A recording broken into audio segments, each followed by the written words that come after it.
Welcome to the show. Charles Moscowitz here. Michael D. Shaw is my guest. We're live at 7 p.m. Eastern Standard Time. You're welcome to join us if you want to call in 508-537-5596, so you can comment on TikTok or on any of the other platforms, the millions of platforms that we are on. So, Mike, the hits keep rolling along. Yeah, the hits keep rolling in, and even Mitch McConnell this time voted in favor of Kash Patel. Oh, yes. And it was those two miserable women who, what is the deal? Did they say why they didn't vote for Kash Patel? Because they're Democrats, wearing an R on their shirt. Yeah, there were a lot of those. You know, they're in Texas and they want to win, so they register as Republicans. Yeah, they get the R, and then they're in there, and it's pretty bad. I mean, to the point where I think that in Texas, they've turned the House of Representatives there over to the Democratic Party. So that's how they get ahead. But nevertheless, Kash Patel in there is huge. That is going to revolutionize the FBI in a way. I believe that's the last of the significant appointments. It is. Although they're trying to take out a couple of lower level people that are also important. That Bridge Colby, apparently, who was former CIA director John Colby, who died under mysterious circumstances, I may note.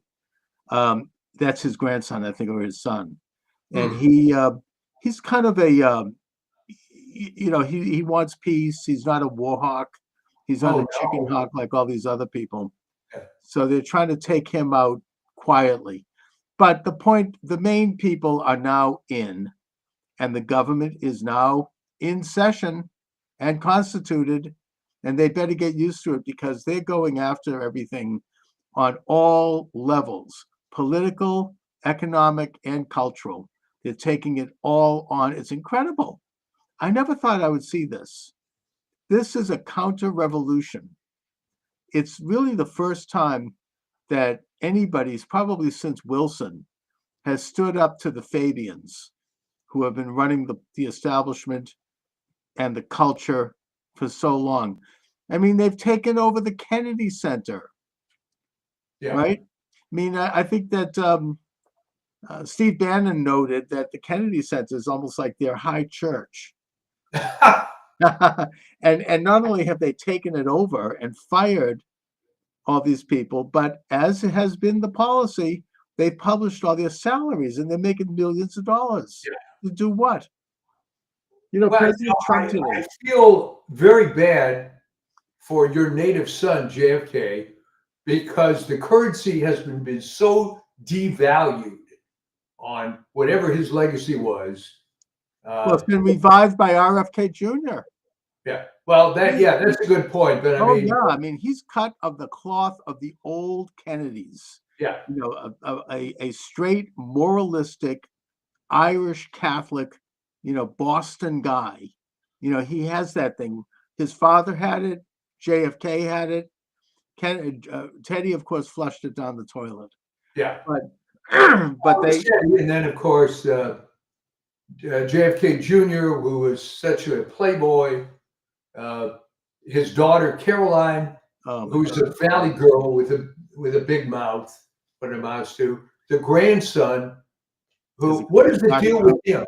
What is the deal with that? He's a complete nut, and also that she's a real disgrace. I don't even think liberals are comfortable with her. I mean, Alan Dershowitz did a great TikTok where he talked about Caroline Kennedy. That he said, like, he was invited to some kind of a dinner on Martha's Vineyard, and she was there, and she said to him, "If I had known you were going to be here, I would not have come." And just so, such a hack. And then he was on an airplane, and he ran into her husband, Ed Schlossberg, whom he knows. He's known these people for years. And he did the shun thing. He looked at him like he didn't exist, wouldn't talk to him. Why? Because he took on a case that was mildly supportive of President Trump. It's not, those are the real Kool-Aid drinkers. I mean, that's hardcore.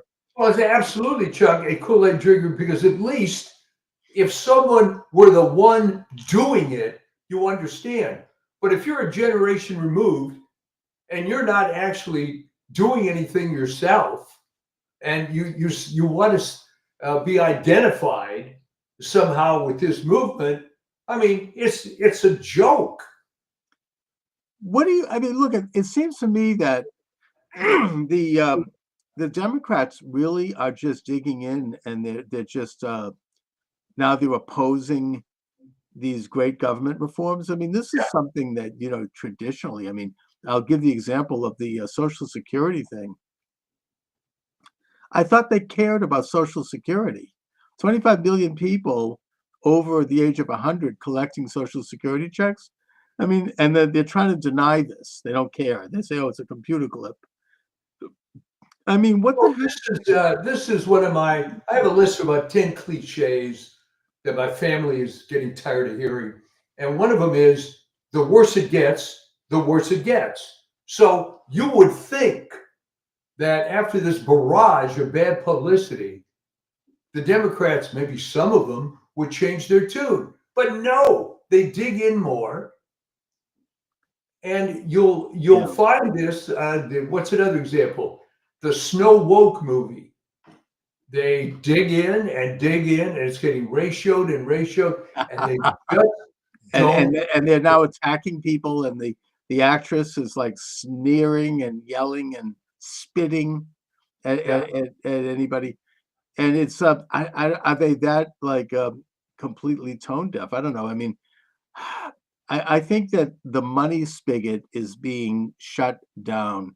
The corruption has been there. I mean, the corruption's always there, but it really started going back to Wilson. But you're talking an industrial scale. Oh, that's right. I mean, under Biden, I mean, it's unbelievable, but it's never been addressed, and it's grown and grown every single year. This sort of informal, technically legal, but highly shady and unethical transfer of huge amounts of taxpayer money, which are funneled into these, at least in modern times, since World War II, into these NGOs. Well, even that, Chuck, is a misnomer now. I mean, an NGO used to mean non-governmental organization, which was some sort of private group that had in it, but it's all government money. Well, it is. It's exactly completely funded by, and the amount is unbelievable. And I think they're having trouble hiding it. They're denying it, or they don't talk about it, but it's all coming out. I mean, the huge sums of money that were funneled through these corrupt, the U.S. aid, which served as a money launderer, basically. Now, I'm not saying they did anything outright illegal, but what they would do would be they would transfer these huge sums of money to these NGOs, including George Soros's NGOs, where he took, I think, a quarter of a billion. I think it was what is it? I don't know how much. $250 billion. I mean, what's a billion? Between friends, I don't know. And he then funneled it into the most un-American, the social engineering agenda of everything. Transsexuals, revolutions, open borders, whatever they're into. They just kept funneling taxpayer money. Now, I had to talk about this with someone who says, oh, well, I think those things are good. Fine. Open your own friggin' checkbook and write a check to them. Does a taxpayer have to pay for this? Do we have to pay for sex change operations on animals? I mean, was it like $30 million? Or sex change operations in Guatemala? And they're doing, trying to do regime change. I mean, they were probably behind a lot of the coup d'etats over the past who knows how many years, going back to the 60s. And most recently, besides Ukraine, they had a communist coup d'etat in South Korea, and they had a communist-style coup d'etat in Brazil. And they just, really, when you get down to it, they're freaking out because the money spigot is being shut down. And the amount of money are unbelievable. In a sarcastic way, I would have a little more sympathy for some of these covert activities if they ever worked out. But this regime change thing never seemed to work.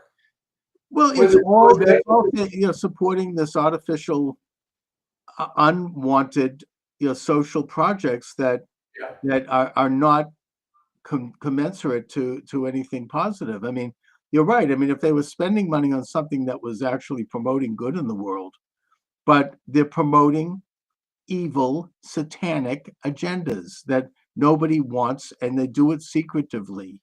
And I think that now, the only attempt, I think since Wilson, there was only one other attempt to try to get to the bottom of it, and that was the Reese Committee hearing. And that was undone. They went to the bottom of exposing the big foundations that was set up as a byline of the 16th Amendment, which established taxation. Those are big money pits that allow these wealthy, these wealthy demons to employ their useless offspring and friends with fat salaries and send money to causes and candidates that promote this un-American agenda. And the Reese Committee exposed it. They published a book about it called Foundations, but they were undone by the establishment. Trump is the only other person and the only other movement that is now taking this on. And it's scary, but I think every single day that he moves forward is another day where more and more people are becoming conscious of what's going on in the world. At what point do you think some of the Democrats might jump ship? That's a great question. I really wonder about that. I mean, there does seem to be, the more hardened they get and the more they're losing, and the closer we get to the next election, I think you're going to have to see some of them try to save their own skin. And now with with Kash Patel at the FBI, there might be some investigations of some of these people, not to mention names, but people like Adam Schiff, maybe. Did you see he and I think Schumer, who's another one, by the way, who's being investigated by the DC district attorney for inciting violence against Doge employees and violence against 2 Supreme Court justices, which he mentioned by name.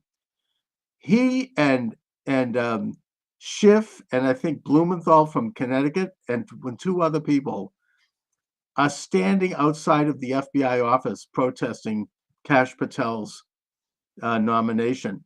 It was pathetic. Just 5 of them looking there, so forlorn. Did you see that? I didn't see that one. Holding up some stupid sign. I mean, it was just, and and they're making, and I mean, Schiff for the first time, that arrogant smirk that is, plastered on his bubbled head was kind of like falling down a little bit. Maybe finally justice will be done. It's well, these people have been around for a long time. The career of Schiff, I never really understood, but it's a very weird district that he came from. Hollywood and Burbank. There's some entertainment people in it.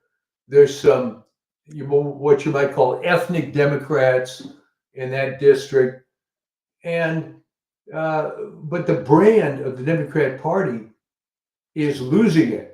I mean, there was a show, I think it was yesterday. Well, who did they have on the bench? Who's going to run in 2028?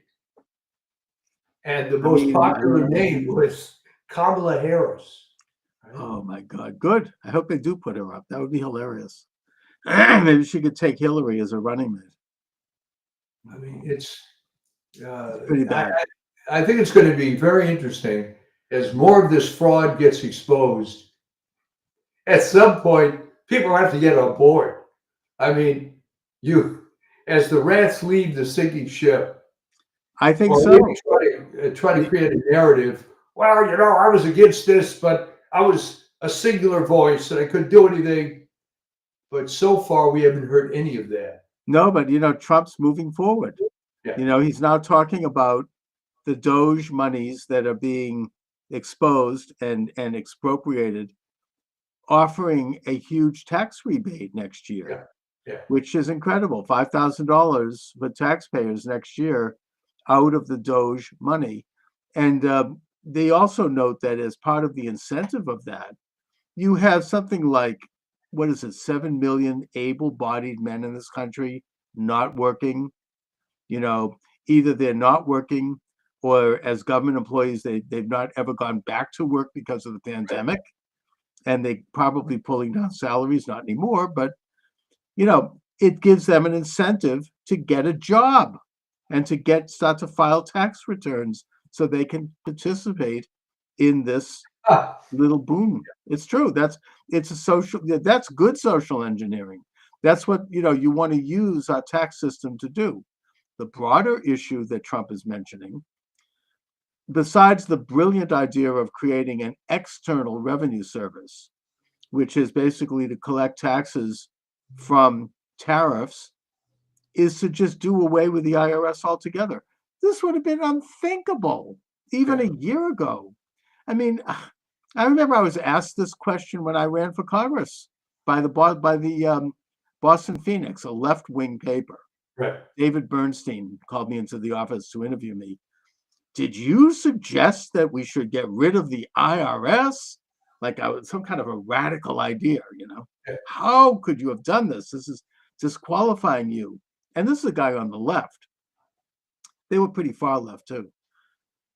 But yeah, I am suggesting that. The IRS was only put in place in 1913. Before that, the federal government raised revenue from tariffs and apportionments from the states. In other words, the states continued to tax, but they would give a percentage to the federal government, and it was just fine. It ran very well. Washington put in a couple of sin taxes, fine. Tax on liquor, great. The point is that the government didn't need to go into people's personal income, and you have to go through this excruciating process of shelling out money every time you get paid. I mean, It would seem that if you're worried about something being a non-regressive tax system, you'd be more in favor of a consumption tax rather than an income tax. The problem is that in Europe, where that's common, they never got rid of the income tax either. So, so they have both. They have the yeah. VAT tax and the income tax. Right. Well, but Europe is now going to be stuck on its own petard because they're going to have to, pony up for their own defense, and they might have to get rid of their, 3-month paid leaves and their social, health system, which is all And, free and because it's retiring all under subsidized by 58. you and I. Yeah. So, I mean, Trump is moving forward with that. He's like, Europe needs to come together, and they have a direct interest, for example, in Ukraine. And so they need to come together and figure out how to help Ukraine because we're pulling out. And he's doing a direct negotiation with Putin to improve relations with Russia. That's something that the left supported back when the Soviet Union, which was really bad compared to Putin. Not that Putin is some great figure, but that in those days they loved Russia, right? Remember Gorbachev? I mean, oh my God, they were like heroic figures. We could go back to Lenin and Stalin. But now with Putin, Trump is being very realistic. Let's have peace with a nuclear power that controls, about a quarter of the planet. And let's, have peace in that region. And all of this hysterical stuff I'm seeing about, well, Russia's going to conquer Europe and they're going to be like Hitler. No, not really, because Russia was not able to defeat Ukraine. I mean, I support Ukrainian nationalism, and Ukraine has held its ground. I mean, they've lost some territories on their borders, but Russia has not been able to defeat Ukraine. How are they going to end up attacking Poland, a much bigger country with a much bigger army, or Germany? I mean, they're not going to conquer Europe. They've proven that they can't. So, I mean, that whole argument is absurd. And so Trump is saying, let's end the fighting and let's stop the killing and the meat grinder where you have thousands of people killed every day in a stalemate. Ukraine is not going to get back its territories because they haven't been able to do it. They launched an offensive with a huge backing from the United States in the tune of like hundreds of billions of dollars and all the latest equipment, and it failed. They can't do it. I think they got like a couple of football fields worth of territory. So it's over. They have to come to peace with Russia. And well, of course, it was a money laundering scheme, endless fraud. this should now you see the apologists coming out when Zelensky suspended elections, and now he's got support from Starmer in the UK, who's going back to during World War II. Britain suspended elections for a while, and the result of that was when the war was over, immediately the first thing they did was get rid of Churchill. Yeah, they dumped Churchill even before the war was over. Yeah. So once I mean, they had the ability to vote again. So that's an interesting topic, because then you see people posting, well, even during the Civil War, we had an election. Well, not really, but technically we did. Right. I mean, I know what they're getting at. During the Civil War, Lincoln did suspend elements of the Constitution in the guise of an emergency. That's true. However, I mean, it's Zelensky is shaking down the world, and who knows where that money is going. He says that there's $100 billion missing. I mean, really. And I heard Trump today speaking at an event at one of his hotels, and it was carried in the CPAC convention, which I've been listening to. And he was brilliant, and he went through a long list of monies that were spent on all these weird things. I mean, he kind of hilariously mentioned that, what does he say, like $20-30 million spent on putting on a play in Iraq. Like I think it was like Sesame Street. He goes, look, I was in television. I could have done that for $50,000. Right? Send the actors over, maybe a few tips, but $20 million, which gets to the question, and I hope that the Trump people get to this. Who exactly got that money? And what did they do? I mean, it's obviously going into someone's pocket. We need to know who. We need to know, for example, that James O'Keefe from Operation Veritas used to be, has his own thing now.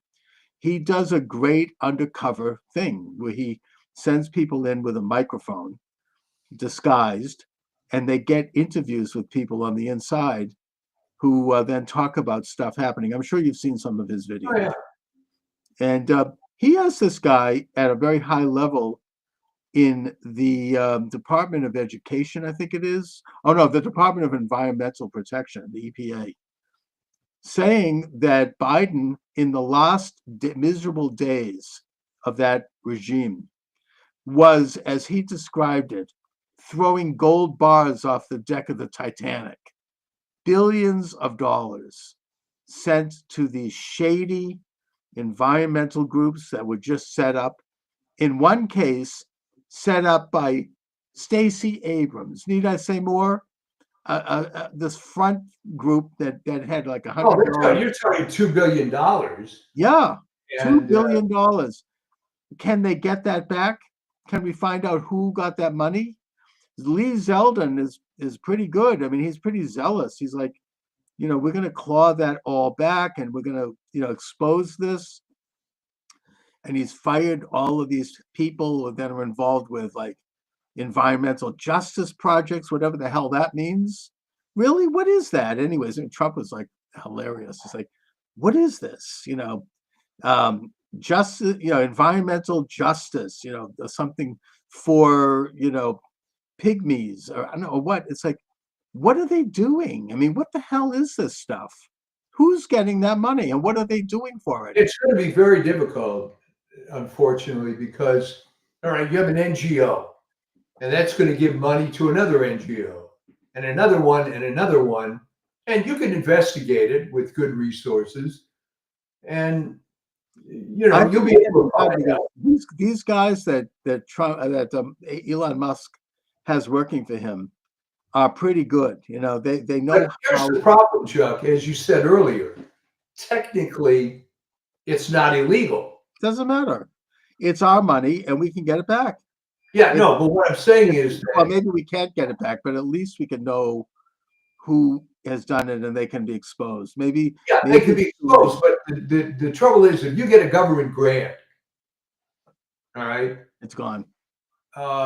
unless the grant is fraudulent per se, which I don't think these are. No, they're probably They may be technically stupid. legal, as I said. I mean, it's technically legal to give money to do, transgender teaching in Guatemala. Yeah, They technically are not, they know what they're doing. These people are very crafty lawyers. It's like the Clintons. They know how to always one step ahead of the law. They know how to manipulate things in such a way. But the whole thing is a fraud. I mean, what did they do with the money? I mean, I know I've mentioned this before, but in my own example, a very small level, when I ran for Congress in 2003, 2004, all these people came out of the woodwork who wanted to offer me services for this, for that. We're going to give you consulting, public relations. We're going to do vote, get out the vote, all these vague promises. And I was raising money, and I gave money to people. And there was this one guy, very slick. We're going to do a PR thing, and we know all these people in the district. And I gave him a pretty good check. Didn't really hear from him again. I figured he was doing the work he was hired to do. I think it was 3 or 4 years later, after the campaign was over, I ran into him at a Starbucks, and he had remorse. He confessed to me, I want to tell you, I didn't do anything. I mean, I just took the money. He actually had some remorse, which I think is unusual for these people. But you could see that he actually felt badly. So that showed me what goes on here. yeah, They yeah. just get these checks and they do nothing because there's nothing to do. Promoting gay pride parade in Belgrade, fine. You could do that with a couple of ads. I mean, Trump was hilarious. He goes, I could have run a few ads in a newspaper for like a couple of $1,000. They're getting $50 million. Who got that money? Who parked? Somebody's walking around wealthy today, millionaires today. Who got all the money from Ukraine? I noticed that, not to point a finger here, but Bill and Hillary Clinton, the minute the Ukrainian invasion took place, they set up the Clinton Global Initiative again. They had Yeah. disbanded it earlier. What the hell is that? We know that from USAID, their dear daughter Chelsea got a $3 million payment for her wedding. That was something that was reported, by the way, even amongst the liberal press. They said that she got it from the Clinton Foundation. Where did the Clinton Foundation get it? Apparently USAID. She got a $10 million check to buy a mansion. How much did all of these people get? I mean, Trump alluded to this, but he said, I'm not going to get into names because I don't want to embarrass people, but it's all going to come out. I mean, this is absolute fundamental corruption. These are people with their hand in the cookie jar. They never thought they'd be caught. I mean, I think that the list of politicians who have gotten rich since they entered office, that's already been published. I think if you get into stuff like the Clinton Foundation gives money so Chelsea could buy a house, I think that is straight out fraud. But they know how to do it in a way that somehow, these are very crafty lawyers, especially the Clintons. They always walked one tiny step ahead of the law. They can't be pinned down. I agree. Of course it's fraud, but they must. Well, here's the thing, Chuck. Okay, the house can be owned by the foundation. That's what I mean. So if she's given the use of the house, that's income. All right. So, I mean, make Hunter Biden look like a choir boy, actually, comparatively. If someone decided to pay your mortgage because they like you, free housing would be looked at by the IRS as income, right? I would I mean, think my so. God, they were at one point trying to tax health insurance as being income. Now that Yeah. got shut down, but Well, they tax Social Security as income, even though it was already taxed. yeah, well, that hopefully is going Trump away. is going to get rid of that. I mean, I remember that the main author of that was none other than Senator Joe Biden. I remember I debated that issue with Barney Frank when I ran for Congress against him. What was the argument in favor of it? The federal government is doing all these services. The federal government, people can afford this. You're making a big deal out of nothing. And I pointed out that not only is it taxed, but it's now going to be means tested, and they're raising the retirement age. Yeah. This is your money. You paid into that rotten system your whole working life. Every time you get paid, there's money that comes out of your check for that miserable payment. Well, Now, here's the best part as you personally approach that age. All right. The biggest scam, and I mean, I haven't checked their website recently because I'm well over the age where it matters. All right. All right. Technically, most people can qualify at 65, but you can't be working. You can still be working at 66 and collect it. Okay, but here is, and I loved having these conversations with people younger than me. Well, Mike, you go on their website and they say, no, don't take it till 66. Wait till you're 70. And I look at people say, of course they'll say that. So well, I've heard this argument. I can't decide what to do myself on that one. No, it's very easy. All right. Okay. First of all, I'll make it easy for you. Do you know when you're going to die? Probably not. Right. Okay. So the argument is if you wait till you're 70, the monthly amount will be higher than if you took it when you're 66. But that's BS because it's advertised over the number of years. So yeah, but it's always better to have money now than to wait because you don't know if you're going to be around to get it. They don't want you to take it, so they don't have to pay it out now. That's all. No, I know that. And obviously, if you pass away before you can collect it, the money just disappears, unless you have a spouse. But, it's kind of, we could debate this issue. I've debated it. The bottom line is that if it was a private system, it would do a lot to alleviate poverty in this country because you would actually have an interest-bearing account that you could retire on, and if you pass away, it goes to your heirs. That's a great way of reducing poverty. Whereas right now, there's no interest income on it. They decide how you get it, when you get it, and if you don't make it, nothing happens. It goes into the ether. So, I mean, the system is a scam. Even FDR, who set it up, didn't think it was going to last forever. He thought it was a temporary thing to deal with widows and children in the Depression and in wartime.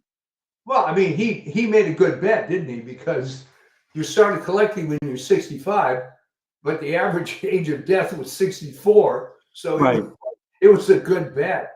Yeah, I mean, exactly. It was, and then they expanded it with DDI and DSI, and it's become very corrupt, like all of these agencies that now Musk is going into each one of them. He's going to go. Musk is trying to identify the Revolutionary War veterans that are getting payments. I know.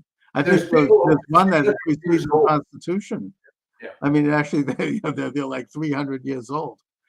So, right? I mean, it's now the New York Times did an article trying to debunk this by saying, well, this is all part of like an old computer system, the COBOL system, and that they're not necessarily getting money. I mean, they should be on this. The only reason they're not is because they don't want Trump to have any credits. They don't want Trump to win. It's still the old, Trump hatred, Trump deranged.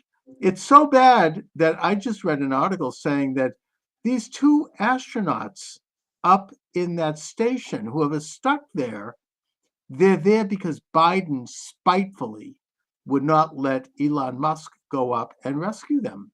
Oh, yeah. So they went on a space mission that was supposed to last, I think, 2 or 3 weeks. And they've been up there for, I think, 5 months. Yeah. And now Elon Musk is going to rescue them. He can't do it overnight, but they say that he's going to have it done within the next 2 or 3 weeks with SpaceX. But the Biden people were so spiteful that they just didn't want Musk to do it, because so they left them there dangling in space. Yeah. Can you imagine how awful that is? I mean, well, yeah. I mean, this has always been with the left. They don't care about any of these causes. It's just a hobby horse to power. They don't care about civil rights, women, gays, any of that stuff. Yeah, the useful idiots might, but it's just ways of raising money. Meanwhile, Sean you Spicer, do it yourself when you said back in the day they were all in favor of cooperating with Russia. Well, oh yeah, they loved Russia under Stalin. Yeah. Now you have Putin, they keep referring to him as a dictator. He's actually not a dictator. He was elected, and he's popular in Russia. That's whereas Zelensky's canceled all elections.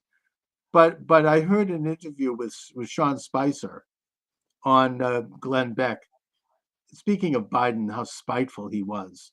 Yeah. Biden fired anybody remotely affiliated with Trump when his regime took over. And Sean Spicer was on like a board of directors at West Point, some kind of a thing which presidents appoint these people, some kind of a visitor committee. It was an honorary thing. And his term was due to expire. Biden fired him and fired Russ Voigt, now head of the Office of Management and Budget, on that same committee, just out of spite, 2 months early, 2 months before the end of their term.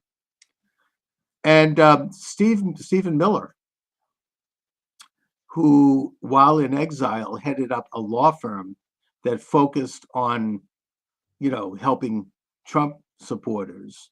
And he asked Spicer if he would be part of a lawsuit against the Biden regime, claiming that he couldn't fire him, knowing that he would lose. And Sean Spicer went along with it. And so they brought the law firm, and a federal judge said, no, you have no right to stay there. The president has full plenary authority to fire whoever he wants. So then Spicer appealed it through Miller, and the appeals court threw it out as well under that same argument. It's called Spicer versus Biden. And it established, which is what Steve Miller was trying to do, the fact that a president can fire whoever he wants. This is a federal court decision. That's right. And at the time, the left, and yet Rachel Maddow, look at this terrible defeat of the Trump people, right? They've lost their case. Oh, well, guess what? Now Trump is citing that case, Spicer versus Biden, in his firing people. And it established this principle, which is why they did this, that the president of the United States has the plenary power to fire anyone in the executive branch. And so they're moving forward. You get these corrupt judges who are trying to slow it down. They're not going to get away with it. Yeah. They might slow it down. I mean, they slowed down Kash Patel. They tried to slow walk it, but he did it. He's there. They're not going to stop it. And they're not going to. I mean, you have this guy in the head of the legal office, Dellinger, a rabid Biden guy. Trump fired him, of course, like anyone would in his position. And he has this rotten federal judge, Amy Berman or someone, who was also involved with some of the lawfare decisions, say that Trump not only cannot fire him, but he has to continue to have access to all of the, the files and the information in that office, and that he cannot be in any way marginalized or left out.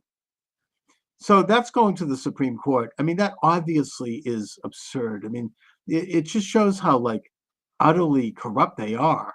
I think a lot of this is going to stop once they impeach some of these federal judges.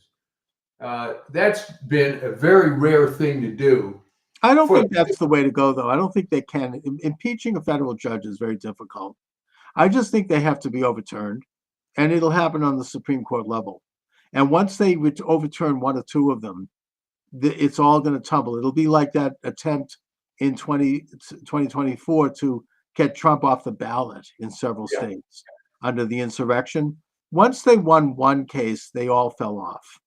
You just need to have, and if it means going to the Supreme Court, fine. I think the Supreme Court will throw that out unanimously, maybe with the exception of Jackson or Sotomayor. I don't know.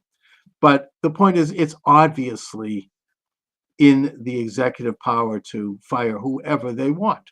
Well, I mean, what's upsetting about it is that why do you have installed these corrupt judges? Because Biden and Obama put them there. They're radicals. They are, I mean, it's, they're extremists. And they're showing that. I don't recall, though. I mean, when did this start? I don't recall when I was much younger that, you could have. I actually had friends from high school in two cases whose fathers were federal judges. These people happened to be a little liberal. They had a picture of JFK on their wall and whatnot, but you never got the impression that they were just tools to this extent. Well, they are. I mean, I think that's something that's been around. I'm trying to remember Michael Glennon in his book, The Double Government, which I'm reading. He has a case in there. I can't recall it exactly, but it has to do with the fact that William Rehnquist, while working in the Nixon administration, this is the other side of the coin. Yeah. He was involved in a case that would prevent the CIA from being investigated or something like that, where they, and he actually wrote decisions as special counsel to Nixon that would prevent the government from prosecuting certain elements of the CIA. Well, he ended up on the Supreme Court, and as a Supreme Court justice, he was the swing vote that legalized that. I mean, a complete conflict of interest. Yeah. And he was. It's utterly corrupt. I think there's always been some corruption in the judiciary. I mean, it's you need to get. There has to be some couple of honest judges, but I mean, this is just how it is. I mean, I think that in the case though of the president's ability to fire people, that's too obvious. You can't just make it up that badly. I mean, it's sort of that simple. It's just like Roe versus Wade. Once it finally came up before them, you can't continue something that is so blatantly unconstitutional on a federal level. I mean, you just can't, even if you want to. So I don't think those things are going to stand. Unfortunately, it's going to slow Trump down a little bit, but it's all good because the first term they were embedding enemies within every office of his administration who were trying to do everything they could to slow things down and eventually to try to impeach him. The classic example is the Vindman brothers. That's not going to happen this time around because Trump has fired all of them. That's right. And the only line of defense they have are these rotten federal judges, and they are bringing the cases before these select federal judges. I don't think it's going to work in the long run. And No, Trump got rid of the generals because they were more corrupt. It's so annoying. And I've never been impressed by the judiciary for a number of reasons. The personality of these individuals pretty much sucks across the board. How about the example of Earl Warren? Oh yeah, really, a very. I mean, he's a conservative guy. He wasn't even a lawyer, by the way. No. He's a conservative guy to some extent. Right. Gets on the Supreme Court, becomes this liberal change agent. What the hell was that all about? No, it's I mean, him and Brennan and a couple of these other people, very bad. I mean, it's look, it goes way back. I mean, we could go back to the Dred Scott decision. I mean, this is this activist, right?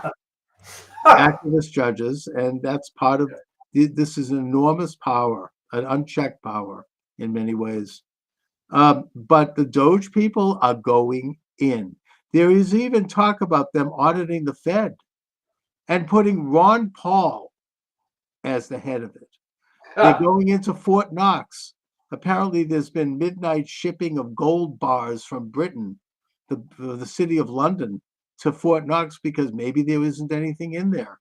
There hasn't been an audit of that of Fort Knox since I think the early 1970s. You mean the movie Goldwater was the Goldfinger was true?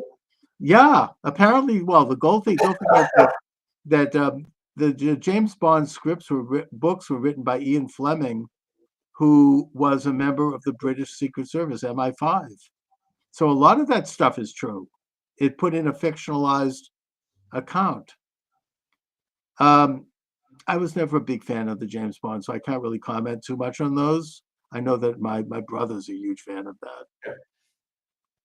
But I heard that about the gold bars, and you're thinking, oh my God, even Fort Knox is corrupt. There's nothing in there. They'll go in and they'll find like an IOU note on a desk. But everything has been completely rifed through with corruption, and it's all going to be investigated with modern technologies, with people who know their way around forensic auditing and computers. Somebody who's into that I'm very close to, who's into statistics and computing, told me that it's not good because in the private sector, you have all these computer guys, these nerds coming in and taking over these companies, and they don't really know what the hell they're kind of devoid of any real knowledge of real life, and they're firing people who do, and it's a problem. And that this is what's going to happen to the federal government. Then that's not good. I don't think so, though. I think that does anybody really think that firing about 20 to 25% of this federal bureaucracy is going to affect anyone's actual service? I mean, I don't think so. And if it does, it's for stuff that we shouldn't be doing anyways, like DEI and sex change. The stuff that, social engineering. Well, that's like when I first, many years ago, and we did a lot of business, my old company in Mexico. And we had a trip down there, and this is back in the 1980s, I think. And the phones went on strike. So I asked the guy I was visiting, I said, how can you tell the difference? I mean, they didn't work anyway.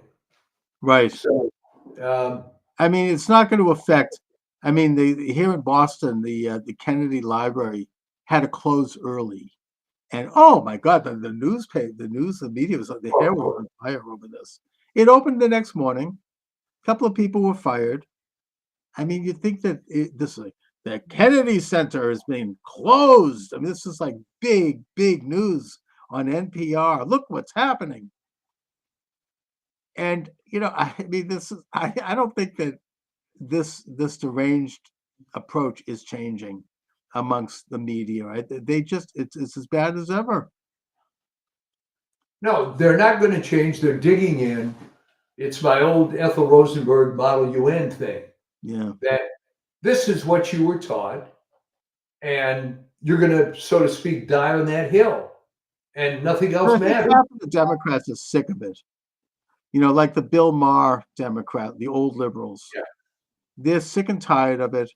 He had on Chris Hayes from the MSNBC, who has a book out. He's one of these hard left. His big cause: we should mind up. If parents want to do sex change operations on their children, it's none of your damn business. That's his big cause. Really?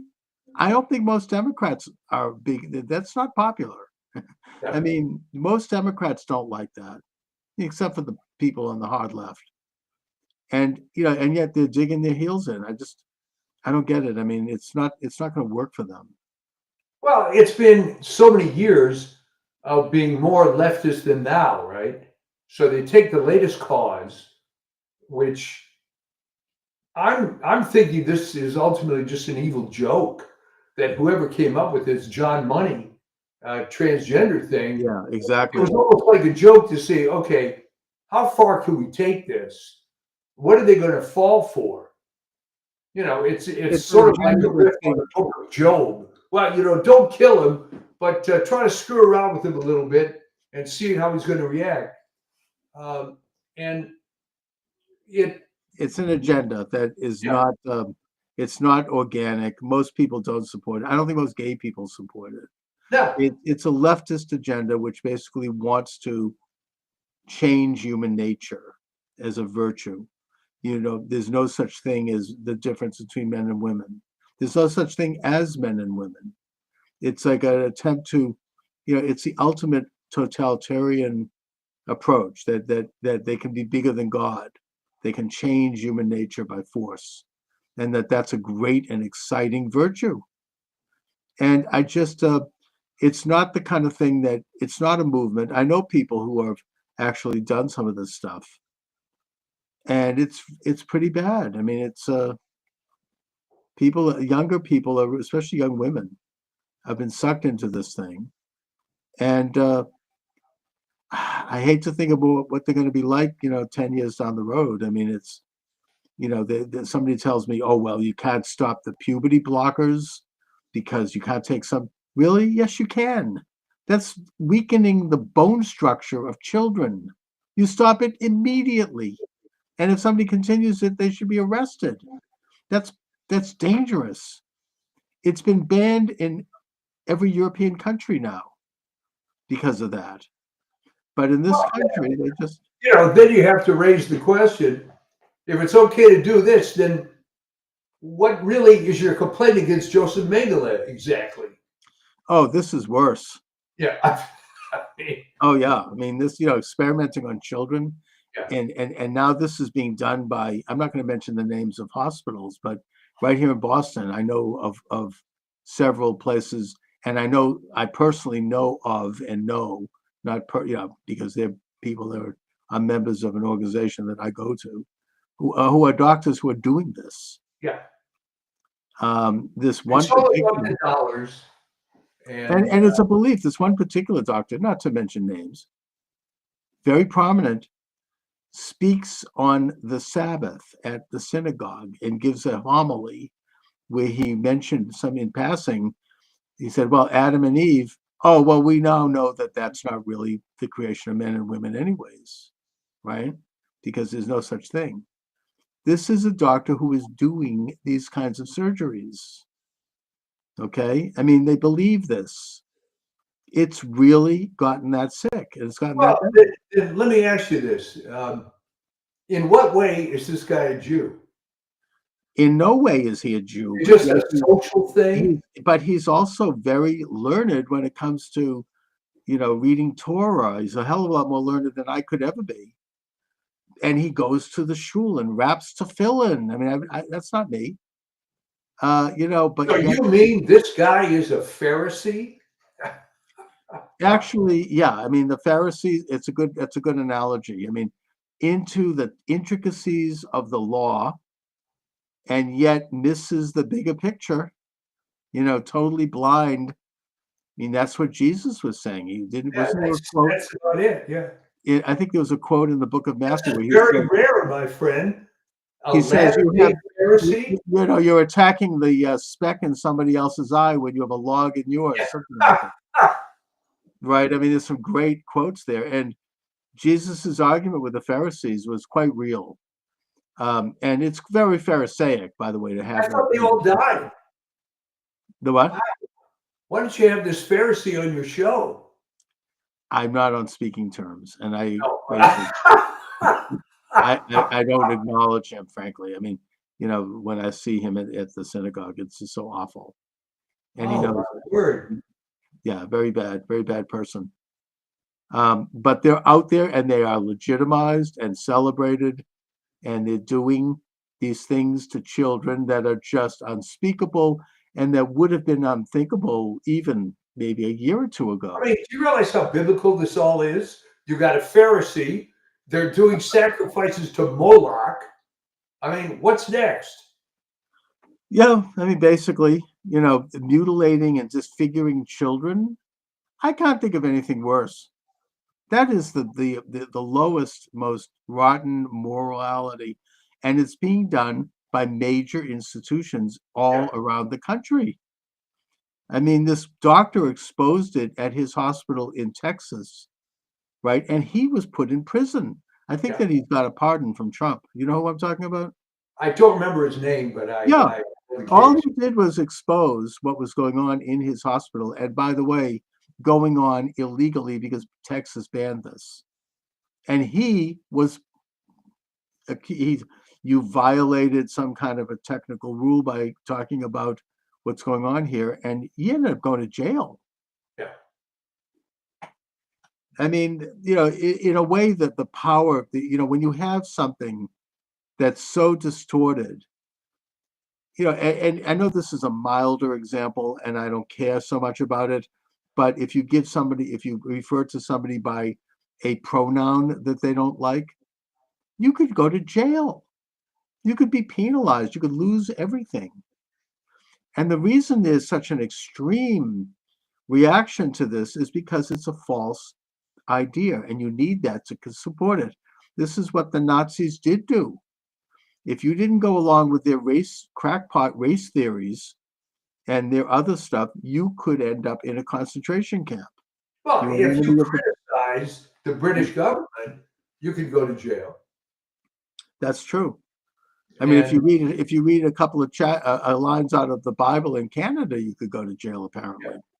So yeah, I mean, this is the ultimate example of a totalitarian system that is living and founded upon lies. And in order to preserve those lies, they have to come down hard on anybody who exposes it.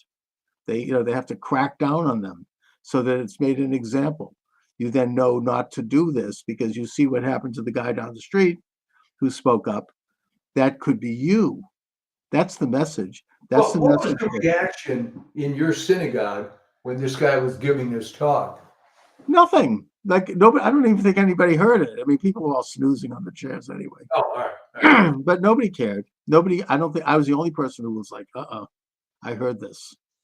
And then I looked into him and I found, sure enough, he's doing this stuff. And yeah, I mean, nobody cared. Nobody thought to look into it. He's fine there. Nobody even knows. Nobody cares. It's just not discussed. It's a complete disconnect. It's just a moral disaster. Anyways, I don't want to talk about somebody personally, so I don't think anybody listening to the show will know who I'm talking about anyways. No, but the fact that this exists under the color of a religious organization. Yeah, it makes it particularly awful. Yeah. That's exactly right. It's and it's one thing if somebody wants to say, well, I'm really a woman, fine. But to use the force of the law and of government to force people to lie and say this, that is the example. That's what the Nazis did with their crackpot race theories. You had to go along with it or you face the consequences. I mean, it's just that's why Sophie Scholl, the young girl, was executed. She was Christian. Her Christian conscience said, this is wrong. They're taking people away and they're executing them. And she spoke up, and the Nazis executed her and several other. What's the name of her organization? It was like something like the Roses or the Pink Roses or something like that. Yeah. They were young German teenagers who had like an awareness of what was going on. It's interesting that this leftist group here in Boston, what is it like? Our Bodies, Our Self. That's some weird name like that. They're supposed to study the Holocaust. They mention Sophie Scholl, and I think it's her brother and some other people, but they don't mention that they were Christians because that goes against the narrative. Instead, it's as if they were communists or something, resisting the Nazis. No, they were resisting the Nazis because of their faith. It made them aware of it. and they were executed for that. Anyways. Well, it's interesting. Yeah. But, the good news is winning. Winning, winning, winning on all levels. The culture wars, J.D. Vance kicking the ass of the Europeans and saying, you're going to do censorship. That means you're not a free country. And men don't have to feel badly about being men anymore. These are culture things, right? On the economy front, I think that, they are reducing. I mean, it's going back to Trump's playbook of holding the line on taxes, reducing onerous regulations, consolidating government agencies. Scott Bessent has said that we're going to maybe have a little hard time before things get better because of the horrendous mess that they've left this administration. But they're working to kind of consolidate and reduce the size of government and to balance the budget. These are things that are going to further advance the solidity of the American currency. And then, of course, politically, we have taken a major step away from World War, which is where we were headed. We have secured the border. 95% of border crossings have ended. Maybe the deportations aren't going as quickly as they could because there's a lot of resistance among the left on that. But it's happening, and it's going to happen. And I just think that on all fronts, they are moving forward with exactly the set of principles that President Trump ran on. And I don't know why. I mean, the left is so shocked. He said he would do it, and he's doing it. Well, I think they're shocked because there aren't too many presidents in history that actually did what they campaigned on. It's incredible. I know, really. They usually toss out all of that stuff once they're in office. Trump doesn't. He goes with it. I mean, some of this stuff is just ridiculous cliches, like when LBJ said he wouldn't commit to a land war in Asia, things like that. Oh, yeah, right. And by the way, Bill Clinton, to his credit, actually did reduce the size of government while he was in office. He said he would, and he did consolidate some agencies. Maybe if he had had the technology available to him at the time, like Trump does, he might have done more. But the point is that to the degree that he did that, he had a fairly successful 2 terms, right? They balanced the budget, they reduced the size of government, and the economy was in pretty good shape. So, apparently it's okay for him, but not okay for Trump. Trump has more modern tools at his disposal. AI, bringing in, technologies that can really finally streamline the government and make parts of it go away because it's no longer needed. Look, we're dealing with this in the private sector. Why shouldn't the government deal with it? Well, I mean, I'll give you a little anecdote to end the show of bringing technology into finding out where the money is. I had a very good friend. He became sick years ago, but he was one of the original guys to start internet service provider company in LA. He had a tremendous computer background. And one of his favorite stories was when Drexel Lambert was going through all these issues. He said their problem was all mainframe computer, and they could never balance because it took too many hours, and then the next day would start. So he came up with this incredible software that allowed them to very quickly see what the situation was. And he describes a room full of, as he described them, Orthodox Jew guys working on these mainframes and looking at this stuff. And my friend Tom comes in, runs this audit. And this is what he said. He said, Mike, the guy looks at me, he said, this can't be right. We have no cash. We've got no cash. This can't be right. And that's, of course, when that organization went bankrupt. But it took technology for them to see that they had no cash, right? And I always loved that story because that was, these old mainframe guys, and now some young whippersnapper comes in there with it wasn't AI, it was just a better software. And they didn't like the results, but sure enough, the bank went under. Exactly. They had no cash. So, Yeah. all right. So, Mike, do you have anything coming up on the Substack? Yeah. I put together actually a couple of articles, and I got an email from a high school friend saying, "Are you all right? Haven't seen your columns for a while." And of course, the joke at this age is if you don't hear from someone for a while, you get worried. They've disappeared. Yeah. Well, that's the social. That's the younger generation social network thing. Yeah. So anyway. So anyhow, onward and upward. Yeah, it's winning, baby. It is. Your mood is so much better now. I can't believe it. I can't believe it. I mean, it's just to me, it's like I'm glad to be alive in this age to have witnessed this. Oh, he's transforming the entire society. It is. It's just transforming the whole world. I mean, it's almost like I can't get any work done because I go to the internet and now what did you do? And now what did you do? Yeah, exactly. All right, Mike. Take care. We will see you next same time, same station. Thank you. All right, thanks for joining me, everyone. Charles Moscowitz here, and welcome to the program. My guest is Mary Graber. She's the author of Debunking FDR, The Man and the Myths. She's a resident fellow at the Alexander Hamilton Institute for the Study of Western Civilization. She's the founder of the Dissident Professors Education Project. She taught at the college level for 20 years, most recently at Emory University.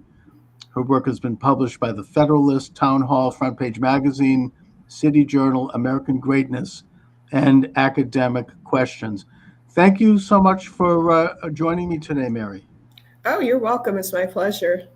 You know, this your book about FDR is very timely right now, as President Trump has literally launched, I think, what is a revolutionary administration that's going to affect the future of our country in the coming many decades, if not the coming centuries, in a way similar to the way FDR had that same influence when he took office in 1933.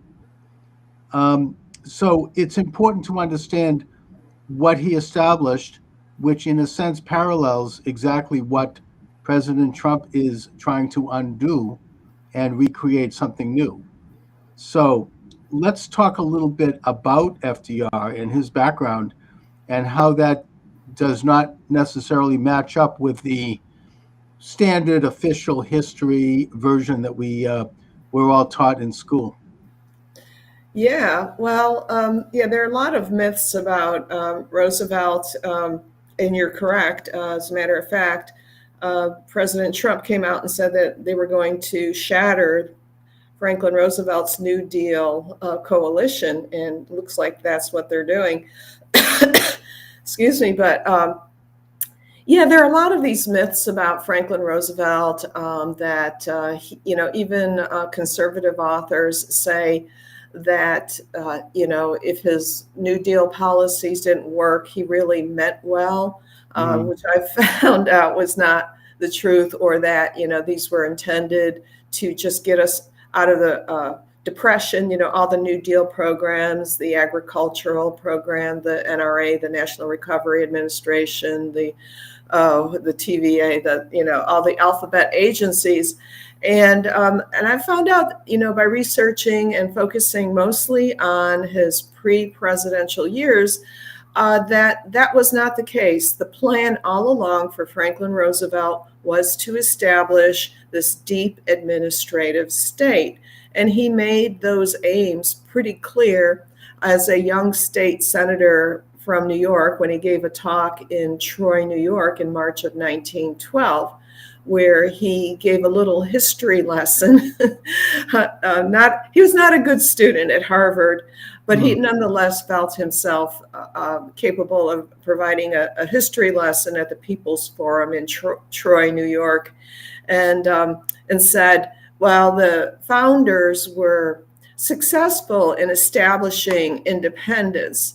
But what they were really sort of groping towards was interdependence. Mm-hmm. And that is the real aim of this country. And, what if that requires compulsion? Well, the government knows best. And, as an assistant secretary of labor, he wanted, mandatory military training, universal military training. He wanted, compulsory labor. He really liked what the New Deal stood for. Right. And I think that also, don't forget that particular year. And of course, his uncle Teddy Roosevelt had been president. So he obviously, had ambitions as a young man. He became a part of the Wilson administration. Woodrow Wilson, that was a revolutionary administration in and of itself. It was the first self-described socialist in the White House, who really changed the way we see ourselves in many ways. And in the case of Roosevelt, I think he became the Assistant Secretary of the Navy. Right. And he was a real war hawk, much more so than anyone else, when the United States really did not necessarily need to intervene and get involved in that particular foreign war, to the point where I think that the Secretary of the Navy, and his name escapes me, Josephus Daniels. Thank you, Josephus Daniels. Mm-hmm. He was out of town on a day when information came into the office indicating that there had been an incident with the German U-boats, and Roosevelt took the opportunity to embellish and fabricate and exaggerate this incident as a way to push the United States into war. Did you come across that? Yeah, I mean there were instances, where he defied what his boss Josephus Daniels said, and even the president, and sort of hyped up the threat of the Germans. The incident in Mexico. He also implied that he was in charge of sending warships down there, telling reporters that there was going to be a war when Wilson is having talks and trying to avoid war. There was something about him, and I think I used the phrase he had a lust for war. He of course he never served, he never trained to serve, but he just seemed to like the thought of war. It is a very interesting psychological element of his personality. Well, he happened to live in a townhouse in Manhattan that was next door to the Council on Foreign Relations, which was a think tank that was promoting international war at that time, and that was a counterpart to the British Royal Institute of International Affairs, or Chatham House, which were kind of working together to try to embroil the United States into this kind of Anglo-American internationalism.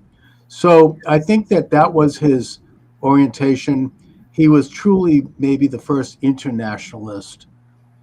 And yet, when he ran for president, he ran as a nationalist, and he ran as more conservative than Herbert Hoover. My understanding is, in that he actually, was criticizing Hoover's government expansion at the time where he was trying to deal with the Depression and the stock market crash. And when he became president, and I think to his credit, we should note that one of his first acts, in a way similar to Trump, was that he ordered all executive cabinet offices and agencies to cut their budget by 5%, to freeze all salaries, and to put a halt on all hiring, under the understanding that if the rest of the country is dealing with a depression, why should our public sector be high on the hog? Well, yes, he did cut $100 million from the salaries of federal workers. He also cut $400 million from the veterans. Okay, so you know where his priorities are. And you're right, it was a bait and switch campaign because, there was no end to how much money he was willing to spend and wanted to spend. And actually, one of his advisors, Bernard Baruch, was the one who gave him the figure of cutting 400 million for veterans and 100 million for federal workers. So Bernard Baruch was the largest contributor to his 1932 presidential campaign. He had final say over his campaign speeches, and he was the one who told FDR to do that, and he did. He once he established himself, and I think he had other sources of funding as well. He did not take orders from Baruch, but it's interesting how that came about, and it's also interesting in light of the fact that Roosevelt was presenting himself as a friend of the working man, of the common man, the forgotten man, right? So all that rhetoric, yeah. Yeah. But here he is with a Wall Street speculator, one of the richest men in the country, right? And doing his bidding in exchange for his financial support. So that's one of the myths that I'm busting in my book, is the idea that he really that he was a traitor to his class. That's the title of H.W. Brands's book, and it's a phrase that was coined by Arthur Schlesinger. Right. Oh, yeah. Okay. Well, that gets into like in the Kennedy Johnson time. But Bernard Baruch also was one of the major figures during the Wilson war years, where basically the Constitution was suspended. Yes. And we had an outright authoritarian regime that was engaging in open censorship, putting people in prison for speaking out, including Eugene V. Debs, the socialist candidate for president, and anyone who was a dissenter from the war. And that FDR also, and this is something that you could tell me if I'm really going out on a tin hat here and speculating, but when he gave his initial speeches, he talked about a national emergency and the need to have extraordinary powers in the presidency to deal with it, the national emergency being the Depression. And that in his inaugural address in 1934, he basically and fairly explicitly said that he would be declaring a national emergency, and that that a few weeks into his administration, he declared what's called the bank holiday, where all banks were closed. And, there was a lot of fear in the country at that time. I mean, there was then some banks were liquidated and others were allowed to open limited. I don't know if people lost money. I recently read some letters written by my late grandmother, who was around at that time and who was a teenager, and she kept a diary, and she was like, everybody was frightened. Everybody was like, what's going on here? It's like the country is moving to a dictatorship. Really? We should note that at that time, Hitler had declared a suspension of the German Constitution after the Reichstag fire. And of course, you had Mussolini had already taken emergency powers in Italy, and you had Stalin, and you had others around the world where you had this kind of massive move toward a strong, hyper-nationalist entities. And I think that FDR was cut of that cloth in the American context. It wasn't like Germany or Italy, but I think that he saw himself in that vein, but he was restrained by our way of life. I mean, he couldn't get away with that here. Well, yes, he was restrained by the Constitution.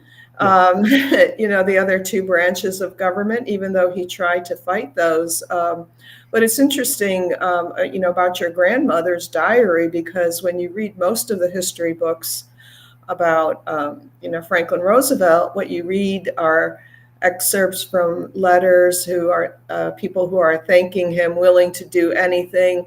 And when you're talking about the banking holiday, now the banks, in New York State, the banks were okay. Governor Lehman, who was the lieutenant governor under Franklin Roosevelt, was governor then. He did not want to close the banks.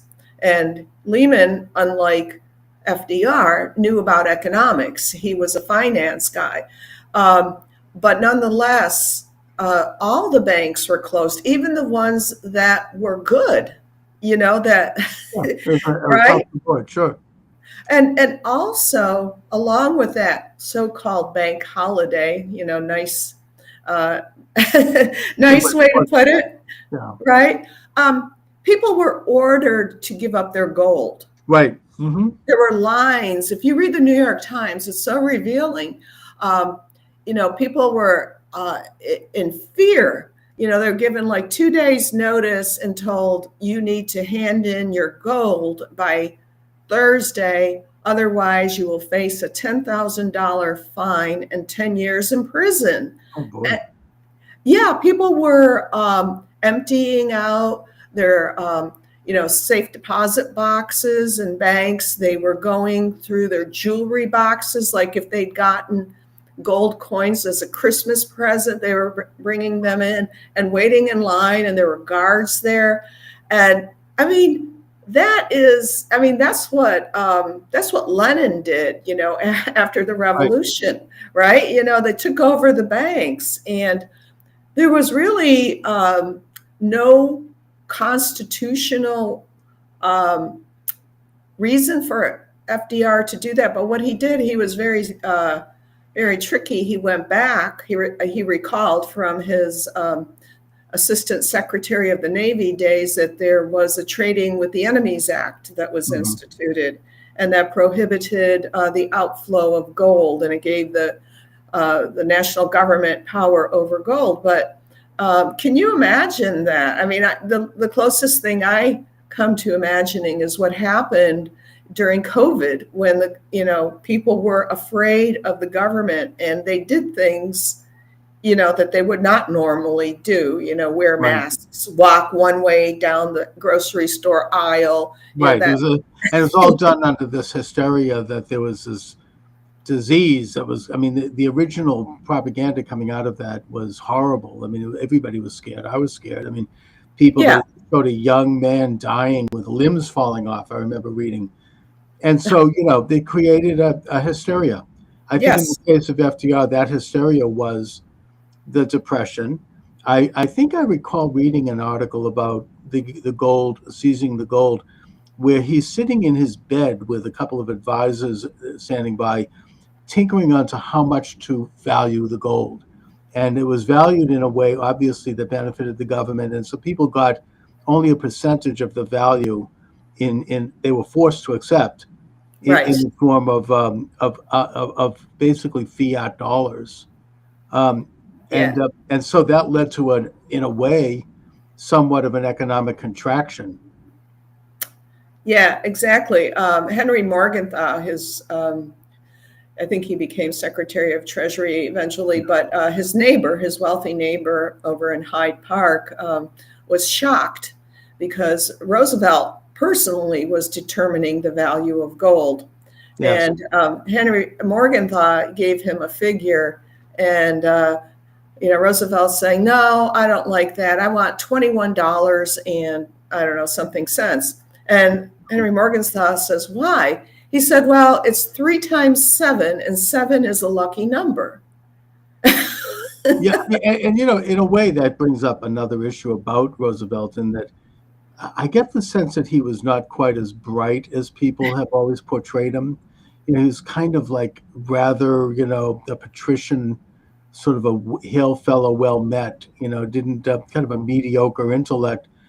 But Hmm. just to touch again on this issue of the emergency, was it not under this guise of this emergency powers, where basically it declared war, it took war powers, but the enemy was the American people, Exactly. that it was under that extraordinary power that he was able to create all of these alphabet agencies, and that this same power has been ever since quietly renewed by Congress every 2 years.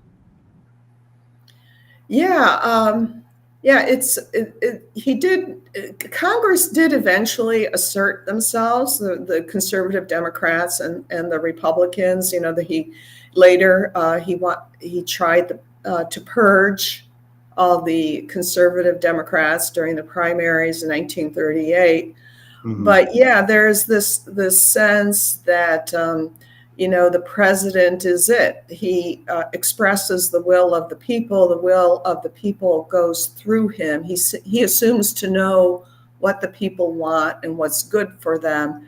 And that banking bill, it was amazing the way it was passed. It was like when Nancy Pelosi said we have to pass the bill. Pass it to find out what's in it. Right, right. And Congress, the House passed a rolled up newspaper. It was like Basically, at yeah. midnight, and and it's an emergency session, and they're all, it's overwhelmingly Democratic, and all these congressmen are new. They don't know the ropes yet, and they feel this sense of emergency, and they're passing a rolled up newspaper because it was still being printed. And then, the Senate passed it 38 minutes later. Right. And it was kind of the beginning of these big, confusing omnibus bills, which they don't have a chance to read them. It's like 1,000 pages. It's like the USA Patriot Act was that, where Biden had one, I think, with the so-called Inflation Reduction, which, of course, is one of these Orwellian names for a bill. Right. Also, when FDR met opposition from the Supreme Court, that's when he tried to pack the court, which was the most unpopular thing he ever did. I mean, I think that was opposed by all sides, and it was like a low point in his presidency. Yeah, he overreached. He was, buoyed by the 1936 election, which he won overwhelmingly. I don't know how many states, went with him. I think it was over 40, and voted for him. And so he thought he had this mandate. And of course, he was going to take as much power as he possibly could until someone stopped him. I mean, that was in his nature. One of the accusations that was leveled at him at the time was that he wanted to be a dictator. And I believe that assessment is accurate. He had no sense of humility, as far as I can tell. He never admitted he made a mistake, and punished people who disagreed with him. Right. And, right. He could be very vindictive toward anybody who defied him, and he was known for that, including Joseph P. Kennedy, ambassador to Great Britain, who was, in a sense, trying to keep the United States out of the war. So my guest is Mary Graber. The book is Debunking FDR, The Man and the Myth, available at Amazon and at major bookstores. So you had the situation of emergency powers and the alphabet agencies. I think that it's been said, and maybe with some justification, that some of that actually prevented the United States from becoming a communist country, particularly the CCC, which employed tens of thousands of unemployed men doing these massive projects, very much in line with the American project tradition going back to Henry Clay, the Whigs, the nationalist American position. I mean, it goes back to the Erie Canal. And right here in Boston, for example, where I live, the FDR administration, they created the Cape Cod Canal and the bridges over that canal in a matter of 3 years. It's actually amazing when I drive over that bridge to go to the Cape to visit my mother. I'm awestruck by how those bridges were built from 1933 to 1935. Today, those bridges would take 20 years. And he did it with this inexpensive labor of men taken basically off the street who might otherwise have contributed to a revolution. Yeah. Well, I have mixed feelings about that. If there is any program, among those alphabet agencies that I think were good, I would say it's the CCC, the Civilian Conservation Corps, and it basically took young men and gave them work to do because young men in times of desperation can be very dangerous. I mean, Right. Right. Right. And they weren't paid much, but they were paid, and they also got kind of pseudo military training, which is always needed. He neglected the military up until about 1937 or 38. Right.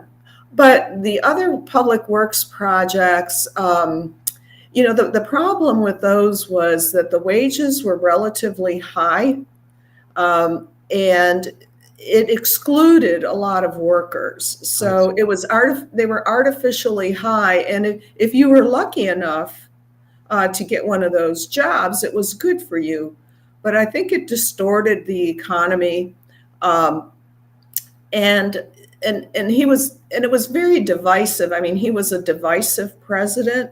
His first inaugural address is extremely divisive, when he talks about the money changers in the temple and chasing them out, and the speculators, whereas he was doing that himself.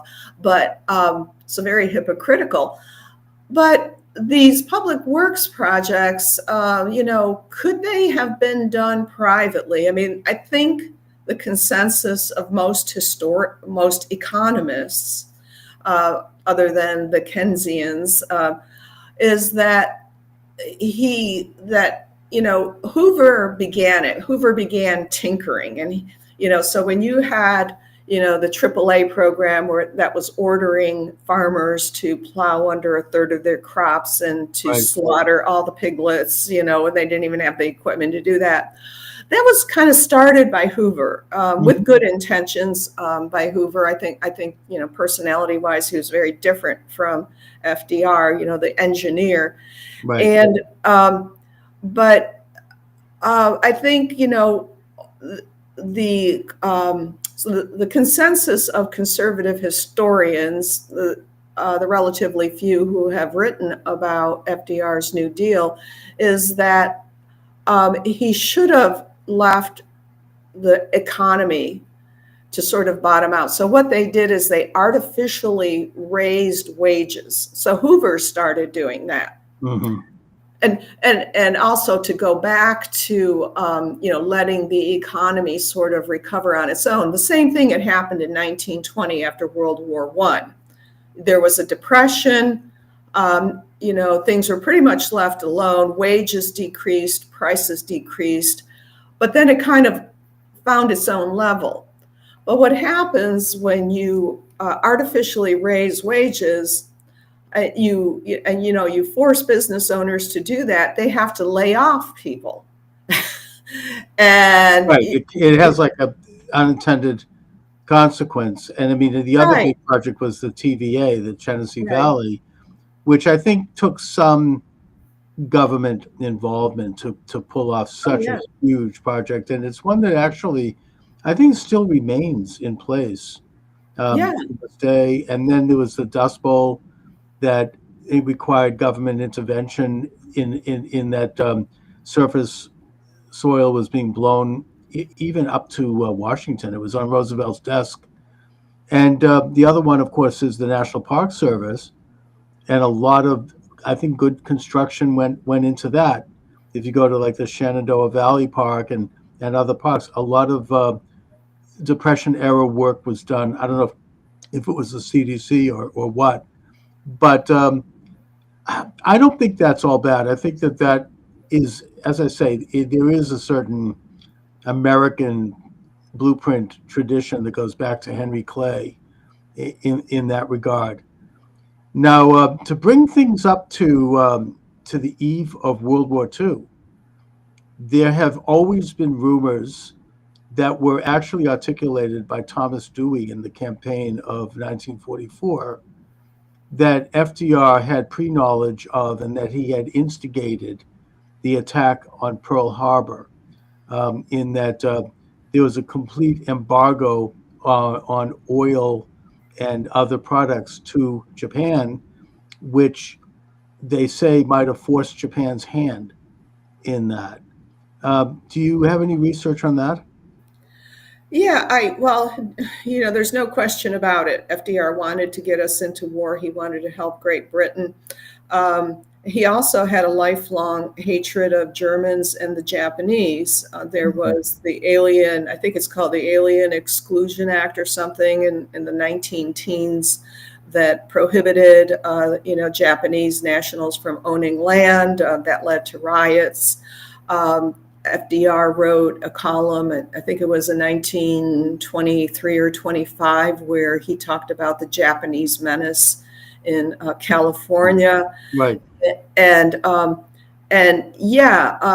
So yes, the encirclement, sort of cutting off this island nation from all its resources, was provocative. He did, also, he sent someone in the Navy, was going to send him off into the Philippines, knowing that, into Japanese enemy territory, basically on a suicide mission, hoping that the Japanese would attack. Admiral Richardson had told FDR, don't keep the fleet in Hawaii. They're vulnerable, And FDR said, well, I've got an election to win, 1940, and kept the fleet there. And, of course, fired Richardson or moved him to a different position and put Kimmel in his place.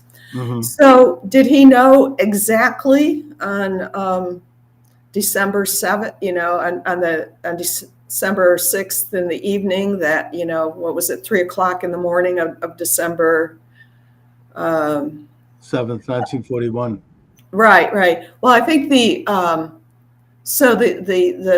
I think the telegram came in around 1:00 in the afternoon, and so it was in the early morning hours, the West Coast time. Did he know that it was going to happen exactly then? I don't know, but certainly it was not it could not have been a shock to him. And one of the first things he said, or the first thing he said immediately is, I'm ruined, or, about his own reputation. Forget the 3,000 men who died, right? Right, exactly. It was a devastating attack. Even if he did know, I'm not sure he knew it was going to be that big an attack. Right. It really destroyed the Pacific Fleet, and it was what really was one of the most infamous events in American history, and did nothing like that up until of course, the attack on 9/11 of 2001. Now, FDR's administration was honeycombed with communists. That's something that has been proven beyond a shadow of a doubt.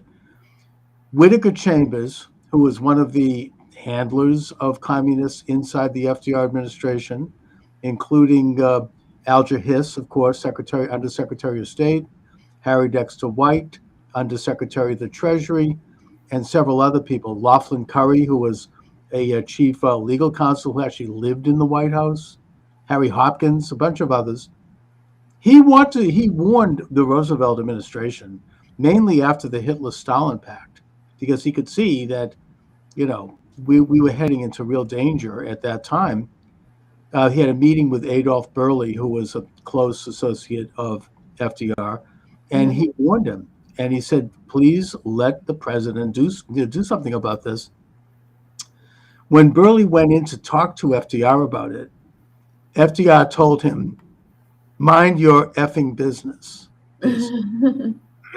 And he did nothing. What was going on with that? Did he didn't certainly deny it, and he had these people literally living in the White House. I mean, these were high-level figures who were reporting to Stalin. What was going on with that? Yeah, it's very curious. He had this infatuation with Stalin, and he wanted the two economic systems to sort of converge. He thought that through his personal charm, he could sort of persuade Stalin not to murder as many people or, send so many to the gulag.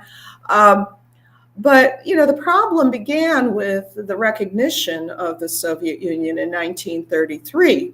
But Right. already but in 1932, he was meeting with Walter Duranty, the New York Times reporter who lied about the starvation of millions in the Ukraine, Yes. and talking to him about giving Soviet Russia recognition, diplomatic recognition. And it had been tried by other countries. And they said, we can't do this. That, as soon as you open up the doors to these people, they send in spies, they sabotage your government. And so Roosevelt had warnings, a couple of journalists, that I think it was only maybe it was in August of that year, 1932, said, we've been there, we've seen what's going on. There is state-sponsored, famine. It's been engineered by Stalin, but FDR didn't care. I mean, like he said, mind your own effing business. Mm-hmm. That just shows complete indifference. Very amoral individual. Yes. Plus, when his wife Eleanor brought up the lynching of black people in the South, he told her to stay out of it and mind her business. He didn't want to hear about it. Speaking of whom, talk about obsession with Stalin. She wrote "Dear Uncle Joe" as a column during the war. She seemed to have loved Stalin. I wonder if you know anything about her and her rather peculiar relationship with him. Yeah, I don't know about her relationship with Stalin, but I do No, her know. relationship with her husband. Oh, her husband. Yeah. That was a political marriage. As he was growing up, Franklin Roosevelt admired Teddy Roosevelt. As a freshman at Harvard, he had told this girl and her family that he was going to be president. And this was his goal. And the path he would follow was the one Teddy Roosevelt had laid out. And, she did not want to marry him or have anything to do with him. And he pursued some other girls, but then he came across his distant cousin, Eleanor, on a train. I think it was, she was about 16, he was 18, and he was with his mother, which was often the case. She was pretty domineering. Yes. And they married young, but all his life, he wanted to get in with that other side of the family. There was the Oyster Bay branch on Long Island, which was Teddy Roosevelt, the Republicans, and then the Hudson River Roosevelts, the Democrats. Franklin's father was a Democrat, and he, sought to be connected with that side of the family. And so it was a politically advantageous marriage. So when they were on their honeymoon in Europe, people didn't know who Franklin Roosevelt was, but they knew who Eleanor was. She was, Teddy Roosevelt's niece. Right. So, but he had no respect for her. She had grown up as pretty much an orphan after around the age of 10. Her mother, didn't treat her very well.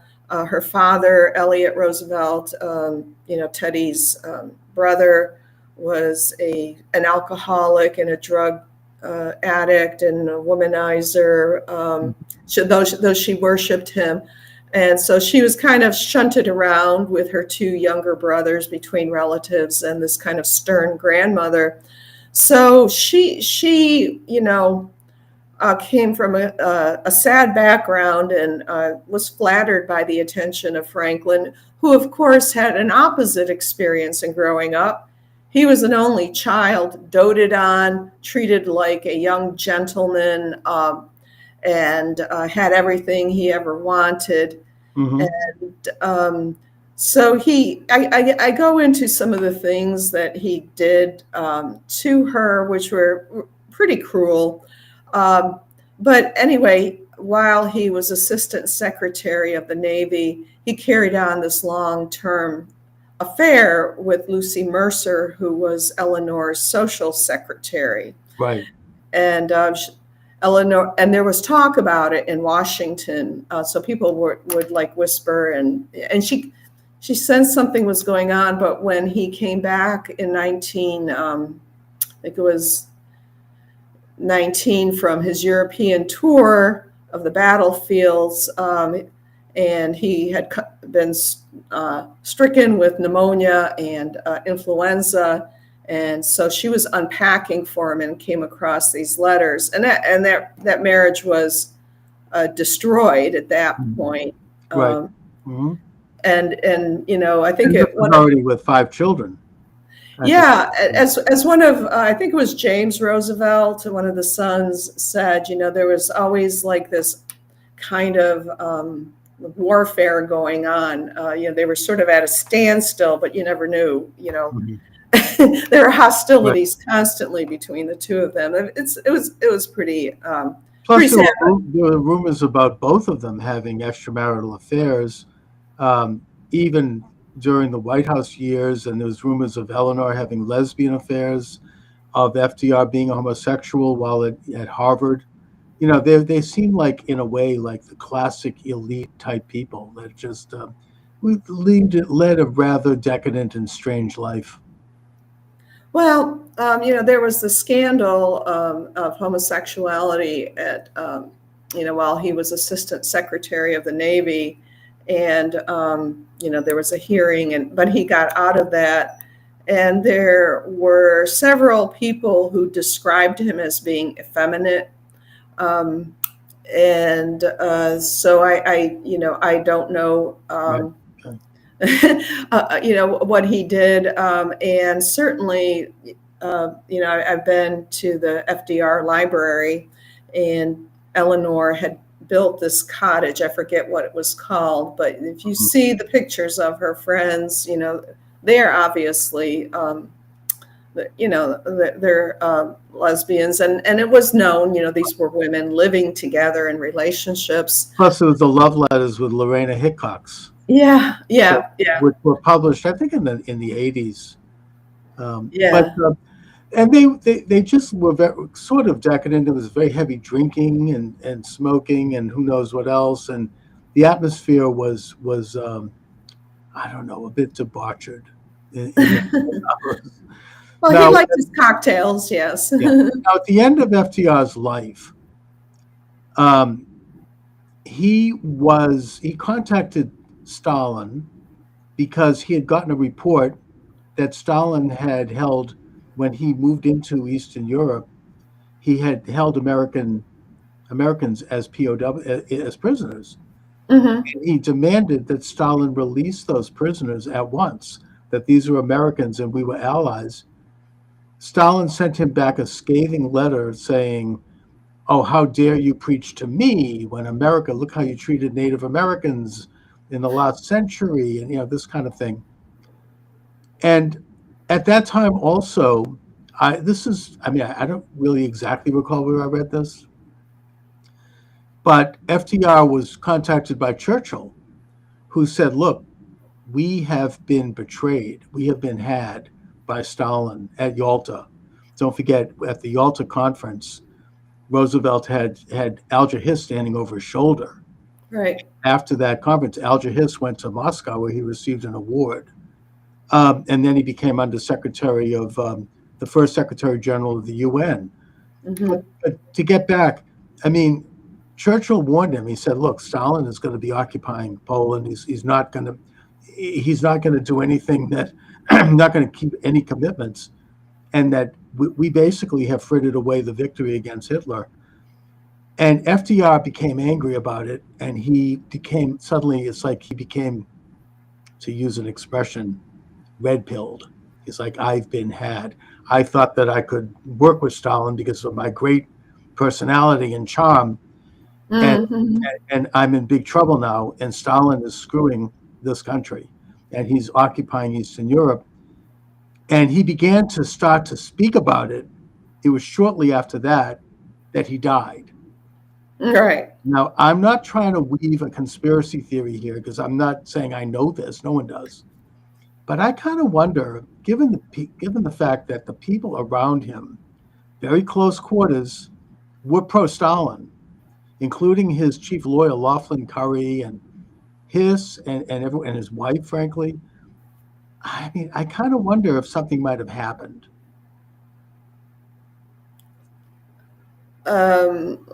In other words, he might have been given. It might have been a hit.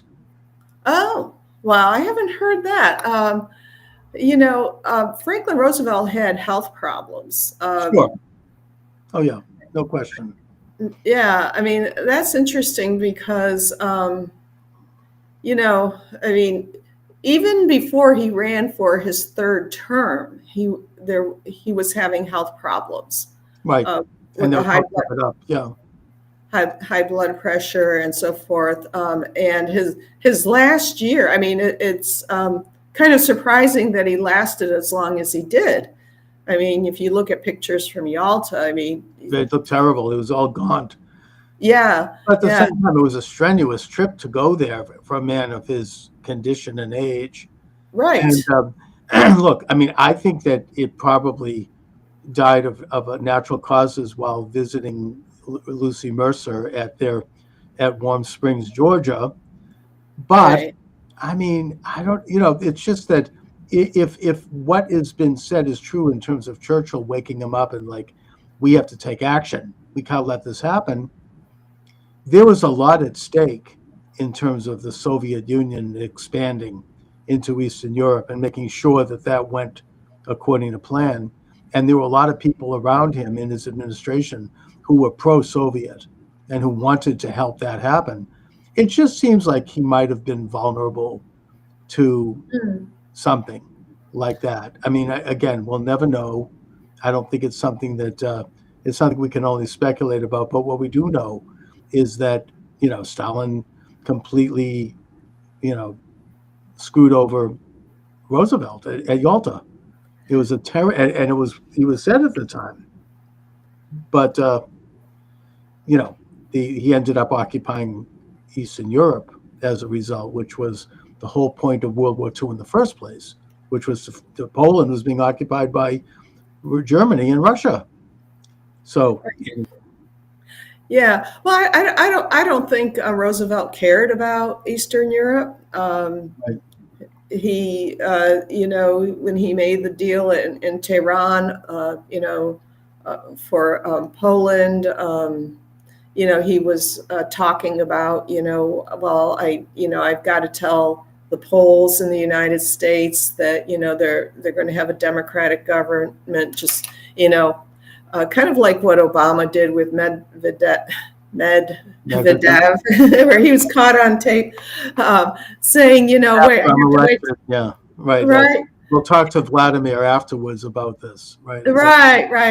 Right. And, and I think, I don't think I'm from an Eastern European country. I was born in Slovenia, so it's kind of personal with me. Right.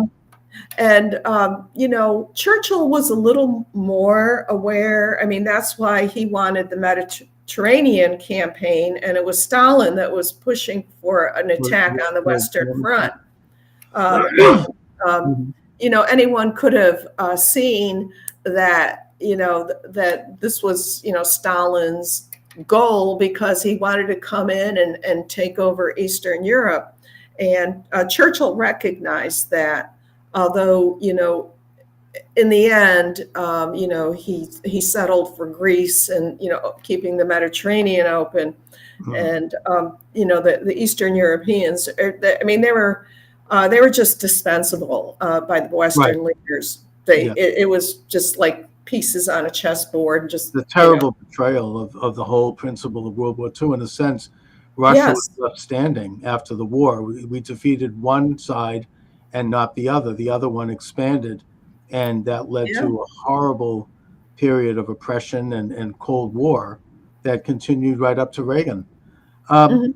So to sort of wrap things up, I want to look at the legacy of FDR in terms of the actual impact that he had on how we governed ourselves after his administration, what sort of changed, and in the context of what is happening right now with President Trump, who is sort of beginning to unravel some of what Trump accurately describes as the deep state that I think was established by FDR and by Truman. Anyway. Well, yeah, this idea of the brain trust, where you have these, supposedly really smart people, with Ivy League degrees, and they're going to, run these agencies that are going to be another branch of government that's actually going to have control over the other branches and taking power away from the people, through their elected officials. So, we've got this huge administrative state. And you just listen to some of these people who are being fired or, given these compensation packages. And it's like, how dare you, kick me out? Don't you know what I'm doing for you by having, drag shows in, Turkestan or wherever, that's what they need, we know this better than you do. And, just the arrogance of such people.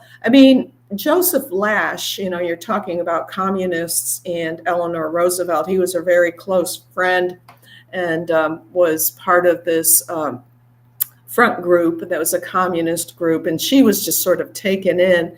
But even he, in his book, admitted that these bureaucrats, these PhDs who worked in Washington, D.C., were making 2 to 3 times as much as they could make if they were teaching or had other jobs. And Washington exploded in size. It was a sleepy little town, but under the New Deal, you had all these, self-important people walking around, and that's, and it's only grown since then. And, that's what Washington has become.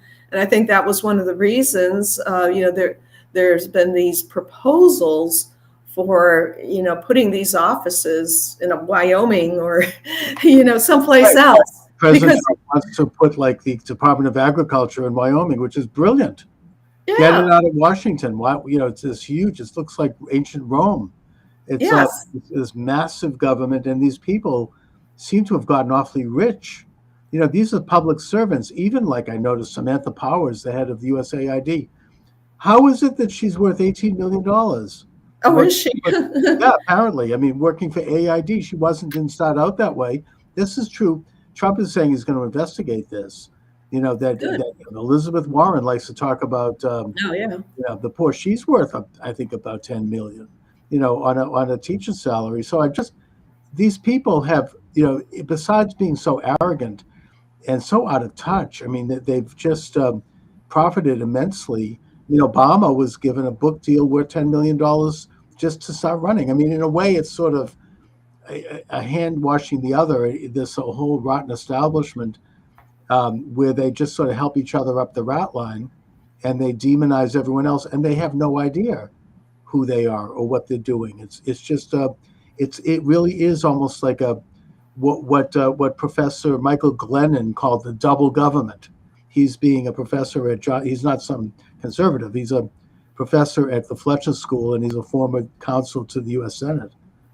I think that's what we're looking at now. They are so out of touch, so top heavy, and so filled with their own sense of importance And that does reflect Roosevelt's personality. I mean, he almost had like a sense of like, not noblesse oblige, but, like divine right of kings, which is something that we got rid of when we kicked out George III, or the Chinese concept of the, the magic kingdom. I mean, the head of the Chinese dynasty, the mandate of heaven, they called it. It's really something that's not the American way. And I think that he set in motion a pattern that has continued up until now, that enough people are waking up. So it's very interesting to study who he was and what he did. I mean, it's not just politics either, or policy. It's personality. It's, you set the stage. The president does this. I mean, George Washington was very aware of that when he became president. He wanted to be careful how he was addressed, how he looked while riding a horse, what kind of suit he wore, how his hair was combed. Because he knew that he was setting a stage that every president following him would imitate to a certain degree, and they have. So FDR had that kind of impact on American politics, not just the presidency, but the entire, bureaucracy that has run the show since. And that's now being smashed, thank God. Yeah, well, I hope it is smashed, because these people who are in these departments, they change the terminology, they change names, they switch people around. I was in academia, so I know that they're gonna try every method that they can think of, behind the walls to keep doing what they've been doing and feeling very righteous about it.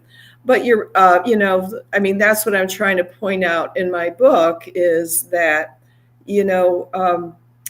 FDR thought of himself, or actually Edmund Wilson, the liberal journalist, said that he governed as if he were Lord of the nation. And I think, and that comment struck me. It's in a book called Upstate. And I thought, well, that's exactly right. And John Flynn had this book in 1940 titled Country Squire in the White House.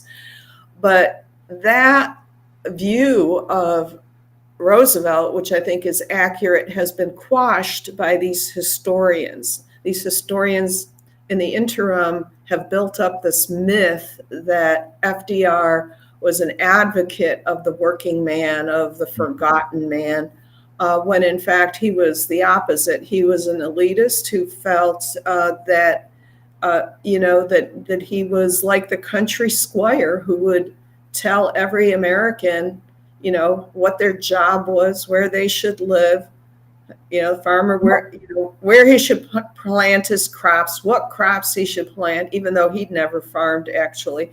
So, that is who he really was. It was like a feudal lord.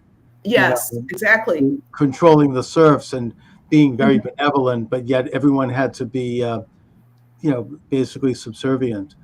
So the book is Debunking FDR, The Man and the Myths. Mary Graber is the author. The book is available at all major bookstores, at Amazon and Barnes & Noble. Mary, what is this project that you're involved in?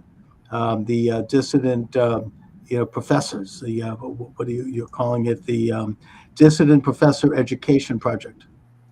Yes, well, that was started back in 2011 when I was still teaching at Emory, and I was writing articles, people are aware now about critical race theory and DEI, but no one was really aware of that back then. They knew that professors were liberal, but they had no conception of what was really going on. And so I thought, well, I know what's going on because I'm right in the middle of it and I'm going to expose it. And I was writing articles and I had these adjunct positions. And, when a department chair or the college president got wind of these columns, all of a sudden I had no more classes the following semester. So to teach after they'd been begging me. And so I was sending out my articles to a list, and I gotten a check for $500 from one of my readers. And I thought, wow, I'm going to, have to really do something with this. So I set up a website, and I thought, well, I'll be a nonprofit so he can get the tax write-off and other people can. And then I got caught up in Obama's IRS. Uh-oh. Yeah, well, that was the whole Lois Lerner business. Yes. Yes. Suddenly, all of a sudden, these new conservatives started to wake up and realize that they could do the stuff that was really only meant for liberals in terms of tax exemptions and nonprofit. Yeah, very, very bad news. Mary, so thank you for joining me. This is really a great talk, and I'd love to get in touch with some of the other authors and intellectuals in your group. But let my listeners and viewers know where they can get your excellent book and website or anything else you'd like to share. Sure. Yes. So my book is, published by Regnery. You can go there. You can go to Amazon, Barnes and Noble, any place books are sold. You should be able to get it there. My website, if you want to see all my articles, I publish frequently. I've been publishing on FDR lately. It's marygrabar.com. Last name is Grabar. Sign up for my newsletter. I send out notices when I have things published or if I'm speaking someplace, and you can go to dissidentprof.com and sign up for my newsletter and stay in touch. And that's how you can get in touch with me. Dissidentprof.com. Mary Grabar, again, thanks for joining me today. Really good talk. I really appreciate it. Yes, it's been fun. Thank you. All right, welcome aboard the program. Charles Moscowitz here at the new time of 7 p.m. Let me also go live on TikTok. I had one of my regular station was shut down, but they just I actually, for whatever reason, was able to do it at an older station. I don't know why. So here we are. Oh, good. I can actually get you on the picture. Anyway, Mike, let me just see if I can set this thing up. Okay. All good news. All good news. Amazing. I can't believe how well things are going. You're just walking on air here. I mean, I think the whole country is, whether they want to admit it or not. I mean, everything is totally transformed. Yeah, it's incredible. Today, RFK was confirmed. That is huge. That, to me, is probably the most important accomplishment yet in many ways. He is somebody who, maybe it's because I'm an old Massachusetts guy and I have nostalgic feelings about John F. Kennedy and Robert Kennedy growing up, following them and, in a way, idolizing them. RFK Jr. is a hearkening back to the great Kennedys, and not the crummy Kennedys that came afterwards, starting with Ted. But, it's a restoration of that whole family and their what they wanted to do, and at least the image of it, and in a way, the reality of it. He's, I don't know if you heard his acceptance speech, but it was damn moving. It was really powerful. He really feels he's very idealistic, just like his father. He's has like a fervor to really accomplish this one thing, which he's worked on for decades as a lawyer and has done so successfully, suing drug companies, suing to clean the Hudson River, suing food manufacturers. He knows everything as much as anyone about what's going on. His book, The Real Anthony Fauci, laid out exactly what the pandemic was about. And having him in there is just an incredible opportunity. I've heard that Obama wanted to put him in, but Obama was told by the drug companies not to, so he didn't. It takes somebody like Trump to actually go ahead and do the right thing. And now with Tulsi Gabbard in there, also a great, warrior, someone who's a lieutenant colonel, served in several wars, and who wants peace in the world. And the last ship to fall is going to be Kash Patel. I understand that's happening early next week. It looks like he's going to make it because Susan Collins is rumored to be voting in favor of him. Good. So, and the thing with RFK, all right, I may not agree with him on 100.0% Right. of everything, but good God, what was the alternative? You know, Tony Fauci Jr. coming in again. It's just, it's so easy, and I hope people just look at it like this. In any of these moves that Trump's trying to make, if the Department of Education is so great, let's look at the performance of the kids. It's deteriorated essentially every year. Mm. If the current HHS, FDA, NIH, etc., is so great, why is the morbidity worse every single year? I think that the country has gotten sicker every year for the past several decades. I trace it back to the introduction of fluoride in the water, which I think everyone now admits is a toxic metal, that you can get enough fluoride without putting it in the water to the degree that anybody should have it. And then from there, you ended up with seed oil. Since I've become aware of seed oil, which is highly toxic and which you can't digest it, I've been looking at labels and it's in everything. Oh, yeah. And it's very toxic. Anything like, canola oil or palm oil. Palm oil has been linked with heart disease. Other of these so-called vegetable oils, which they were originally sold as good, starting with margarine, that it's very toxic. The body can't digest it. And it has led, you can see a correlation coefficient between the introduction of those oils and the rise of obesity and heart disease and cancer and other ailments. And RFK knows this, and he has stated it. And I think he's going to go in there and kick ass and really get this stuff taken out of our diets for once and for all. Yeah, it just, let's leave it at this. Just somebody take a different look at what's going on, because the current modality is not working. It's really that simple. Right, exactly. Something has happened, and it's like anything else. You could look at, a train wreck, and you can say, what happened? Was it human error? Was it design flaw? Was it, the train was worn out? You do the research and you make corrections. Well, this is no different. I mean, the rise in these diseases and the sickening of the American population is not an accident. Now, maybe it was inadvertent. I doubt it, but maybe. Let's give benefit of the doubt. Either way, it has to be exposed and it has to be addressed, because we're all going to die. I mean, it's just, this is the most important function. So this is incredible news.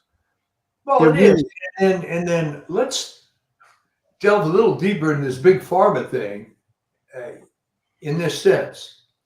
Before everybody just has this monolithic anti-big pharma situation, consider that what they're doing is just making the products that, quote, modern medicine thinks it needs. Here's a simple example. When you go to the doctor, they run blood, and you have a dozen parameters, 20 parameters. Somebody decided that cholesterol is bad, all right? Which I don't agree with, but that's right, another which story. is actually, I think, proven to be untrue. It's right, but here's the point, Chuck. So they got smart people at Big Pharma.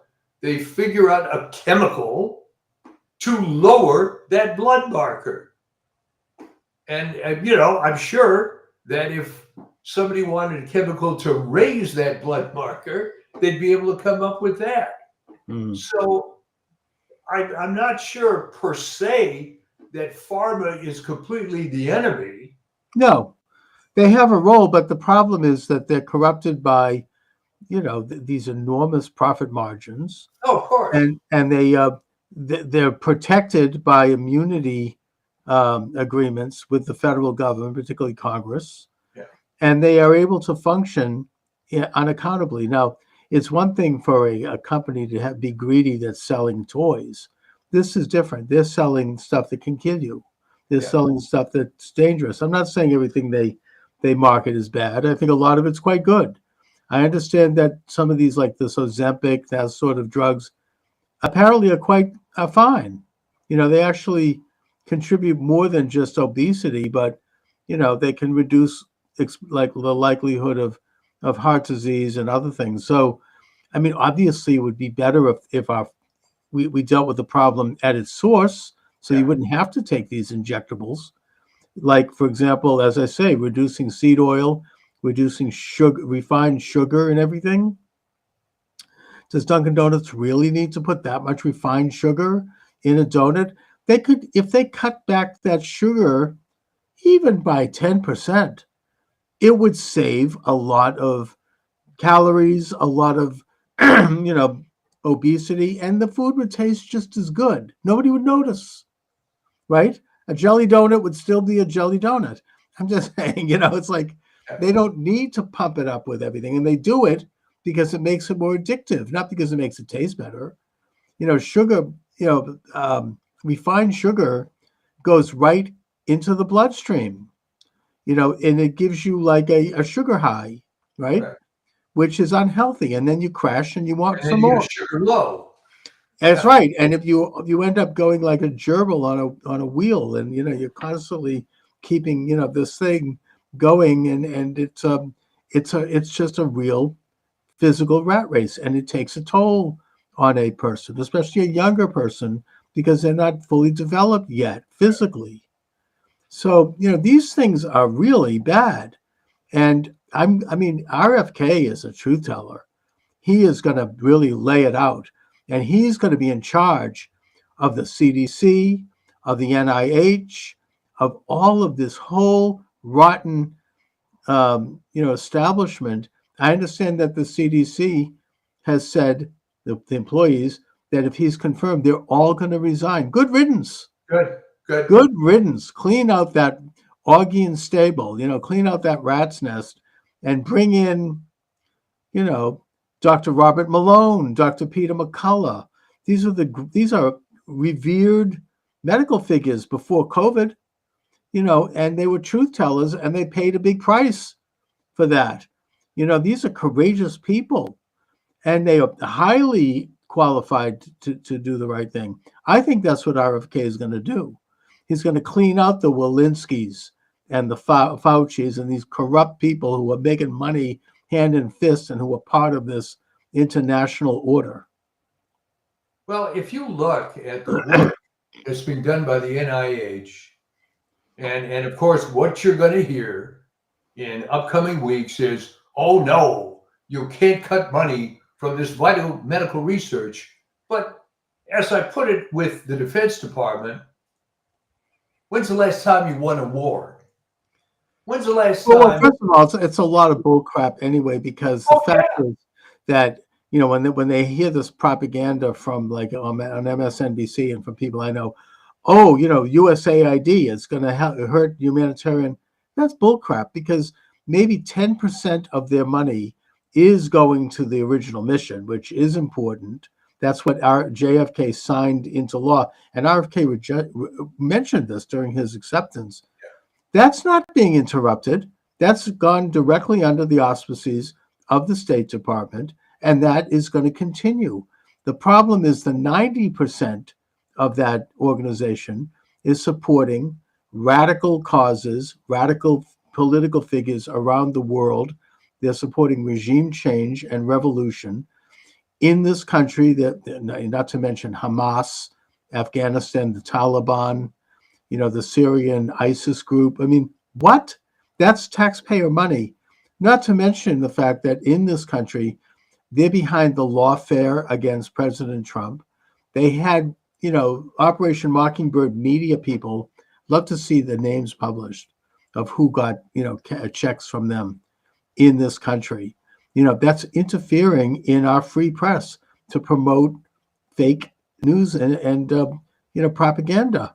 It's I mean, it's it's the biggest scandal I think that we've seen in the past decades, and that's only the beginning. Wait till they open the door to the Department of Education. I wish the late Dr. Samuel Blumenfeld were alive to see this. He's like dancing in heaven. I mean, we never thought this could happen. They're going to open the hood on that one, and you're going to find who was getting education checks. Well, I have to give compliments to Blumenthal, who I never met, although I saw some of the videos, and of course I know about him from you. He was very, very perceptive early on. Yeah. To see what was going on, because back in those days it was nowhere near as bad as it is. No. He predicted critical race theory and DEI, which wasn't even happening when he was on the scene. Not to mention the sex change operations. Yeah. I mean, you see that USAID. I mean, talk about that, funding tens of millions of dollars to do sex change operations on mice, putting aside the hideously cruel thing, activity. I mean, what do we need to know that? Well, it's like it seems like the main things they poured money into was sex change, legitimizing it, open borders, pouring money into the coffers of people coming in, and which, by the way, was done by just about every agency under Biden, diverting funds to help illegal aliens. And also revolution abroad, regime change, in places like Ukraine, which is now was on the brink of World War III. They sent money into Israel to defeat Netanyahu and get activists on the street. I mean, who knows what else? Well, I mean, it's about time. And of course, it raises another point that there should be sunsetting laws on every agency. All right, maybe JFK started this thing with good intentions, but to let it go for 60 years unabated, who's minding the store? That's the problem with all this. Well, I mean, yeah, and the big problem, the reason why they've been busted and what started the ball rolling is that not only did they refuse to turn over their budget to the new Secretary of State, Rubio, who then proceeded to shut the door down and take away the building, and he just locked. Why did they think that was going to work? I mean, imagine how arrogant you have to be to go to the cabinet secretary who has oversight. I mean, that's a rogue agency. I mean, I can't wait till Kash Patel gets his hand on the FBI. Yeah. Oh my God! I mean, they were going to build a new headquarters that was going to be as big as the Pentagon. Yeah. I mean, I think that they really were about to talk about constitutional crisis. I think they were poised to completely seize everything. John Kerry actually was on record as saying, wait till after the election so we can take care of the First Amendment. I mean, they were really ready to completely launch this, complete control. And it's miraculous that they failed. They tried the censorship, it didn't work. They tried to shoot Trump, it didn't work. They tried to bankrupt him, they tried to jail him for 100 years. It's amazing. I mean, I can't believe what kind of a man he is to go through that and come out in such a good state. I mean, I was having a nervous breakdown and I'm not even going through it. And he just is, it's like incredible, the internal strength. I think what kind of happened to him was he sort of got ultimately pissed off. So wait a minute, they're not going to do this to me. They're a bunch of lightweights. He's a titan of industry, and these are bureaucrats. So right there, it's a mismatch. True, they have a lot of resources, but they just didn't have the cojones to actually do it. They could hide behind. I think they tried to do it with both fists. Yeah. I mean, concocting these crazy charges, and they were just continuing on from the perfect phone call impeachment. and from the Mueller report. I mean, it's just, and now it seems like it's all over. There's It nothing is, more. but if you think about it, they were just a bunch of weasels. Always, yeah. If you But look they meant at, business. They meant business. I think they did want to try to kill Trump, and they may still do it, but it's too late now because his government. I mean, he's crossed the finish line. Even God forbid if something happens to Donald Trump, it's too late. Everything is in motion now. The the government is being completely audited. There's even talk about auditing the Fed and putting Ron Paul in charge. Can you imagine that?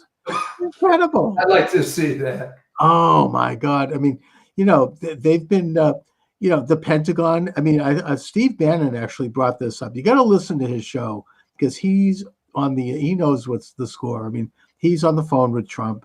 He's talking to people. He knows what's going on. He did a show saying, look, in order for President Trump to do this, he has to, and his people have to cross the Potomac and go to the Pentagon and clean it up. We're talking about an agency that gets $850 billion a year. And the next day, Trump announced that that's exactly what they were going to do. I think he's listening to Bannon. And Can you imagine how much waste they're going to find at the Pentagon? I mean, just the low-hanging fruit. Already, they've gotten rid of the DEI programs and all this crap that was put in by that traitorous chief of staff. The white rage crap. They're already pulling all that out, and I mean that is a deep one. We remember Donald Rumsfeld 2 days before 9/11 giving a press conference where he said, "We seem to have lost $3.5 trillion not accounted for." 2 days later, you had 9/11, and the Pentagon was hit by a plane that happened to destroy those offices. Putting that aside, it's a huge, a boondoggle. I mean, it's to clean that thing up, and it's going to take years. It's not going to happen overnight, but so far so good. At least they're finally going to attempt it, and there's going to be audits of all these agencies. Elizabeth Warren's house has been shut down. The consumer protection. You should see the way she's crying about it. I mean, whatever good they did, that's going to be absorbed by some other office. Yeah. They probably 10, 20% of what they did was fine. Maybe checking up on credit, shyster credit cards. But, who knows what was going through them? I mean, these things are all just rackets. I mean, the amount of money that ended up in people's pockets. And recently, I saw a comment by Tucker Carlson. He's vacationing in some rich Swiss Alps resort and getting around. And he said, there are people walking around here. Most of them are Ukrainians, and they are rich. We're talking like, unbelievable wealth. That's where all that money went. Yeah. Zelensky says, oh, I don't know where $100 billion went. It went into the pockets of all these corrupt oligarchs, and maybe we'll get to the bottom of how much of it was slipped off the fingers and ended up in the pockets of these hacks, both Democrat and Republican, in Congress and in government. A lot of it did, I'm sure. Yeah, it's just mind-boggling, but, give me a prediction here. What's going to be the reaction and how's it going to change going down the road with the liberals, CNN, and so on? I mean, right now, they're saying things like, well, Musk has made a lot of charges, but he has no evidence. There's tons of evidence. That's bullcrap. Yeah, well, I understand. So is there ever going to be a point where they can just accept it and say, hey, folks, we've been ripped off for the last 50 years? That's a great question because they haven't gotten it yet. They're even worse. I mean, Bill Maher had on, Chris Hayes from MSNBC. What was his big cause? Parents should have the right to sex change their children. Yeah. I mean, they haven't learned anything. Don't they know how unpopular that is, even amongst most liberals? I mean, this is what they're going to hang their hat on. I mean, it's they have not really taken in the fact that they have lost and that they're losing even more. A recent poll shows that 48% of black men admire Trump and Yeah. support him now. I mean, they're not going to get that back. Those are big numbers. And let me say this. I suspect that there's a higher percentage of black women that support Trump, but like liberal Jews, they may be afraid to say it out loud. Right. That's right. And it's growing. And, the more they dig in, I mean, I don't know how Rachel Maddow, I mean, I have to watch these things once in a while. Huh. They're like, we're going to impeach Elon Musk. First of all, how stupid are they? He doesn't hold an office. He's a consultant. He's not he hasn't been put in office. He can't be impeached. And I think that some of these radical judges that are making these aggravating decisions. Oh, they've already have articles of impeachment over this McConnell guy. Yeah, and I think that that's not going to work because, I mean, first of all, Judge O'Toole in Boston has thrown out, he's stopped it because he's got some integrity. And he's like, we don't have any standing here. And I heard it suggested by Jeff Cooner, who's an excellent talk show host. He and whom Trump listens to, and people listen to his show in Boston. He says that Trump just needs to ignore these decisions and send them a letter maybe and say, these are not valid decisions because they interfere with the basic and constitutional function of the executive branch. Right. And that's been done. I mean, Biden himself did it. He ignored a decision by a federal judge to not hand out student loan payments, right? It goes back in history. Jefferson did it. That's what Marbury versus Madison was all about. The first case that really established the Supreme Court, that Jefferson fired, or Madison, his Secretary of State, fired Marbury and a group of other people who were appointed by Adams because they wanted their own people. It was a new administration. And so Marbury sued, and the Supreme Court said, hey, the executive branch has the power to do this. And, you can't interfere with that. I mean, they can fire and hire anyone they want. Andrew Jackson notoriously did it, not in a good way, but he ignored the decision about stopping the Trail of Tears that was done by Marshall. I'm not saying I support that, but the point is that he invoked executive authority. These are executive decisions. Lincoln did it by ignoring Dred Scott. This isn't new.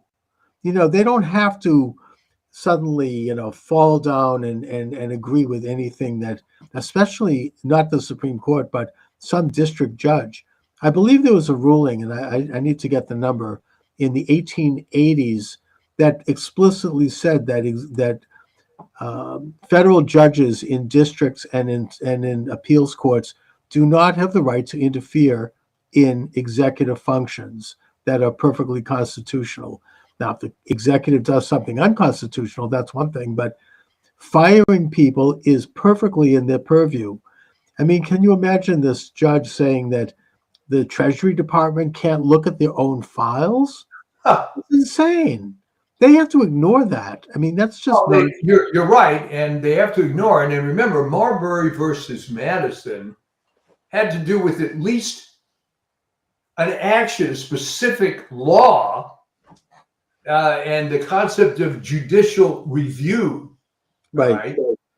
But it's a pretty far stretch to apply this to someone just doing their normal job.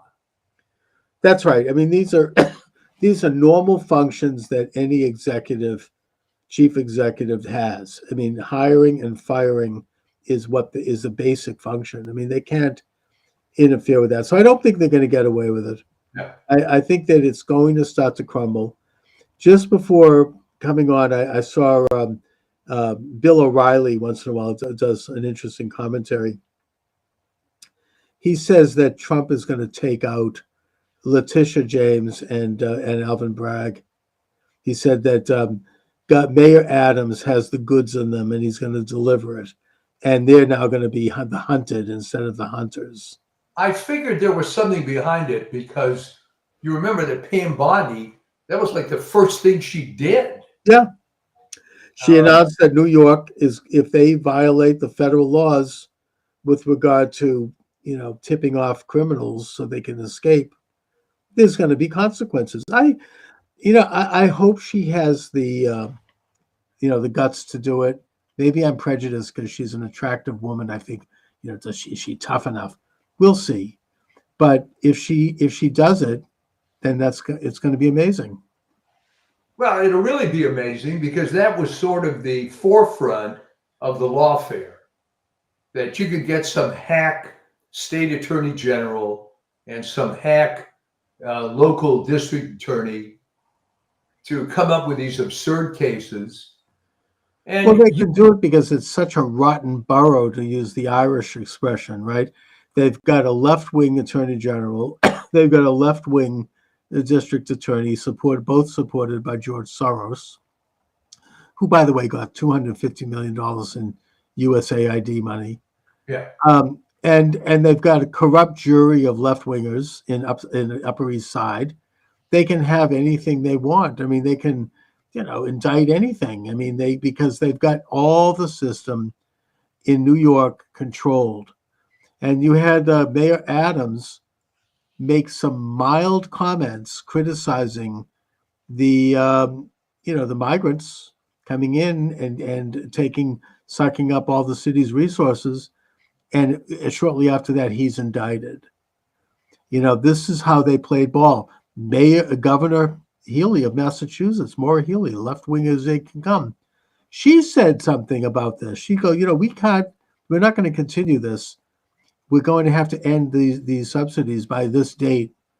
2 days later, the Boston Globe did a hit piece on her. Right. I'm just saying, but it's not working. They're doing, let me ask you this. old way of doing things. What is their dog in the fight? Okay, if they're willing to take out a fellow super left winger like Healy, what, they're going to die on the hill of illegal immigration and transgender surgery? Okay, but seems to be the point? Is it that their minds are so corrupted that they've gone over so far to the dark side that's just what, I mean, was it Darth Vader now? It's completely taken over by this negative influence. There's a secretive cabal that runs the world, I think. I think the John Birch Society was right, that it's been around, probably going all the way back to ancient Babylon, but it's here. It's become very predominant. What they do is not rational. They want to merge the United States into a world order, like as a providence. Franklin Roosevelt, I just did an interview with an author who wrote a book about him. Very good interview, Mary Graybar. It's up on my Rumble station. That he talked about convergence, and that he got this idea from the head of the Ford Foundation, Gaither. What was his name? Rowan Gaither, who testified about it to the Reese Committee, where he said that the goal of the international establishment is convergence. This is what the FDR administration was all about. What that meant was that the United States would be moved enough to the left and the Soviet Union would be moved enough to the right that they would meet each other midway and converge and become a world order. And that the way to move the U.S. to the left was to transfer governing powers to these unelected, unaccountable, faceless, often international and not even American bureaucracies. Now, I don't know if you got to see Elon Musk's talk in the Oval Office. Did you see that? Well, he had a couple of them. Well, very recently. And he laid it out in terms of exactly what they're doing. He said there are two prongs here. The first is the restoration of what he calls democracy. Now, I don't know, use the word, it's used in different ways, but he says it's a restoration of democracy versus bureaucracy, which is what we're being run by now. Yeah. The unelected, and he said it, these are unelected bureaucrats who are not accountable to the American people. They're not elected. We don't know who they are.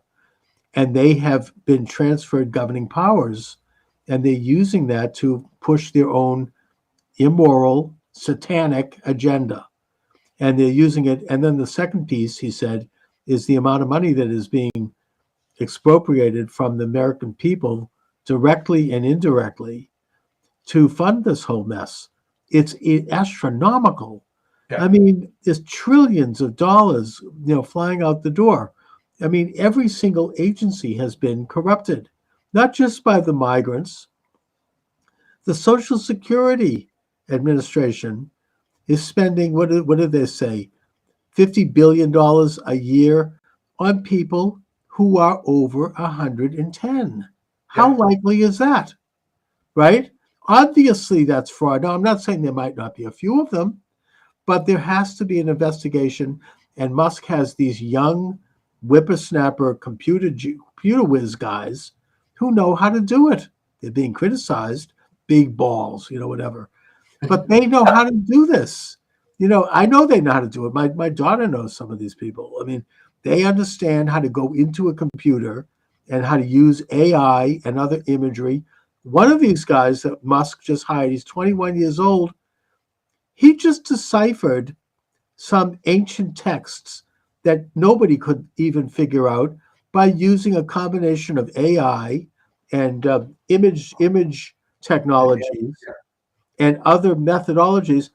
And he was able to crack the code of this ancient Sumerian. He was from Nebraska, but and somehow Musk found a number of these people. Yeah, they're brilliant. They put a website that already, I mean, if you compare it to the Obamacare website, it took months and months and months. This thing was up in 2 weeks? Oh, but I mean, these guys are going to be able to go into the Social Security system and crack it very quickly and find out exactly who is doing what and who's scamming that system.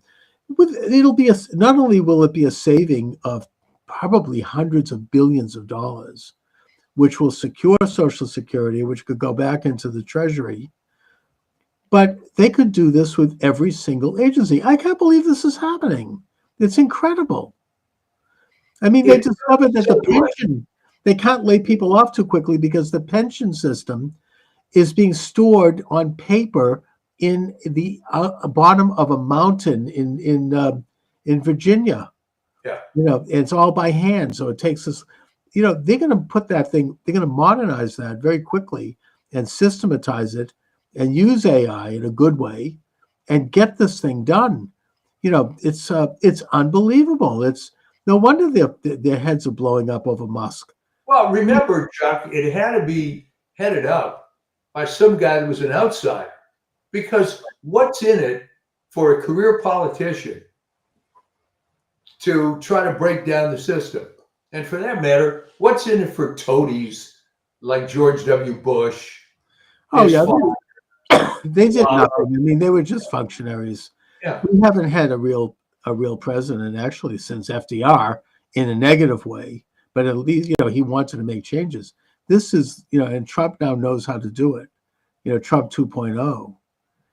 He's not part of this rotten, illuminated establishment. And I don't see how they're going to stop it now. He's moving. Every day is like Christmas morning. You're waiting to open up the next package.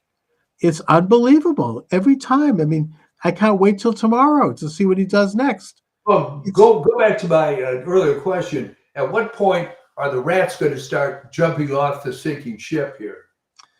Well, now that Judge O'Toole has lifted the ban on the payout, the offer, I think it's up to 75,000, and it's growing, and a lot of people are going to take that. Okay, I guess the rats I was referring to are the big ones. Is the Rachel Maddows of the world and the apologists. Well, Trump is routing them out on a high level. I mean, he's gotten rid of these corrupt inspector generals who have turned a blind eye for 4 years, 8 years on corruption. He's going to put in his own people. He's getting rid of the U.S. attorneys who are then coming in. Even here in Boston, we've got what's her name, Leah Foley. She's a Trump person. She's taking over that office, and she's kicking ass. She's getting rid of all of these leftover hacks and she's like, "Hey, if this state is gonna try some bull crap about, letting migrants off the hook by alerting them, they're going to go to jail. We're going to prosecute them," and she means it, and so doesn't Bondi. They're not going to. I mean, this is bad stuff. You can't do that. I mean, there's an FBI agent named Zip Connolly who is in prison now. He's been in prison for probably 20 years because he tipped off Whitey Bulger during that scandal. He was an FBI agent. Yeah. These people, this is what's happening. Apparently there was they think it was FBI agents who tipped off that Venezuelan gang, Tren El Agua in Denver. So when ICE showed up, there was no one there. That is a major crime. And if they can rout them out, they're going to go to prison for a long time. I think they know who it was, Yeah. but they're not publicizing it. I'm just waiting for the inevitable video of not so much a bad FBI guy, but some so-called do-gooder who gets busted, and the tearful, "Well, I wouldn't try to hurt anybody." And yeah. Well, first of all, you're putting those ICE agents in direct danger. I mean, they could walk into an ambush. That's dangerous. Those are major crimes. You can't do that. Agree. And as far as people who are defrauding Social Security by collecting after their mother or father died, I mean, that's obviously what's going on here. They keep the name up and they keep the bank account up and they continue to collect it to the tune of $100 billion. I mean, I don't think that those people should go to jail. I think two things should happen. First of all, they have to stop the check. Secondly, there has to be a clawback, figure out how much they took and just have, go in and pull it back and put it back into the Social Security Trust Fund where it belongs. So, there are definitely things that can be done to claw back all this money that's been ripped off for these crazy, that's just outright fraud, but also these absolutely insane stuff for sex change and who knows what else. Very exciting times. Yes, indeed. And who would have thought that this could even have happened? And let's be honest, you couldn't have even done it without very recent technology that would allow you to crawl into these databases and be able to pull out what you want. Oh yeah.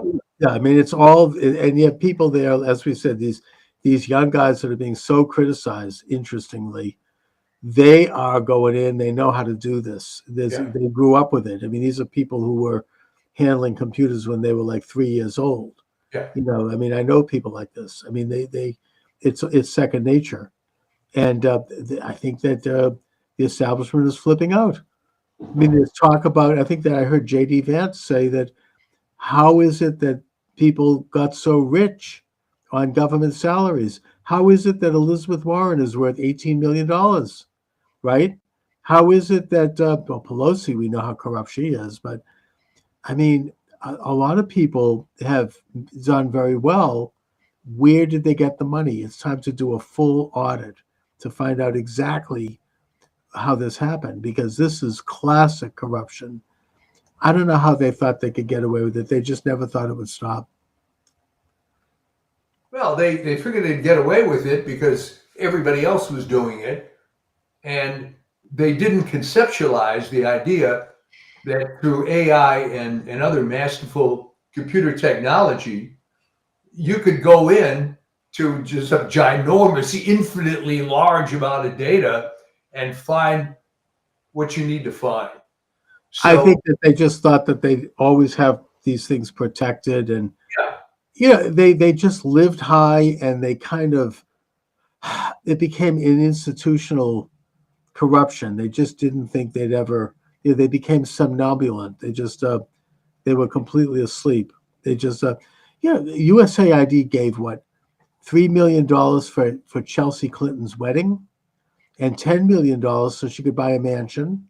Yeah. I think Malia Obama got a couple of $1 million. What the hell is that? I mean, this is pure corruption. They should all be in jail. We should have that clawed back to the taxpayer. I mean, this is what they're doing. the USAID is a particularly bad rat's nest. It's just a slush fund. It's almost like, I mean, it's like a mob group. I mean, it's just bad. Well, let me contrast two images for you. Okay. You remember in the early 1970s when the ambassador to South Vietnam was being evacuated off the roof of the embassy. Yeah. Horrible, horrible image. Horrible image. Right. Now, a couple of days ago, when some workman is taking down the lettering of the name U.S. Agency for International Development. That was beautiful. And I thought, wow. Oh yeah, that was a great. I watched that one. And meanwhile, Trump is doing incredible things in a positive sense around the world. He's going to be getting, there's not going to be a World War III in Ukraine. He's on the phone with both Zelensky and Putin, and I think he's going to work out a deal. Yeah. And I think that Pete Hegseth meeting in Brussels, he's kind of tipped the hand about we can expect, that Ukraine will not be joining NATO, that they will have to give up provinces on their border, and that Europe is going to fit the bill for Ukrainian defense. That's what it's going to look like. Same thing with Israel. I mean, I don't know what's going to happen, but he has said that if the Hamas doesn't release the rest of the hostages by Saturday, all hell is going to break loose. I think what's going to happen is they're probably going to resume release slowly, and that'll eventually they'll get them out. But I don't know if Trump is going to evacuate them all. I don't think that's realistic. But the fact that he has brought it up and made it into a normal part of the discussion is huge, because that would have been unthinkable to suggest that even like a few months ago. But yet, I think that it's a case that has to be made. And next month he's going to make an announcement about the West Bank. So, I mean, to me, it's all good stuff. It's all good. It's all exciting, because you remember a couple of years ago, well, more than a couple, it was during Trump's first term, where he moved the embassy to Jerusalem. Oh yeah, this was going to be the end of the world, and terrible, and all these disgraceful Jewish rabbis and left-wing Jewish leaders took out a full-page ad in the New York Times condemning it. Can you imagine that? Because it's going to destroy world peace. Absolutely nothing. Okay. Yes. So no, what happened was other countries started moving their embassies to Jerusalem. Is what happened. It was a positive thing, and then which was followed by the Abraham Accords, where arch enemies of Israel normalized relations, moved their embassy to Tel Aviv or Jerusalem, and that included several Arab and Muslim countries, Kosovo, United Arab Emirates, Morocco, Chad, I think a couple of African countries. That's going to continue. I think that Trump's going to get Saudi Arabia to normalize. These things are all amazing. It would have been unthinkable. If Trump had been allowed to serve his second term, it would have probably resulted in some kind of a peace agreement for the Palestinian Arabs. Maybe both sides would have been unhappy, but it would have happened. And it's going to take somebody like Trump to kind of wade through that mess. I mean, it's an incredible thing to watch. Well, tell me this, because you're right in the heart of it. All these liberals in Brookline, Massachusetts, that you see every day at the grocery store, are they starting to get red-pilled a little bit? I think some of them are, even though they're kicking and screaming. But yes, I think that some of them are. I think some of the younger people are. I mean, like people my daughter's age. I mean, I think they are getting red-pilled. The old lefties, they're not going to, that's just hard. I mean, they'll goose step right into the grave. Who cares? So, but I think they are. I think if Trump continues on this path, it's going to be undeniable that he's achieving a lot and a lot of successes, and they just aren't going to be able to hold on to that any longer. I think it's going to erode. I think that we've seen with his election a very, very profound change in this country that's going to continue for the next 50 to 100 years. So many ways, because you're already preparing yourself.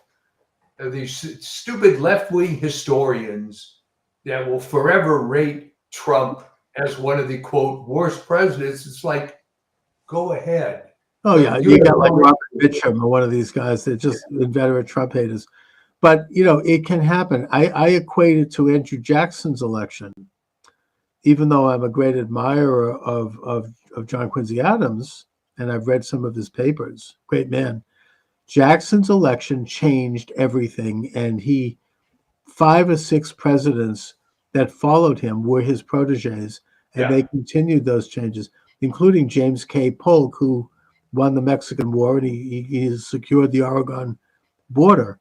Very, very successful. He served 1 term, total Jacksonian, kept the bank out, kept the currency even, and several other people like that, a couple of weak ones too, like James Buchanan. But nevertheless, his legacy continued right up through. And, it profoundly changed this country. Was James Buchanan actually the first gay president? Who knows? I mean, probably.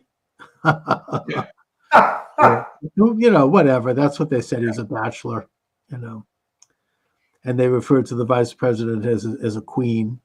Yeah. So probably true. But he was a protege of Jackson, as was Franklin Pierce, as was Andrew Johnson, as was of course Martin Van Buren. They were all proteges of Jackson, and they all moved the ball forward in a lot of ways, and they've all been marginalized by historians. Who cares? Now, why was Pierce especially so maligned? Why would he do what? Why was he so maligned by historians? I think he was, he actually had some problems in the White House. I think that under his administration, you had the Fugitive Slave Act. There was some, and the country was coming apart in his time. I think that probably he just didn't have much of strength. I mean, he didn't really, and same thing with Buchanan. I mean, they just kind of, they kind of just drifted. They didn't really show leadership, at a time when the country was really coming apart. And then, of course, Lincoln came in, and that was another huge change in terms of how the country governed itself, for better or for worse. Well, as I recall, and you're more of an expert on this, I think the thing that cemented Pierce on the bad list of the historians was that when the Civil War broke out, he wrote an editorial, I believe in the New York Times, savagely attacking Lincoln. And that was not a good PR move for him. No, and also his people started showing up at his house in New Hampshire and throwing garbage at him and screaming at him. Yeah. And he came out and he gave an impassioned speech saying, "Look, we're all going through a hard time. We should try to hold it together as Americans." This was after he was out of office. Yeah. But he is somewhat of a tragic figure. I think that their son was killed in a horrible accident on the train. As I recall, Chuck, it was a train ride on the very way to take occupancy of the White House when he first got elected. Yeah, his son, he was beheaded, and it was horrible. And his wife went into a major depression. He had some personal problems. Yeah. He was a drinker. He just had some. It just was a weak presidency. That's the way it goes. I mean, my book Assassination in America looks at things like what happened to Zachary Taylor, which was very questionable, and also William Henry Harrison. There are questions about why it is that they died the way they did. There were 2 schools of thought, both of which were legitimate in a way. You had the Jacksonians, who wanted to really be populist. They were kind of like the the Trump of their time, Jackson. Yeah. On the other hand, you had the American system that eventually would be embraced by Lincoln, which wanted to have a strong central government that would do infrastructure jobs, create canals, national roads crossing states. They were for high tariffs so they could protect American industry and labor. They were for the bank, but they weren't for the bank as it is now with the Federal Reserve. They wanted the bank to be more like the land bank that was set up in Massachusetts Bay Colony, which would be owned by the government, and the profits would go toward the government so people wouldn't have to pay taxes. Yeah. I mean, it was more of a direct kind of a bank. And both sides had their points. Both sides were legitimate. It's not one side good, the other side bad. The balance between the two is what made this country dynamic in many ways. I mean, I just did the show about FDR. He was bad in that he was an internationalist and a warmonger, and he was, in that way, but at the same time, he did embrace certain of the Whig ideas in terms of like developing infrastructure, tariffs. Some of these agencies were not bad. They did major work in this country, like the CCC. I mean, they built the Cape Cod Canal and the bridges in 3 years. It's incredible. Yeah. I drive over that bridge going to the Cape to visit my mother, and I'm always amazed. 1933 to 1935, that it would have taken 20 years to build that bridge today. It would have cost a fortune. FDR did it quickly because he marshaled the forces. He took thousands of men off the streets who might otherwise have become communists, and he put them to work at low wages, but he gave them an experience. These are young, unemployed men. So, it's not all bad. I mean, there's some good things there too. Interesting. Anyway. Well, good. That's American history today. I'm thinking. I'll tell you, is that assassination book still available? Oh yeah, it still sells. Assassination in America. Thanks for asking. All right. Yeah. Yeah, I get into all of these various conspiracy theories. I try to look at which ones have legs and which don't, and I go all the way from the death of Lewis, Henry Weather Lewis and Clark, who died under mysterious circumstances, and the death of actually Alexander Hamilton, right up to the Clinton death list, and the death of Tim Russert, the newsman, which was very suspicious. Anyway, yeah, I cover it. It's many chapters in that book. I'm gonna have to check that out. Yeah, it's available. I certainly read a few of your books, but that one somehow I missed. So it's available on Amazon and Barnes and Noble. Assassination in America by Charles Moscowitz. Thanks for asking. Good. Okay. It was an interesting piece of research, a bit dark. I mean, I also cover a couple of cultural figures like Martin Luther King and Marilyn Monroe, and it's not just political figures, people who died under questionable circumstances. Question. How about Scalia? I don't know if I think I probably published that book before that one, but yes, that was very, very suspicious. It was, look, when you have power and you're in a position of influence, you have to ask what happened. I brought Gary Mullis is another one. I mean, I actually did a piece on maybe that Franklin Roosevelt was assassinated. Why? Because in the last weeks of his life, he wasn't in good health, and it's not true, but he was becoming what you might call red-pilled on Stalin and the Soviet Union. Too little, too late, though. I mean, too late. But he got notice that Stalin, when he occupied Eastern Europe, he was taking tens of thousands of American soldiers into custody, where they were disappearing into Siberia, and he sent Stalin a very stern letter: release these people at once. We're allies. You have to do this. And Stalin sent him back a letter saying, forget it. How dare you lecture me? Americans, look what you did to the Native Americans, blah, blah, blah. And at that point, Roosevelt also spoke with Churchill, who said, you've been completely had. You've been completely betrayed at Yalta. You thought you were so arrogant with your big personality that you could influence Stalin. Well, guess what? He's occupying Poland and Czechoslovakia. You're not going to, he's completely, and Roosevelt was angry, and he was like starting to wake up, and he's like, hey, we have to stop this now. He was about to tell his soldiers, his military, when all of a sudden he shows up dead. Now, is that why? What I would say is this. FDR was surrounded by communists, even living in the White House. He was an invalid. He couldn't get around very easily. He was not in good health. Living down the hall in the White House, you had Laughlin Curry, who fled the country right after Truman took office in advance of congressional testimony, moved to China. You had the Coe brothers, Virginius and Frank Coe.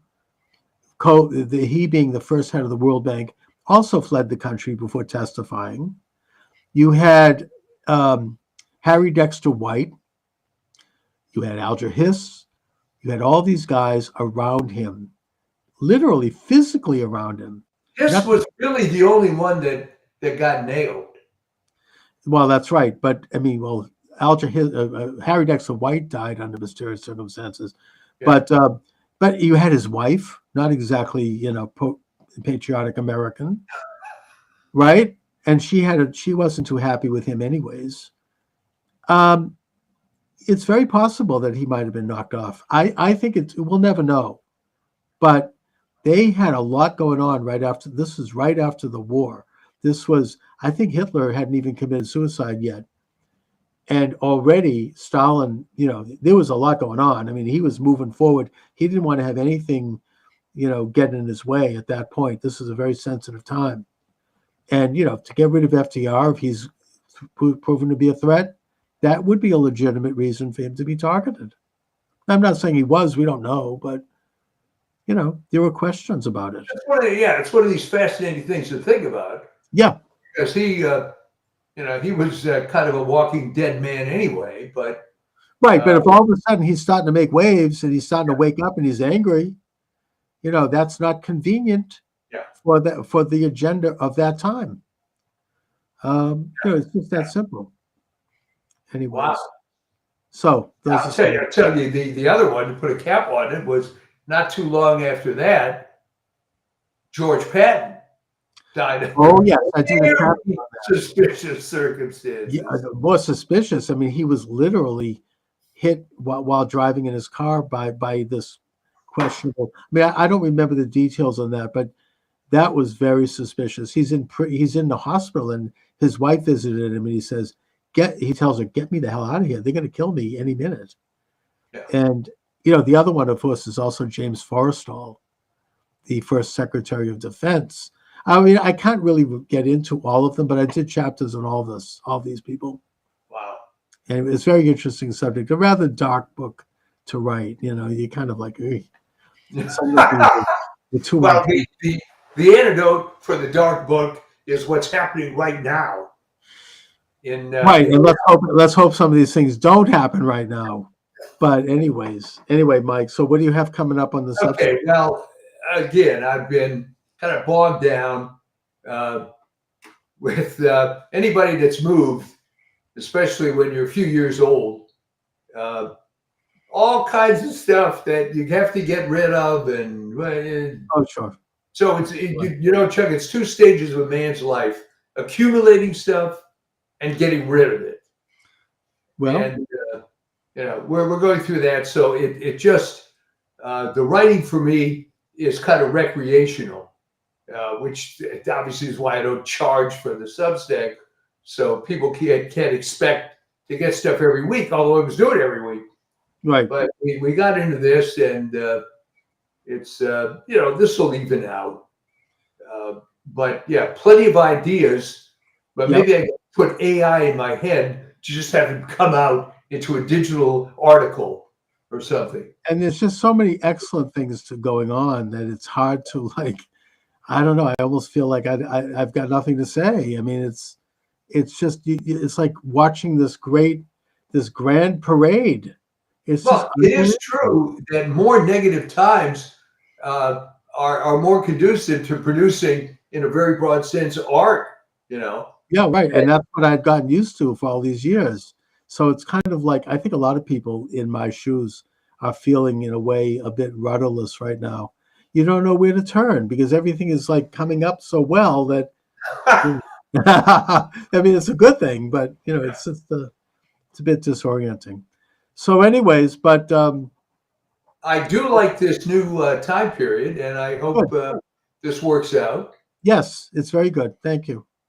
Excellent. All right, Mike. Until next time. You bet. Thanks a lot. Take care. All right, welcome to the program. Charles Moscowitz here. Michael D. Shaw is my guest. My new time is Monday through Friday, 7 p.m. Eastern Standard Time. I expect to be live at that time. There might be a few times when I'm not, in which case you'll get a rerun. But for the most part, my goal is going to be to develop an online experience where people can interact. You can call us. The number, by the way, is there at 508-637-5596. I'll be okay. 508-637-5596. Or you could text us, and we will read your text. I'm also live on TikTok. They've given me back my show. And you can text me there as well. And the goal is to have like a live experience where we can have a few jokes. We can talk about some issues. We can delve into some topics. And we can do so regularly in an experience that I'd like to reproduce from the days when I actually was on the air in a good old-fashioned radio station. And I developed this sort of situation where I had regular callers, and it became an incredible experience. Anyway, Mike, things are going amazingly well in this country right now, thank God. And, I mean, I have to give a call out to my old buddy Kevin Collins that wrote a book, I think maybe 20 years ago, essentially calling the Democratic Party a criminal organization. And I called him the other day and said, I don't think even you knew the extent. How bad it was. Yeah. Well, I mean, we're now getting the scandal around the seizure of the USAID. Oh, man. Which is, by any stretch, a huge scandal. About 10% of their budget. And they go back to an executive order that was issued by John F. Kennedy, by the way. And by the way, Schumer is dead wrong when he says it was Congress. It was not. It was an executive order by JFK. And he's got to be spinning in his grave to see how this is. Oh, yeah. Been so horrible. Originally, it was supposed to deal with humanitarian crisis around the world. It was modeled after an Israeli group that had done this since the founding of Israel, where they would go into Africa and help develop infrastructure, deal with crisis. And it started that way, but like a lot of other things, it became corrupt to the point where now, I don't know, maybe 10 or 15% of its budget goes into those things. It's like it's a criminal organization. And by the way, Secretary Rubio has said, in response to all these lies being pushed by the mainstream media, that those aspects of USAID are not going to be interrupted. That's going to continue under the direct auspices of the State Department, but that the rest of the USAID is funding horrible things, including, according to major media reports, the Wuhan lab in China where they created COVID. Oh, yeah. Media organizations like Politico. Politico got $8 million over a couple of years, I think, 3 years. Now they've apparently stopped their payroll. Like they can't afford it. Yeah. And a whole long list of media figures taking payoffs from USAID, probably around the world and here. They were involved in nation change, government. Yeah, I mean, where they basically were the main drive behind stopping Bolsonaro in Brazil from getting reelected, probably trying to screw Netanyahu in Israel, probably trying to screw anyone that they don't like. And it's a kind of meddling that this country really is not supposed to be doing. It's not. I mean, it's not in our interests. It's not like we're supporting good people. It's the communists and radical Islamists. Apparently, money was pouring into Gaza Yeah. and Yemen and Afghanistan, even recently, certainly under Biden. Stuff that is not only not in the interest of the American people, but is promoting world war, is Does promoting. anyone have an idea, Chuck, of when it started going rogue? I mean, ultimately, I guess it doesn't matter, but I'm just curious. Well, I'll tell you one reference I saw when I interviewed an author, and I'm trying to remember his name. I'm looking into it. He wrote a book that was published by Regnery about world population control. Yeah. And USAID was one of the major funders of forced abortions in China and also forced sterilizations in India, starting in the 1960s, and other agendas that, really, I mean, apparently there was an experiment where hundreds of thousands of Peruvian women were sterilized without their knowledge. I mean, we're talking about ghoulish, evil So experiments. what you're saying is it was almost from the get-go. Oh, yeah. This was in the 60s. And Yeah. Lyndon Johnson praised them at that time as being on the cutting edge of creating, a reduction in the world population. Well, And he was corrupt as hell. yeah, and Indira Gandhi in India was all behind it, probably got a ton of money. A lot of politicians, a lot of the money was funneled in, a lot of the money that was sent to Ukraine was funneled through USAID. And now the Ukrainians are saying, he says that they are missing $100 billion. I mean, really? I mean, this is a huge, a lot of that money ended up going back into the pockets of corrupt politicians, corrupt organizations around the world, and including in the Democratic Party. Now, this is it's a scandal that's so vast that it's almost impossible to get your hands around. But we could talk about one simple element to it, and that is the funding of political figures of a political organization called Politico, and also apparently funding anti-Trump activities like the all of the lawfare cases. I wonder how much money, if any, was funneled into the pockets of Alvin Bragg or Jack Smith or Big Fanny or what's her name up in New York, Letitia James. I mean, how many bucks did they get out of this? This is like a real rotten. And if anybody on the left has any defense of it, I mean, I would imagine they probably would have been, if somebody had been funneling money to Fox News, not that they're so great, but, it would have been we would have never heard the end of it. It would have been a huge national story. But now they're trying to tamp this down. This is the scandal that really could put a nail into them. And the fact that they're trying to run interference with the work of Doge, which of course is headed up by Elon Musk, which uncovered this and which asked for Rubio to abolish that organization, and he did. Yeah. The other element is that they have gotten Treasury Department records from the new Treasury Secretary, Scott Bessent, it has been put on hold by a federal judge that indicate that people were getting money funneled through USAID to do all kinds of garbage around the world. I mean, this is people who are high-level Americans. So we are getting close to really uncovering what President Trump has accurately called the deep state. This is what they are. I mean, the USAID seems to be inextricably intertwined with the CIA and with Black Ops.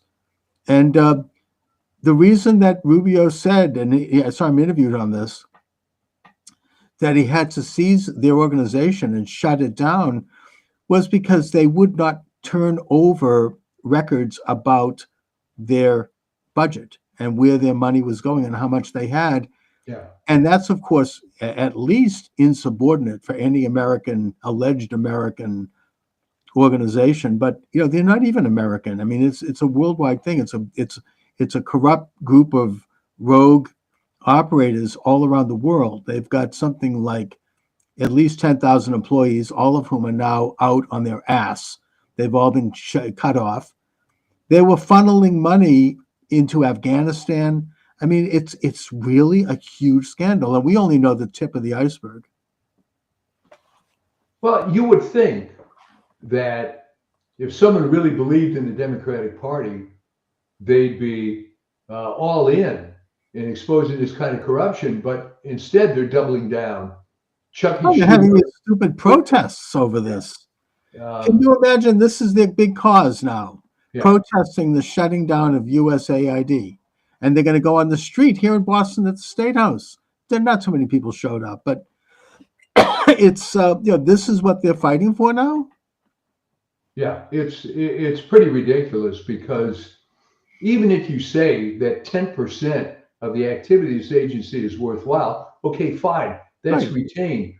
But the notion that this is some sort of big slush fund for every corrupt person on earth, this would make Bernie Madoff blush, the extent of this thing. But of course they are. We know that they are standing by it because they are supporting leftist causes, leftist politicians and parties who are trying to overthrow governments. They spent $10,000 trying to have a what was it, like a gay pride parade in Belgrade? Yeah. First of all, they didn't have it, but which brings up the question in my mind: who got that $10 million? Well, see, right, Chuck. That's what I was going to mention. It's one thing to get the line items, but then who's at the other end? Right, somebody's getting awfully rich from this, and it's there's a lot of money sloshing around, and greasing a lot of palms, if it's, you use the old mafia expression here in Boston. This is like, it's and the stuff that they were funding is it's really not in anyone's interest. And now if you want to go support that, fine, go ahead. I mean, that's a private matter. But to expect taxpayer money to go into these things this creates discord around these countries who don't want this stuff. Going back to the population control agenda, which finally, I remember this book. I'm going to try to find this again. It was great. I remember my co-host, Patrick O'Heffernan, had a complete meltdown when we had him on.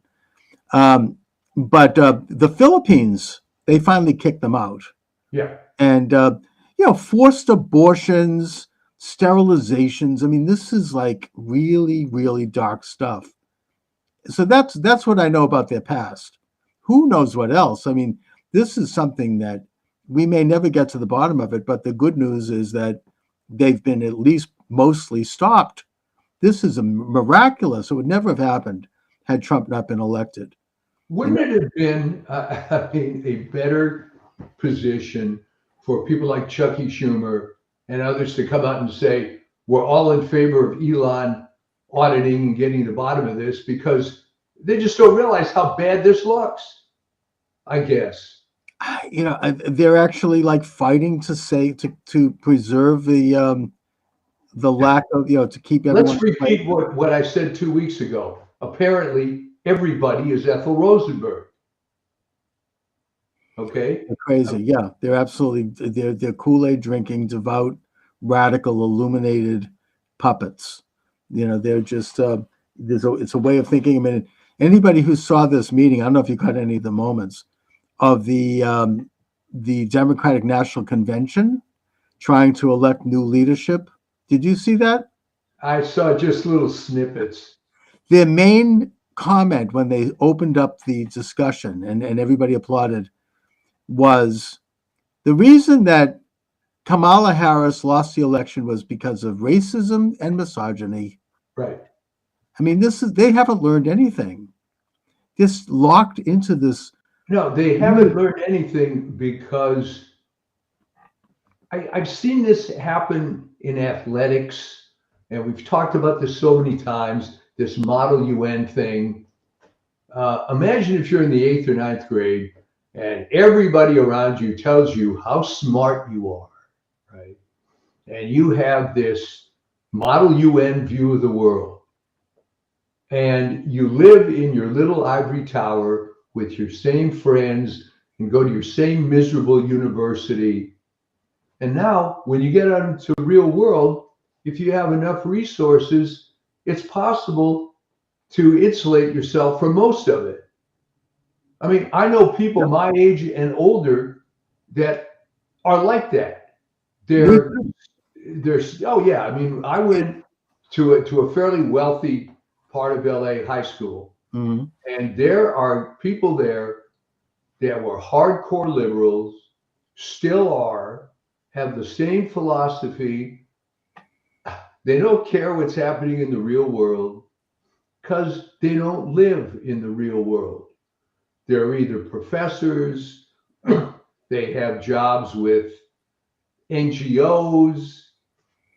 It's so that's how it gets perpetuated. And if you're Chucky Schumer, someone with, I mean, I don't know how the hell he ever got elected. He's a bozo, but I guess once in, he stays in. He is just a true believer. This guy's Well, worth eighty it's million worse than that. dollars. I mean, you're right. I mean, there are these hardcore true believers who are like, as you say, model UN types, and they haven't really had an original thought in their entire life, and they Right. just drank the Kool-Aid early on, and they're in it. And then you have people like Chuck Schumer, who I think is a conscious, witting participant in an international conspiracy. He knows the score. Well, He's he's part of getting it. money from somebody. Oh Here's a yeah. guy that has a salary of what, 200 grand a year, but yet he's worth $80 million. How does that happen? How does it happen? I mean, Elizabeth Warren is another one. You know, she got a lot of money from Big Pharma. Yeah. Bernie Sanders, Big Pharma. You know, all these people, they are witting, conscious participants in an agenda that seeks to subsume the entire planet into a world order where the nations of the world become nothing more than provinces that, you know, create like a massive system, probably powered by artificial intelligence eventually, where all aspects of your life will be controlled, where your everything you see, everything you know is going to be micromanaged by people that by non-people, by a artificial brain. They have this agenda. Transhumanism is the expression of it. They've kind of gone a little underground on that, but they used to be very open about that over at MIT, where I live, where they actually had a transhumanist website. It's gone now. Yeah. That, you know, had a department which they talked about these things. This new kind of a man that is basically half human, half cyborg. And this is their agenda. This is their belief. They don't believe in a creator of the universe. They believe in themselves as this elite group of operators. The good news is that there are people who were drinking the Kool-Aid on Trump who are now thinking. I know a few in my own Well, circle. it's interesting you say that because if you go on X or TikTok or certain YouTube channels, Yeah. you are seeing a lot of primarily black men, some women, Yep. black men who are pissed off. Yeah. You know, they've been carrying the water for this party for X number of years. And now, you know, as we say, to throw in a little biblical reference here, the scales have fallen from their eyes. Yes, I've seen it. But I even say that there are some people that maybe a few scales are starting to fall. People in my own circle, including people that are very close to me, who are just were devout Trump haters, who are now like, I don't know. I mean, this actually is interesting. You know, they are starting to think. Well, They're what is their reaction specifically to the USAID? Well, I mean, in the case of people close to me, they weren't too happy to find out that they'd been funding Hamas. Yeah, yeah, yeah. You know, they've been funding Afghanistan, they've been funding Iran, Yemen. I mean, radical, you know, jihadists around the world. I mean, they're funding, you know, any group like that. I mean, they're creating like a conflict They're funding. I mean, but of course, people in our circle aren't too happy with finding out that they funded the lawfare agenda against Trump. Oh yeah.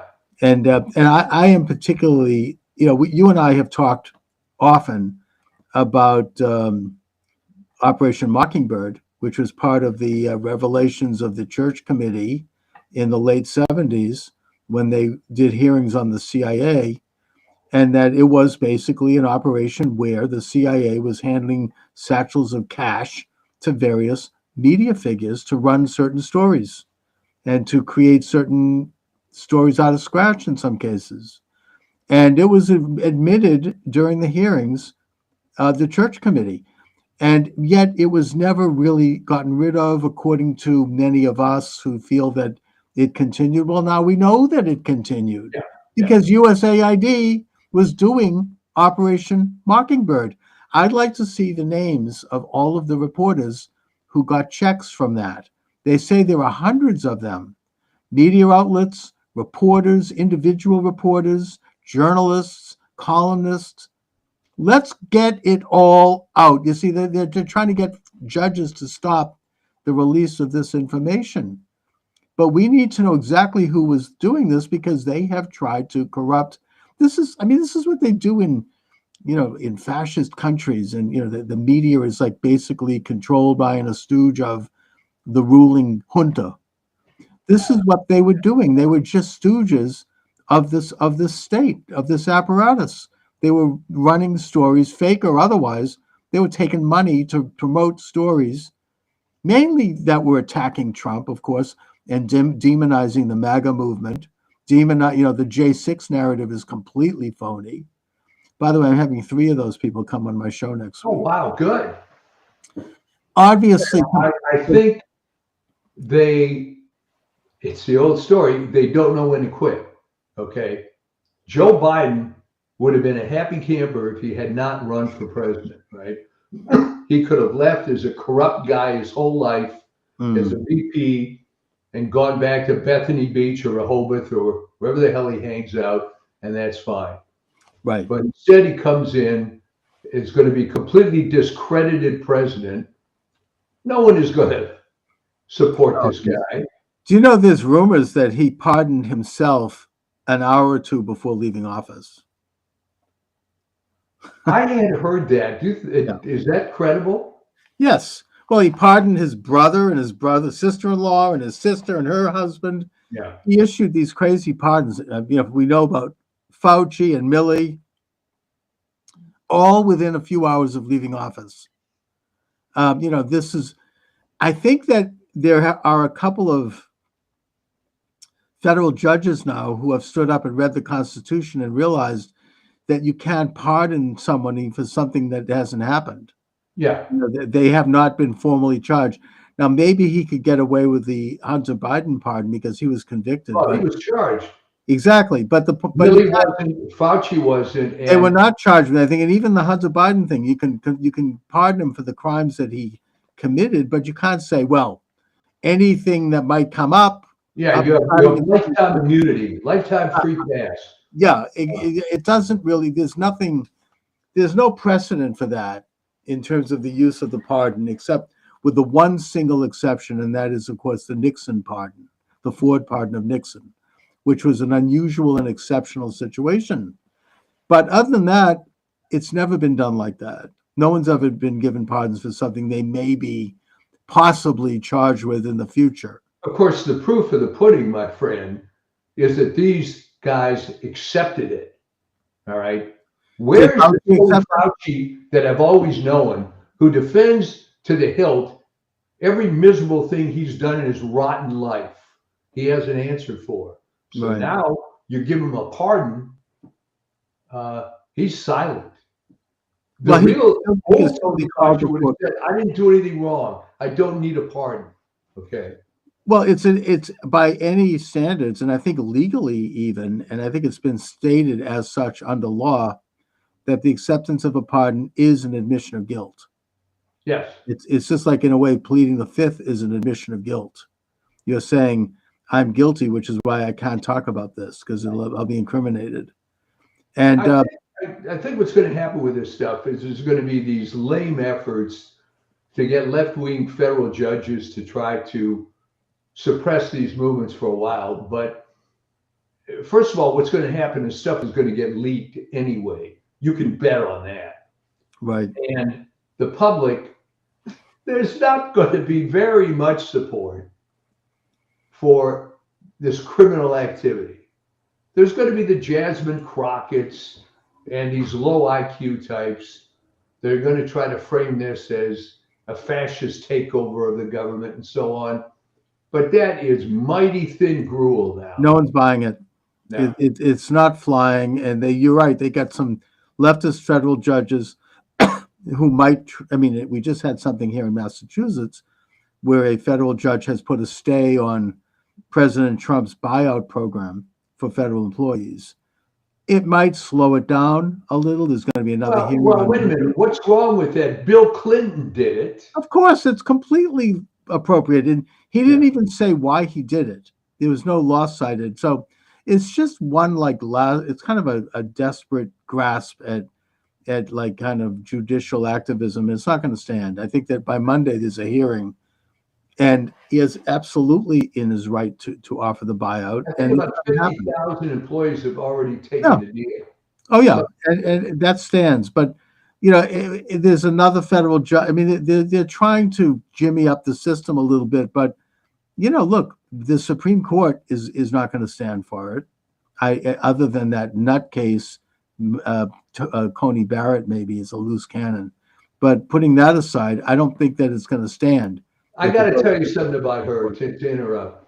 She was being praised to the hilt, you know, these adopted kids, and she's so religious about. I never bought it. Never bought it. This goody two shoes. I'm sorry. All right. Yep. And what happens? She ends up being a complete disappointment. It's true. I mean, maybe Trump he put her in there just as like within a week or two of leaving office or the election, I think. And that was something he had to move quickly on, I guess. Well, he was given some crummy information. Okay. She's a woman. She's allegedly conservative. Yeah. She's Catholic. So she says, okay.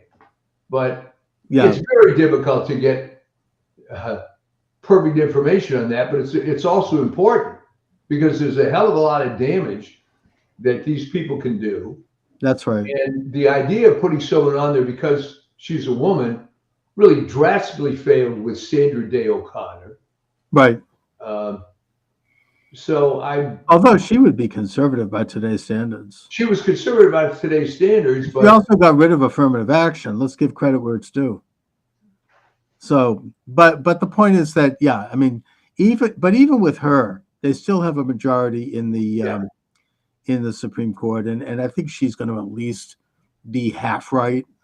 Yeah, I mean, she's not going to be in favor of corruption. I'm just saying that she's taking some stands that were disappointing. You know? True.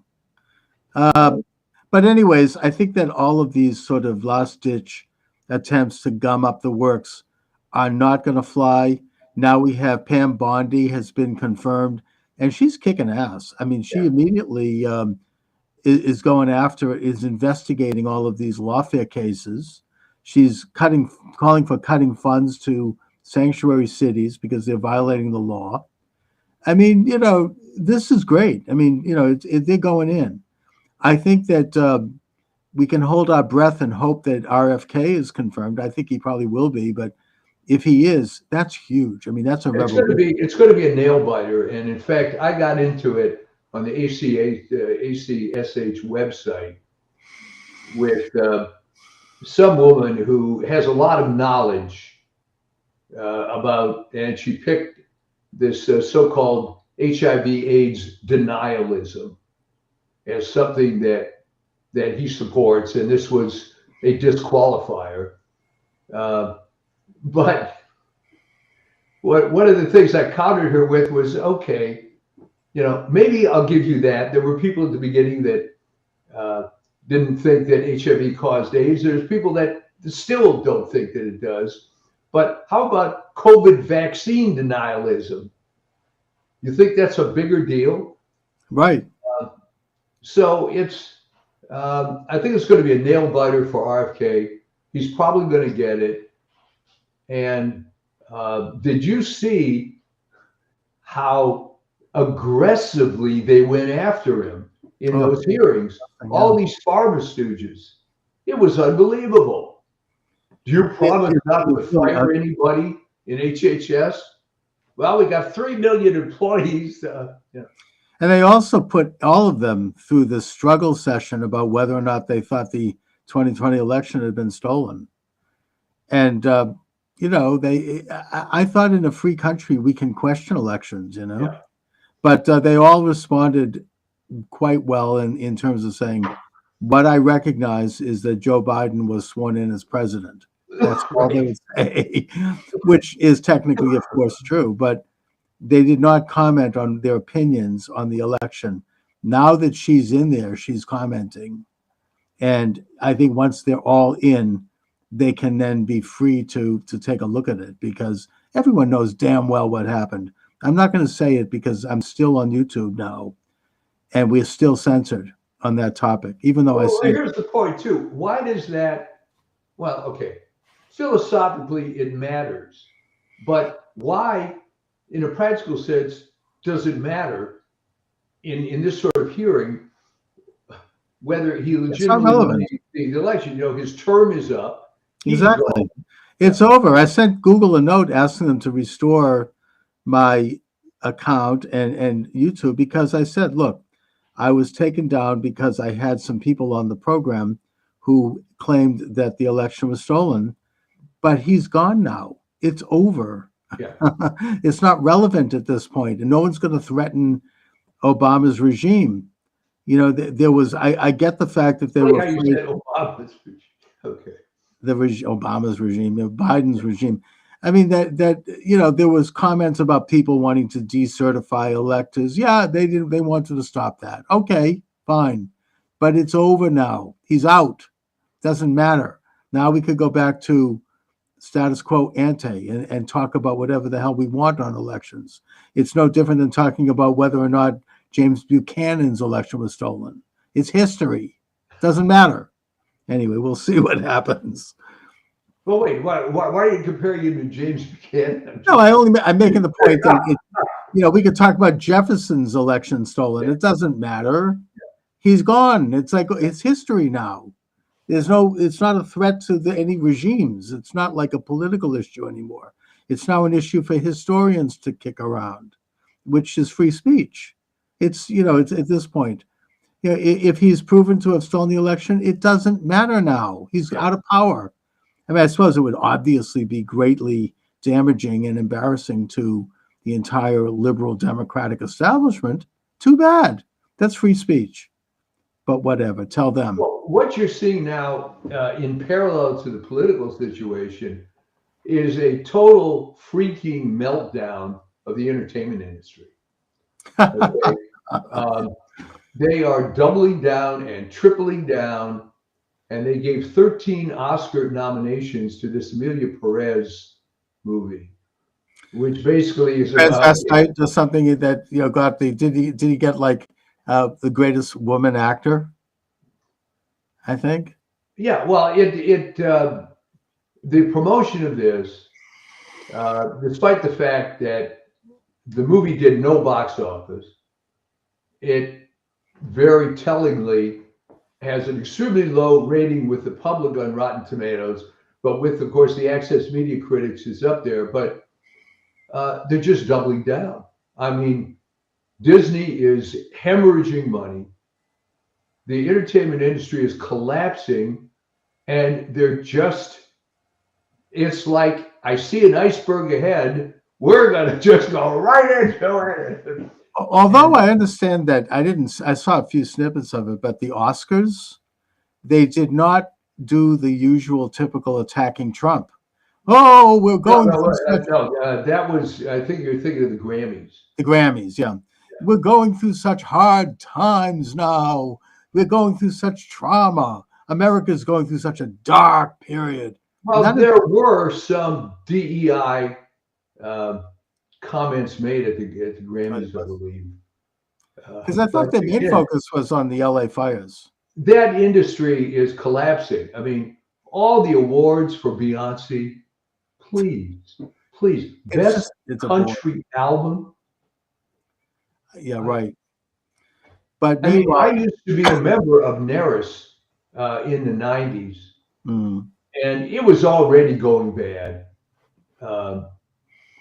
At that, but I mean, there was a great story that they figured that the show was getting popular, National Academy of Recording Arts Society. So the show was getting popular, so they decided they had to have a front man, rather than just kind of an office staff in Burbank. mhm. So they brought this unemployed musician out of Atlanta. I forget his name, frankly. Okay. It may come back to me. They give this guy, and this is in the 90s, $1 million salary. He starts sexually harassing all the women in the office. It was just That's bad news. pathetic. There were scandals with money. And it's just too bad how that goes. And I guess that was kind of a harbinger of what was going to happen now. Mm-hmm. It's a completely different universe. There's no such thing as a record anymore. Everything is streaming, Right. or an MP3. There are a jillion different genres of music. Billboard magazine is important only in that you can track the popularity of certain charts. But there's kids of the prime age that used to be this top 40 kind of stuff that don't listen to that anymore. Right. And they've also, the big record companies have lost their relevancy because they used to be the gatekeepers. You didn't get a record deal and you didn't get heard unless you were picked by the big three. I think it was a big five. Yeah. People like Clive Davis, and they decided everything. That's gone. Yeah. They no longer have that kind of control. And it's kind of similar to, the paring down of it is similar to what this, to get back to our original topic, what Doge is doing. Yeah. It's what Elon Musk did at Twitter. He basically fired 80% of the staff when he took over Twitter. He brought back a handful of them afterwards, but it's became stronger, better, more prosperous than ever. That was the best example in history of the 80-20 principle, right? Yes. He fires 80% of the people, 20% of the people are doing the work. And remember when they told him, oh, no, it's going to fall apart. You need all those people. And he's thinking, no, I don't. This is all IT. It's all automation. What are these people doing? And if you remember that video that went viral a couple of years ago of those two women in a swimming pool talking about what their day was like, they worked for some tech company. And, they got free meals and they got all this time off. And as an afterthought, well, what is it you do here, That's that about describes it. So anyways, he's now doing this with the federal government and they're freaking out. But it's about time. It makes me think of I consider him to be my mentor, the late, great Jerry Williams here in Boston, who was talking about this back in the 80s, back in the 70s. He was talking about, like, for example, use the example of the Massachusetts Registry of Motor Vehicles. This massive department with their big offices and staffs, and you had to go in and have this miserable experience all day, waiting in line to get your license renewed. And just they were harassing people, and it was a boondoggle. And eventually it showed how corrupt it was, the people getting on payrolls, and Whitey Bulger's kids were on the friggin' payroll. There was like all this political hacks. And he pointed out, we could get rid of 80% of this, sell the buildings and have the state put the money in the coffers, lay off these people and put the friggin' thing online. Yeah. Now they have done that. and it's Yep. worked out pretty well. You still have too much of it, but at least it's been pared down a little bit. That's what needs to be done on the federal level. We don't need to have this kind of stuff anymore. I mean, Lee Zeldin, he's been confirmed as head of I think the Environmental Protection Agency, I believe. Right. He just closed the Department of Environmental Social Justice, something like that. Laid off 200 people. They're going to sell the building. They're going to get rid of the whole freaking thing. That's how they're going to save money, because we don't need these things. Right. Somebody wants to talk about environmental social justice, let them do it on their own dime. Let them, set up a website and talk about it. But do we need to hire a whole agency with 200 people probably earning who knows how much? It's, they're saying, oh, well, people don't appreciate the basic services. That's the big lie. The basic things that we want the government to do aren't going to change. This is 80% of the government. I mean, I had an interview off the record with somebody who's a pretty high level government official in Washington. I can't say who because it was a private conversation, but he pointed out to me that none of them have gone back to work. The pandemic has been over now for 4 years. They've never been seen, and they're getting full salary. Nobody knows what they're doing. And the people who do go to work, they sit around all day looking at porn on their computers. Yeah. And that all the work is being done by these consultancies, these consultant agencies, which are getting a ton of money, and that it's become so bad. Well, that's the other scandal, okay, which I'm sure Elon is going to get into. These contractors are hired to do the work, all right? Here's the problem. I knew a bunch of these guys when I was living in the D.C. area. The dirty little secret is the contractors were making way more money than the federal employees. Right. So not only was there this resentment, it's like, what the hell is this? You have staff that's supposed to do these things. You're bringing these outside guys, and it was a joke how much more these outfits really paid. Oh yeah, and those things are. I mean, look, I get consultancy, but when it has this interaction with government, it's very corrupt. And we could look at the work of Kinsey and company here in Boston for that, and Deloitte. They do some good work in the private sector, but their interaction. I mean, there's even recently here in Boston, there was a consultancy that's been brought in to look at the recreation and redesign of a highway in Brighton, which is a neighborhood of Boston. Right. And they had a public meeting, and one of the citizens asked a question of the consultant, and the consultant said, and I quote, I don't talk like this publicly, he said, "Shut the fuck up." And yeah, and this made the newspaper. But I mean, these are the consultants. They're not accountable to anyone, and they're running this thing. They're not listening to anybody's complaints. So there are some legitimate issues around that. And in a sense, the elected authorities have turned over their responsibilities to these consultants. Well, I mean, it's a vicious circle, because what happened in the case I was describing, this was the Department of Agriculture.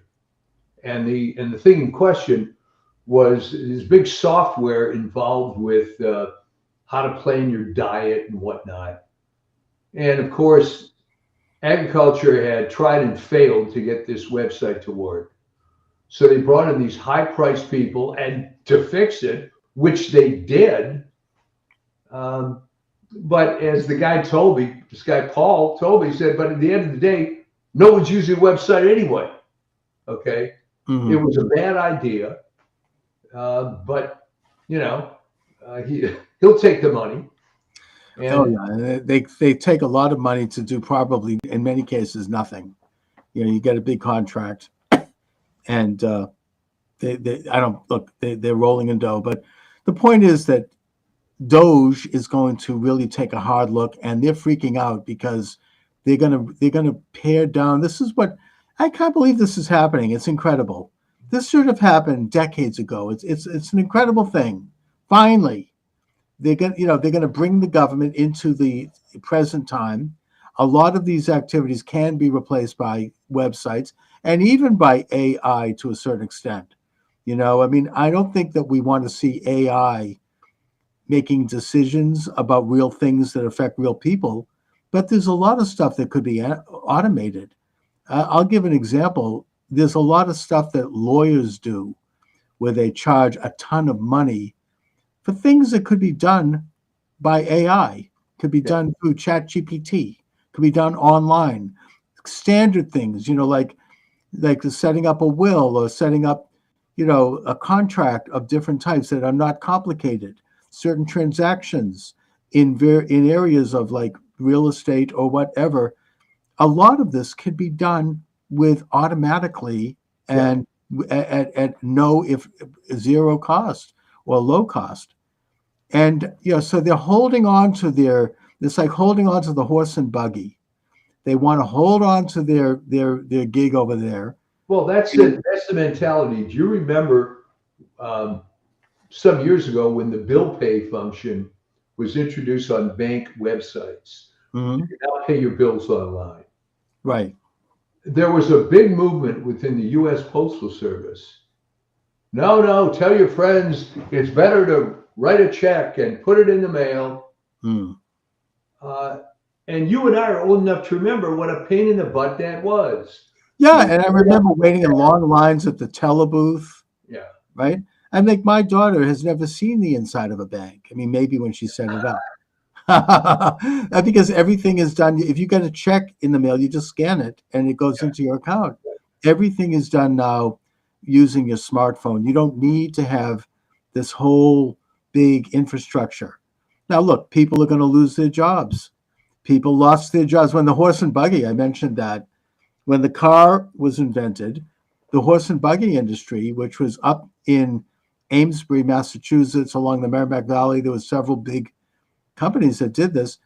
They lost their jobs and it created a local depression. I get that. And they were lobbying the state to subsidize them anyways. And the state did not do it, but it can be dislocating. Look, I lost my company because of computers. My company, City Metro Enterprises. I remember them. Yeah, I was going gangbusters. They didn't work for me, which you probably don't remember.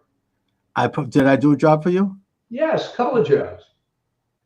Well, I'll tell you what, I don't think so, because No. And here's what it is. Yeah. And this is for the world to see. When we had that Helimeter product for the dental industry, you guys distributed flyers on that product at the trade shows. Yes, we did.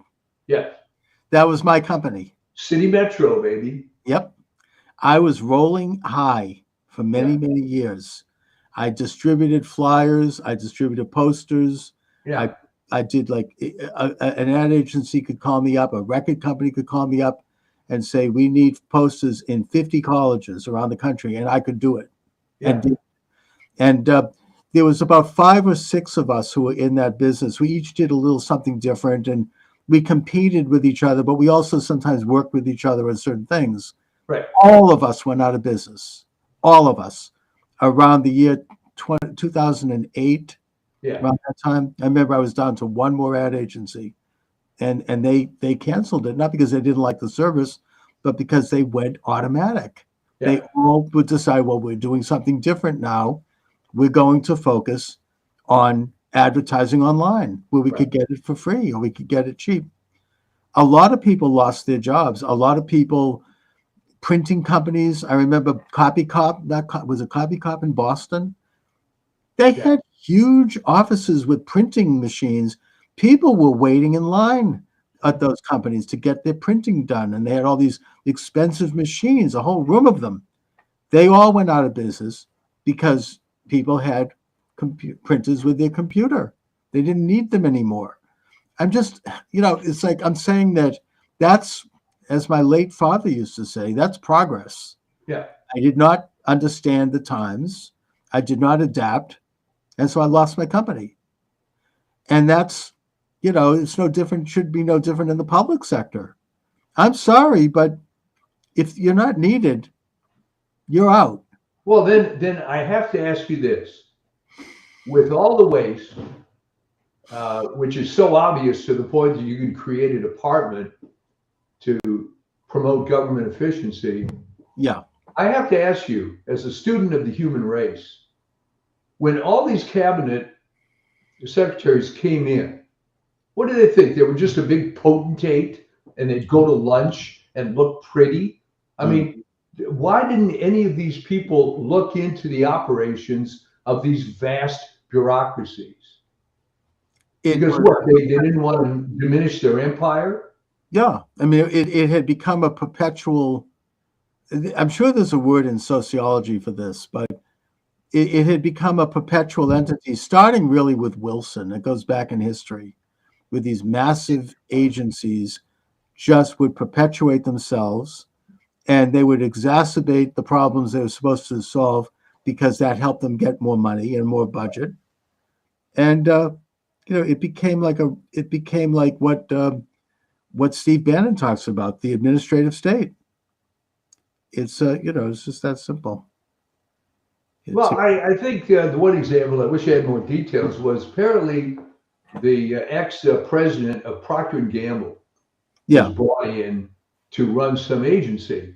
And a complaint was made that Procter & Gamble, fine, they make a lot of money because they have a lot of name products that people like, but they're not exactly the most efficient operation in the world. And he was just a guy that presided over ginormous bureaucracy, and then went in to preside over whatever this agency was. So I think that's what happens, that you have people that allegedly have, quote, business experience, but this becomes kind of a retirement job. And they're heading up the Department of Commerce, whatever it happens to be. And there's waste in all these things, but that's not their gig, It's just apparently it's Elon Musk's gig. And Musk is doing amazing things. I mean, already he has cut $10 billion from the federal budget. Yeah. And his goal is $1 trillion by the end of the year. At this rate, he's going to get there. Yeah, he is. And the other thing is, of course, if you accompany that with a loosening of regulations on businesses and a lowering of taxes, then you can't tell what people may create. What businesses they may get into in the future. We don't know that because, it's just like, the automobile replaced the horse and buggy, to use that example again, but it opened up a whole world of possibilities and ancillary businesses, and it created, it created an economic boom in the same way that in the 1990s, there was an economic boom from the internet, from the laptop, and from cell phones. Yeah. These things, they probably put some people out of business, but they opened up opportunities in other ways and in other, modalities. I mean, I found other things to do when City Metro disappeared, and I've never really recovered from it, quite frankly, but that's the way it goes. I mean, I've done other things. I've done creative things. Yeah. We all go through a new phase in life. That's just how it is. I mean, you can't expect something to just chug along forever when it's no longer needed. No, and I think that's the key right there. That people think that whatever the institution is going to last forever. Exactly. And that's what my mistake was. I thought what I was doing would last forever. I didn't really look at things collapsing around me at the time, even though I was warned by some people. I still didn't want to face it. That's part of it. That's the other thing. I mean, the signs are often there. Right.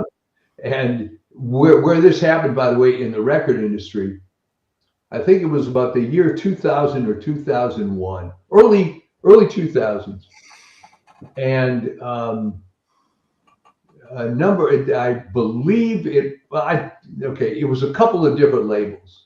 And they decided to get what I guess today we would call influencers from various high schools around New York area, and serve them lunch and introduce them to some of the new artists. And, so they're getting the kids' opinions on stuff. But here was the kicker. So when this is all over, the guy running it said, okay, kids, when you leave this room, there are a bunch of conference tables out there with CDs of all these artists. Go ahead and take what you want, give them to your friends, promote this thing. Yeah. Virtually none of the kids picked up CDs because they don't use that format anymore. It's right. And one of my friends in the industry said that was the first sign that this model is done. Well, you can't look at the guy that ran Blockbuster, right? Yeah. He was offered, I think it was like $1.5 billion to sell that company. Yeah. And he refused because he said, "Hey, they want this company. Why should I give it to them if it's that great?" And he ended up going bankrupt. It's just it had. He was offered a deal by Reed Hastings to create what eventually did become Netflix, and he didn't want to do that either. I think the problem with that guy, the Blockbuster guy, was he was too greedy. There were interviews with that guy, I don't remember his name, where he was saying, "Look at this Blockbuster store. No one in here gets paid more than $6 an hour." And he was proud of that. But that all fell apart. That was just a case of greed, it sounds like. But the point is that, to go back to the Doge story, I think it was actually FDR. This is Doge. He's doing no different than, in a way, FDR did, but not. Musk wants to do it on a bigger scale. When FDR entered office, he immediately ordered, by executive order, all agencies to cut their budgets by 10%. 10%, right? Yeah. And he said at the time, he goes, "Look, the country is in a depression. Why should the government not reflect what's going on everywhere else?" And they did. So, and he's, of course, a hero of the liberals, but that's what's happening now. You have to go in and clean house. I feel bad saying that for some people. Trump is offering a very generous buyout, 8 months of pay, plus you might have a retirement fund of some sort, or you can, have 8 months to look for doing something else. Yeah. And again, with the reduction in regulation, it opens up opportunities to get into business, to become more entrepreneurial.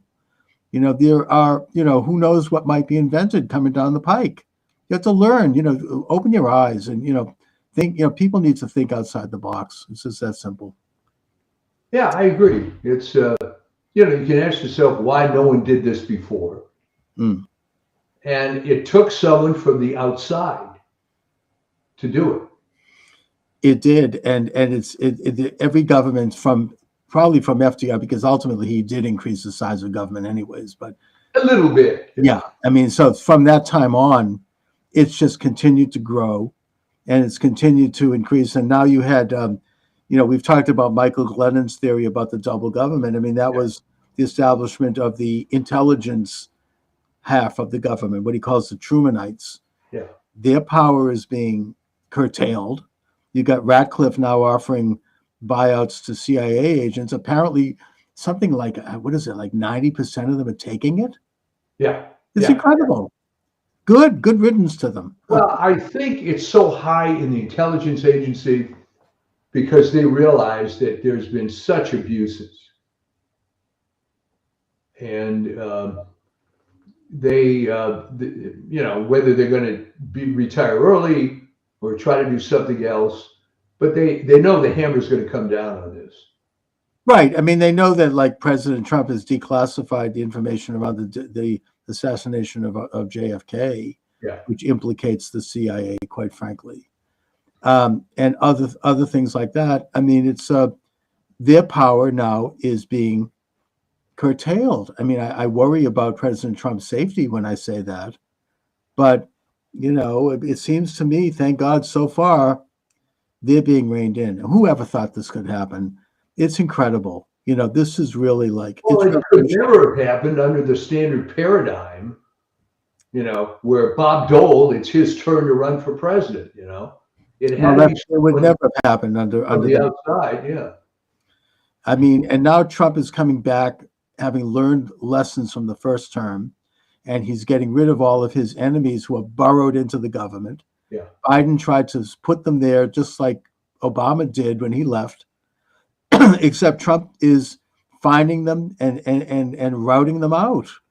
All those corrupt inspector generals and the FBI agents. I mean, people like, we remember Peter Strzok and Lisa Page and McCabe and Comey, the Vindman brothers. These are people who are all in the government, burrowed away, waiting to get Trump later. Trump's learned, and he's getting rid of them. He's finding them and firing them. And I just think that that's very heartening. They're not going to pull off another coup like they did last time with the fake dossier and the Mueller group and then the perfect phone call impeachment. It distracted Trump for 4 years with that crap. And they're not going to get away with it now. It's great. So. Yeah, there's going to be a new revelation every day. And next week, we'll probably have some other big deal to talk about. Yeah, like getting rid of the Department of Education. The late Sam Blumenfeld is dancing in heaven because he wrote about this for decades, how corrupt that was. Reagan promised to do it, and he didn't. Now it looks like it's being done. Trump is. I'm not a member of the Reagan cult. Neither am I. And one of the reasons is that not only did he promise to do it, he could have done it. Right. No, Reagan was not a lot of what people think. I mean, there are a lot of great things about him, but no, he was an insider. Yeah. But Trump is doing it, and again, the propaganda is going to be, oh, the children are going to be, bull crap. Maybe 10% of what they do might have some good aspects that will be folded into another agency. The 90% of stuff they do is push leftist propaganda, critical race theory, sex change operations on children, masks. Who knows what else? It's garbage. It's very bad. It's a very exciting time, and it's just wonderful to see the change in your demeanor. Before the election, you were so worried. Now, oh my God, you're the old positive Chuck. Oh yeah, no, I'm feeling better every day, and I think that everyone is. Even people who hate Trump are. Everyone knows it. Oh, thank God the liberals deep down are admitting that things are better. It's incredible, and he's just an absolute dynamo. It's just an incredible thing to see. I look forward every day to opening the newspaper or looking online and finding out what's happened next, and it's amazing. Yeah. Absolutely amazing. It's hard to keep track of it all. Yeah. Now he's just signed an executive order getting rid of men and women's sports. Did you see that? It's fantastic. And they're cheering. Young women are finally not going to have their heads bashed in by some greasy guy in a wig. Yeah. I mean, it's, these are important developments. He's doing it at all levels, politically, economically, culturally, all of it. He's taking it all on. I hope that RFK is confirmed because I think he's very key to, cleaning up America's health. That's why they hate him and fear him. And Tulsi Gabbard. What is so disturbing is the way his cousin has gone after him. Oh my God, that's disgusting. Can you imagine saying that he was a predator? Yeah. Hello, what about Uncle Teddy? Yeah. You want to talk about predators? I don't think she was saying much about that. No. And when it got even worse is that her son posted these videos. Oh, he's weird. RFK's neurological condition and so on, but it just isn't landing. No. And he's weird. I mean, if you've seen his TikToks, he's like, the guy has a screw loose. I mean, in a way, it's sort of like that relative of Jackie Onassis in that movie they did with the, I forget what it was. He had like some weird relatives. He's a lot like that. But yeah, that's really disgraceful. And why did she's got all the money she needs? Why doesn't she just keep her mouth shut? Does anybody really think that she is the chosen representative of the JFK flame? I don't think it's gone over well. I don't even with liberals. I mean, she's a hardcore partisan. I think with her, it's an old Democrat Party thing. Yeah. And I don't think that's flowing. I don't think that's a good look. No. No, but let him do it, And also, Kash Patel is going to be friggin' amazing if he gets in. That's a tough one, too. Well, they delayed it, I think. They did. They delayed it, but it's going to happen, hopefully, God willing. he's an amazing. I mean, he's conducted himself incredibly, and that's going to finally clean up the FBI. Bring it back to its original. Well, that's the other thing we should mention for a second here. They had 5,000 out of 13,000 of their agents. 5,000 were working on J6, which roughly works out to 3 agents per J6 offender. J6 and anti-Trump shit. Doing the house and home invasion, messing around with Melania Trump's underwear drawer. Yeah. I mean, it's really ugly. And I mean, I think that Pam Bondi has kind of backed away a little bit on that, in that she said that people who were doing like low level or, following orders, they're not going to be dismissed. That's okay. I mean, I don't like it, but you have to have somebody in there. But the bigger people, the big fish are gone. The people who actually were behind this. And they're people that are dangerous to Trump. They're going to try to find a new impeachment. They're going to try to sabotage him any way they can. Well, Al Green already filed articles of impeachment for. His filings were like for dastardly behavior or something like that. Yeah. It reminds me of historian Alan Lichman on my program. Oh. He hung up on me. He got off the show. He wanted to file impeachment complaints against Trump for his war against women. Yeah, what?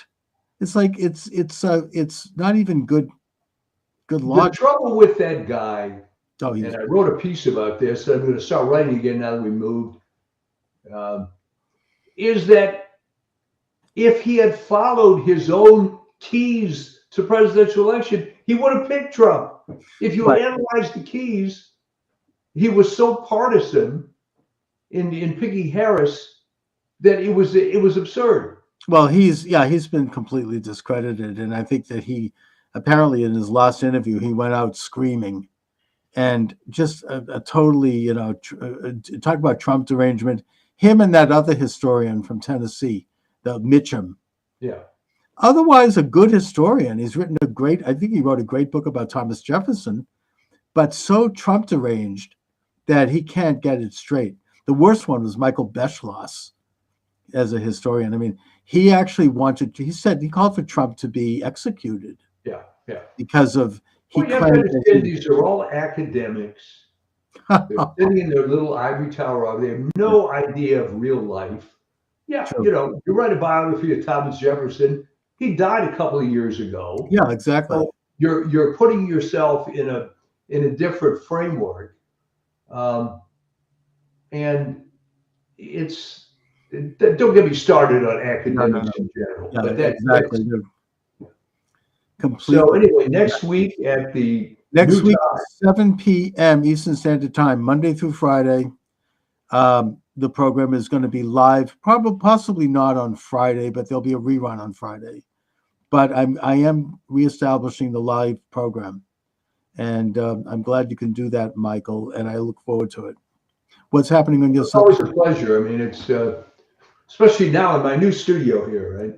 There you go. So you might as well we'll get it fixed up. We still have plenty of boxes to unpack.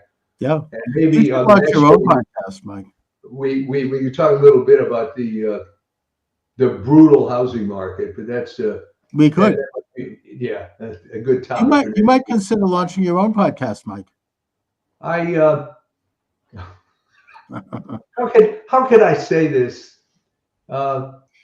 Had I been able to sell the old business for a little more, I would have had somewhat more free time. But I have another company now, so we're doing okay, but don't have as much free time as I'd like.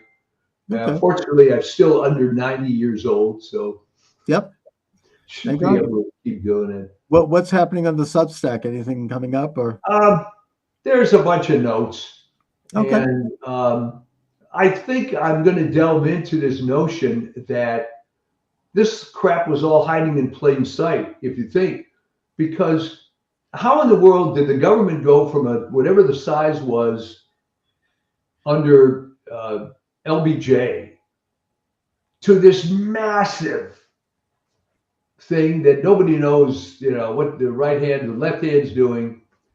and you're paying taxes like mad. Um, how did it all happen? Is it incrementalism? Mm. And you suddenly wake up and you're a boiled frog, So I think that's what it was. I think that's kind of it's basically did it by sleepwalking. yeah, Anyways, Mike, thanks again, as always. yeah. Well, we will And see you next time at the new time, and until then, just enjoy it. onward and upward. Thanks a All lot. right. All right, thanks for joining me, everyone. Charles Moskowitz here. Monday through Friday, I'm doing this thing now, 7 p.m. Eastern Standard Time, roughly for an hour or so, all depending on what's going on. And my guest is Amber May. Amber May is the host of The Amber May Show. She's a creator of the online education program Podcast Like a Pro, which teaches aspiring podcasters how to build a successful podcast. She's also a fellow Sun Devil. And Amber has a headline here from her publicist. Has the media been fair in the first 2 weeks of Trump's return to the White House? Before we go there, Amber, and thanks so much for joining me. I'm so excited to be here. Okay. I just want to talk a little bit about this incredible institution that you and I are both dabbling in, and that is podcasting. Mm-hmm. I think that it's a very democratic institution in that really anyone now can host a podcast. All you need is a laptop, maybe invest in a good mic and a good camera, not expensive, and get a platform. And you can invite people on, you can talk to them, see them, hear them, have it go live on your social network where it can be seen by all of your friends and colleagues and members of your network, and you can build a program. Do I have that right? Absolutely right. I mean, when I first got into journalism, I was interning because when you're in journalism school, you end up interning. And I ended up interning at the local Fox affiliate here in Phoenix. Mm-hmm. And it wasn't even that long ago. It was like early 2000s. And the way they did broadcast then, there was no way you and I could do a show like we're doing now because the equipment and the technology just wasn't there. I mean, their editing back then was beta tape to beta tape. It wasn't even digital editing. The Right. digital editing just started becoming a thing back then. And they had one editing bay for the promotion side that was digital. But the news side was still beta tape to beta tape. So everything is just really rapidly changing in the last few years. So now anyone can be a content creator. It's amazing. Yes, I mean, back in the day, for a while I was doing talk radio in Greater Boston, where I live, and it was all very planned, and you had to be there at a certain time, and there's a whole office there with everybody kind of controlling everything, and it was sort of, there was definitely free speech, in a way freer than we have it online, by the way. We'll get into that. Yeah. But it was still very curated. It was a different style of communicating. It was very kind of formal, and it was very limited in terms of there was just so many slots in any city or town that you would get in, whereas now you could have millions and millions of people doing programming and having influence. And before we go further, I want your headline, which I think is quite provocative. Has the media been fair in the first 2 weeks of Trump? That in the old days, Trump would never have won re-election because he was being censored, including online, but they were not able to completely suppress President Trump's message, and that's why he was elected. The media, I think they would acknowledge it pretty much, was viciously anti-Trump. Mm-hmm. All of the mainstream media, even Fox News to a certain extent. Mm-hmm.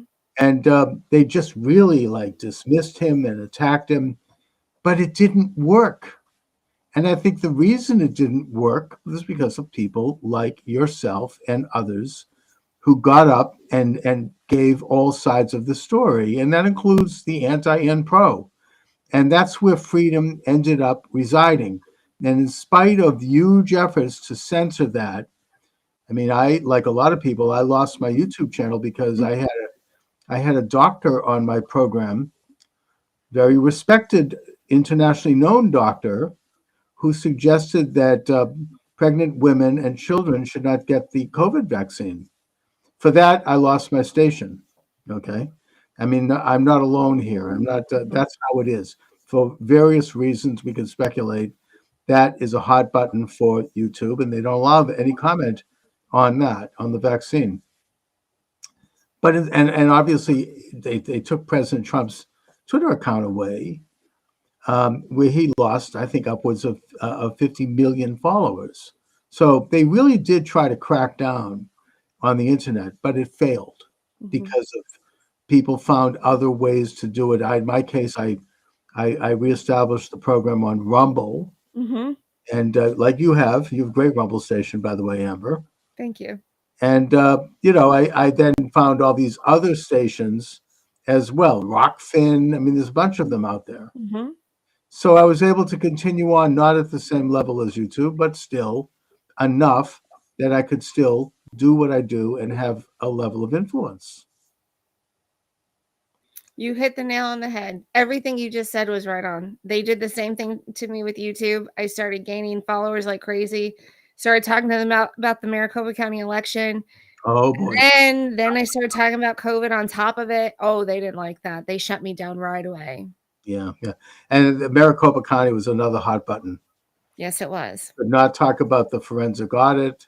You couldn't talk about, Kerry Lake, right? I mean, all that stuff was censored like crazy, but it didn't work there either. Well, it did work against Kerry Lake, okay, but it didn't in the bigger picture work because President Trump came back, and now maybe Maricopa County might finally be investigated. Maybe they'll get to the bottom of that. That's what they're saying. I'm part of the Maricopa County Republicans here in Arizona, and our county board of supervisors said that is one of the things they are planning on doing is doing a deep dive on our election system. Our state legislators are very much in favor of that. And of course, our Arizona GOP chair is also in favor. So I see good things happening as far as the election front goes. Well, that would be amazing. I hope that maybe you get the Department of Justice under Pam Bondi involved. Wouldn't that be great? Oh my God! I mean, to have really it's a national scandal, and the whole world saw it. Oh yeah. Now that we're on that topic, I have a quick question about that. Besides the 2022 election, when the machines didn't work in the Republican precincts, and the paper that they used had been created by a very partisan printer, and that it didn't fit in the machines. I noticed that about a year ago, when there was a special election in Maricopa County, not to get into a controversy, but why not? There was a national incident, some kind of a readjustment of Google, where different computers were having problems for about a day, including, like, I think at airports in some cases. There was a cyber attack. It was, because I happened to be in New York that day, and we were staying at a hotel, and our hotel couldn't get their computer functioning, and they couldn't open doors, so they had to do it manually. And it was something that happened all over the United States. But I seem to recall that Maricopa County, coincidentally, was having a special election that day, and they had to shut down all of the electronic computers. For a time they did, yeah. They were eventually able to get them back up going again, but yeah, it did affect some of the machines on the election. So yeah, that was a thing. Well, what that tells me, I mean, not to state the obvious, is that those machines were online. Otherwise, why would they have been affected? That's what I've been saying for a long time. I want them to do a real deep dive. They say the machines are not connected to the internet. I went to McTech, which is where they supposed to tabulate the votes. McTech staff is telling me they're not connected to the internet. I honestly believe that they think that is true. I don't think they are lying to my face. I think they genuinely believe that to be true. Well, however, I don't believe that to be true. So. Well, I mean, how do you explain it? I mean, if they weren't online, why were they affected by this bug? Of course they were online. They had to have been. I mean, it's obvious. And of course, people like myself, when you mentioned this in the 2000 election, you were like demonized. Oh I mean, yeah. you almost seemed as a subhuman for even suggesting it, but it turned out to be true. Anyway, let's go on to talking about podcasting, because you actually are teaching people how to podcast, which is a great thing. You offer your services online in that regard. You have a website called Podcast Like a Pro. It's part of your Amber May Show website where you can hear your podcast. So let's talk about that. I mean, what is some basic information that we can share with my audience about how to do a podcast now? I'm so glad you asked. And if anyone wants to join, they could go to the ambermayshow.com, theambermayshow.com. And then there's a tab that says podcast like a pro. If they use your name, Charles, they're going to get a discount at checkout. Great. So make sure you use the discount code Charles so you guys can save some money there, because I don't want anyone having to pay full price. If you want to, you're welcome to, but I'd love for you to get a discount. I get asked all the time. Like you, I have a radio background. After I graduated college, I got to work at an AM talk radio show station. And so I have professional experience. I've done this for a living. The reason why I quit my radio gig was because I finally had a child after 8 years of trying. So on my way to work one day, I'm crying. I'm crying so hard because all I've ever wanted to do is be a broadcaster. I got this great job that I just absolutely love, but now I'm about to have a child. Yeah. And the idea of putting her in daycare after I've been waiting for 8 years to have a baby was awful. Right. So I quit my job and I went 9 years without broadcasting. And then I restarted my show again. So long story short, I get asked all the time, just a little background for your audience. I get asked all the time, how do I do this? And how do I do that? And how do I start this? And so what I decided to do is I wanted to help everybody that I possibly could. So I took my knowledge in the most frequently asked questions and I put it in a course. And you covered a little bit of that. I'm going to show you how you can do a podcast that's not going to cost you an arm and a leg. I'm going to show you the equipment necessary to do it. And if you have more means, then great. Upgrade your equipment. Great. Fantastic. I applaud you. But if things are a little tight, but you still have a message or you still have a passion that you want to get out there, maybe you love classic cars or maybe you're into remodeling and you want to kind of just show people how to remodel a home, then you could do that. And I could show you how, and I could show you how to build an audience. So I went from a built-in audience at a radio station going 9 years, not having any audience whatsoever, and having to build it from scratch. So I'm going to give you tips and tricks on how to do that. The really cool thing about my course is I have a exclusive community that everyone who takes my course gets to be a part of. And then you'll have access to me and other content creators. And my idea is I want to make it to where it's a community where we network together, where we share ideas, where we promote one another on each other's shows. So I'm just trying to build a community of podcasters because we are the new media. Elon Musk says it all the time. The media is freaking out about us. They're saying, oh, they're not the media and they're throwing tantrums on TV. But you said it perfectly, Charles. Because of what we've been doing in the alternate space, it really made a difference in this last election because you were right. They censored RFK. They prevented him from running. They wouldn't interview him very much. And they really, really censored Donald Trump and always put him in a bad light. But Kamala Harris is in the great light. And if you remember, when we were during the campaign, CBS did a piece on Kamala Harris, and they edited a whole bunch of that content out to 20 minutes. Now, I don't know if you're familiar with this, but the Daily Mail is reporting that Donald Trump sued, and it looks like he's winning the case, that CBS is going to have to release the full 60 minutes of the interview that they filmed with Kamala Harris. Let me just add a little to that. It's even worse than that. What they did was I forget who the reporter was who interviewed her, but he or she asked a question and she gave some a crazy, the usual kind of weird answer that didn't make a lot of sense. What they did was they spliced that out and they put in another segment that she had answered something else. And they kind of diced and sliced that one to make it sound a certain way, so that it looked like she had given an intelligent and coherent answer. Now, Donald Trump's lawsuit on that is basically that constitutes election interference, which it does. I mean, that's like altering reality. I mean, you can't, create something out of nothing, which is what they tried to do, which came off badly anyway. But the point is that it's not, it was a classic example, not only of what Trump's up against, but what the kind of the old legacy, the mockingbird media, as we like to say, what they're up to, what they've been probably doing forever. I mean, they kind of mold a story. I mean, the classic example is when John F. Kennedy was assassinated. I think it was Walter Cronkite got up on the air, and he says that it was just a one lone crazy gunman. Where did he get that information? How did he know? He was told by handlers that this is what to say. And when he said it, back then you only had 3 sources of news, and that's what the official line became. And then anyone who questioned that was attacked. So they can't do that now.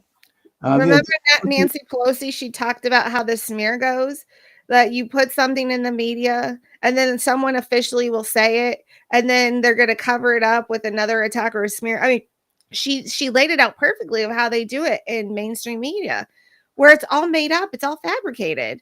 And people are finally done with being lied to. And that's why this time right now is the best time to get into this space. That's why if you go to the ambermayshow.com and hit the tab podcast like a pro, remember, use promo code Charles at checkout. I'm going to show you how you could do what we're doing. And you don't even have to do news and commentary. Whatever your passion is, I want to show you how to do that, because I think the world of programming in general, TV in general, is going to change I think people are going to want to watch real people doing stuff, and to them that will be entertaining, whether that's homesteading, whether that's fixing cars, whether that's I think the way it's going to change, I think you and I could be wrong, it's possible, but I think things are going to change a little bit outside of Hollywood, and we're going to see more of a change onto just regular content creators as being the foremost place people go to get entertained. Oh yeah, I mean, speaking of Hollywood, I mean, this last election showed that they don't have very much coattails anymore, because Harris was shelling out millions of dollars to people to not only endorse her, but to go on stage so she could generate some kind of audience. And it didn't matter. It was worth nothing to her. Yeah. It's like it was Beyonce. I mean, all of them. They didn't amount to a hill of beans, to be polite. And so, the days of their influence have been exposed. And that, people are looking to TikTok. They're looking to, the YouTube Reels. They're looking to all of these things for entertainment and for information. I think particularly the younger generation. So, this is something that I think is certainly the future. It's not going to be stopped. Even with YouTube, maybe that might be changed now that President Trump's in office. I mean, I actually sent YouTube a note saying, now that President Trump's in office and Biden is gone, maybe, you might be able to restore my station, because it doesn't matter what people think about the 2020 election. It's over. He's gone. No one's threatening his position anymore. We'll see. But so going back to your podcast, can you talk a little bit about some of the nuts and bolts of how you do this? How do you create your podcast technically? And also, what kind of a schedule do you maintain? I mean, what do you actually do? I think, okay, so the learning is self-paced. So the classes are self-paced. It's not going to take you all day to do any of the courses. I know we're all working people. We're all busy people. So I put things down in a time fashion, come back to it tomorrow, come back to it in a week, come back to whatever you want to. It's self-paced. I talk about all the fundamentals that you're going to need to know. You're going to need to know, like Charles said earlier about equipment. You're going to need to know where to publish your episode, because like Charles said, him and I have been canceled in a lot of platforms, but we found some platforms that are very much free speech oriented. And I share that with you. I show you how you can monetize. I give you ideas to monetize, and any of my students can be an affiliate of mine, because If you're going to come to my class, I want to believe in you and invest in you. So if you decide to be an affiliate with me, wonderful. I'd love to have that partnership. So we talk about monetization. We talk about how to get guests. Where do you find guests? So that's an important topic. People want to know, well, okay, I'm going to have a show, and I want to interview people, but where do I find them? So we're going to talk about things like that. So all the fundamentals that you need so you launch successfully.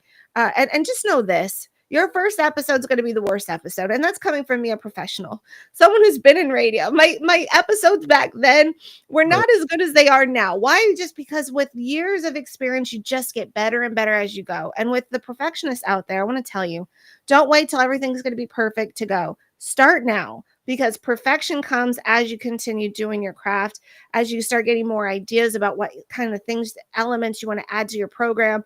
So don't be caught up with everything has to be so perfect right now. Actually, in this space, people love imperfection. I'm not saying have a sloppy show. By no means. I want you to have a great, well-produced show. But I'm just saying, if something goes awry and something's not perfect, your audience will be fine with it. It's a different format. It's not as quite that like you have to be perfect when you do this thing. It's more conversational. It's more off the cuff. Be yourself. In my case, I'm trying to put together at this point. I mean, I kind of got out of it for a while for a lot of reasons, but now I'm getting back in, and I'm trying to put together consistency of doing the program Monday through Friday at 7 p.m.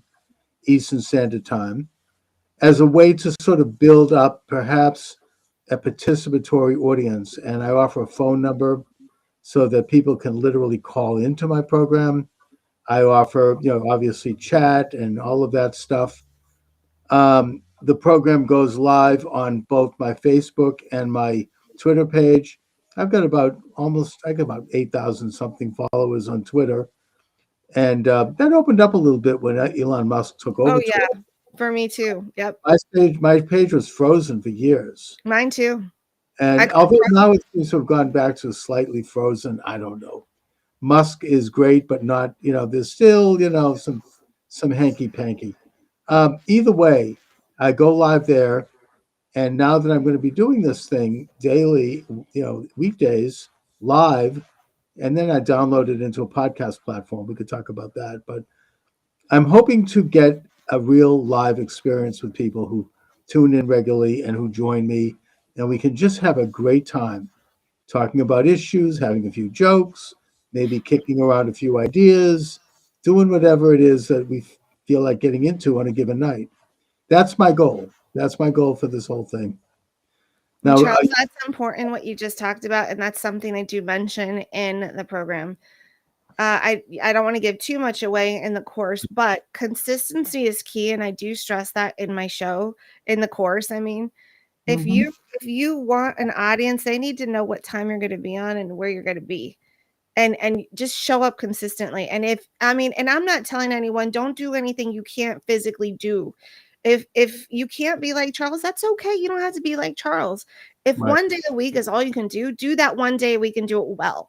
Whatever you can do, make sure you're just consistent. Don't go for one day and then not go for 3 weeks, and then come for 2 days and not go for 7 days. All I'm saying is, if you want to grow successfully, you've got to be consistent. Indeed. And by the way, it's still not old-fashioned, radio with a stick in the ground. I mean, I'm going to have nights where I can't make it, in which case I can run a rerun. And you tell your audience ahead of time, hey, I'm going to be taking a break. I've done that. When it was Christmas break, I'm like, guys, I'm going to be off for a couple weeks. So, we'll see you in January. It's okay as long as you tell them. But if you just don't show up, that's like a problem. No, exactly. Now, one of the things I've discovered, besides once I do the program, I'm giving away everything. I don't mind. But once I do the program live, like I'm doing right now, I then download the MP4 file into the Podomatic, which is the only thing I pay a little bit for that. And I also pay a little bit for Restream. It's not expensive. It's a once a year payment. And that Podomatic puts the audio up on Apple.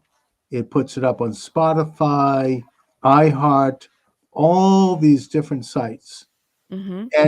And then through the Restream, I'm able to put together a playlist of the past maybe 7 or 8, 10 podcasts, and that runs live. Oh, it runs as a repeat on all of my social network, including my own website. So technically I could be on 24 hours a day. That's awesome. Yeah, so it's amazing. I mean, and I'm not savvy when it comes to tech. I really am not. I've never, maybe if I had been earlier, I might have gotten further, but I never really learned it. But even me as a kind of an old guy have figured out a few tricks about how to do these special things. So, Amber, I want to ask you again, without giving away too much, how do you promote your podcast? Networking is important. So I'm going to show you how to network. And one tip I will give you is make a list of 100 people you want to be on, and then make a list of 100 guests you want to have. And don't limit yourself. Even if, like, let's say you're in the tech world and there's this mega guy or this mega woman that everyone in the tech world knows and you want that person on your show, reach out. Because if you never reach out, it's an automatic no. If you reach out, there's a 50-50 chance they're going to say yes and come on your show. Oh, yeah. So, that's one of the keys is like making a list of anyone and everyone you would want on your show, and then make a list of the people you want on your show, or the shows you want to be on, and then you just start reaching out and start networking. That's one of the tips that I'll give you on this episode. People like to go on podcasts. They want, especially if they have a book out. Yes. You go on. I mean, I'm the author of a whole ton of books, but you go on Amazon and you could look at books you're interested in that are just coming out. They want to get on shows. They're trying to promote their book. They could, and not only that, but if they come on with you, they then can promote you by promoting their appearance on your show. That's right. And they can post that on their social network, and their social network might be huge. I mean, it could be like, 100,000 people that are going to see it. And one of the little tricks, I haven't figured out how to do it yet, but Restream, which is what we're on now, I could have given you a link, or not the one I gave you, but some other link, and you could have run this interview live on your social network. That's very cool. Well, yeah, I mean, there's some real stuff that's happening that you can do that's amazing. Mm-hmm. How do you make money? Advertisers. But that's hard. I mean, I haven't figured that out. I mean, Then come to my course. I'm going. You'll see me there. No, that's a tough one. And I mean, I make a little bit of money mainly because I'm an author, and I promote my books, and I get royalties when somebody buys a book. And I also use the books. And by the way, writing a book now is a lot easier than ever. If you're passionate about something, there's no better way to learn about it and to go deep than to write a book. Oh, wow. And you can do it. You don't need a publisher anymore because everything's online. I mean, like you and I both, you graduated from Arizona State. I'm going to Arizona State. They have an archive. They have a library link that you can get source material on just about any subject under the sun through their library. Wow. You can use that information, footnote that information as part of your book. So if you're passionate about something and you really want to delve into it, doesn't matter what it is. You could be a mountain climber. You could be anything, a surfer. Or you could be interested in a political issue or history. You can write a short book on it and get it published on Amazon. They do a great job. It's free.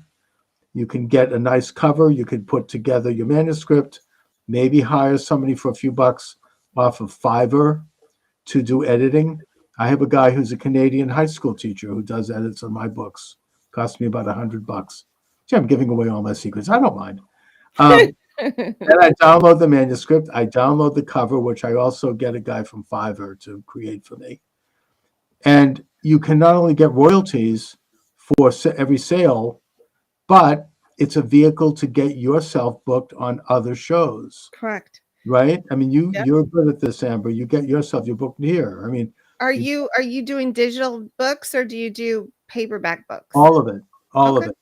Ebook, So I Amazon, didn't and know Amazon does like paperback books, they do. publishes. It's all Okay. free. Electronic book, paperback, hardcover, even the voice book, the voice. What do they call that? Audiobooks. Audiobooks. I have audiobooks now. Uh-oh. I can't hear you. I can't hear you. I can't hear you.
Okay, can you hear me now, Amber? Yes, yes. I don't know what the heck is going on. Anyways, maybe they're trying to sabotage me. I don't know. I'm just kidding.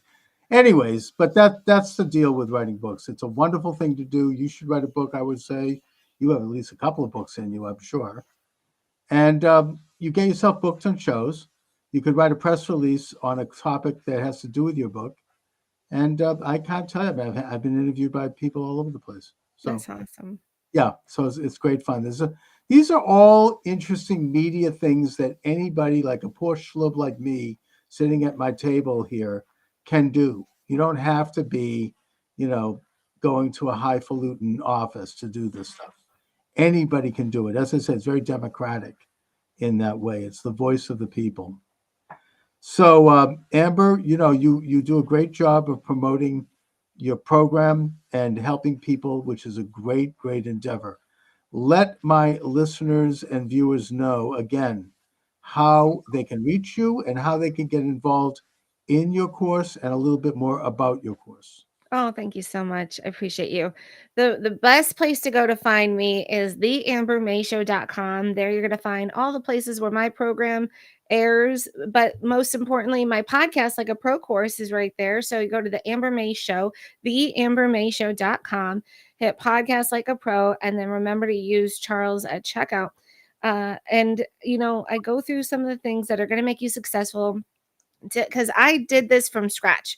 Remember, 9 years of not broadcasting, so I did it from scratch, and I wanted you just to get kind of a head start to where I didn't have to do. So, like all the things that I kind of messed up on, you can avoid all those things. I'm going to show you how to launch successfully. So that's really exciting, and I'm excited to help in this space that we're in because things are shifting, and I believe that we need to hold the government accountable to the people, but I also believe in really good content. So some of the stuff coming out of Hollywood is just garbage. And so I want to teach people, if you really have something you're passionate about, remember, I mean, you can do it now. You don't have to have this big Hollywood production studio. And I could show you how to do that with podcasts like a pro at theambermayshow.com. So I'm on Rumble, I'm on Podbean, I'm on a lot of other places. So if you go to my website, you're going to click on the button and you can find where I broadcast from. Excellent. And I just want to wrap it up by going back to the original press release that caught my attention. Has the media been fair in the first 2 weeks of Trump's return to the White House? What say you? I say no. If you look at what the other side says, like just in social media circles, they're so overcharged. Like they're so upset. They think their world is collapsing because they're only getting half a truth. So they are not being fair. The media is not being fair to Donald Trump. I mean, the US aid should be a big red flag for everybody because, it just came out actually. Yournews.com reported on that the federal records reveal Politico and the New York Times received millions in Oh, taxpayer yeah. funding Oh, from the yeah, Biden right, and some of the administration. stuff, and they lie about it too. They say, "Oh, it's gonna end humanitarian aid." That's That's nonsense. The that's little right. the little bit of humanitarian aid that they handle, which is probably like 10%, that's not gonna end. I heard, Secretary Rubio talk about that. He said, "It's gonna continue to be run by either by the State Department directly or by some reconstructed US aid." The problem is that the majority of their money goes to very bad things Mhm. all around the world. I mean, overthrowing government, left-wing causes. You want to support left-wing causes? Write a check. It's not something that should be done by taxpayer money. Right. They even are involved, and maybe I'm going to get in trouble for saying this, but it's out there, in funding the Wuhan lab, which Mhm. created COVID. Okay, Correct, enough correct. said. I mean, it's not pro-America. Right. It's not in the interests of anyone, regardless of your political affiliation. So they're going So, to no, lie they about it. have not been fair. When you look at how they interview Donald Trump, it's very attack-oriented, very attack, and when he gives the correct answer, they wanna lie about it because they don't wanna look like they're lying, so they try to fact check what the president or vice president says, and they do it in a very attackful manner, and so it gives the perception to their viewers that our president is trying to lie to them when in fact he's trying to reveal that the media is trying to lie with all these half truths. And that's even if they're doing a half truth, right? Oh, yeah, So these uh, things, they're complete lies, but you know something? It's not working for them. Trump knows what he's doing now. He's going right into it. JD Vance is tremendous. I'm glad he picked him. He's mhm, handles people very well in the media. Pam Bondi, Pete Hegseth, these are experienced media people. They know how to do it. They know how to handle this kind of stuff. And I mean, those hearings, I mean, they sounded like a bunch of harpies the way they were. oh, the hearings were a joke. They But didn't give the people that were supposedly being uh, questioned any chance to speak. All they were doing was, where's the statesman in all of this? it was They so hold a political office. You should be a statesman. I'm not saying you have to like Mark Rubio, you have right. to like Ash Patel, you have to like Pete Hegseth. You don't have to like him, you don't have to like his policies, but you could be there in a respectable in a manner and not just say all these accusations and never give the person a chance to respond. That Or was such a gross way of doing things that I'm tired of it. I need it to change. It's been going on for decades. It yeah. needs to stop. Be statesmen. You guys are representing your state. Act like it. That's what I got to say. It would be nice if they actually talked about a couple of substantive issues rather than Right. just pure, mudslinging. And That's you all know, it is. people are really sick and tired of it, and it didn't work for them this time. It just they came across very poorly, and they couldn't stop it. So I feel like maybe I'm maybe pipe dream, but I do think that President Trump's nailed it when he said that we're entering into a golden age, and that I think it's going to be in that position. We'll be in that position for a generation, possibly. People are just it's a whole different paradigm, a whole different way of doing things, and I'm excited. You know, I'm sure you seem to be too. So, Oh, I'm very excited. oh yeah. So Amber, again, let my listeners know your websites, and I urge you to check this out. I will be doing so. Amber, please talk about that. Charles, I had so much fun being on your show. I think we're very like-minded. I like the way you think and the questions you asked. And so your audience is blessed to be tuning in every day to your program. The way you find me is going to theambermayshow.com. There you're going to find all the places where I broadcast my show, The Amber May Show, if you didn't get it from the website. or Okay. and while you're there, please head over to Podcasts Like a Pro. If you've had a small inkling if you're a pastor in the faith realm, you know, or Mhm. if you're in the DIY realm, or if you're in the news realm, go over to Podcast Like a Pro. And I'm going to show you how you can do what me and Charles are doing and do it successfully. And again, use promo code Charles at checkout to save some money. All right. Thanks so much, Amber. I really appreciate you joining me. Let's stay in touch, and God bless. God bless. Thank you. Welcome aboard, everyone. Charles Moscowitz here, live at my station, at my website, and all my live streams, which I'm looking into expanding. I just sent a request into YouTube, I should note. YouTube suspended my account or canceled my account in 2001, where I had probably about at least 600 or 700 videos going way back. I've saved them. I didn't lose them. I lost my I'm not sure if it was 2001. I think No? YouTube was founded in 2005. But Yeah. you, I'm sorry, 20 2021. Thank you. But knowing you, they would have kicked you off before they even started. Exactly. That would have been Yeah. historic. So, you know, I sent them a note noting that the two major issues that I was booted off with, which were questioning the legitimacy of the 2020 election and medical experts who suggested that the use of hydroxychloroquine and ivermectin was good treatment for early COVID, that these are no longer issues. Maybe they wanted to censor it back then, but, you know, the Biden regime is gone. There is no more threat to having them recalled or having Delhi, nothing like that. So it's kind of irrelevant whether or not we talk about that now. Yeah. And secondly, the ivermectin controversy, even the CDC now admits that it's perfectly okay to use it as early treatment for COVID. So I asked them to reconsider this in the context of today. And I also mentioned at the end of the note that I want to test President Trump's executive order ending censorship to see if that's something that has any legs. So, you know, we'll see what happens. But I think that I'm making the case that it's time to restore free speech. You know, I mean, it's time to bring back freedom. And there's freedom in the air, I must say. Oh yeah.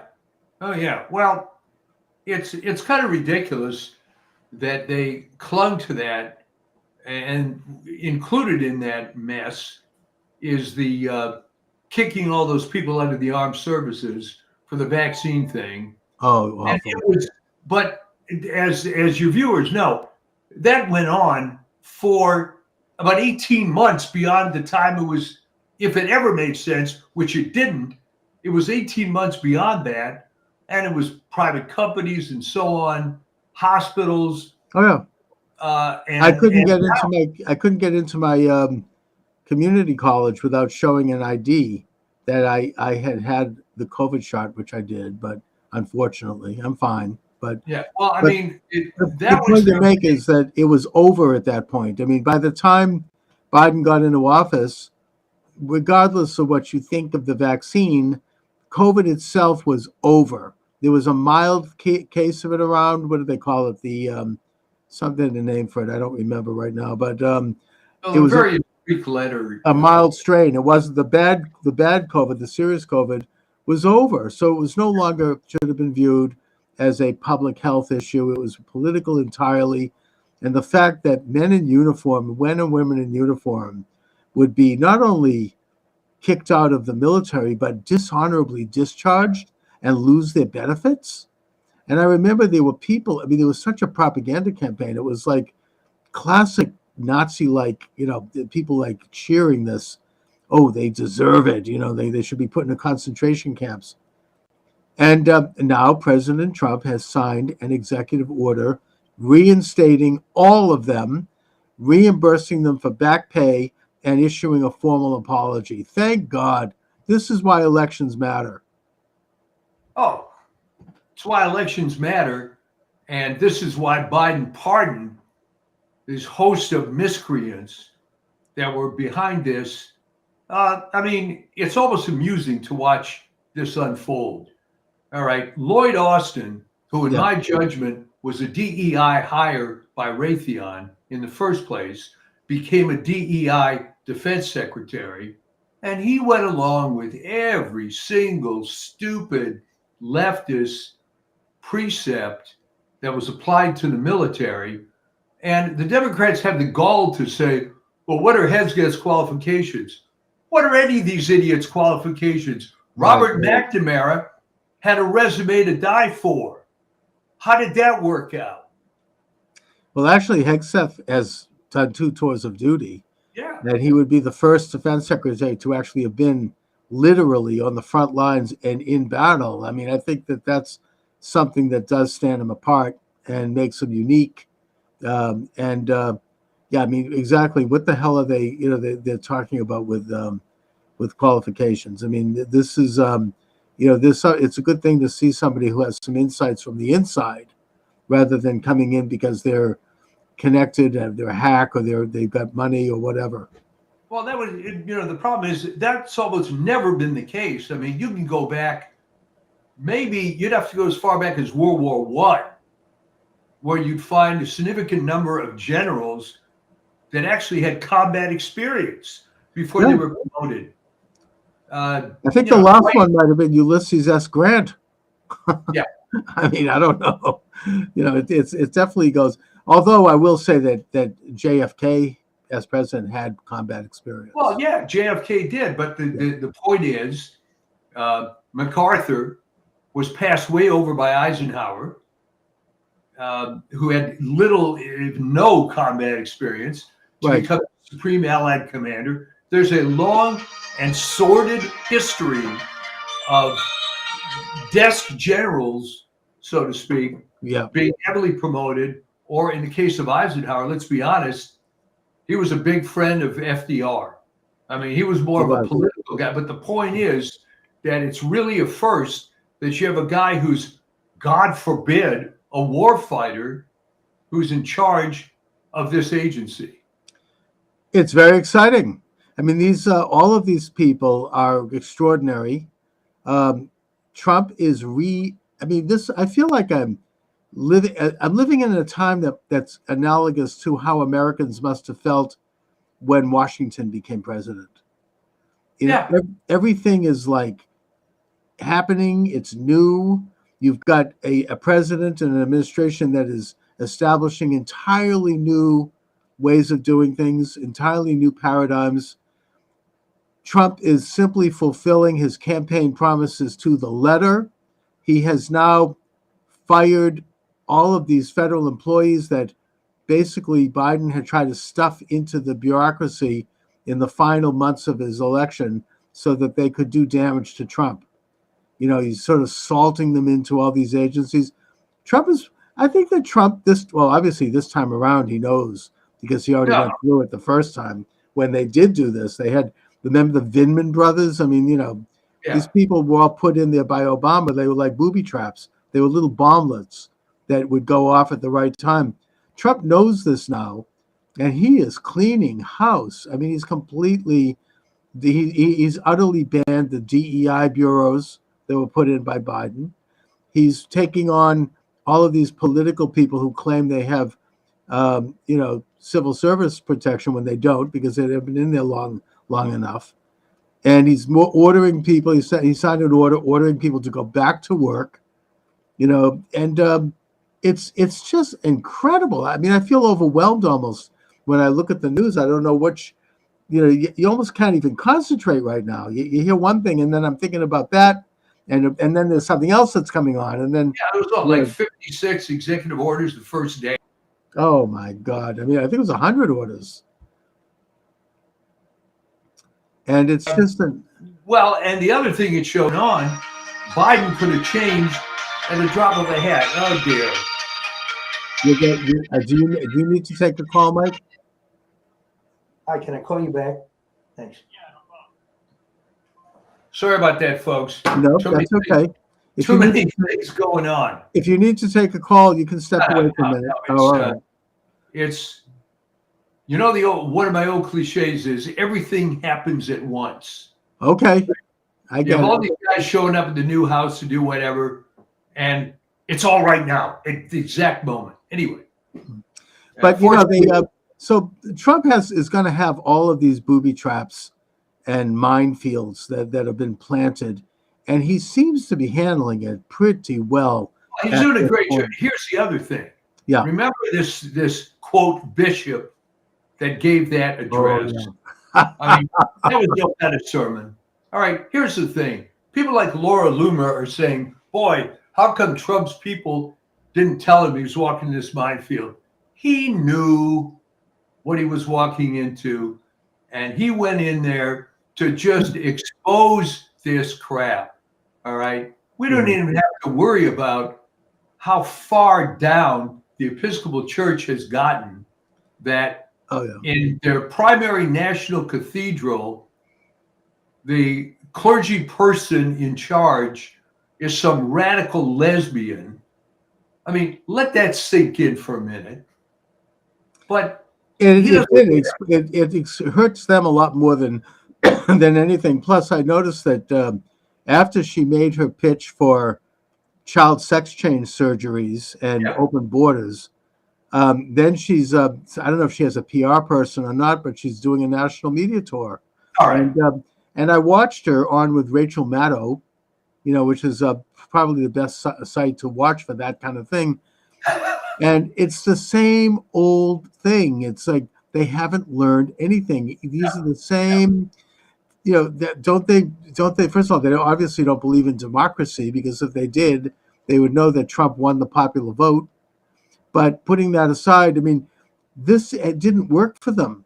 You know, it didn't help them. And now they're digging in further, and it's just becoming this diminished cult of bitter, you know, hateful looking, you know, sour faces. So what you're saying is nothing has changed since Ethel Rosenberg, right? Yeah. They are haters. They're hardcore commies. Nothing's going to change them. It doesn't matter whether it works or it doesn't work. They have to die for the cause, and the cause is finding some way to divide people. And in the case of Ethel Rosenberg, it was more important to die for the cause than to be alive as a mother for her own children. They're all negative. There was never anything on the left that was ever positive. It was always about tearing things down, destroying things, and just depending on what the hobby horse of the moment was. In 1917 we have to take down the czar. Okay. In 1964, it was civil rights. In the early 70s, it was women's rights and workers' rights and transgender rights. It's all a bunch of garbage to divide people, but it always has this little bit of panache that we're doing something good, but no good ever comes out of it, does it? Well, they basically leech onto what may very well be, in some cases, good causes. You know, I think like the labor movement was a good cause. Yeah. And you know, the one and only area where I actually give credit to the far left is that they did help organize labor, and that's good. You know, but they did it for the wrong reasons. They did it because they want to overthrow the society and use workers to further their collectivist goals, which are against the interests of workers. But nevertheless, in the process, you know, it's kind of like they get something done. But here they are now.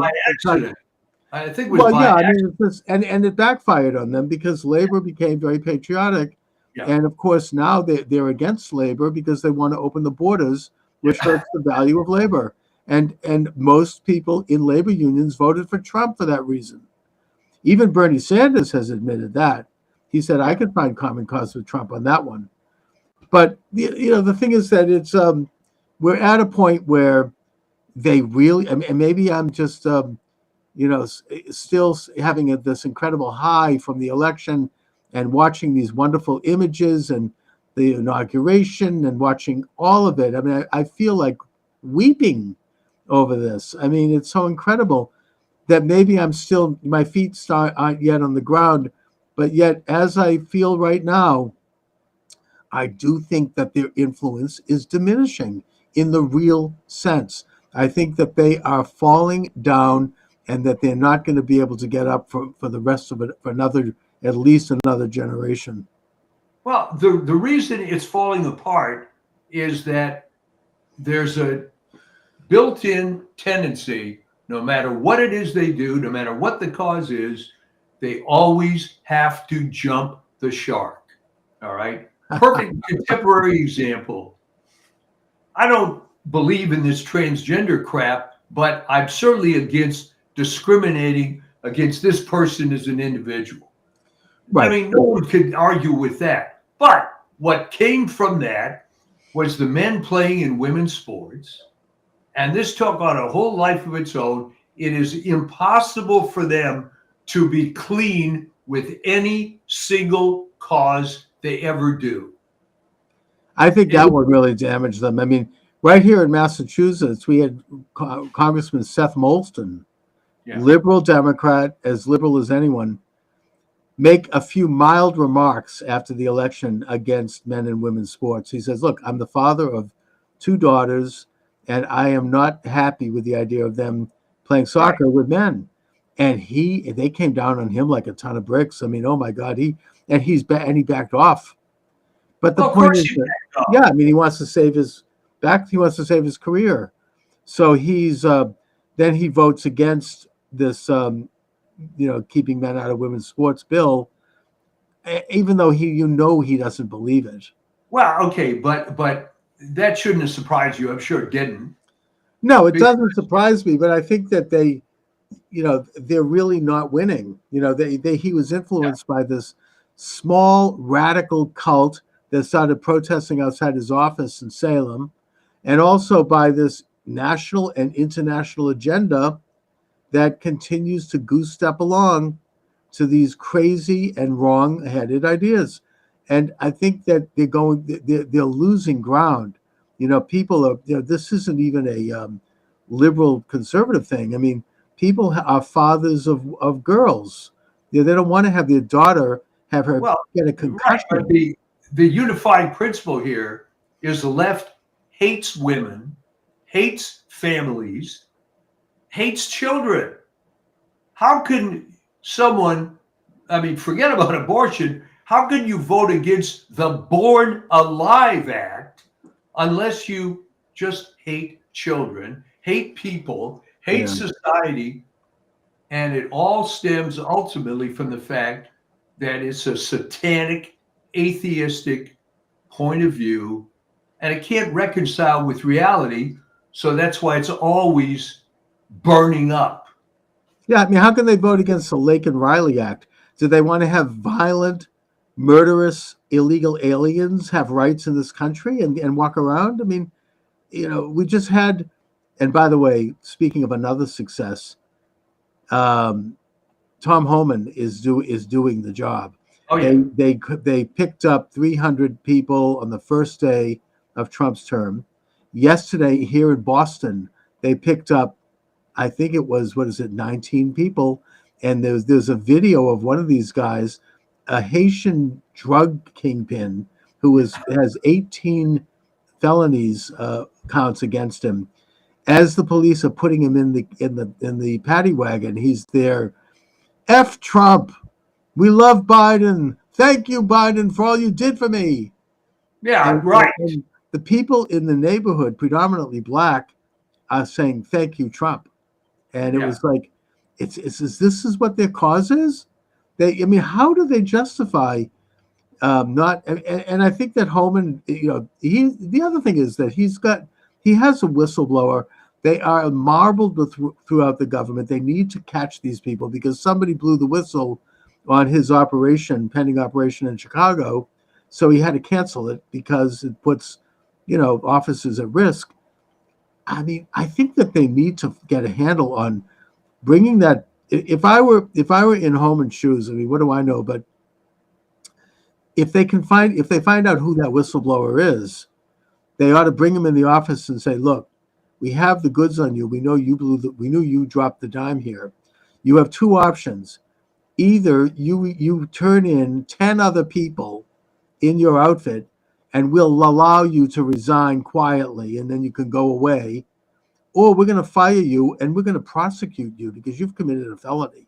You can't release information from the inside government like that. Well, this is it. I mean, think about it, Chuck. These people are willing to die for a cause. All right. And the argument they always use, I mean, it's hilarious.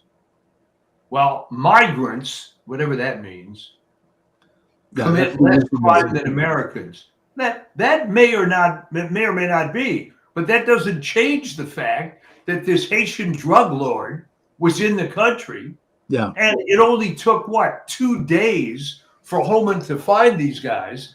Because remember hearing all through Biden's term, we don't know who these people are. We can't find them. It would be too expensive. Oh, no. They knew damn well. Holman is operating off of lists that are compiled by local police departments. Oh, yeah. And they're being very careful. Here in Boston, we have, well, I don't want to mention her name because I've got some personal issues, but she's a major liberal figure. She has said that they're going to make mistakes because they'll apprehend someone who's not, involved with crime, and they'll get deported. And this, that may happen. There may be some instances of that, but I think that they're going to have a pretty tight ship over there. They know exactly who they're getting. I've seen Holman interviewed about this. They know exactly where these people are, and they're quietly and methodically picking them up and then having them deported. And it's not going to be out the media. Holman himself said, look, they're going to find one case where they'll have some woman crying, and this is, look at what they've done, and you'll have Lester Holt putting it up on the news, right? And he said, look at how about the hundreds of thousands of children who have disappeared? Why don't they show them? Why don't they show the victims of fentanyl, like my brother's stepson who died last year because of fentanyl poisoning? Yeah. Why don't they show his mother? Her life has been shattered. My sister-in-law. Why don't they show them? Why don't we see who really has been harmed? Well, look, it's the same thing. That whatever good came out of these fires was what the deep blue ivory tower people in Palisades in Malibu finally hit them. Okay? And now they want the National Guard and they want the protection. Okay. Meanwhile, there's video of Trump in the first term after a fire meeting with Gavin Newsom, and he's like, and I think Bill Maher made a reference to this. It's like, just because Trump says something, they won't do it because, it's like that's supporting the Trump and the right wing. And he's like, you have to rake the forests. You have to bring these trillions of gallons of fresh water from Northern California south through pipelines and aqueducts. We'll help you. The federal government will aid you. And Newsom is there like, oh, yes, sir. Yes, great idea. Thank you, Mr. President. Then he didn't do diddly squat. No. Then nothing. Crickets. No, he's a total clown. And what happened in LA, I mean, it took years. It was not overnight that the mayor became this lesbian DEI moron who actually ran against a guy who was pretty qualified in Rick Caruso. Yes. But this took decades for this infrastructure to be put in. And okay, hey, you had your way. You got all these leftist plants in there. As Dr. Phil would say, how's that working out for you? Exactly. You have all these, this is why planes are falling out of the air. Yeah. You've got, fire, uncontrollable fires.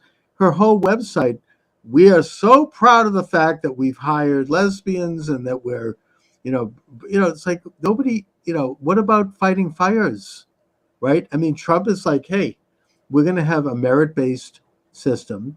He is doing it, and nobody can say a damn thing about it. Well, I want people to know that this DEI in the LA Fire Department was going on for decades.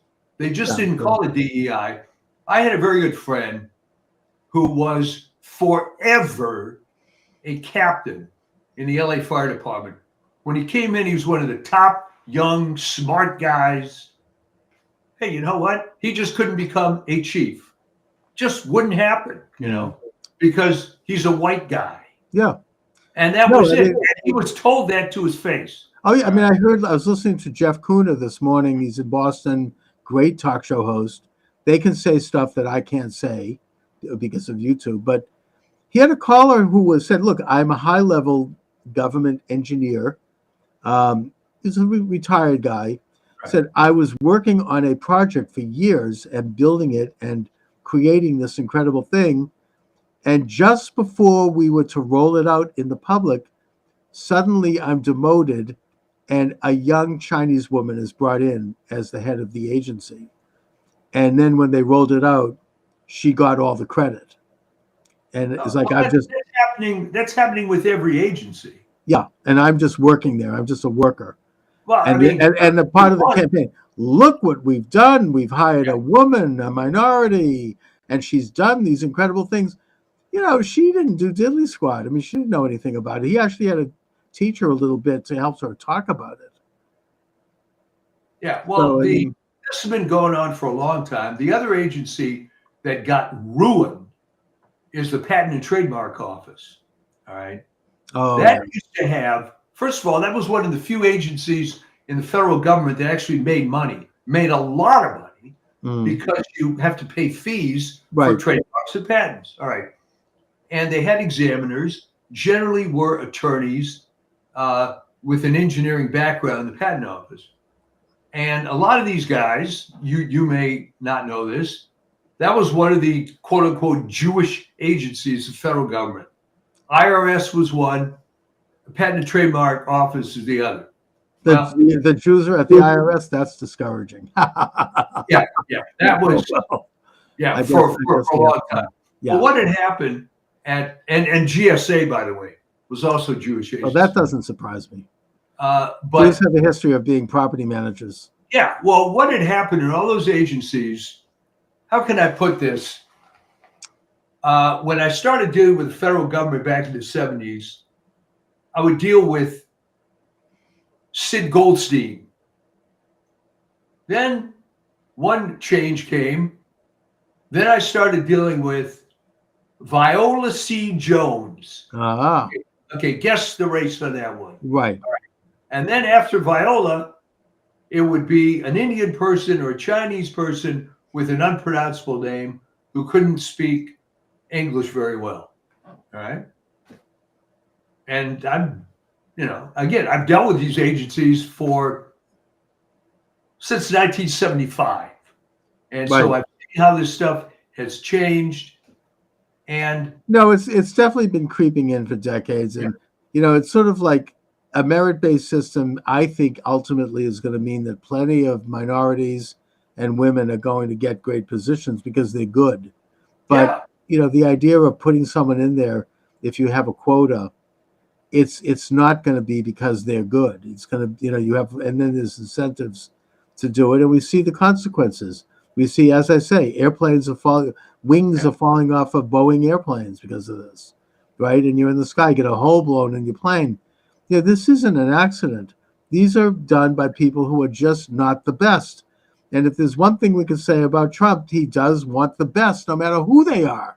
He doesn't give a damn. Look at, Scott Bessent, he's gay, married, he's got kids. Trump doesn't give a damn. He wants the best. He's the best economist in Trump's opinion, and he probably is the best. He doesn't look at those things. Bessent himself made that point when he was asked about it in his, confirmation. He goes, yeah, but the point is that that's not why I'm being brought in here. It just so happens to be the case. Well, there was another stereotype, again, early on in my dealings with the federal government that you don't see much anymore, and you'll get a kick out of this. And that was the spinster, all right? Every agency I ever dealt with, there'd be, in every office, there'd be at least one middle-aged, unmarried woman that would work 70, 80 hours a week. That job was, as they say, her life. And I'm I remember vividly, and this woman worked for the Library of Congress, and I had an appointment to see her. She said, "Well, Mr. Shaw, can you come at 8 o'clock?" I said, "Sure." No, I mean 8 p.m.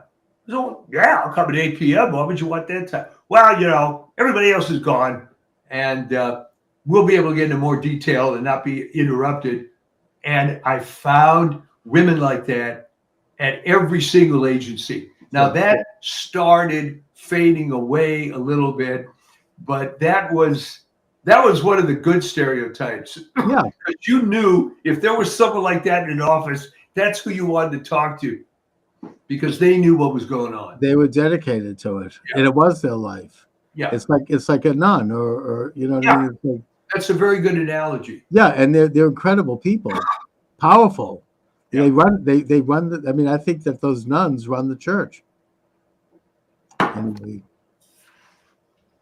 Yeah, I mean, it's well, today I guess is the saint's day of one of them, Mother Mary Ann Cope, who people might be familiar with, Father Damien, who went and serviced the lepers in Hawaii. In Hawaii, yeah, Molokai, yeah. He died.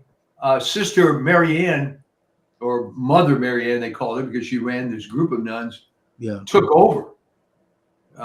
So yeah, there's always been a tradition of service, and it's a great tradition, and people actually care about they're focused on their mission. I mean, it's I think that, as I said, I mean, Trump wants to get back to that.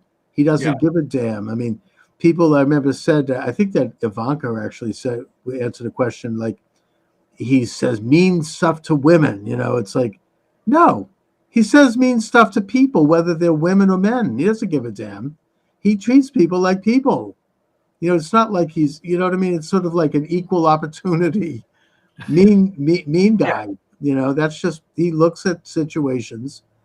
Years ago, and I urge people to do this, I can't recall the details, but I read the book, The Art of the Deal. And I think Trump played a lot of he was very involved in writing that book, unlike a lot of, famous people who really don't write their book, right? Like Bill Clinton or someone like that, or Obama. And especially Obama. What? Especially Obama. Yeah. Oh, well, yeah, we know who wrote that book. Yeah. But he really, you get that personality. Like he's like, this person is great, and it doesn't matter. It's like everything is based on who did something. It's like accomplishment based. And he loves to make deals, and he enjoys the process of making a deal. Speaking of deals, I can't confirm this. I heard this in passing. I don't know if this is true, but there's a lot of danger right now with regard to the internationalist establishment trying to suck Trump into some kind of a perpetual war in Ukraine. Trump has said in the beginning that he wants to have a deal, and he wants to stop the killing. And that basically, as unpleasant as it is, Russia has, captured territory there, and that's that. Ukraine has to suck it up and deal with it. Whereas you have Zelensky trying to agitate.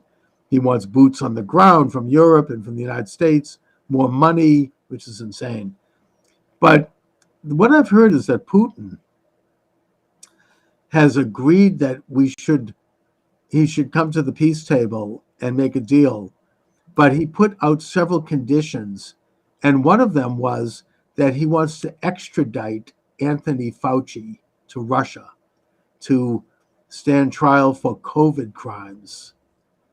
Now, when I heard this, I thought of your article, Michael.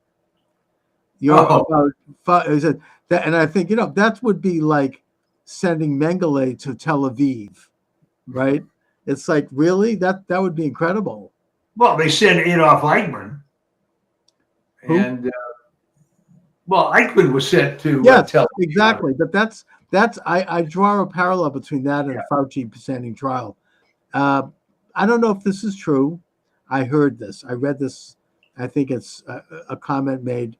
Let me put it this way. There's a lot of people who want to get Fauci and are not going to be at all deterred by the pardon that he received. Oh, I think that those pardons now are under serious question, including by a federal judge who has weighed in. I don't get his name, but that they're not really valid, because you can't just pardon someone for something they might do in the future, or if they might get charged with. A pardon has to be connected to. Well, that's what I always thought. Oh, I mean, there's one single exception to that, and that, of course, was the Ford pardon of Nixon.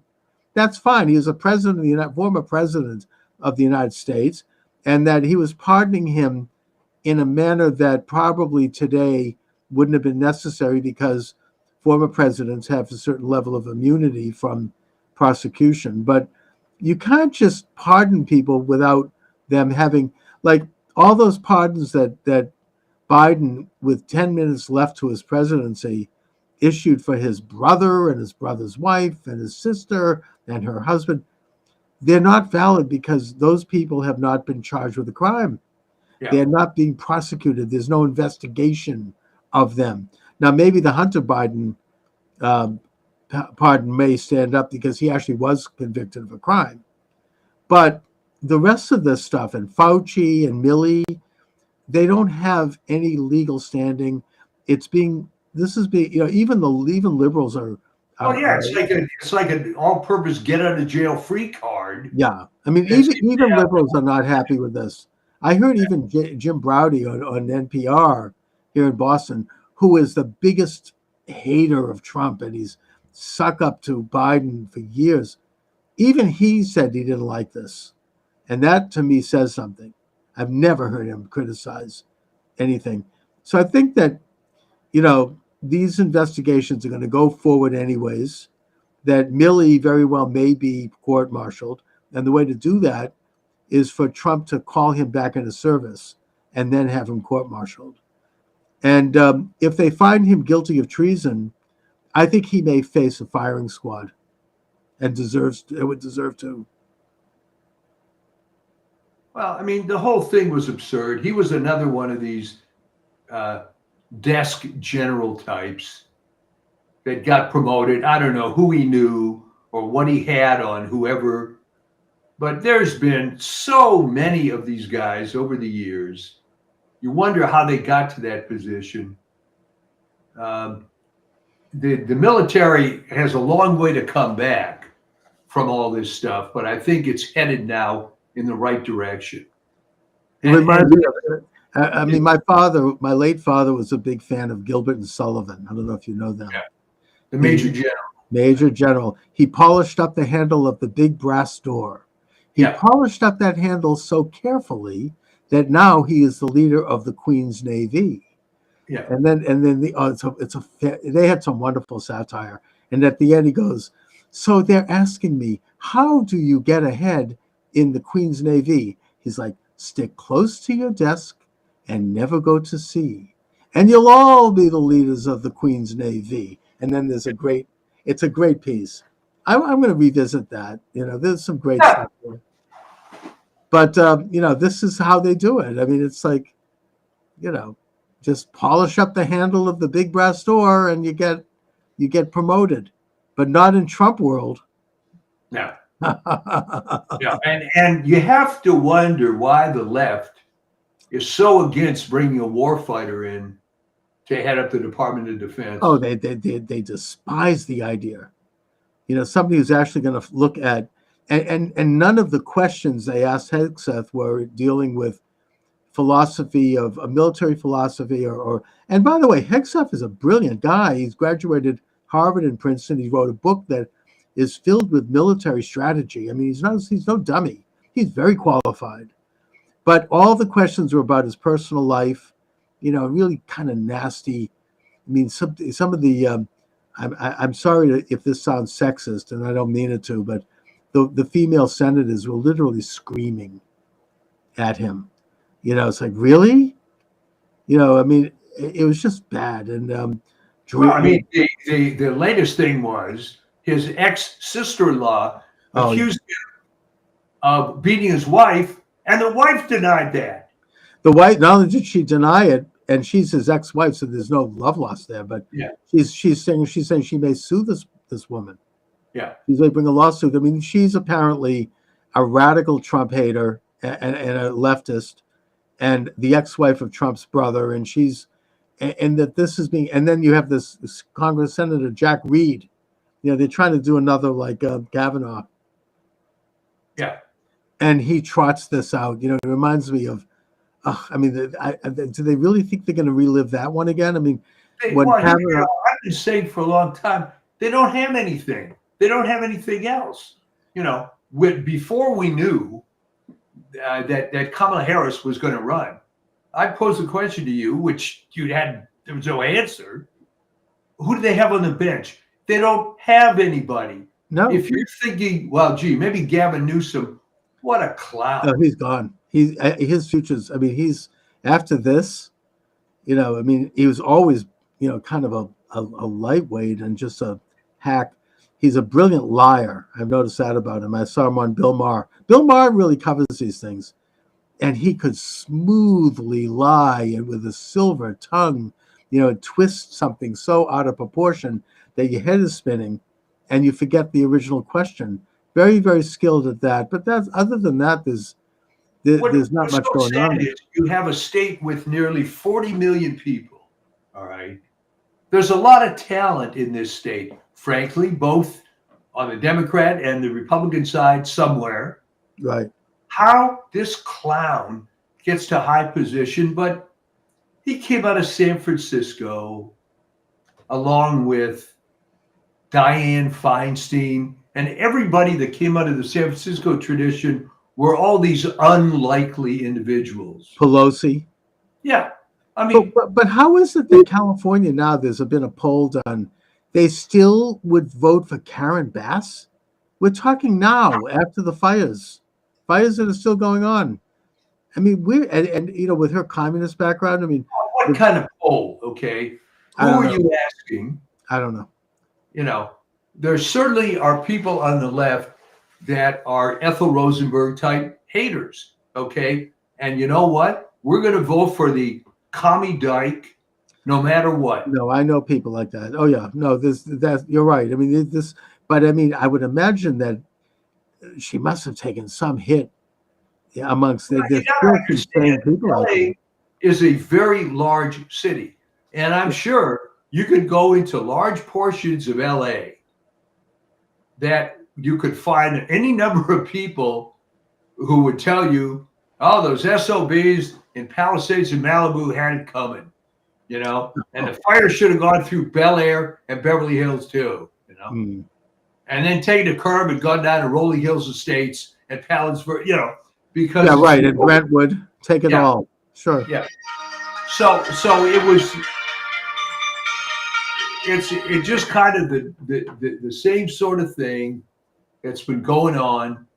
You're always going to find people that hate others, and I believe that's what you're looking at here.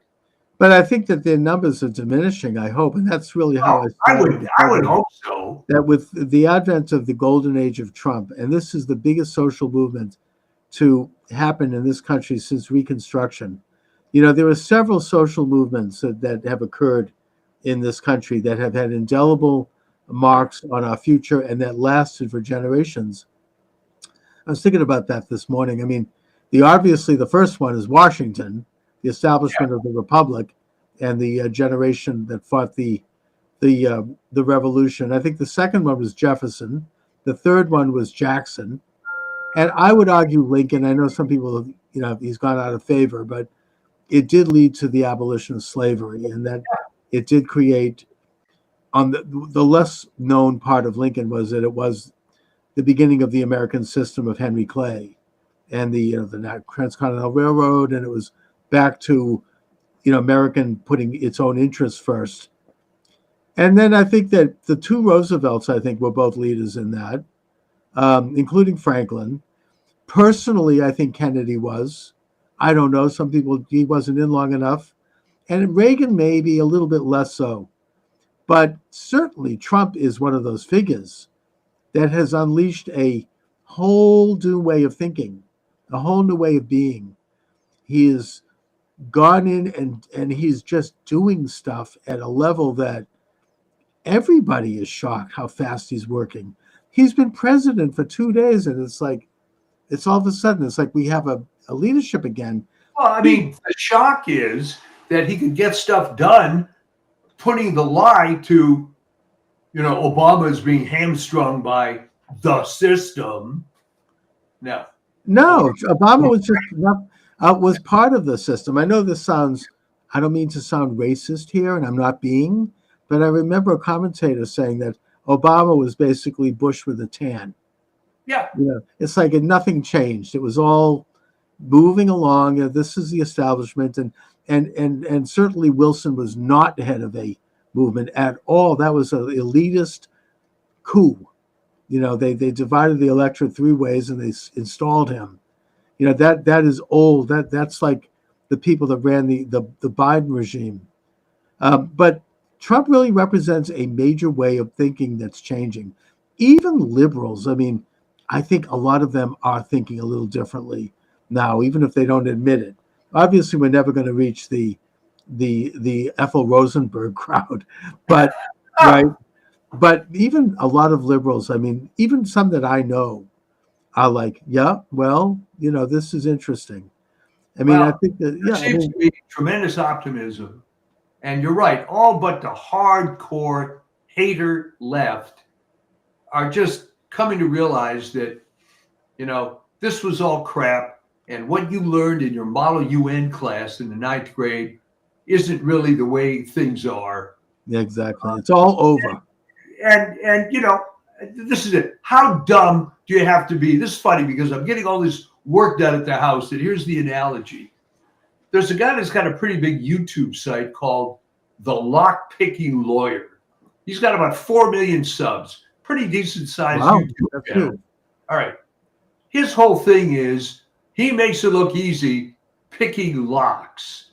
All right. So I was talking to this guy today, the locksmith, putting some stuff for me.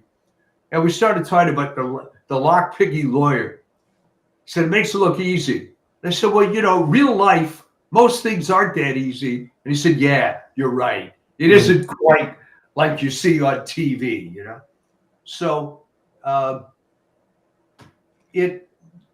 there really is a change. Yes. In the air. And this time around, Trump knows people feel more positive, optimistic. Everybody wants me. All right, Mike. I think I'm going to have to thank you for joining me. Yeah, and we'll talk to you next week. All right, Mike. Be well. Right, all right, take care. Okay. So I just wanted to, before I sign off here, I wanted to briefly get into the business of the pardon of the 1,500 men and women who protested at the U.S. Capitol, because let me see if I can go live on TikTok. No, I can. All right, we're live on TikTok. I guess that TikTok has restored my live stream, so I'm going to just do a little live here before I sign off. I'm doing my usual live stream on Rumble, by the way, if you're joining me on TikTok. And we discuss issues of the day. Michael D. Shaw was my guest. He had to step out. He's got a lot going on, but I decided I'm staying on a little longer to talk about a few issues. By the way, you can join the program. 508-637-5596. 508-637-5596 is the number. And I just want to talk about the pardon of the 1,500 men and women who protested at the U.S. Capitol building, and how that has seems to be the only issue that the left and the Uniparty and the opposition to President Trump, people who lost the last election, that they think they may get some traction with. And I want to address it because the fact of the matter is that they're not going to get anywhere with that. From a conventional standpoint, President Trump showed compassion. He showed decency. I don't know if anyone's seen some of these videos of these poor men who were tortured for 4 years. in prison. In one case, one of them had his eye knocked out and kept in solitary confinement, meeting his dear beloved baby daughter for the first time, getting out of prison. And the girl is like, "Daddy is home." Made me cry. I felt like weeping when I saw that. These people were abused. This was a political, these hostages. I'm not saying they're as bad as the hostages in Gaza, but America had hostages. 1,500 people, not to mention people who actually had to do time and did a short sentence, people who committed suicide, like that Mr. Perno, young guy, committed suicide because he couldn't handle this horrible system that was prosecuting him. It's a terrible, terrible commentary on this country that this happened, that this Nazi-like jackboot approach to basically people who were doing nothing more than trespassing, and in many cases they didn't even know it, because the property of the U.S. Capitol was not clearly demarked on that day. They may have been standing on a piece of lawn that they didn't even know was part of the property of the U.S. Capitol, and people who went in were ushered in mostly by Capitol Police.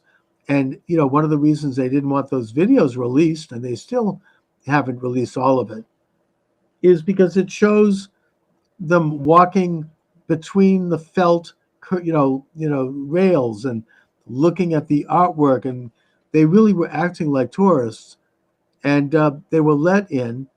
Nobody had any weapons, and yet they've been abused. I think that this administration in the past, maybe they thought they could get away with it because they were so sure that they had destroyed the MAGA movement and Trump, that they felt that this could be their, their ability to finally, make an example and scare people, which they did.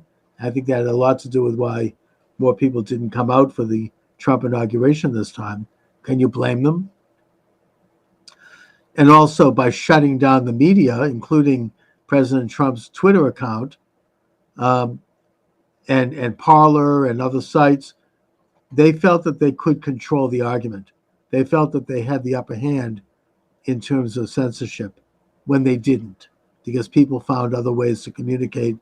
And in spite of this massive campaign against President Trump, including attempts to shoot him, and they did shoot him, and bankrupt him and put him in prison for paperwork and bring up accusations that were ridiculous, he still won. Thank God he still did it.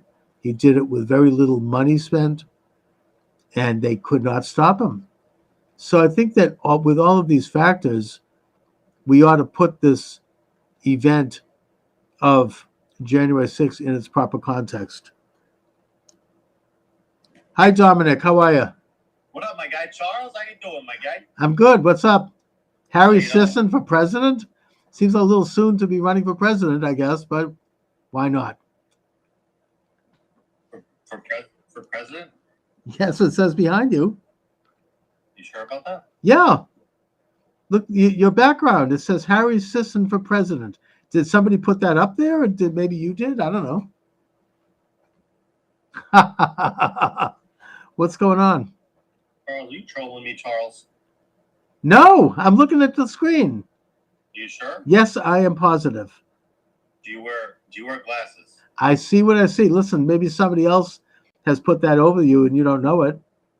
But if you record this talk and you watch it back, you'll see that you have a big sign behind you that says Harry Sisson for oh, wait a minute, you're right. Maybe I do need glasses. Harry Sisson for prison. There we go. Okay. All right. I better get a new prescription. All right. I was gonna say, I think we need a new prescription. All right. I guess maybe I was fooled by the stars. I don't know. I was gonna say, I think you're seeing something. All right. Welcome aboard, everyone. Charles Moscowitz here. Michael D. Shaw is joining me today. Here Mike, we are. how are you? Hey, it's a beautiful day in the neighborhood. Right? Yes, indeed. It's a countdown toward President Trump. Do you And notice, even among the liberal environment that you're in, there's just a more positive vibe from everybody, even the real hardcore liberals? oh, everyone knows that the country bit a bullet. I mean, Yeah. I think that everyone senses that, even the hardcore. As you say, I mean, our Governor Healy just did an interview with the Globe where she said that she plans to fully cooperate with the new Trump administration. And Whoa. a couple of left wingers and liberals are absolutely having a meltdown over this. But I think that the whole rotten, so-called resistance is crumbling. You still might have Newsom and you might have that fat guy in Illinois, but other than that, I think it's starting to just disappear. They're finally starting to move inexorably into the dustbin of history. Yeah, and even with the case of Pritzker and Newsom, Yeah. they're going to they're going to turn because the popular will just isn't with it, and I don't think even those two are going to want to die on the hill of whatever the hell the left stands for now, which I'm not even sure what that is. Well, what are they going to do? Stand in the way of deporting criminal, illegal, violent gang members and drug dealers and rapists? I mean, this guy just yesterday immolating a woman on a subway car in Brooklyn and sitting there, someone's filming it and he's there throwing gas on the fire. I mean, this was an illegal alien from Guatemala, by the way. And I just don't think that certainly Eric Adams is on board. So I think that, the idea of opposing them being apprehended and deported is not going to be very popular. I mean, it's just, is that really the hill they want to die on? Yeah, exactly. I mean, it all started falling apart. The whole identity thing. I mean, good grief, if you saw any of the video between Anna Kasparian and Cenk Uygur, where she is just freaking out about how she believed all the BS, and then suddenly it's like it hit her like a stroke of lightning that her life has been ruined, not by the Republicans, but by the Democrats. And then Cenk Uygur was at something with Charlie Kirk, right?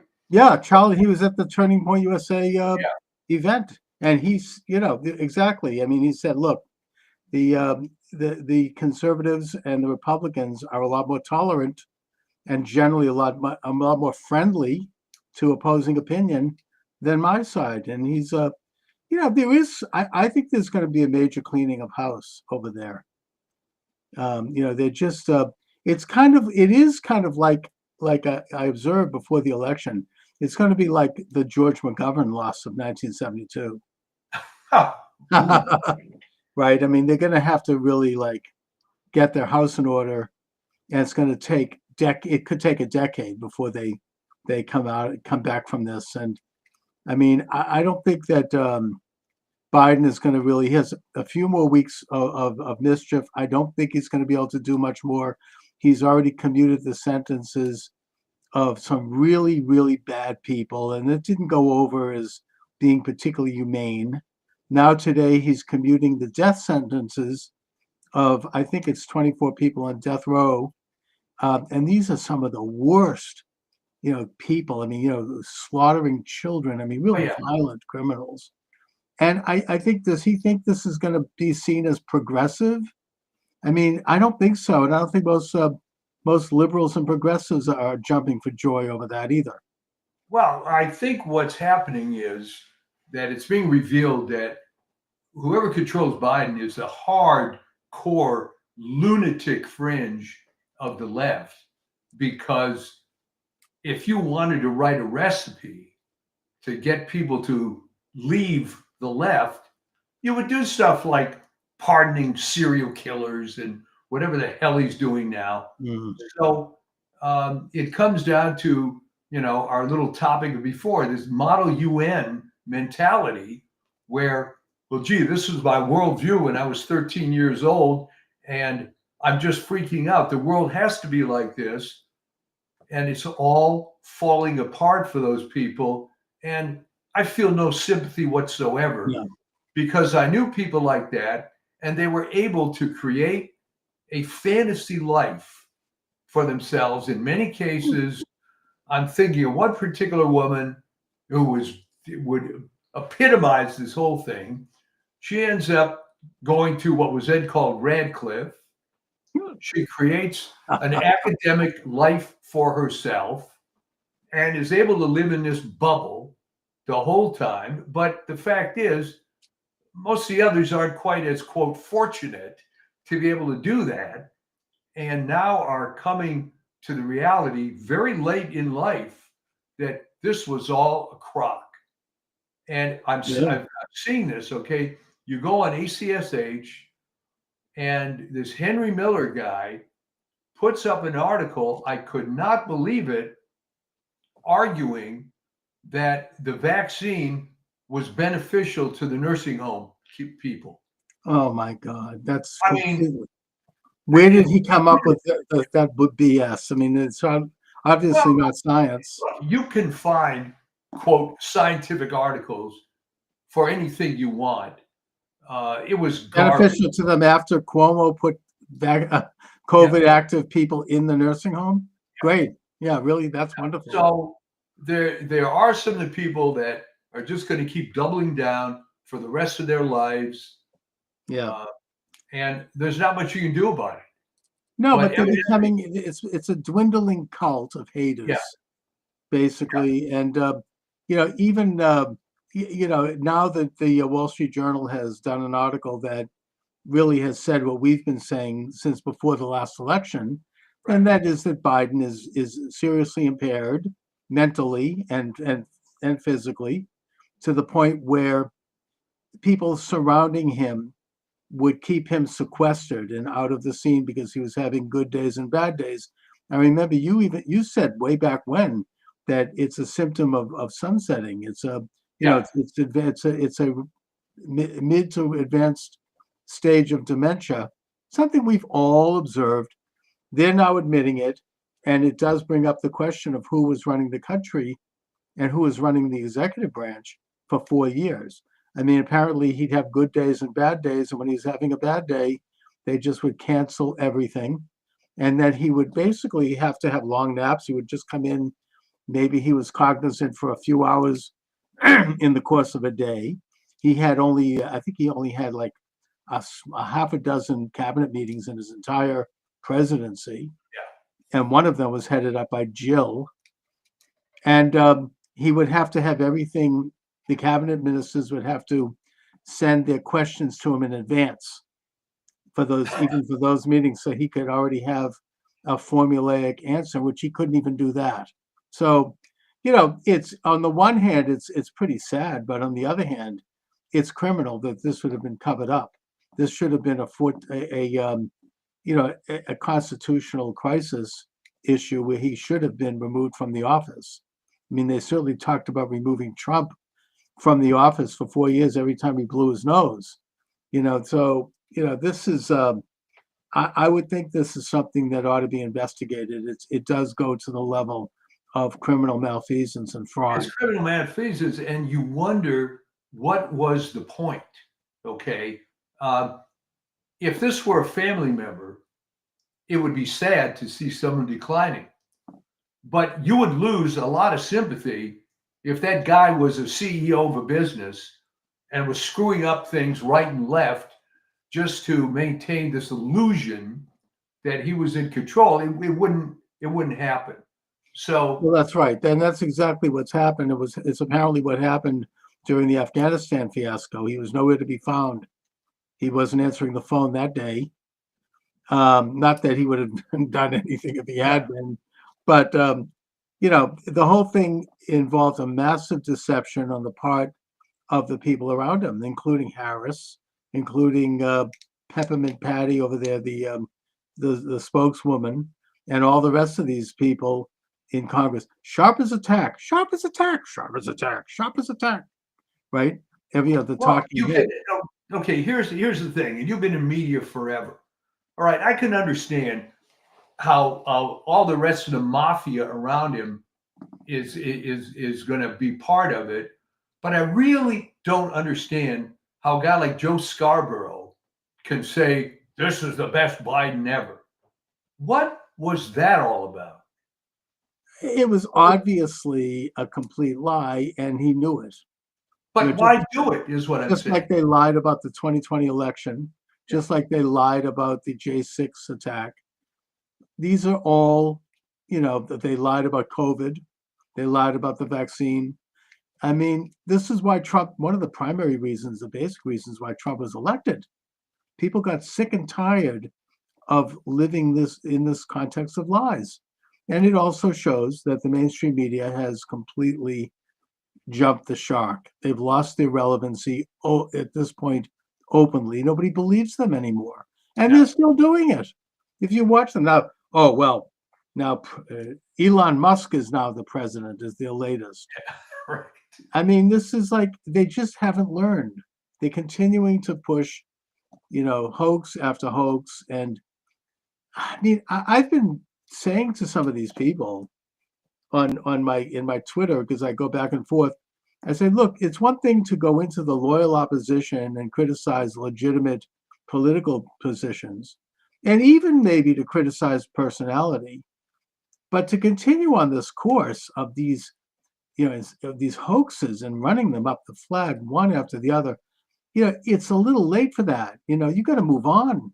No one's believing this anymore. So why are they doing it? Are they playing to this hardcore subscriber base that wants to hear this? I mean, consider that Rachel Maddow, at least before all the cutbacks are occurring now at MSNBC, was at a $15 million salary. All right. Apparently, there are people that watch her. Apparently, there's advertisers on MSNBC that think that's a worthwhile demographic. But at what point do they not see that it's all falling apart? Well, I mean, I heard it was 30 million for her. I don't know, maybe 15. But the point is that I understand she's taken a haircut. And they've cut back, I think, 5. Yeah. And that those other hosts over there have taken cutbacks. They're losing money, and it's time to catch up to them financially. There's some rumors that good old Elon Musk is going to step up and buy MSNBC and replace Rachel Maddow with Laura Loomer. Boy, that would be something. Oh my God, that would be a beautiful thing. But they're losing their relevancy. They haven't got their audience back. Even that nincompoop, what's his name, David Pacman, said right after the election that he's been doing this for, I think, 15 years now, maybe. And every year he grows. This is the first time he's lost something like 20-25% of his subscribers, because people, even liberals, don't want to hear this crap anymore. It's all lies. I mean, why? And you're going to pay for it? I mean, no, I don't think so. I mean, and I don't think they're going to get it back. I mean, what are they going to do? I mean, what can they really do? I mean, they are kind of trapped in this hologramic-like atmosphere where they're just they're forced to be these cutout characters that mouth these cutout comments, and I don't see how they can put any substance behind it. No, it's going to go down a spiral. It'll take longer than it did for Sam Francis. For the viewers, he was in the 80s, 90s, early 2000s, was a pretty responsible right-wing guy. But then somehow he discovered that he had a hardcore audience of people who were, no other word for it, white supremacists. That wasn't his particular belief, but he discovered that there was a big demographic for that. Mm-hmm. So he doubled down and made more content toward this white supremacy thing as opposed to just conservative stuff. And he just spiraled down. Now, you didn't start out from having X number of million subscribers like MSNBC, but it's the same thing. They're going to keep playing to the hardcore base until it just dwindles and it ends up being what they used to call little old ladies in tennis shoes. Right. Was, well, maybe he got wrapped up into a particular ideology. I mean, that happened to Joe Soberin also in terms of his war against the Jews. He just he basically imbibed this ideology. It's a very attractive ideology in terms of answering all of the riddles of the universe. Right. And it makes things very simple and very basic. I mean, you could once you the Jews. Right. Blame the Jews. I mean, E. Michael Jones is an example of that, right? He's embraced a very, very particular view that's been largely rejected by Christianity and largely rejected by the Catholic Church, and he has added to it. He's created this hybrid, and that everything then gets squeezed into it. Anything that doesn't agree with it is edited out of it, and it reaches a point where someone becomes dishonest. They become warped. And it's a sad thing, actually, in that case to see, because there is someone there who actually is a very pretty substantial intellectual who actually had a lot to say before he went down that deep end. And so, it discredits what is otherwise a great body of work. Well, I've seen this happen a few times. Yeah. And in many fields, and it becomes when somebody comes up with a unified theory of everything and they get hung up on it, it just doesn't work. No, it becomes unreal because that's not reality. I mean, existence and morality actually has a lot more nuance to it. These are things that, suddenly they basically they're playing God at that point. It's the sin of the Garden of Eden. They know everything. They know all good and all evil. And that, it's a form of idol worship. I know, I don't mean to claim that they're involved with some of the aspects around it. Well, that's exactly right. And the trouble is that the people that tend to fall down this pit tend to be smarter people that like the fact that they have an explanation. I mean, one that's current now.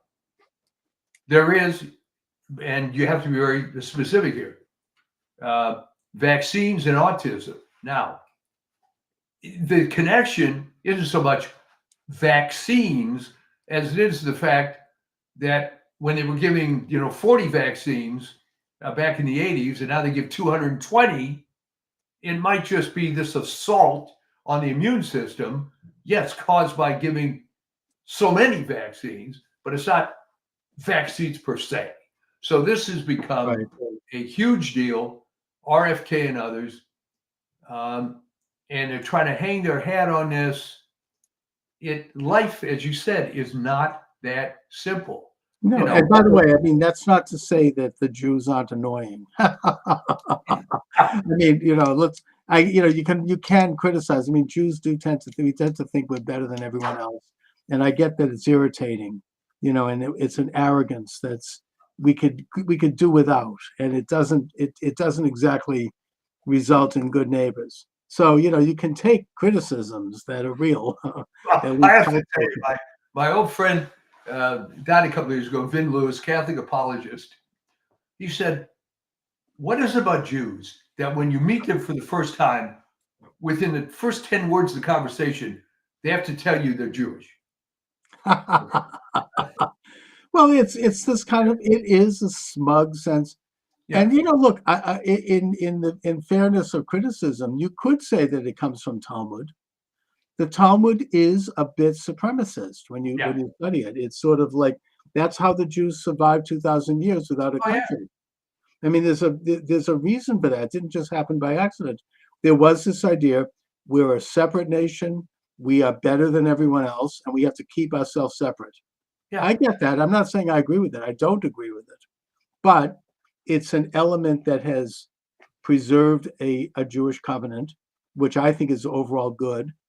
And, it's kind of trying to create something where otherwise other people would disappear. I mean, it's the only case in history where a people have retained their identity without interruption from the time of Abraham till today. There's no other nation in the world that has done that. So yeah, you have a little bit of an arrogance, maybe a little bit of smugness, and yes, it can piss people off. I get it. I mean, it pisses me off when I see this. Well, I think where it might have started going sideways was when the Maccabees threw in with Rome. Well, they did that from day one. I mean, the minute Judah Maccabee liberated Jerusalem and purified the temple and kicked out the Syrian Greeks, right, and began to, the first thing he did was send a tribute to Rome. Yeah. Because Rome was, that was pragmatic. That's like Israel throwing its lot in with the United States. Rome was the power was at that point becoming the main empire of the world. So he wanted to be on their side. That's a diplomatic, secular decision. But of course, the Talmud is critical of that. But I'm not sure that I think he did the right thing. Otherwise, they went on to create a pretty powerful commonwealth. Oh yeah, I think it was the right thing in that the policy of Rome was to let all the little conquered peoples do their thing, right? Which was different from previous regimes, which would wipe everyone out or ethnically cleanse. Exactly. But that ended up having other problems. But it ended up it backfired on them ultimately. But at the same time, they were able to buy enough time to create this incredible state that invented some things that have had positive impact on the world, like public education. Not that it's a great thing today, but I'm just saying they implemented a system of education. They implemented a sort of a unified culture. They did get back to a belief in God and in Torah, and they rejected the Greek elements of the Greek secular state. And at the same time, they embraced other elements of it. It's that's classic conservatism, to take a look at that which is good and embrace it, and then winnow out that which is bad. Interesting history with that, of course. It would be nice to have this conversation now of your temple members, of all these hardcore liberals that you're surrounded by. Are you getting a different sense that maybe they're secretly happy that Trump won? Yes, I do. And it brings up a question in my mind that could deal with anything. And that is, how do they know on election day how people voted? Like they always say, well, the Jewish vote was XYZ, the black vote was this, the women vote was that.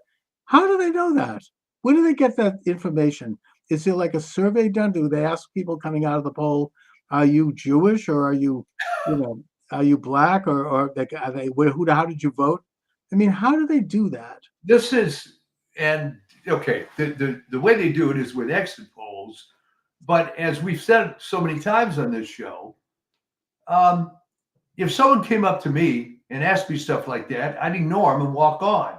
Yeah, I've never been asked a question like that. There's a self-selection process that if you are volunteering to be at that, I don't know that you're that representative. And you're exactly right that I've always thought that this idea that Jews are 105% liberal, I've never believed that because I've met real people. I think it's that the Jews who are not on the left keep it quiet. Yeah. Because the left-wing Jews who are holding the high ground are so nasty. They're like regular liberals except on speed. We're talking real ugly people who will do stuff to you that is not pleasant. Jews are very good shunners. You're going to be excommunicated, to use a Christian term. And I've seen this. I've seen it in my own life. I mean, it's some of the most vicious. So it's only natural to want to avoid that. So you keep it quiet. But I think that at the end of the day, Jews are a lot more conservative than people realize, and they themselves realize. But it's a tyranny of power that is running the high ground. And I'm hoping that with the election of Trump, that's going to start to change. I think it that already is. you could draw the analogy to the entertainment industry, and I had some experience with that. I was a member of a couple of secret groups, if you will, of Hollywood conservatives. Yes. Well, it wasn't all that secret, but there were more people that belonged to these things than you would care, than you would think, albeit I remember being at some of these events, one of which was at David Horowitz's house. And there were people that were afraid to give their name. Were others. There were others who were golden age type stars. You mean like a Charlton Heston? Well, Charlton Heston, as well known. Someone maybe a little less well known, unless you're a fan of B movies of the 50s, Marie Windsor. Okay. Who was in like 50, 60 features, always played the bad girl. So these events took place in the 90s, I remember. And it was funny. You'd see Marie Windsor sitting over there, and it looked like Marie Windsor from the movies, but older, And she was very outspoken about her conservative beliefs. And there were a number of people that you wouldn't recognize by sight who were, administrative in the industry. Right, but they could lose their careers. I mean, conversely, I remember reading an interview with Dalton Trumbo, who was one of the Communist 10. But he said in this interview, he goes, look, I wasn't really a communist. I didn't have any particular ideology at all, but I signed on to this thing because it got me jobs. Yeah. I wanted to work in Hollywood. I was ambitious. So they said, oh, you want to be, if you're a communist, great. You get a network. I mean, I think that's why a lot of people do it. I mean, you automatically the door swings open, you get the keys to the castle. Suddenly he's getting all these screens because all of a sudden he's on the inside. And yet, he didn't give a damn about it. I mean, it was all like, it was just sheer ambition. So that kind of thing goes both ways. Yeah, well, Michael Flores might tend to disagree with that, but with the case of Trumbo, but right, okay. There were some people that were just hardcore commies. Oh yeah, no, there definitely were, and they had power for sure, and that's why you had a guy like a Trumbo, whether he was or not, sign on to it because he wanted to get somewhere. I mean, I think that's why you have a guy not to go into it, but the late great Reverend Dr. Martin Luther King played footsie with the communists because he wanted to get somewhere. He saw what side the bread was buttered on. He wanted to have influence. I get it. I mean, I think it's a selling out, but he would not have been able to have done what he did had he not at least slightly genuflected to that side. And he did. I don't think that probably was who he really was. Maybe it was. I don't know. But okay, but the times have changed in that the prevailing mood is going to become MAGA, and it's you can already feel it, and it's a.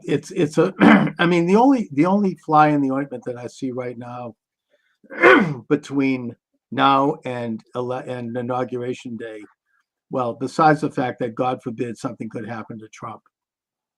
If Trump makes it to Inauguration Day and he's sworn in, then we're home free.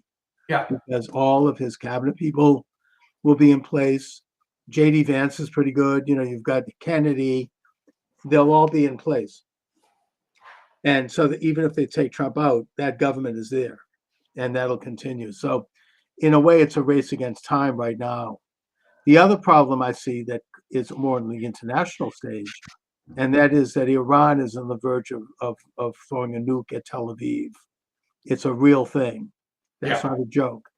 They have been seriously set back. Originally, for whatever reason, I don't know if it's radical Islam, I don't know what it is, but Iran has at some point decided to go to war against Israel. I mean, it's a traditional ally to Israel, but under the Ayatollahs and the mullahs, they have focused obsessively on destroying Israel, even though Israel never had any particular beef with Iran.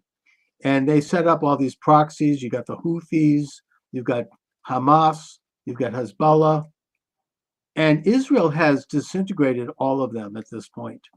I mean, they have completely defeated Hamas. It's still there, but it's no longer a threat. Same thing with Hezbollah. And now with the fall of Assad, Israel has gone in and they've debilitated a lot of the serious, dangerous weaponry that could be used against them in Syria.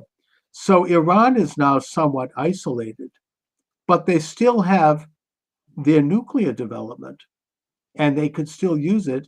And now it's being said that they're within days of getting a nuclear warhead.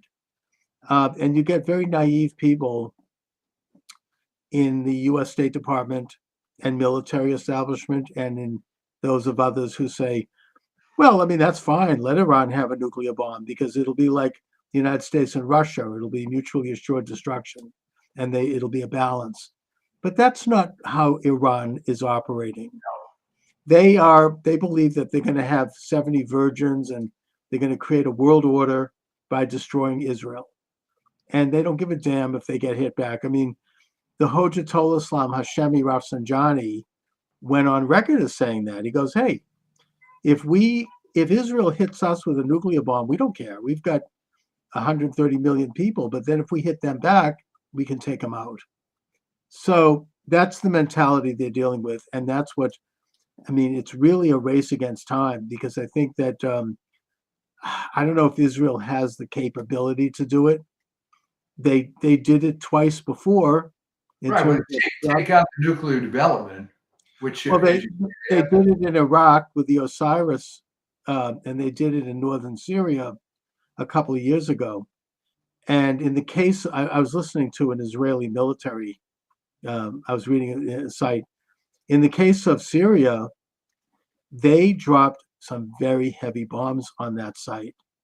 And also in the case of taking out Nasrallah, the head of Hezbollah, people, how did you do this? He was like 100 feet underground in these airproof bunkers, and it was supposed to be 100% secure. They did it because they dropped some big bombs, and they kept going over and dropping them again and again and again until they finally did it. So Israel has the military capability, and it's the kind of situation where it's like if you're in a forest and you wound a lion, you better make sure you kill that lion, or else you're going to be toast.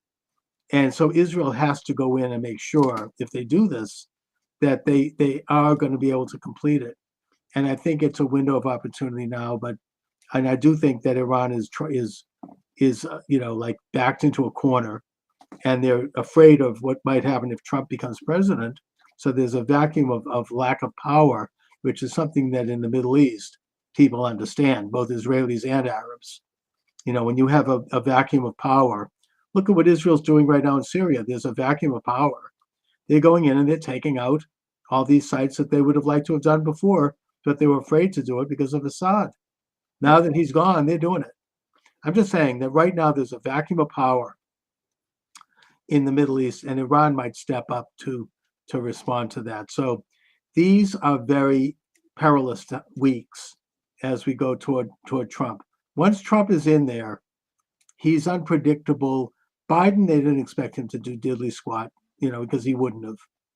But in fact, if anything, he was giving Iran billions. He was releasing funds to Iran that had been impounded by Jimmy Carter. And that helped Iran fund these proxy armies. So they didn't expect anything, they're of the mentality that like, well, if we appease Iran and we give them money, they're going to be nicer and they're going to join the Western world. But that's not how it works. Trump understands that. And I think that Trump does not want to see a nuclear war in his presidency. It's already been leaked that on the inner chambers of Trump's strategy team, that they feel that they will stop Iran's nuclear capabilities. And they're just worried about whether or not it'll trigger a world war. And I think in the case of Trump in the White House, it will not, because Trump will be in touch with Putin. He'll be in touch with Xi, and they won't let that happen, or it's less likely. Well, let me ask you this.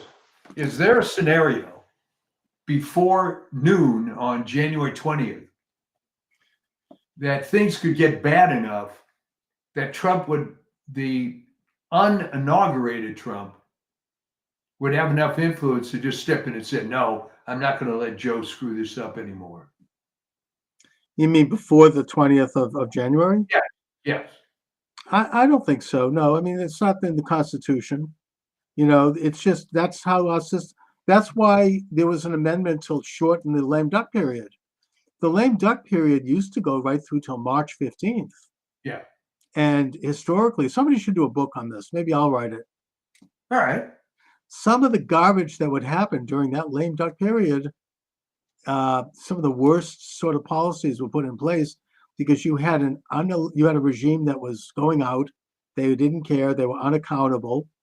And they were in a position where they could pull off stuff that was not wholesome and good because they could. They just it happens in the state level. It always happens in Massachusetts. well, no. Let me put it this way. Maybe I wasn't clear about it. Obviously, Trump isn't the president until inauguration. But what if he has to take the bully pulpit on January 10th or something because something stupid is happening? And he takes the bully pulpit and forces the current regime to get it together. I mean, I think he could. Eisenhower did this. Eisenhower, after elected and before inaugurated, went to Panmunjom in Korea during the hot period of the war. Yeah. And he had a meeting with both sides and he said, look, I'm going to be president in 2 weeks or 3 weeks. If you guys don't come to a peace agreement, I'm going to use nuclear power. And they believed him and they came to a treaty. Yeah, well, that's the kind of thing I'm talking about here. And I think that's the kind of thing that Trump could do. I could see that. I could see Trump going there, getting a meeting and saying, hey, you want to F around? Guess what? After January 21st, it's going to be, I'm just saying that you're right. I mean, it worked with Eisenhower. That treaty has held up ever since. There hasn't been a war again in Korea.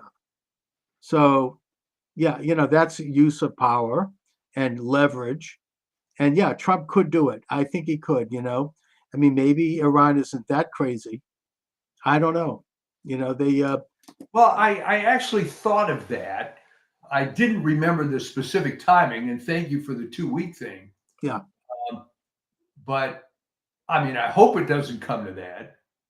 But I don't think it, and also I think that Biden at this point is so impaired that I just don't think he's, I mean, the worst thing I think he could do, and he probably will do it, is he'll give pardons to the J6 committee and to Fauci. And that's going to bury the Democratic Party for another century because it's obviously so, already he's maybe these other pardons are kind of trial balloons to see how the public reacts to it. And it's not good. No, it has to be positive, which is why I wonder what's in it for Joe Biden. Well, I mean, I guess the first they pardoned Hunter Biden. I get that. Maybe he might pardon the rest of his family. That didn't go over well, even with liberals. But then he's commuting of sentences for, 1,500 people, including some really, really nasty characters. Oh, yeah. That's a subversion of our system of justice. It takes a huge effort in terms of due process to get people convicted in this day and age. And to simply overturn that with a pardon, that could destroy someone's reputation. Look what the Nixon pardon did to Ford. It was very damaging. Now, that doesn't mean he shouldn't have done it. I think he should have done it. I think he did the right thing, but it was very damaging. When you give a pardon, you're basically, I mean, the infamous Clinton pardons, right? Mark Rich, and he pardoned his brother, and he pardoned Hillary's 2 brothers. Yeah, and Peter Paul. Right. Yeah, I mean, there was pardons. And at the end, I think I did an interview with someone who wrote about this. I don't remember who, but he literally had people sitting in the White House calling people, cold calling, and offering pardons in exchange for money. Yeah. Selling them. like, and trying to get in. He had pardons. He was pardoning people right up to the moment he walked out of the White House. I mean, when George W. Bush showed up at the White House after Clinton left, he found pardons sitting on the desk that hadn't been finished yet. I mean, he was just, that was really, and it completely tarnished what was left of his record. And I don't know if you've noticed, but Bill Clinton now is trying to make a comeback. I noticed a billboard on the highway here in Boston promoting his book with a big picture of him. And now he's going on TV. It's not working. Nobody wants to hear from him. Right. It's flat. It's just, it isn't going anywhere. I mean, he's really been relegated. And now with Trump's election, that's the final, the final nail for the Clintons. Nobody wants to hear from them ever again. They're done. It's like Jimmy Carter. But anyway. And well, the interesting thing with Jimmy Carter is he perpetually is staying around to see his reputation deteriorate more and more and more. And what better example is this Panama Canal thing? That it does bring up memories of that. He sold it to Panama for $1. Yeah. And, they're violating elements of that treaty. It's that simple. I mean, they're overcharging the United States. That is a vital national security location. They're giving China a pass. Those are violations of the treaty that was made when Jimmy Carter handed it over to them. So Trump's absolutely right about that. That's strategic. That's like, that's a basic of American security, that canal. It's not that we need to go down and seize it, but influence has to be brought to bear to make sure that everything is done right over there. Yeah, well, and this is just one more cog in this, reestablishment of Make America Great Again. Yeah, and the left. I watched the Twitter page. I have all the left wingers. Oh, they were all like, "Oh, this is horrible. How could they do this?" And these Panama taking back the people don't care. People are like, okay, I guess we might have to. I mean, they're not getting what the reaction they were assuming. No.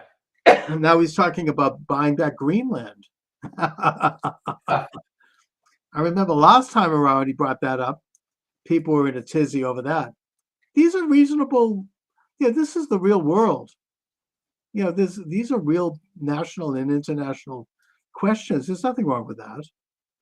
I mean, the United States controlled Greenland and Iceland during World War II. Yeah. So, I mean, mainly to keep the Nazis out. But these are national security questions. Anyways, but there could be a lot of stuff going down between now and January 20th, and it'll be a big, big relief when we have Inauguration Day. That's for sure. Oh, absolutely. It's going to be beautiful, God willing. Yeah, it's and like we said, I think last week, as bitter as 2020 was, it's better that it worked out 2024 because all that momentum built up, which is now being released. I mean, there were people right after the election that I thought I was going to hear from. And one of the guys said, "Why didn't you call me?" I thought, and he said it was just taking me a few days to just drink it all in, It was a complete landslide. Yeah. And that's even with all this, everything that was stolen. And that's something that I do hope that Trump gets into. I don't know if it's going to be the top priority because there are a lot of bigger issues, but I hope that they don't drop the ball on election reform. They have to bring about voter ID, same-day voting, getting rid of the machines, just like what Elizabeth Warren called for, and getting this country on the right path toward the integrity of one person, one vote, one citizen, one vote. There was still theft in this election. I think Trump did better than he only won because it was such a huge victory, but I think it was probably a lot most egregious, I think, in Maricopa. Oh, they stole it again from Kerry Lake. Yeah. That is the most corrupt.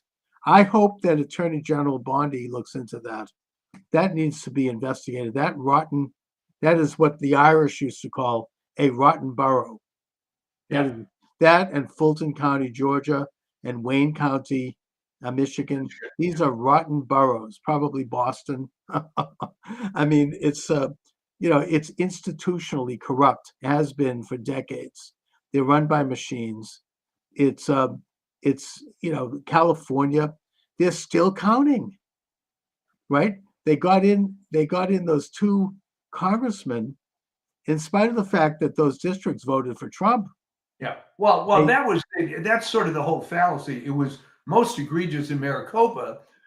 I forget the exact number, but to believe the results in Maricopa, you had to believe that there were 30,000 plus people that cast ballots where they didn't vote for Trump.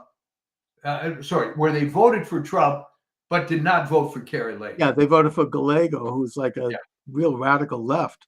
Obviously, it's stolen. And it's the problem in Maricopa is that rotten Republican-controlled county with people like Stephen Richer and these other skunks. I mean, they hate Kari Lake. It's like a local kind of rotten. Maybe they may be corrupted by Mexican drug cartels. It's been rumored. I'm not saying cartel influence. I think what happened in Maricopa was the same kind of thing that happened in the state of Vermont, right? Right. Where Vermont had 230,000 people in the whole state. The Ben and Jerry types from New York move up. Right. It gets transformed. So it was the same stupid thing. They elect Bernie Sanders and they elect Howard Dean and all these other New York left wingers. But the question was, well, why did you leave New York only to try to reestablish it in Vermont? The people that left LA. It's happening in New Hampshire now. Yeah, I mean, so I think that's what's happening in Arizona, all the Californians, right? Yeah. Now they're moving to Idaho. Are they going to take over there too? I mean, I don't know. It's here's an audience comment. 2020 was stolen 100%. Thank you very much. Yes, absolutely. Thank you. It does. I mean, it's 2020. Oh yeah. I mean, look, I think it's one of those things. We were talking earlier about people answering questions of pollsters. 60% of Republicans then and now believe that election was stolen. Yeah. Probably, a large percentage of Democrats and independents believe that, who are polled. And yet, I think a lot of people refuse to answer that question, even back then, out of fear, and just because they don't want to, they don't want to put their neck out. You never know; you might end up getting picked up by this corrupt FBI. So, yeah, I mean, I think most people did believe that it was stolen, and that's why President Trump. You could say that it was self-serving because he was in office. Sure, that you could say that. However, as the elected president of the United States and chief magistrate, it was his responsibility to investigate that. It's that simple. That's to think that an election couldn't be stolen is more than naive. Elections are stolen around the world. Why wouldn't it happen here? It's a color revolution. Comment from a viewer. Did you see this? Trump should get an 8-year term now since he has won 3 times. Already I think Steve Bannon made a crack during this Turning Point USA. I mean, he said Trump 2028. We'll see. I mean, I don't know. It would be Trump prophecy. I'm reading this affecting the White House for 20 years. Look, I mean, it might take that long to bring back, sane policies and America First policies. Now, I don't know if you agree with this or not, but during this congressional reconciliation bill, President Trump wanted Congress to lift the debt ceiling. Now, I don't know if I think that's the right way to go.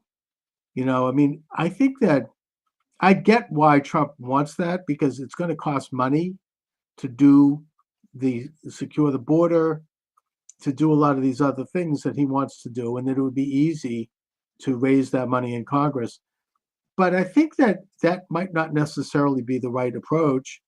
I mean, I would think that it would be better to have the Dogi guys, Musk and Ramaswamy and others, do some serious cutting of unnecessary government costs and really bring in some of these agencies, and also to allow the private sector to do some of the things that the government would otherwise do, rather Right. than raise the debt ceiling. So I don't know if You're I agree exactly with. right. But remember that everything in human existence is subject to the ravages of time. So uh, if you increase the debt ceiling, as bad as that is, you at least buy yourself a little time while you're doing this doggy stuff and everything else, because undoubtedly you're going to run into some backlash when you start really doing some serious cuts. Right, and I And guess that, it does take time. It's like Reagan cut yeah, the budget and he cut taxes, but he also raised the debt, yeah, mainly because he inherited a decimated military, and he yeah. had some other things that it took money. So, ultimately he turned things around. It took a full term before the economy started to turn around and they started to pay down the debt. But he did need to have those revenues in the first couple of years at least. So, I mean, that's true also. So you could argue it that way too. Well, that's kind of my impression. And I think in the case of Ramaswamy and Musk, they're not going to be shy about mocking some of the stuff that they're going to find. Oh yeah. And believe me, if you look at the federal budget for 5 seconds, you can find stuff that's outrageous. I mean, I did an article just on the NIH, all right? And all I was doing was looking at what was the biggest grant and what was the smallest grant. And you found out that inevitably the small grants were very practical. We're going to get rid of this disease in this particular locality and so on. And the high money stuff inevitably was this, what the term they use in biology, sexy sounding, nanomaterials and all this highfalutin, impractical stuff that's never going to work. But these guys got big grants. Oh yeah, the money is all. I mean, it's like crack. It's they don't. I mean, I think that we should look at also the fact that the budget was changed as a victory for Trump for two reasons. Firstly, when they first came out with that budget that Johnson negotiated secretly with Schumer and why the hell did he do that? Because he's a skunk. But I mean, he's just as bad. I don't think he's any better than McCarthy. But the point is that it went up on Musk's Twitter. Thank God he has Twitter. And the result was a huge negative response all over the country. And that had an impact.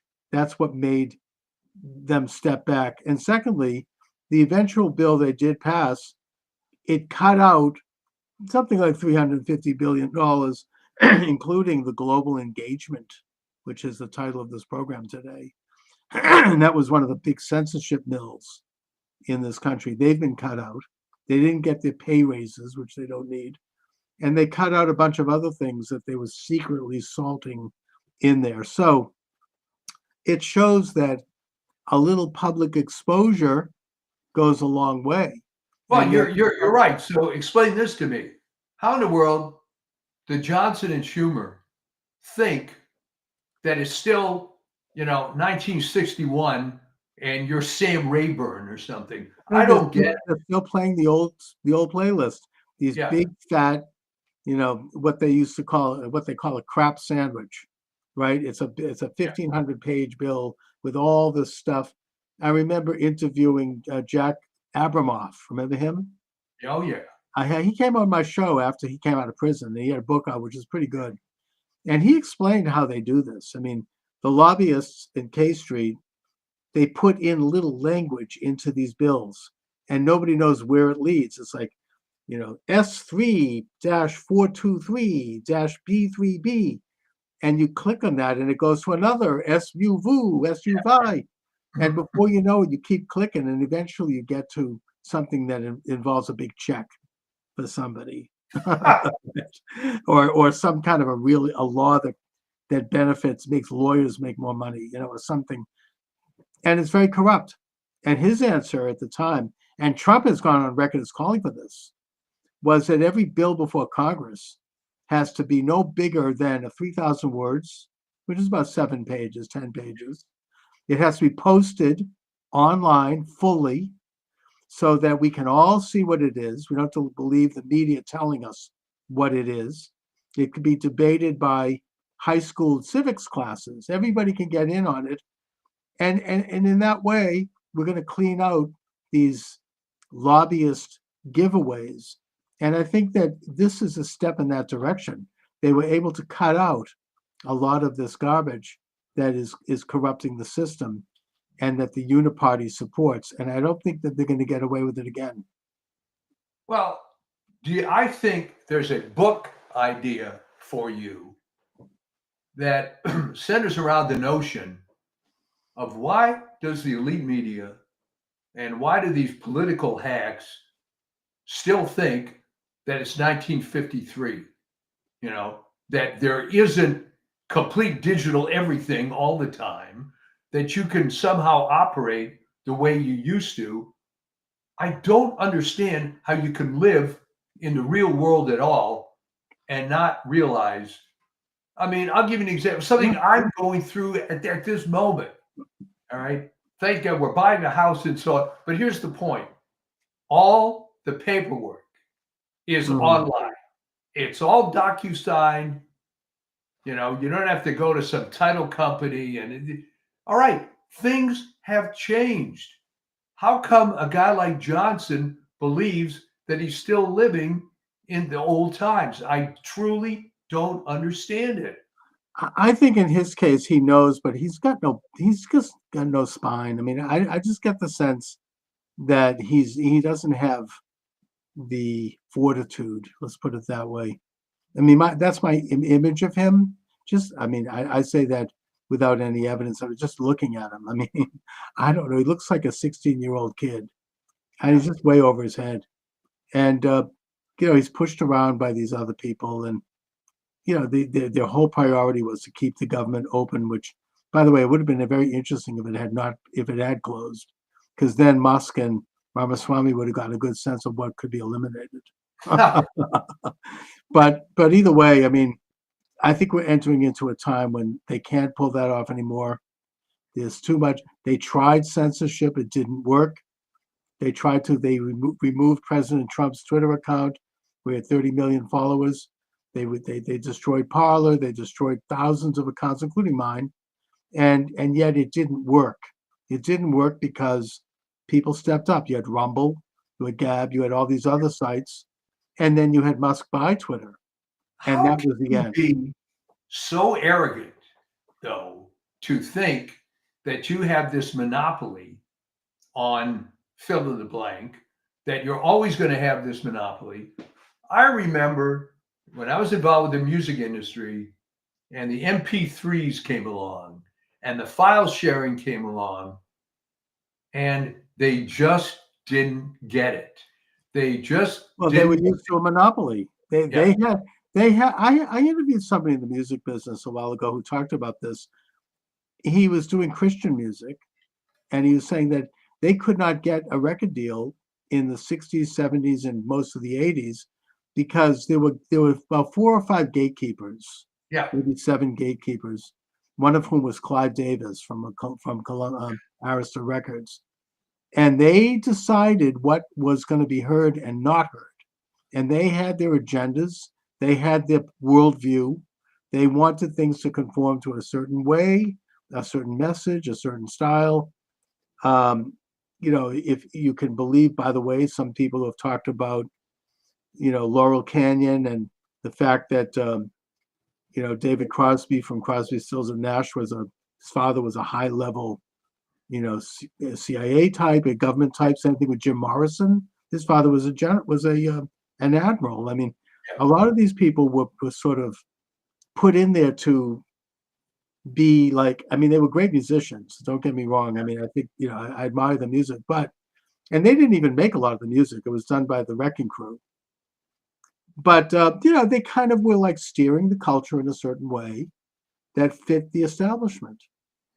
And that there Well, was, the analogy that was used, because I was a member of the Academy of Recording Arts and Sciences back when all this was happening. yeah, And somebody made the analogy at one of the meetings that picture you're at your elementary school playground. And there's a fat kid that's got a big bag of candy. And he's selling these little pieces of candy for 5 cents. And he's waving this bag around. And all of a sudden, this hole develops in the bottom of the bag. And all the candy starts flowing all over the playground. And he's running around, wait a minute, that's my candy, that's my candy. And no, it isn't. And it all fell apart. And I just have to tell this funny anecdote. Yeah.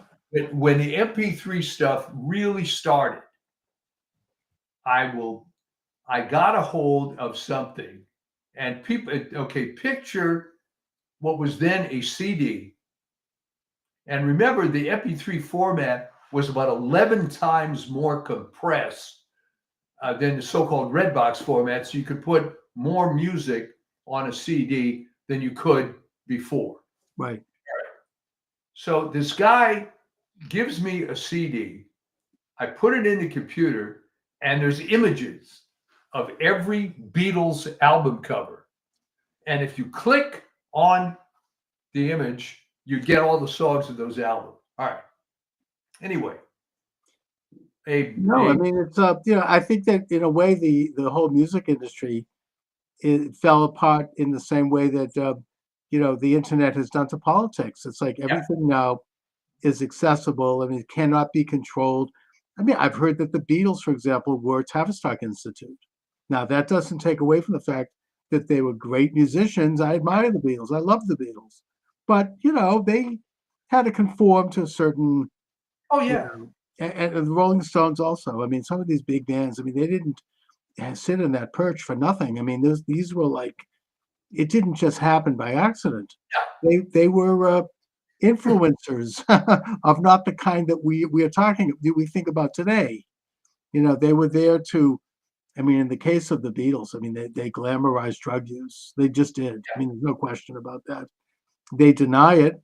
I mean, John Lennon denied that Lucy in the Sky with Diamonds was about LSD. That's bullcrap. It was. I mean, they glamorized, and that led to a lot of people, including people I know personally, ending up dying. So, I mean, I hope there's responsibility there, and it was a weakening of people, of the culture, of the opposition in a way. I mean, we could talk. This is a great subject. We could go into this deep. Well, let me wrap up this story because it is funny. I will not mention the name of the guy.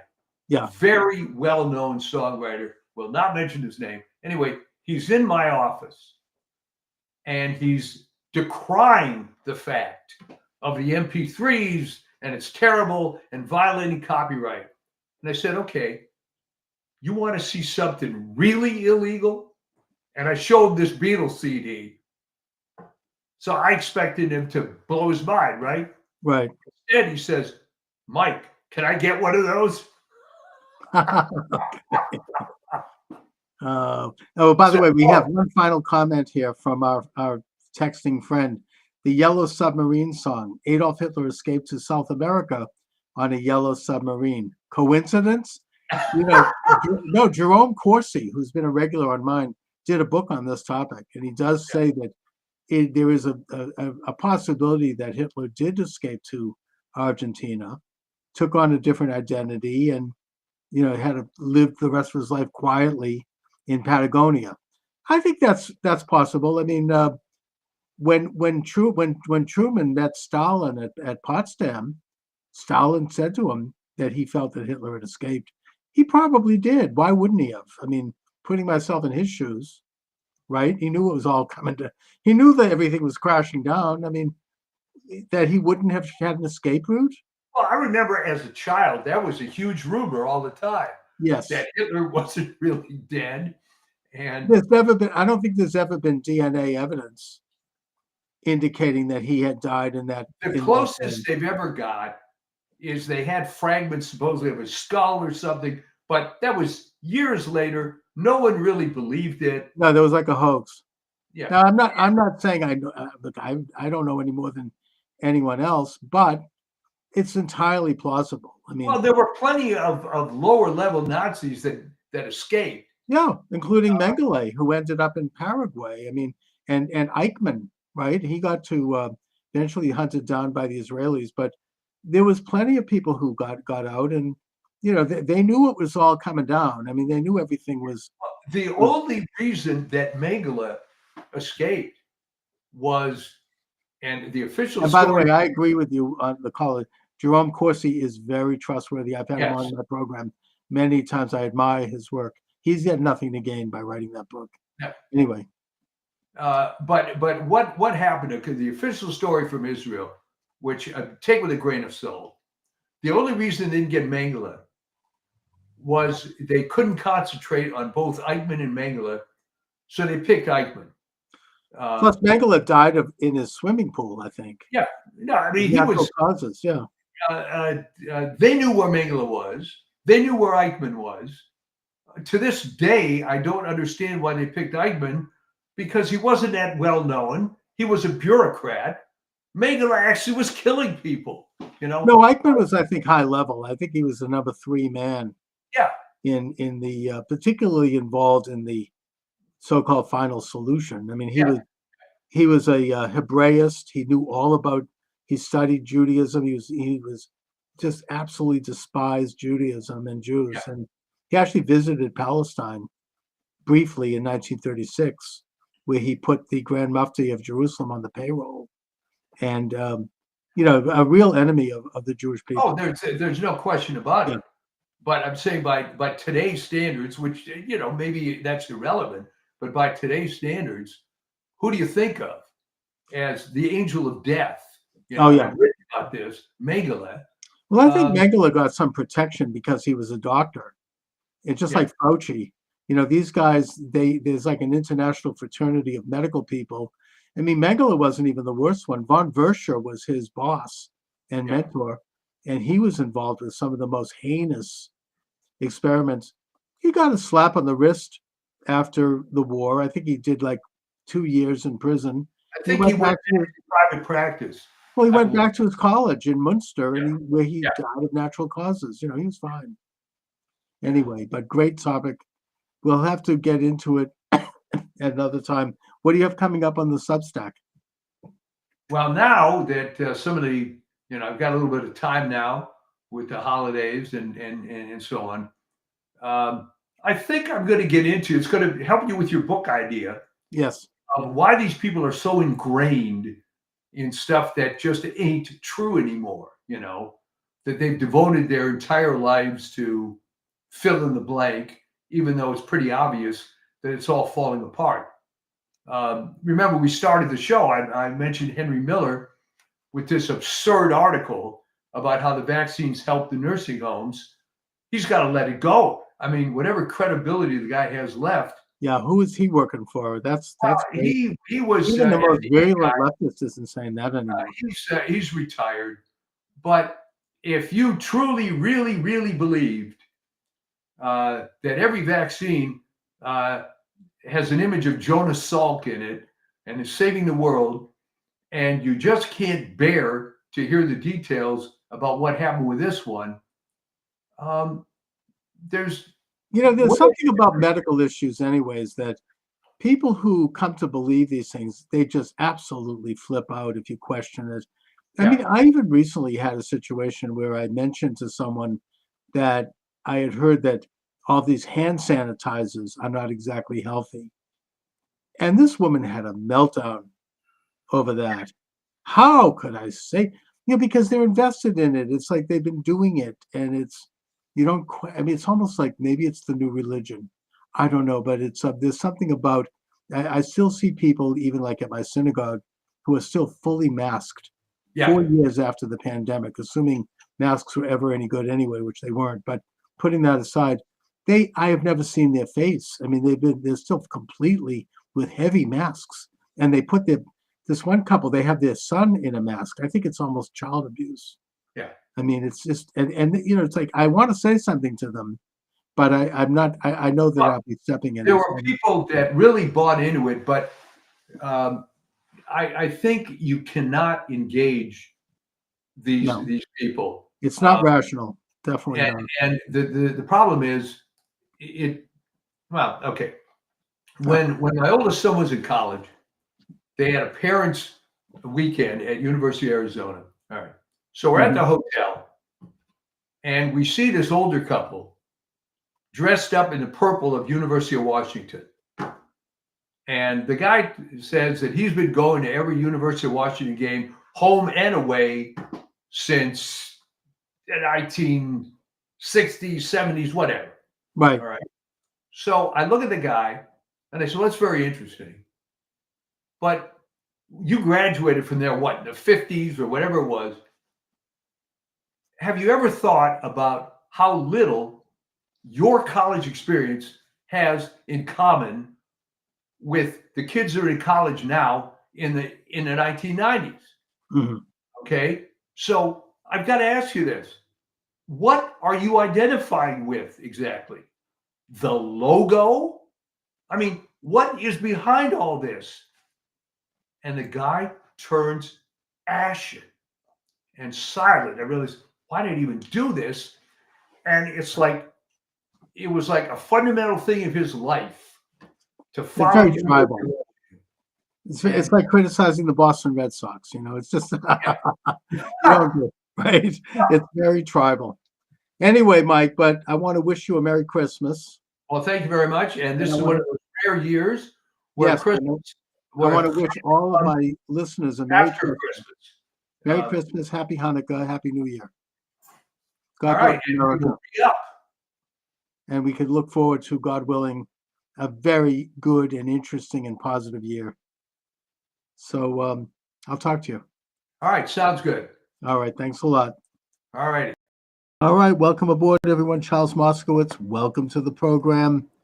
A triumphal time as we count down the days, the hours, the minutes to the inauguration of Donald J. Trump, which is an earth-shattering event, politically, spiritually, economically, and in every other way. Michael D. Shaw is with us. Mike, first of all, give us a quick update on what's going on in California right now. Well, one of the things that's helping is the winds are dying down. Yeah. And as we said last time, if any good comes out of this at all, it's going to be the complete dismantling of this corrupt Democratic machine that's been in total control here. And you're hearing it from the most unlikely places. The big blue enclaves of Palisades, Malibu, Brentwood, etc. Pasadena, for that matter. So, things are improving, but I'll tell you how it's affecting everything. There's been reports of outrageous price gouging already on rental properties, which I think they're going to prosecute some of these people. We are closing on a new property, and I'm telling you, it's the first time in my life that I've been asked by the bank, is there any fire damage to your house? Thank God, no. But can you imagine getting fire insurance out here is bad enough. Thank God we got it before the fire started for the new place. Now, has anybody learned anything about improving fire prevention on properties? I mean, is there, methodologies? It's like after a catastrophe like this, there's often lessons learned. Yeah, I think that's true. And the lesson learned, beyond the obvious stuff of cutting back brush, not cutting the budget of the fire department, is that the political system has been a mess for 40, 50 years or more. And as I told people, my friends, it's very easy to be up on a hill in Palisades and talk about how you needn't call out the National Guard for BLM and Antifa. But I want to tell you, they were very happy to have the National Guard patrolling Palisades.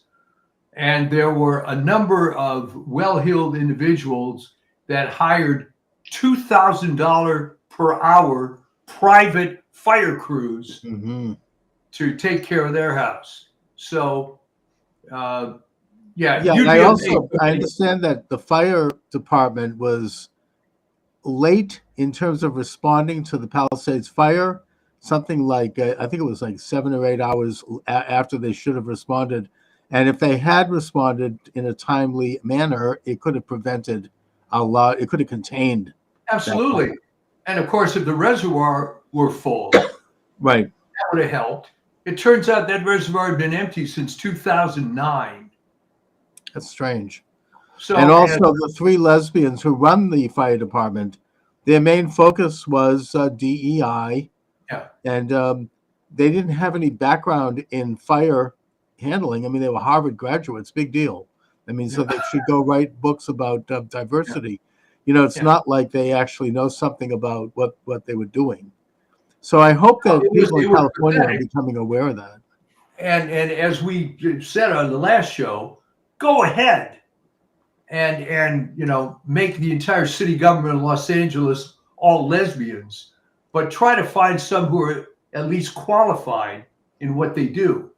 Exactly. Let it be. I mean, I think this came up when Hegseth was grilled in Congress. He goes, I'm not against women in the front lines. I just want to make sure that the standards are equally high, and that if a woman can meet those standards, I don't care who they are. We want to have people who can do this job of, you know, in a fighting situation. So I think that came across, and I think that people are realizing that this idea of promoting people based on such, you know, secondary, even if not irrelevant issues, you know, there's a price to be paid for that. And unfortunately, California is paying it now. Well, it's definitely paying it, but you know, as happy as I am to see people come over from these areas who got red-pilled, you have to ask yourself, you know, it's sort of like Dershowitz. Dershowitz got red-pilled at the age of what, 83? Okay, good for you, Alan. But where the hell were you for all those years? No, I know. Although Dershowitz actually has often clashed with the left in that his big deal is free speech and civil liberties. So he doesn't seem to care left, right, or center on that. And he's been criticized for that over a long period of time. So the political situation is very promising. Yes. No matter what they do, I think that the left is not going to change. They're in the same rage state, and they'll probably remain there for the rest of their lives and for the next 4 years. They're going to try to ignore the inauguration, pretend, oh, well, it's Martin Luther King Day, and do other things. But it's not going to work because it's going to happen at 12 noon on Monday. No matter what they try to do, this could be their Nakba, if you get my drift. Yeah. You know, it's really a launching. And Trump this time around, he's doing it very differently. He didn't wait to do the transition for the GSA to kick in with funds, and that would have brought him right up to a week or two before inauguration. He immediately set up his own transition group. He raised money from private donors and his own money, and he started to hire thousands of people, and he began the process. So no matter what they do, they're going to hit the ground running. Their attack on Hegseth and even on Pam Bondi was really pathetic and low. Oh, the Pam Bondi thing was ridiculous. Did you see when Mazie Hirono started her questioning by asking Pam Bondi if she's ever been convicted of sexual assault? Oh, today they asked Burgum. You know, he's not even a controversial appointee. What's his attitude about sexual assault? It's almost like they've got some kind of a weird computer chip embedded in the back of their skulls. They're like a bunch of rabbits. And and it was so nasty against Hegseth, and the idea of that Kane from what a weaselly looking guy from Virginia bringing up Hegseth's 7-year-old daughter, and just really, they had nothing to say about military policy or anything of substance. It was all it was like reading a copy of the National Enquirer. We had to learn about his private life. Look, the man is a military, soldier on the front lines for 2 terms of duty. Generally speaking, that type of situation can lead to things like drunkenness and adultery. Let's face it. And, for them to rack him over the coals, or try to, he was brilliant. Well, the other thing that came out is this guy, I forget his name, you probably know, Darren something, a big cartoonist for the Washington Post. Yes. Oh, you're what was it? Pedophilia? Yeah. Pedophile. He's arrested. But here's the point. Many of his cartoons were lurid sexual reference cartoons, applied mostly to Trump.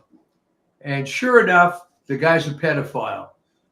Now you're looking into Tim Kaine, and the story coming out, Bongino's show said that he has on very, very good source that Tim Kaine had 3 nephews spend the night with him in a hotel when he was on some trip.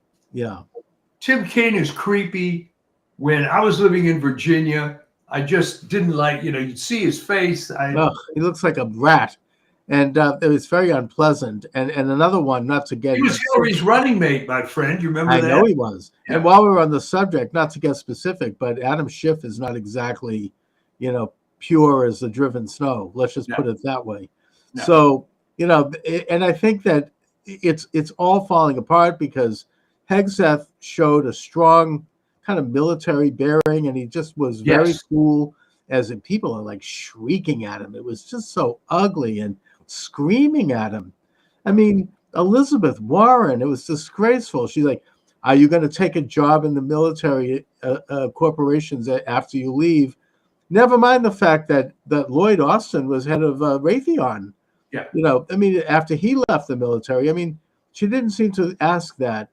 And it was really tacky. I just don't think they landed anything on him.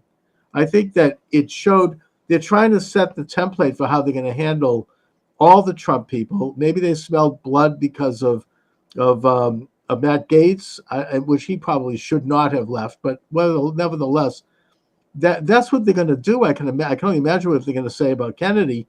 But I don't think it's working.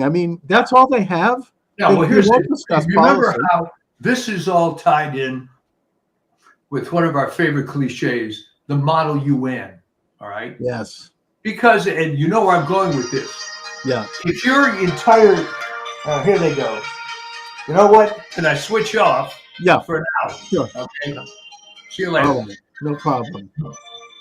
So we're talking here, and by the way, we could take calls 508-637-5596, 508-637-5596. I wonder if I should go live on TikTok.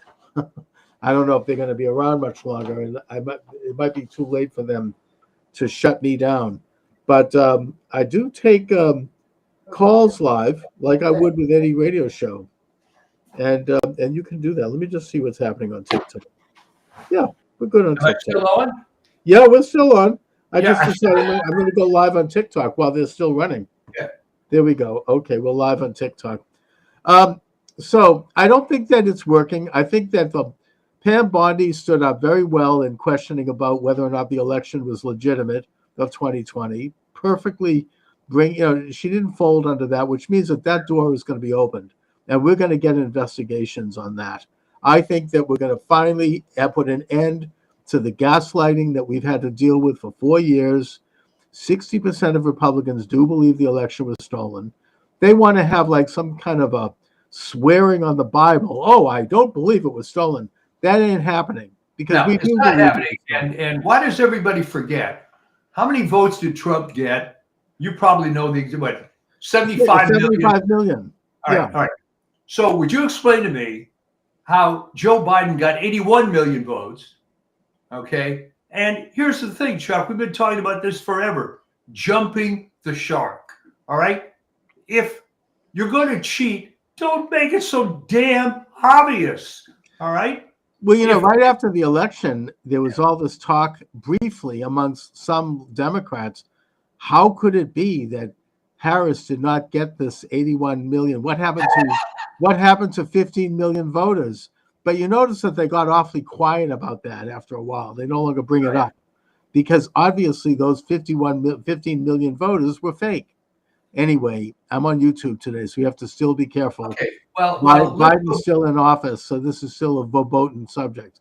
Well, let's go back to the Model UN analogy. I think what's happening and why you see this anger of these people, coupled with some of the lunatics in California, while it's all climate change, is because if you truly, truly believe in the Model UN, concept that whatever you learned in the 6th grade, 7th grade is the way life is, and you're finding it ain't like that, your head's going to explode if you want to keep believing it.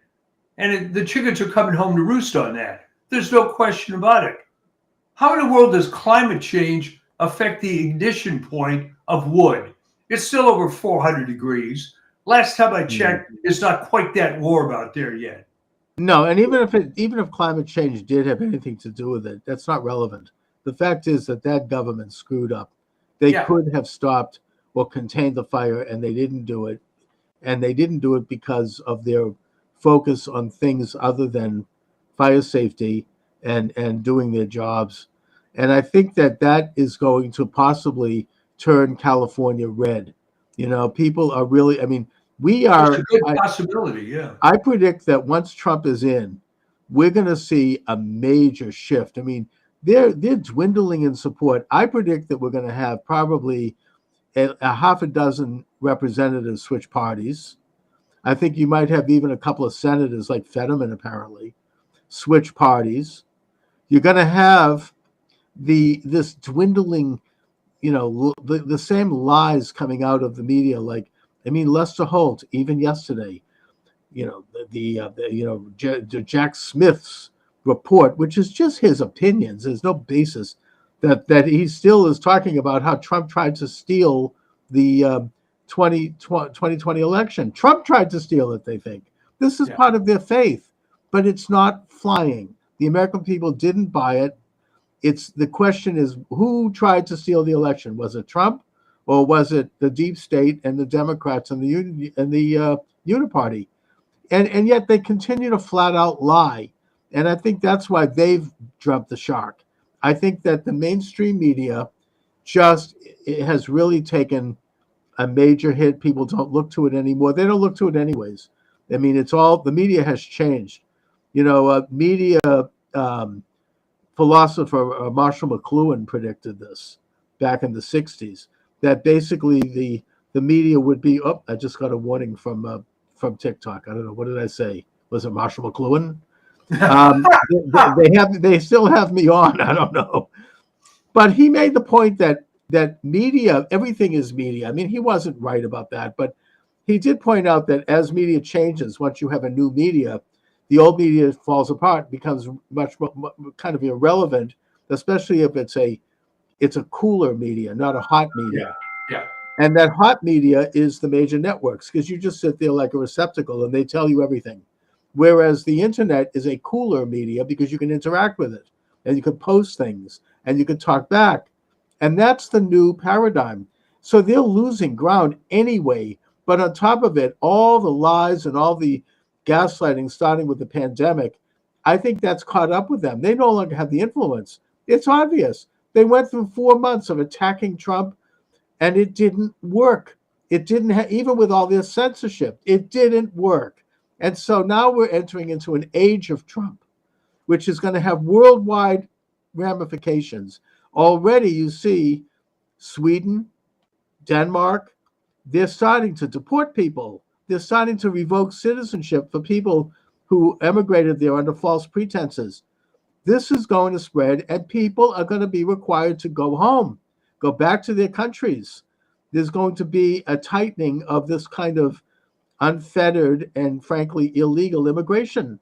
Right. The days of Merkel are over, and the days of the whoever was running the Biden show is over.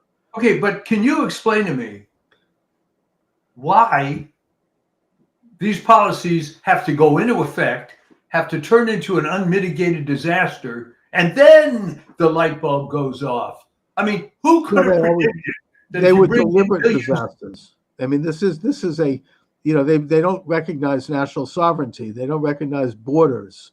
They want to have a world order where nations become nothing more than names and provinces of some kind of an amorphous, unelected, international, quote unquote, scientific, illuminated ruling class.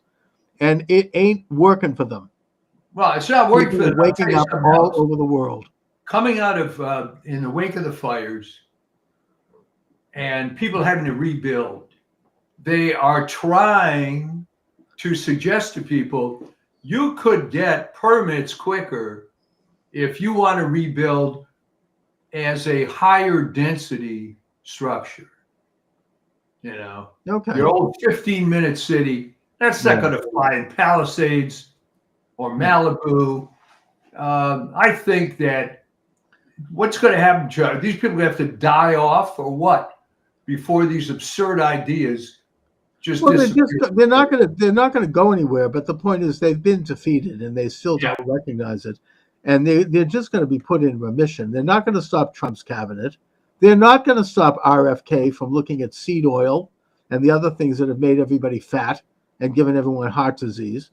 They're going to, it's coming. This is a new time. It's a time of honesty. We're going to have people who actually care about the welfare of the country. Bessent's testimony, the Treasury Secretary, they're talking about this idea of an external revenue service. It's brilliant. It's revolutionary. It goes back to the way this country raised revenue before the income tax was implemented. And Trump has been very articulate about it. He's like, instead of burdening the American people with all these taxes so that they have to support everything, why not put a charge on foreign investors and foreign importers and foreigners coming into the country? This country is a golden goose. I mean, they should pay a fee for that. So this is how the country raised revenue all the way up to, the World War I period. Some of the greatest presidents were high tariff presidents, including Lincoln and including FDR, by the way. Yeah. And this is everybody wants to forget that part of it. Exactly. No, he was very tight on imports, and it helped the economy. He wasn't real big on immigration either. Right, okay. That's right. And neither was Eisenhower with Operation Wetback. Yeah. So the point is that it's all coming down the pike, and it's really, I think we're here. I think it's too late for them to stop Trump. They can't stop him now. There were rumors that there was a national security issue going on. It hasn't materialized. God forbid it does. But putting that aside, it's all coming down on Monday at 12 noon, no matter what they do. Yeah. So I'm very excited about all these little silly things of certain figures are not going to attend the inauguration. Oh, who cares? Who cares? I mean, by the way, the important people actually are attending it. I mean, the Clintons are going to be there. Obama will be there. Big Mike is not going to be there. Big Mike won't be there, no. But it's really a time when the country is going to realign, and it's just they ain't going to stop it. It's just it's happening, and I like the way they try to quiz Pam Bondi about, are you going to prosecute Liz Cheney, and are you going to? And her answers were so brilliant. She goes, look, you're a lawyer. You know that I can't comment on a case I haven't seen the file for yet. You have to look at the file and decide whether or not there's criminality there before you make even a statement about something like that. She seems like a very serious person, and I think that she is going to look at those files. And if they do go after these people, it's going to be because they actually do have real crimes, not the kind of crimes that they made up to go after Trump and the J6 protesters. This is real stuff. So I hope that they do go after all of them. That would be a beautiful thing.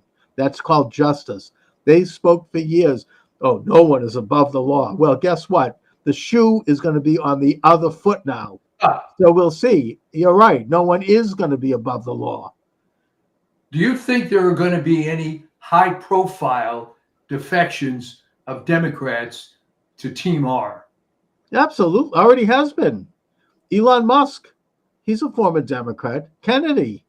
Yeah, I think that you're going to see a lot of people. Zuckerberg even. I don't know if I trust him. Okay, but I mean actual politicians. Politicians, yes, I do. I do think that you're going to have, once Trump's in and they see where the wind is blowing and they see that things are getting interesting, you're going to have at least a half a dozen Dems switch parties in the House, I think, and maybe one or two in the Senate, maybe on the state level. I don't know. I do think there will be. Yeah, I mean, because they want to get reelected. They're politicians, and they'll see that you can do it without, that the left doesn't have the kind of teeth it once had, where they can really rip at someone.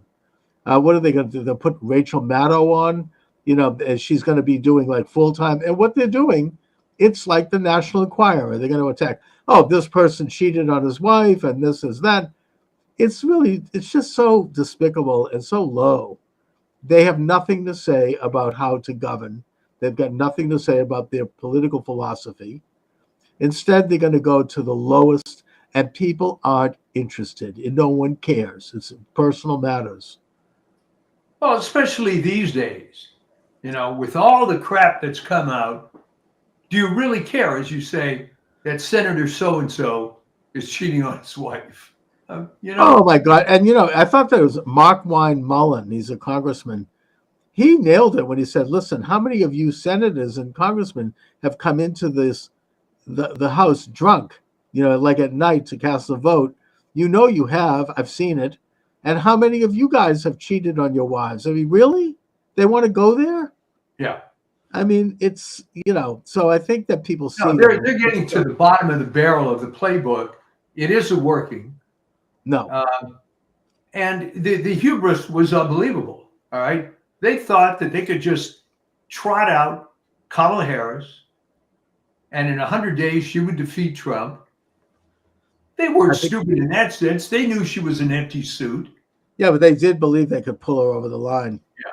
And I think they meant it. And they still think that they're going to use the same playbook to attack Trump. I don't know what else they have. They've tried to kill him. They've tried to arrest him. They've tried to put him in prison. They've tried to bankrupt him. They've raided his wife's underwear drawer with SWAT teams. What else can they do? It's over. That's the point.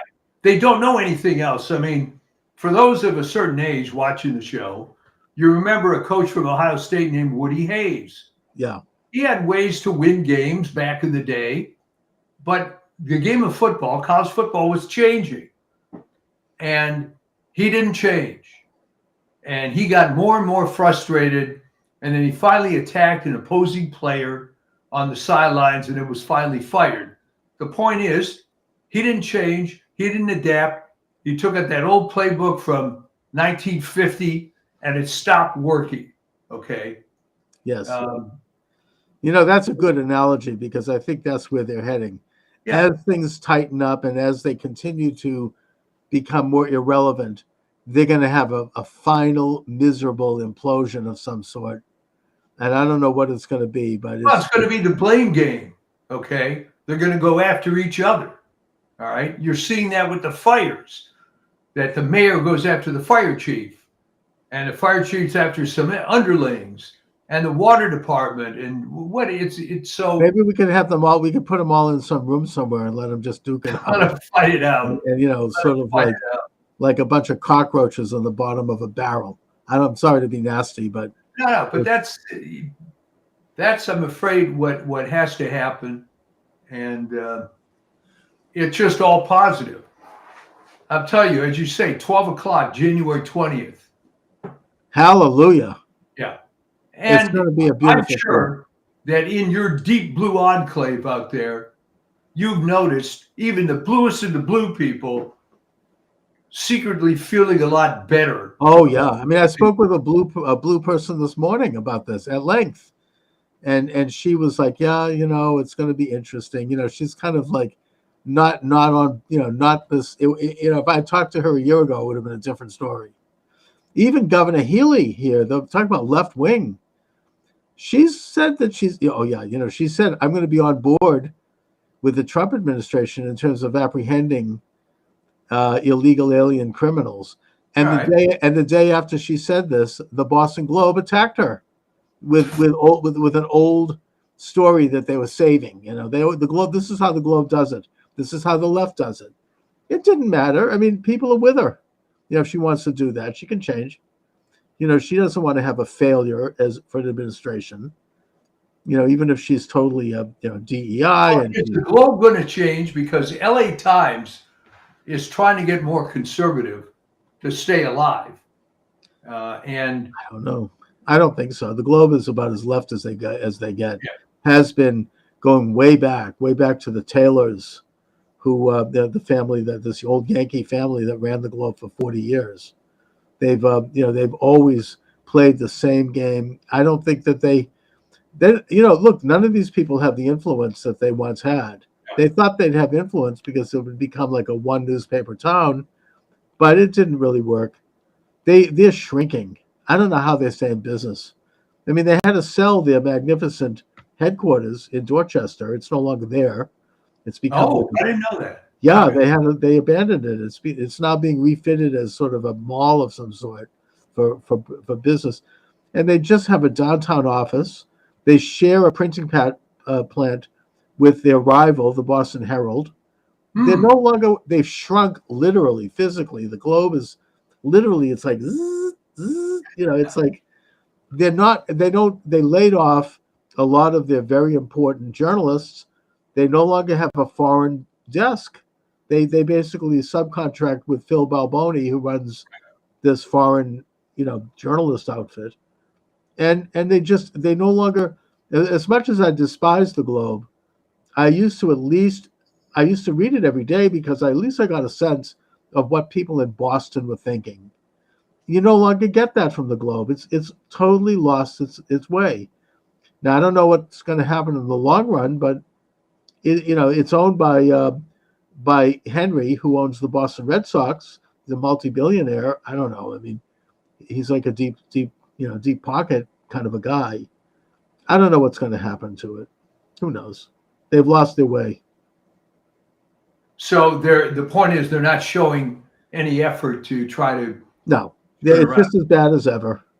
It's almost like, as I said earlier, these are people who have a computer chip implanted in the back of their skulls. They're like automatons. The hologram will never be broken. They live in some kind of a virtual reality. They are not recognizing what's going on. And yet the rest of us are moving on.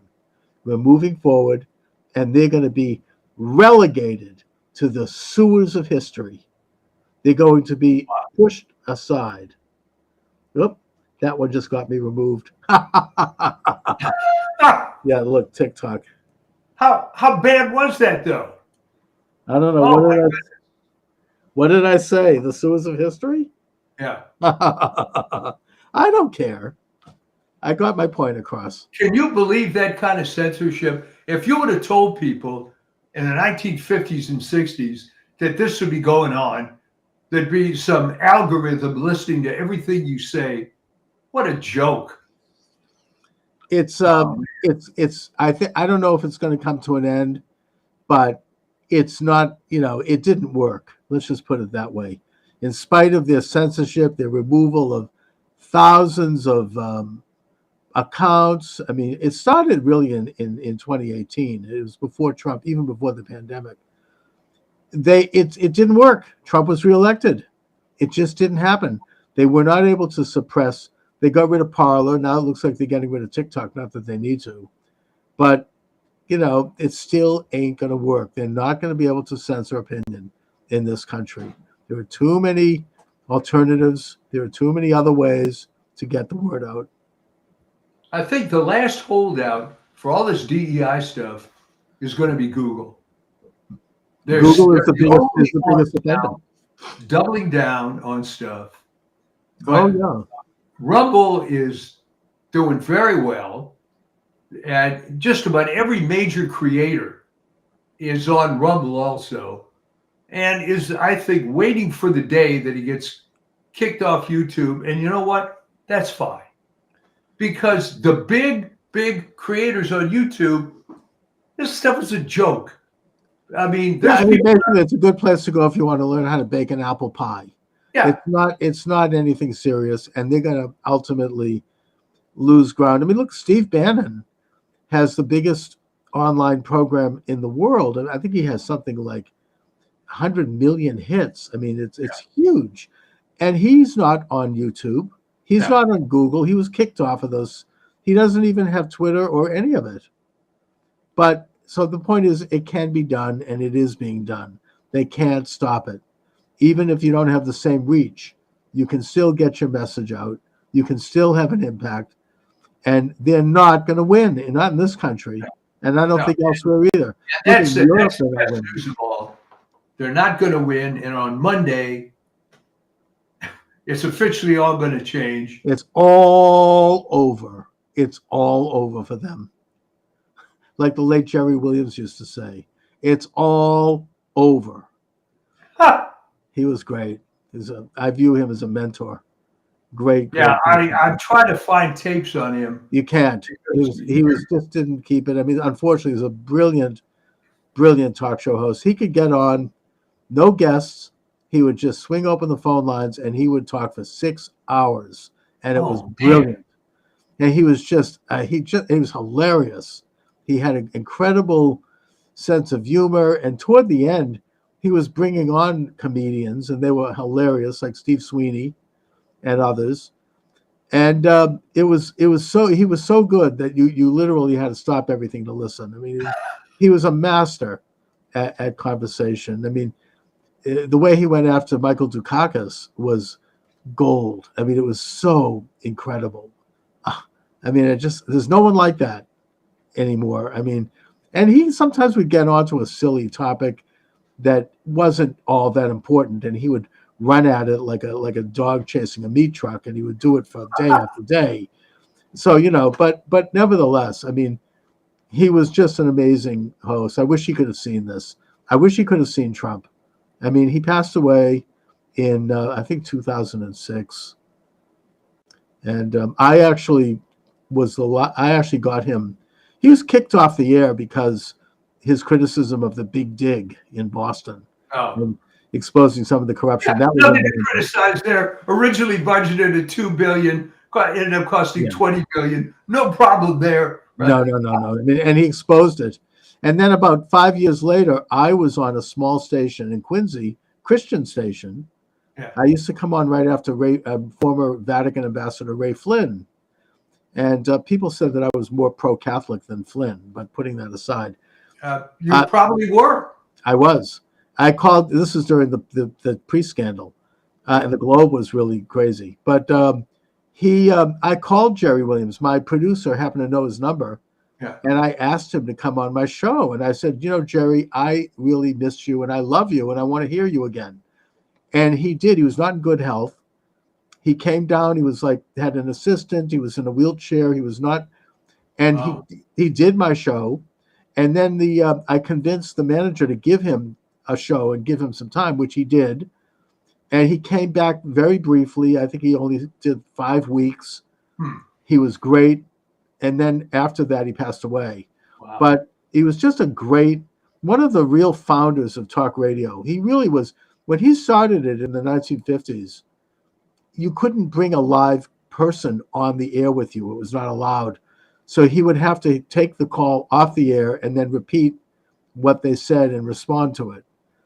And but he was able to convince the station to let him have the live experience. And he was just a master. I mean, he defined what talk radio became. He was really a pioneer and a great communicator, just a great all-around person. Amazing man. Yeah, I really miss Jerry. A great man. Anyway. All right. So I will switch off now. Okay. We are both looking forward to Monday. You bet. It's going to be exciting. I am psyched. I am absolutely. I've never seen you like this. This is the most positive I've ever seen you. And I know you for what, 25 years. So this is great. I really feel like we finally have hit the finish line and we're getting there. I'm anticipating it in a good way. I mean, I anticipated the election in a bad way because I felt they were going to steal it. I know that Steve Turley said to me, "I'm being too traumatized by what happened last time." He says to me, I was very traumatized, but he did it, and now he's going to take his shot. He's going to take his position. Thank God. So anyway, we will see you next week. Yes. All right. Take care. Thanks, Mike. Okay. So I'm going to just mention that I'll be doing some live streaming on Inauguration Day. You can check out my books, are all available at Amazon Books. Just look it up, Charles Moscowitz, Moscowitz, Charles Moscowitz. Put it in the server at Amazon Books, and you'll see all of my books come up. They're a cross-section of issues, political, social, economic, religious. I've touched a lot of things in my books, so check it out. Thank you for watching, everyone. God bless America. God bless you. God bless President Trump and his family. God bless Vice President J.D. Vance and his family and all of the cabinet ministers. God bless them. God protect them. God keep them safe. And we have to continue to pray that everything goes according to plan, because ultimately the Lord our God, King of the universe, is the master of all events. Anyway, thank you for joining me, everyone. God bless all of you, and God bless America. All right, welcome to the program. Charles Moscowitz here. We can take calls. 508-367-5596. Michael D. Shaw is here. Mike, how are you today? Well, it's a new year. And on January 20th, it'll look even more positive. I can hardly wait. I think everyone's counting down the days. I'm sorry to bring up a grim subject, but obviously I feel we need to talk about the terrorist attack in New Orleans and the bomb outside of Trump's hotel in Las Vegas. Right. And as just with the hope that this isn't going to become the new pattern. This is an issue, by the way, that I can't talk about on TikTok because I did a short TikTok earlier and I was given a strike. I guess, I don't know, they think it's sensitive, whatever reason. Apparently this is a verboten in the establishment media. Well, evidently, I mean, if you saw the news conference right after the New Orleans event, they brought out that nose ring DEI FBI spokesperson who, I mean, despite the fact that she said initially it was not an act of terrorism, she acknowledged in the same statement that there was improvised explosives on there. And when you drive a truck through a crowd of people on Bourbon Street on New Year's Eve, what the hell is it if it isn't terrorism? So why was it that the first response of the what Debbie Schlussel started calling a number of years ago, FBI, famous but incompetent, the first thing they do is say it's not a terrorist attack. And then Senator John Kennedy, when asked if this could be repeated, says, well, I can't answer. I could, but I can't. So what the hell is going on? And are the two attacks related? Well, I mean, they seem to be, in that they were both sharing this particular app that I guess has to do with coordinating events. At least that's some evidence. But I think what Kennedy said and what others have said is that there's up to 1,000 Al-Qaeda terrorists and cells threaded throughout the United States, and that this sort of thing may become a more normal understanding in the United States. I mean, just like it has become in Germany, when it seems like every year somebody does a terrorist act at a Christmas fair. And now in Germany, they're having, rioting amongst some of the, let's just say the minority neighborhoods in Germany. We know what they are. Yeah. And they're calling it a problem with fireworks, as opposed to somehow the firework is showing up and doing this. But it gets to a deeper question that I really feel I want to mention. And it's a topic of a short book that I issued called The Anatomy of a Murderer, a mass murderer, where I look at the guy that committed the murder at the Pulse nightclub in Orlando, Florida. Right. In my criminology class, we were given a list of criminals that we could write an essay about, and that's the guy I chose. And it was similar to this incident, except in the case of this incident, the guy seemed to have had a military involvement. He was an army background. But the question is, how is it that these people are doing things that are so abnormal and so outside of normal function, and that it has become common enough that you could almost call it an epidemic? And what's going on with them? I mean, this isn't something that was happening before. I know that it happened a little bit during World War II with the Japanese kamikaze attackers who would commit suicide as a way to kill Americans on battleships. And there was one incident of this kind of terror in the 1960s that I know about, and that was the shooter at the tower in the University of Texas. Yeah. Right? And that was big news. I mean, he went up to the top of the tower and he started taking pot shots at people below. And it was like, oh my God, how could this happen? But since I think the 1990s, the late 1990s, between school shooters, starting with a big one at Columbine, and these kinds of terrorist acts, it's become an epidemic. It's become a common problem. And so we have to take a look at it, in a way sociologically, because that's the subject I'm studying now. Yeah. What is going on with these people? I mean, we should look at it like you look at any disease. You could look at it like you look at an airplane accident. What happened? Was it, a design flaw? Was it that the plane was too old? Was it stressed, mechanics? Was it human error?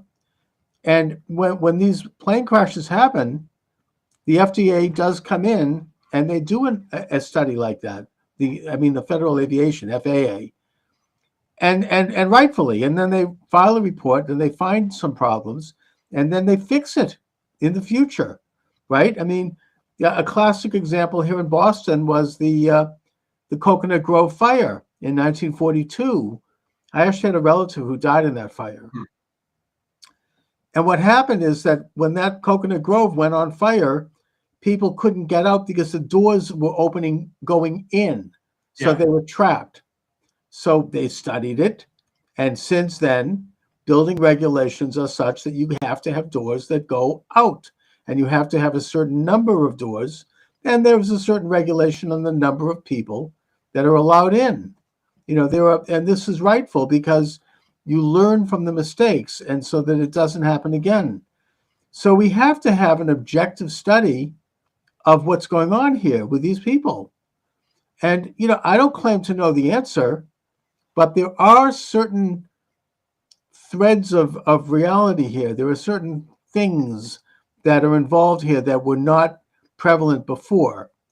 And the one I would just say right off the bat, and this has to do with, I think, every case of school shooters and young people involved in shooting, is the bad use of psych drugs and the side effects of those drugs. You have young people who are not physically, let alone mentally or emotionally competent enough because they're just not developed to handle those sorts of drugs. And so, it creates psychosis. It creates a sense of unreality. Suddenly they think they're in a video game shooting people. Yeah. They become like zoned into into almost like a quasi reality.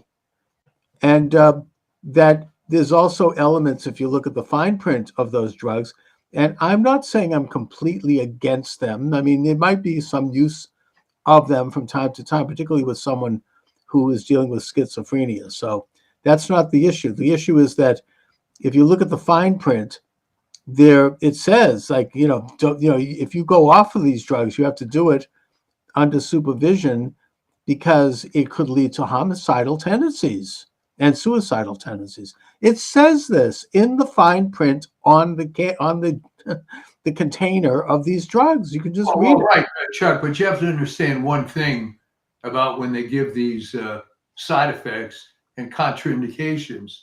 It also says that your doctor has determined that the benefits of this outweigh the possible side effects, which is the universal antidote to any of that type of information. But there's multiple causes here. Right. All right. What was different in the early 1960s when that school shooting occurred, University of Texas, Austin? And it comes down to a couple of things. One is we didn't then have these virtually suicidal levels of tolerance that have been forced upon everybody. Okay.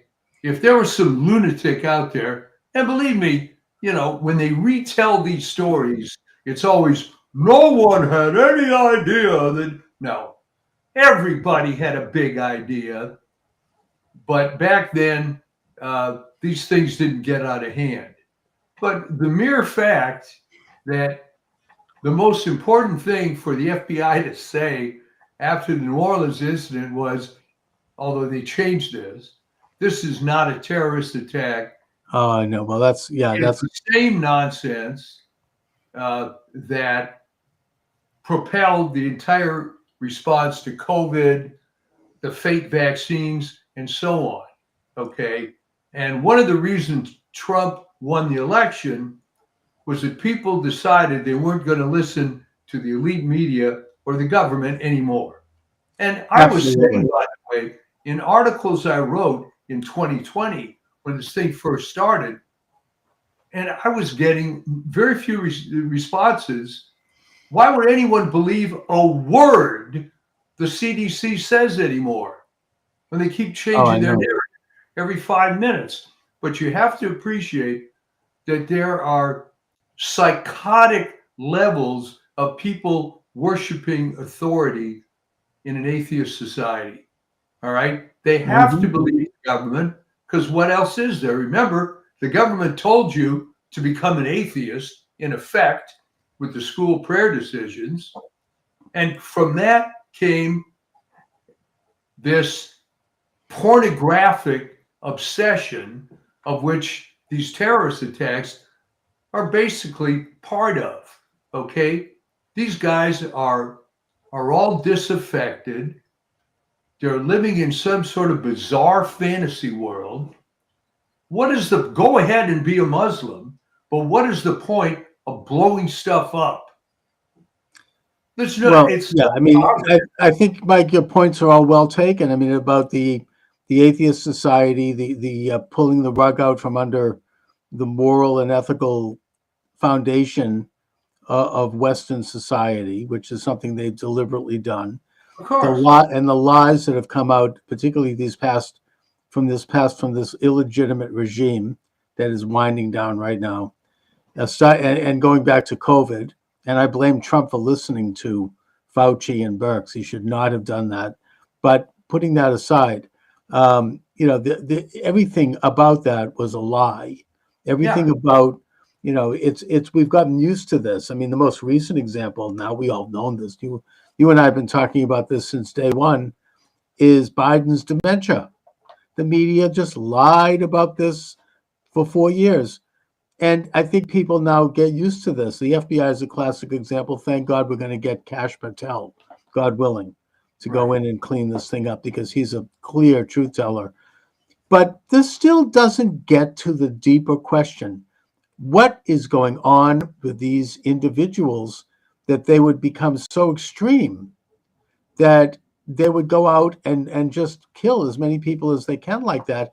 And, in these cases, I think particularly in the case of this New Orleans guy, I don't know if you've seen the video of him when he was basically a property manager in Houston.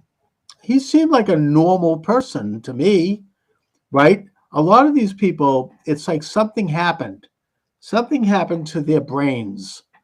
And maybe people might say, well, this is what I think got me in trouble on TikTok.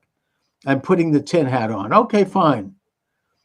I think that this is a situation similar to the medieval cult of the assassins. And I think I've talked about this before.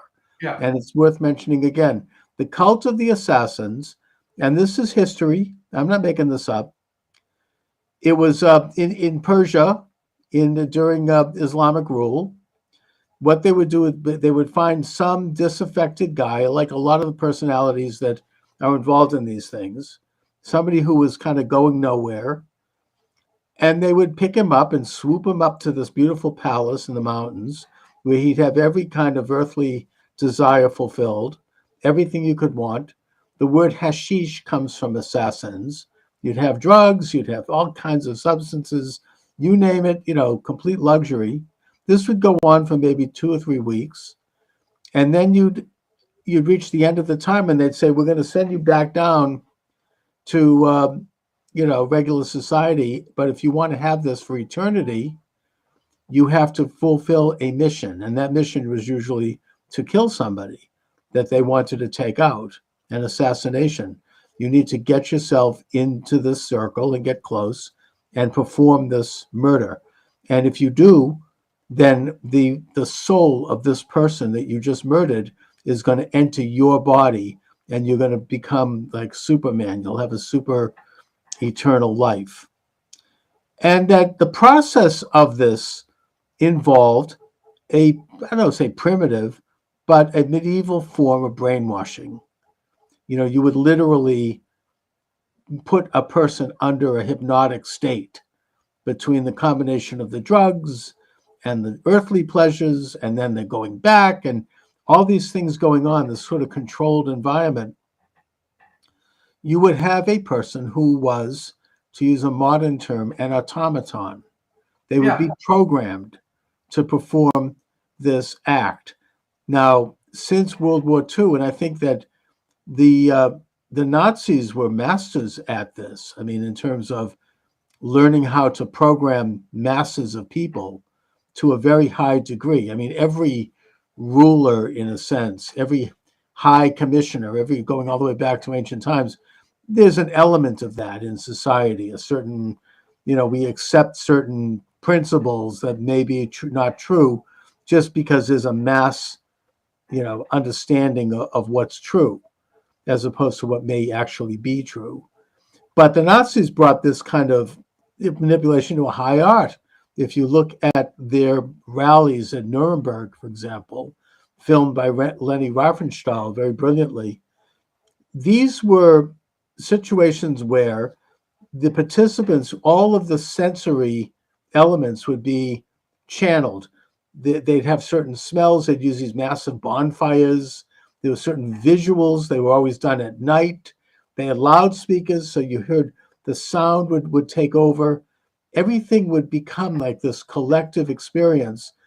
There's a sociological term for this, collective effervescence or something like that, where you would be I suppose you could even say that churches do this, synagogues do it, right? Where you have like a group, you're chanting a group prayer, except in a sense, it's not to try to create something evil. I mean, it's not like a brainwashing, but this is on a mass scale where you have thousands of people experiencing this.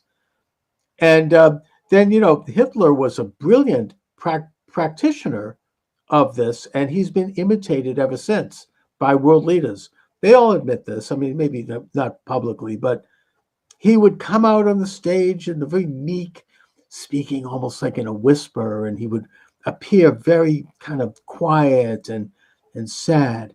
And then he would start to build, and he'd build, and he'd build by the end of the speech, he'd be screaming and arms flailing, and everybody in the audience, the women would be passing out. And, there were reports of women having orgasms. I mean, everybody would be like in a state of frenzy by the end of the experience. Very planned and very coordinated.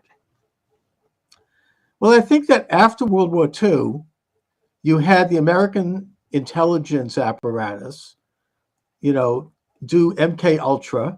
You had the British with their Tavistock Institute. Canada was involved in it. Russia certainly was involved in it with their Polytech Institute. And you had them study further psychological means by which people could be brainwashed, both on a mass level and on an individual level. And I think that they've taken it to a fine, high art in terms of finding these, disaffected guys, like the assassins did, and brainwashing them to do these missions, because this isn't normal. Nobody in their right mind would go out and do this. I don't care how evil they are. But maybe what's unspoken here, but I will speak it, is that there's a self-preservation aspect in law enforcement. I mean, what would happen if crime disappeared? That's a big, big industry with defense attorneys, judicial system, and by the same token, there's a lot of stuff that goes on in healthcare. One wonders how you can spend $1 trillion on cancer research and not cure cancer, right? Sure. So I would not be surprised at all if this is directed by, let's say, the FBI. I mean, why not? Okay, fine. Kill a few people, but keep the population in a state of alert so we can turn to Massa and he's going to take care of us. I mean, why aren't people asking the obvious question? I think that you're basically continuing my train of thought here. Yeah. That I don't know if it's the FBI in particular, but there, this might be the last gasp of the deep state. I don't know, but the point is that they have these skills to commit these acts of terror, to scare the hell out of everyone, to create social disorder. What could be more ripping apart of the social fabric than sending out a car to kill innocent people on a sidewalk like that on a mass scale? So they program them to do this, and it creates such havoc, and rightfully, that they are then able to perpetrate and further advance their power.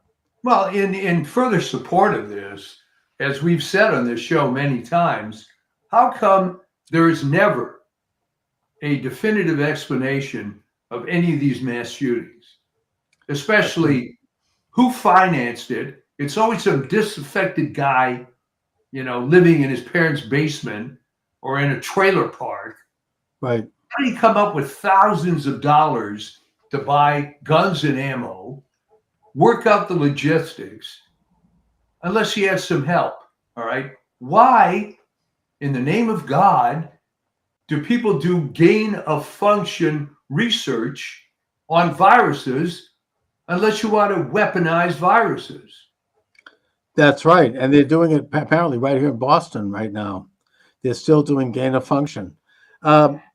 These are all tools of this international establishment. I hate to put it that way.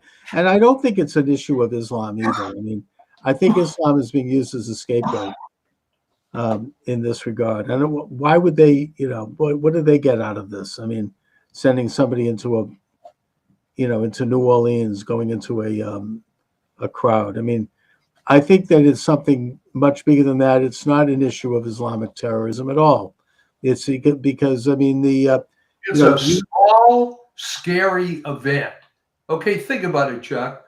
if you coordinated 500 of these events to occur in 1 month, people would get wise. Okay. Right. But if you do a little one here and a little Well, one that's there, right. They keep everybody off balance. You never know what's going to happen next. We don't know when the next one's going to be. Everybody the next day wakes up in a, whether you want to admit it or not. I mean, I don't think I have a problem. You're scared. You're thinking, gee, where are my kids? Where's my daughter right now? Where's, so and so, where should I go to that concert? Should I go to that movie? Do I want to be out in public, in these events? It creates, look, this is what happened in Israel to a certain extent. I mean, after they had a situation with a Purim celebration in Tel Aviv, some terrorists showed up. They started to massacre little children and girls, dressed in costumes. And since then, the Israelis no longer have Purim outside. It's just, they just don't do it. I mean, they do it inside. It creates, it changes the society. I mean, I know we could say, well, we can't let it change society, and that's true. But terrorism does do that. I mean, I'll give the historic example, and the Israelis have learned from this one, and that is the Crusades.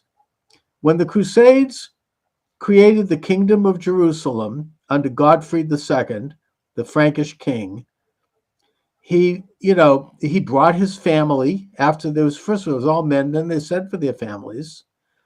And the wives and the children decided to go down to the banks of the Jordan River to celebrate and have a picnic. And when they got there, they were all massacred by Saracens, is who they called it in that time. It's Arab today, putting that aside. And one or two of them were allowed to get away, who went back to Jerusalem, and they reported what had happened.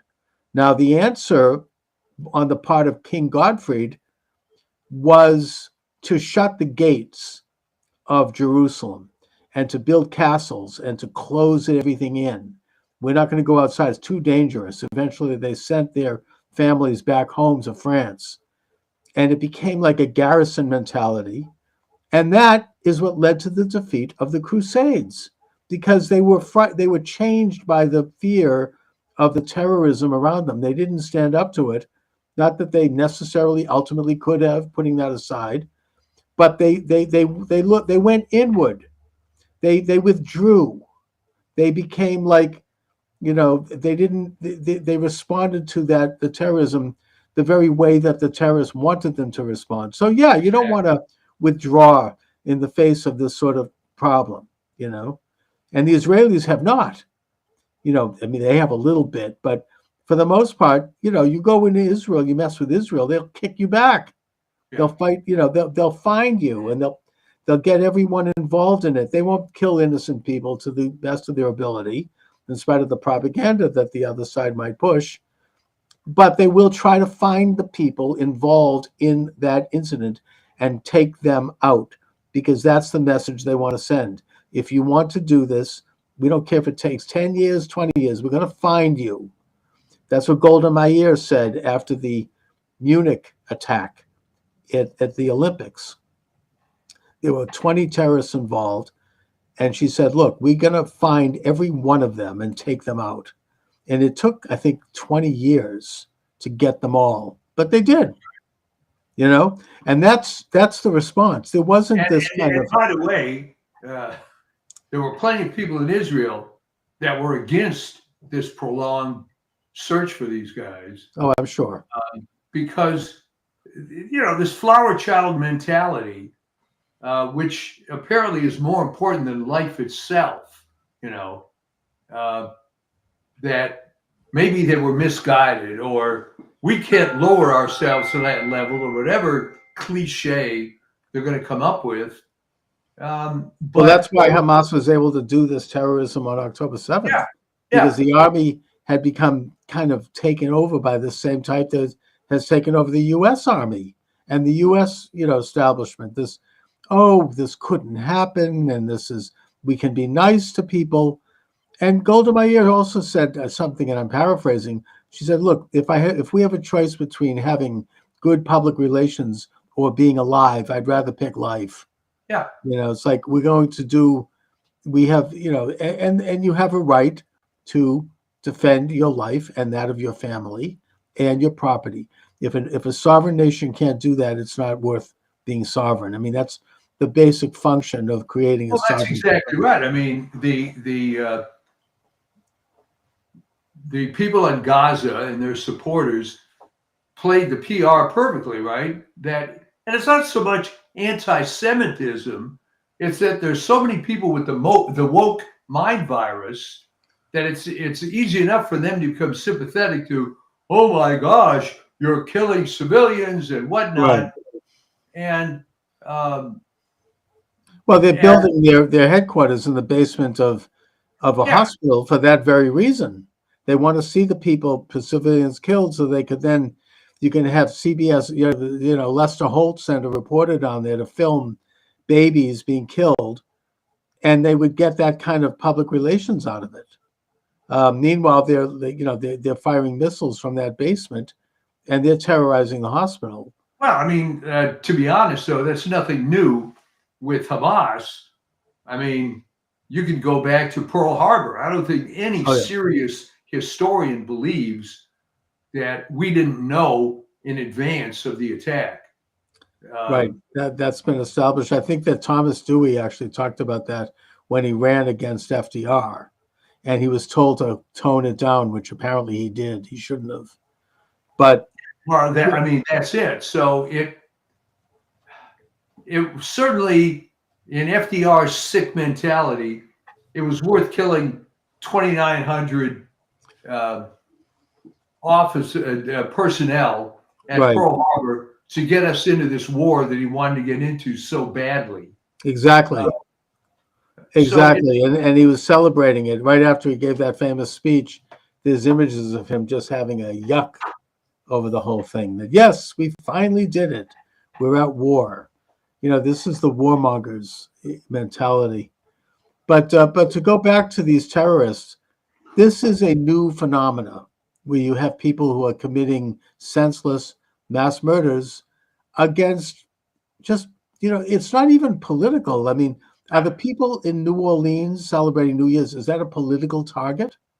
I mean, I get, as evil as it is, I get the fact that Hamas wants to kill the Jews, right? And so they go to a rock concert to kill as many Jews as they can. Completely evil, but it is targeted. Whereas this is just like, we're going to kill people in New Orleans. I mean, really? What the hell? Or like you get somebody shooting up a high school. It's something about this that it's just not normal. There is something. It's not normal, but it's becoming more common. And I don't use the term pornographic lightly. All right. Ultimately, well, all right. There's a video going around now where some woman analyzes the demographics of OnlyFans. She claims, and I find this extremely hard to believe, that there's 165 million men in the US. Over 80 million are subscribers to OnlyFans. All right. I don't think that's true, but go with that. All right. And then there's some ridiculous number of women who are OnlyFans models, a few million. All right. Isn't that the thing where just like anybody can open up an account and take nude pictures of themselves and sell it? Yeah. Yeah. Okay. So this is maybe relatively harmless, but one of the other factors that came out of this analysis is that the vast majority of these OnlyFans customers are married men. Okay. So, well, that's probably the vast majority of porno customers anyway. Yeah. Right? So, yeah, if you think about that, what the hell is going on? Okay. You'd rather look at somebody else doing it in a picture than your own partner. All right. Right. So you ask the question, what's the point of killing X number of people in the French Quarter in New Orleans? It's pornographic mentality. There's no point in it. but it's some sort of sick release mechanism. You're not going to win anything for ISIS. That's No, how's that? I don't see it as a political thing, unless to go back to my original premise. These people are somehow Manchurian candidates for somebody who has an agenda. They think that absolutely, and it's law enforcement that has the agenda. I mean, the easiest way to analyze this is the so-called war on drugs. right. Okay. The war on drugs proved that you could spend $1 trillion to incarcerate over 1 million people to make sure that drugs are more readily available and of higher quality. But it's a tool of enforcement. So you can take some poor black kid in the ghetto that has a dime bag and put him in jail, enriching this so-called prison industrial complex. This doesn't happen by itself. No, it's a big business. It's slave labor. It's profitable, right? I mean, isn't that something, especially with the privatization of prisons?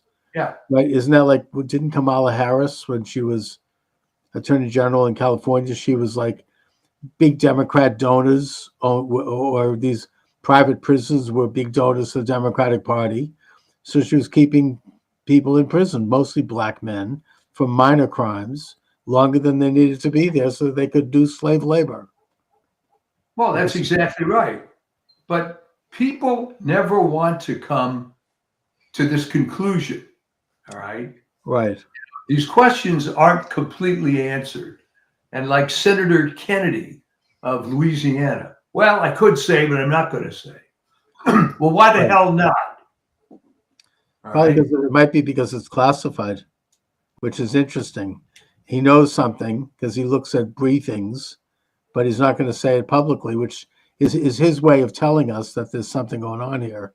Yeah, well, I mean, it was clever that way. Yeah. I mean, that's a smoke signal. And, right. But the thing is that I think that there is something going on here. These are instances that are planned. They're not accidental. They are coordinated. They are, I mean, in this case, the New Orleans target was a soft target. They knew that there was going to be an easy ride in there. Well, but how did they know that the bollards were under maintenance? Well, that's just it. That's why I'm saying this is well planned. People did know. And that, look, I'm not pointing fingers. I have no idea who this is. I mean, this is like what Michael Glennon wrote about the double government, right? It's very powerful. It is unaccountable. It is faceless. It is, it's secretive, and it does stuff. In Europe, I heard Charlie Robinson. I don't know if you ever listened to his podcast. He actually started as a guest of mine before he did the podcast. It's great. It's called Macroaggressions. Good guy. He's done some pretty deep dive work on this Operation Gladio in Europe, that he says what it was irregular military personnel that were operating behind the lines during World War II, who are still there and who make up the backbone of NATO, and that who are involved in various kind of criminal activities and violent nation building activities around the world. They're, he points out that they're deeply involved in the drug trade, and that he seems to think that they have a hand in these school shootings and in other things. Now, I don't know that, but the point that, it gets into a little bit of a closer approximation of who is behind this. Again, we don't know because it is secret, but there is something going on here. Say I have a tin hat on, I don't know, whatever. No, it's not a tin hat. What you're doing is using inductive reasoning and coming up with this dangerous conclusion that they don't want you to come up with. I wrote a whole piece on this a couple of years ago, why They always favor deductive logic, which really is not that useful unless you're Sherlock Holmes and you want to come to a very small conclusion that because of this soiled handkerchief, it therefore must be this guy. Okay, great. But you don't want to come to a big conclusion that there's no other way to explain this crap other than there's some malevolent force behind it. All right. And again, people don't want to accept that. I mean, when this, you mentioned Thomas Dewey, but the real sort of revisionist look at Pearl Harbor started kind of in the 80s, where these articles came out, and there were people my age who they would say, I don't want to accept it, I don't want to hear about it, because it was drummed into their head, the evil empire attacked us unprovoked, which of course it was provoked, and that just became an article of faith. All right. Well, something, any of these things are stage managed by a sort of a mainstream establishment. I mean, look, I'm not to go into details, but I got in trouble when I ran for Congress because I had written a few articles questioning the Oklahoma City bombing. And I quoted in those articles reporters who were there at the time who were, part of CBS. I mean, major stream reporters. But I mean, Barney Frank took me to the coals for that. And even more recently, there are questions about what happened on the September the 11th of 2001 that have never been answered. And what I'd say to that is that it seems like every time something like this happens, we are given like an official series of points that we are to accept, and that if you don't believe it, you're subhuman. You're like an Untermensch. You're like evil, And I mean, the 2020 election is a perfect example of that. Not to mention the January 6th protests. Yeah. It's all gaslighting, but you're given a couple of principles. This is what happened. These are the talking points. It's delivered by Lester Holt and the rest of them. And if you don't go along, you're crazy. I mean, there's something wrong with you, and you could, or worse, you end up being committed somewhere. So, I don't believe any of these official narratives anymore. I don't trust any of it. And I know this sounds like a weird thing, but the one incident that really made me no longer trust the mainstream media and realize that it's all lies was the death of Trayvon Martin. Do you remember that? Oh, yeah. Okay. There was something about that we then find out that the tape was doctored by CBS News and that it was not at all the way it was originally portrayed. Now, I'm not saying that the man did, he died as a result of a scuffle. But, it was not, the guy that killed him was not a white supremacist. He's actually black. And, they call him a white Hispanic. But he was a black Hispanic. Yeah. But the point is that the whole thing was nothing but a concoction. And it was done at the time, I think, because subliminally, it was a way to help Obama get reelected.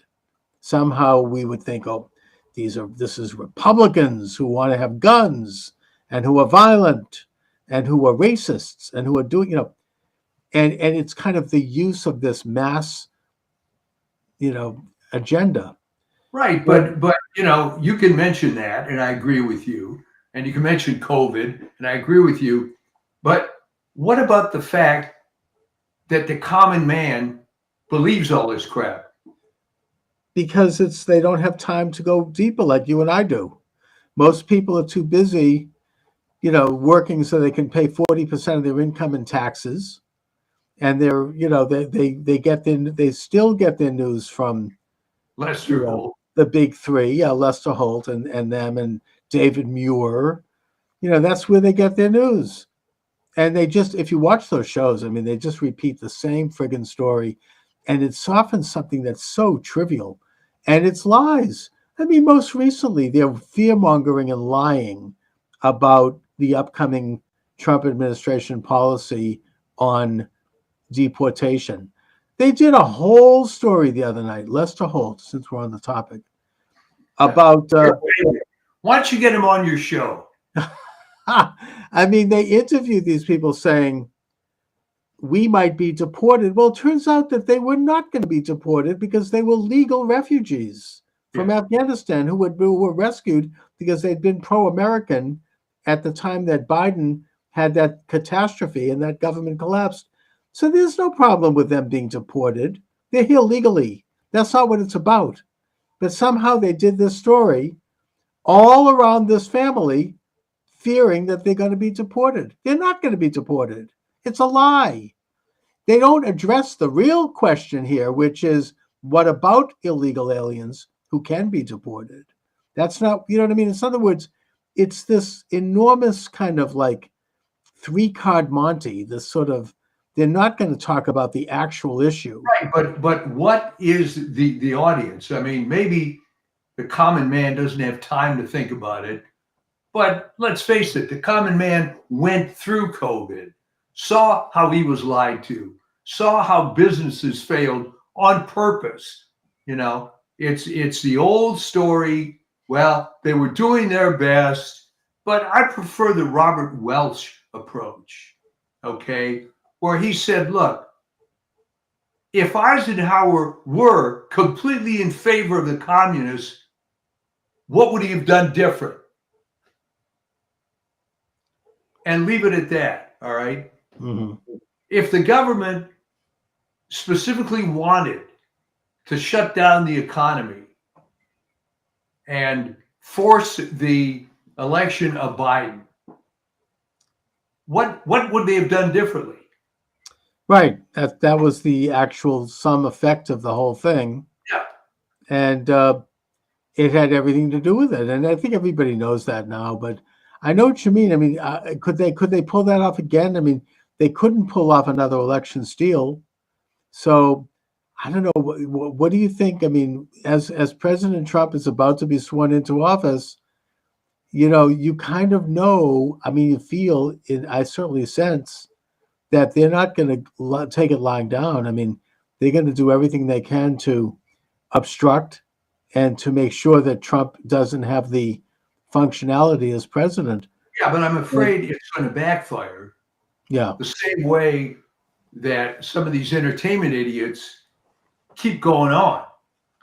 And Julia Roberts recently got fired from a number of upcoming projects because she just wouldn't back down with her stupid politics and that insane ad. If you remember, go ahead and lie to your husband about how you voted.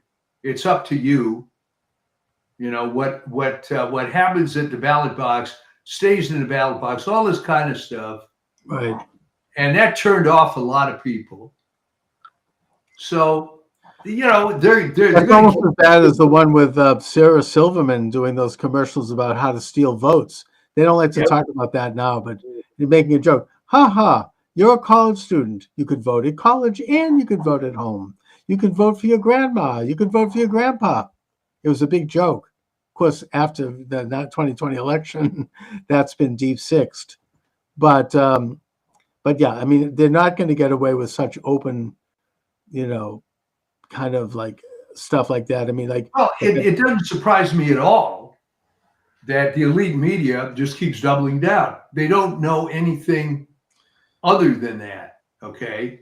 The analogy I use, I had a good friend who was a vice president of Capitol Records back during the glory years of the music industry. All right. Mm-hmm. He saw the writing on the wall, you know, when the MP3s came along and the file sharing and so on. So he got out of the record business. All right.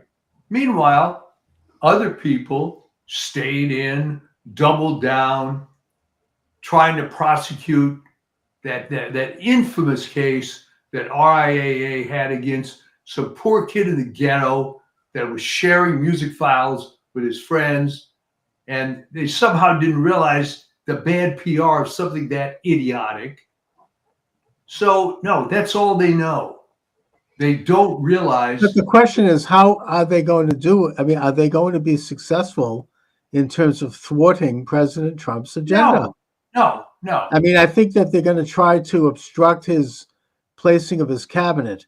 And I just want to say on that, that just from a political standpoint, I hope that people see how bad that is, given the fact that, I mean, is every single Democrat in the House of Representatives going to vote against every single Trump appointee?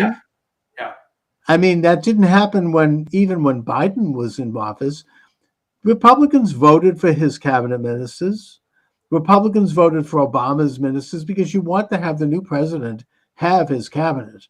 I mean, it's not really. Well, not if you're a Democrat. The only thing you stand for is abortion and destruction. Yeah, but have they gotten that bad now that they're just going to vote? Have they gotten that bad? I mean, I don't think they did that to George W. Bush. Democrats voted for his nominees. They voted for George W. Bush was a few years ago. All right.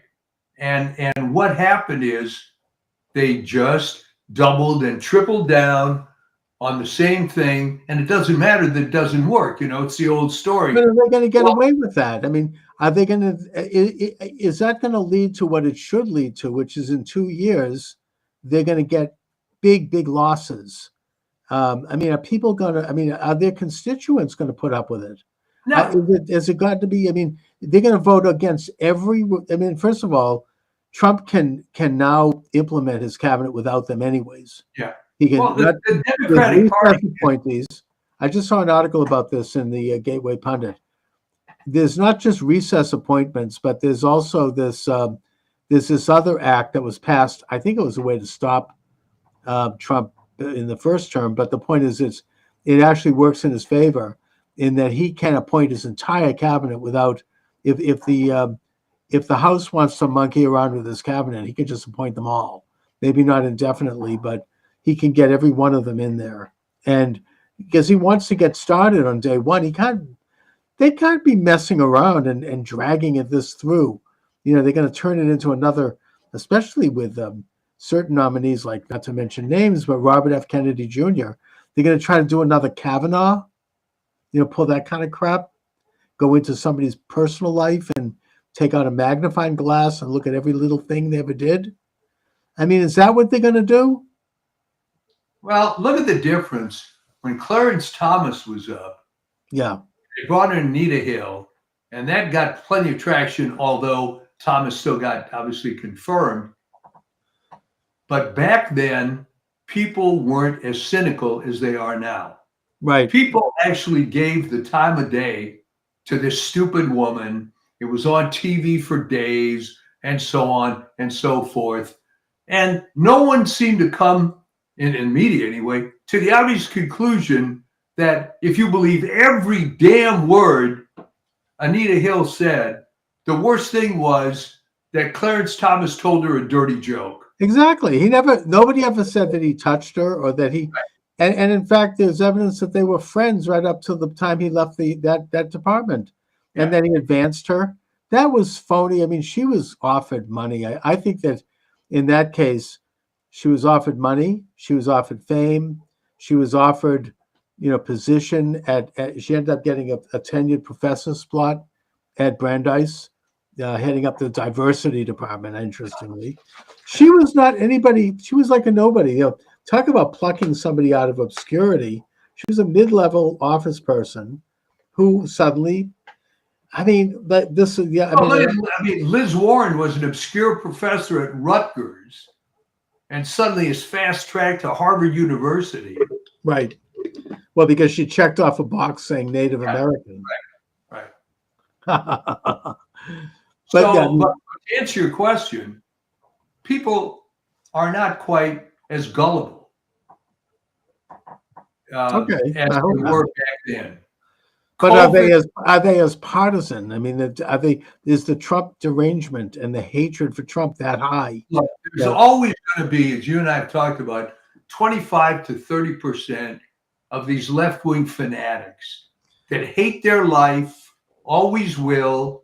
So they have to, again, not to beat the drum here, another form of sort of political pornography. Yeah, but if that's all it is, then they're not going anywhere. The point is, can they do this? Do they have enough of a clout left? Okay. No, and the Democratic Party is a dying brand. All right. Right. They lost all the swing states. So you can slice did. it and dice it any way you want. But the They most lost all the bellwether districts. They lost both the popular and the electoral college. They lost the Senate convincingly, even though they tried to steal, I think, one or two, including Kerry Lake. But they still lost it. And they might have a little bit of a finger on the House. I don't know. Do you think that? I mean, Johnson is really a weak, spineless figure, but I mean, do they? I don't know if the Republic, because of their stolen seats, I'm not sure it's the time to have like a. I don't know that Johnson has the votes to be speaker again, even with Trump endorsement. Trump was trying to make peace. I mean, you got to understand that he can't be, pounding the table and being bellicose about every damn thing. No, but I heard one very troubling scenario, which is that if Johnson he doesn't get the speakership, Trump may not get certified in the electoral college on January 8th, because January 6th, because the speaker has to, make that happen. I think there's it's actually a pretty perilous situation, and the Republicans only have two more representatives as their majority. So yeah, it's a very, very slim majority. I mean, but again, putting aside the fact that several seats were stolen, I mean, that's the way it goes in California, where they're still counting. Yeah, well, I don't think that's going to persist. The biggest thing that I noticed was Starr County, Texas, the most Hispanic county in the U.S., had never voted Republican since 1892, went 75% Republican. So the times they are changing. It's a dying brand, okay? And how many years did it take from 1865 to 2025, let's say? This Civil War segregationist mentality it's going down the drain. Yeah, but do they have the chutzpah to pull off one final coup? They could try. They could try, but it's going to backfire. I mean, the most pathetic column came out today by your friend, what's his name, the political pundit, so-called, from Louisiana. Why can't I think of his name? You know who I mean. The Southern guy who predicted Harris was going to win easily. Carville. Oh, yeah. All right. So it's about, what does the Democratic Party have to do to get back? And it's like, why do you care? When is it time to jump off the bandwagon here? It ain't worth saving. Yeah, well, I mean, I hope you're right. I mean, I don't think it is, but they seem to, they're just waiting. They're just waiting and waiting for Trump to do something. I don't know. It's I don't know what do they stand for, Chuck? Besides abortion, obviously nothing. Abortion and welfare, as you say. And I don't think that's real popular as much as they think it is, but that's it. That's the entire platform. And they acted surprised when they lost. I don't think anyone was really surprised. Well, the only question in my mind at the time was, how much are they going to try to steal it? And Trump. You had that. I remember that Iowa poll that said that Harris was certain. That was fraud. I mean, that's election interference. She should be prosecuted.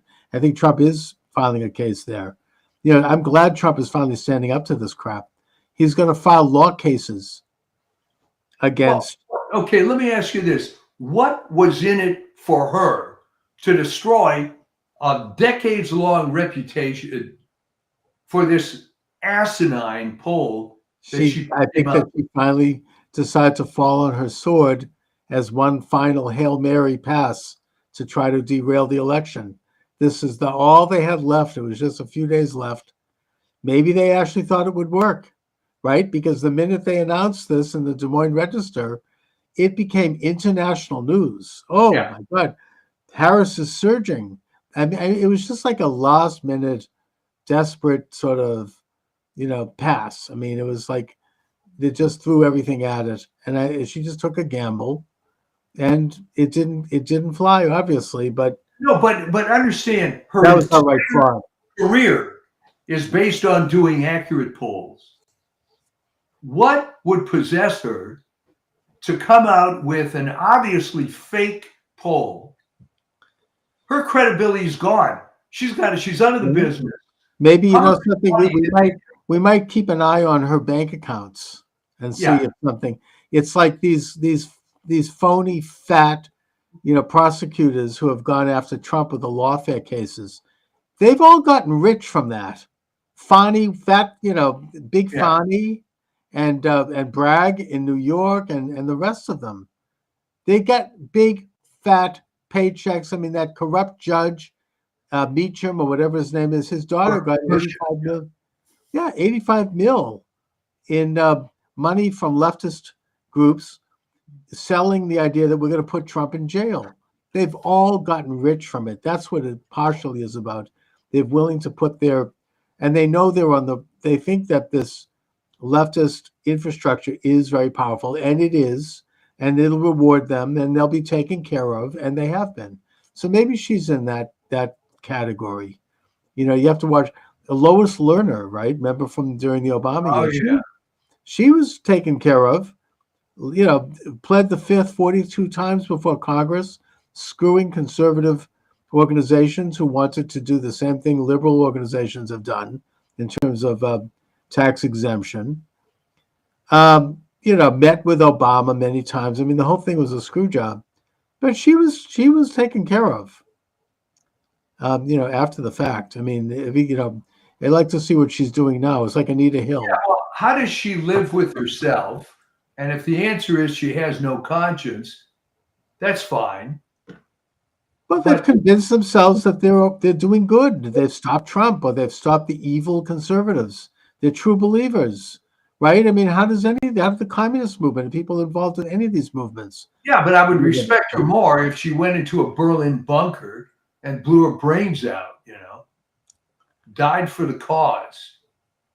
But to walk around for the rest of her life knowing that they genuinely believe that all the people involved in the election steal, they believe that they were doing the right thing. They do. They believe for the country. This is all, we're standing up against the evil, orange man. I mean, I really think that. I mean, I've seen this. I've seen people like this.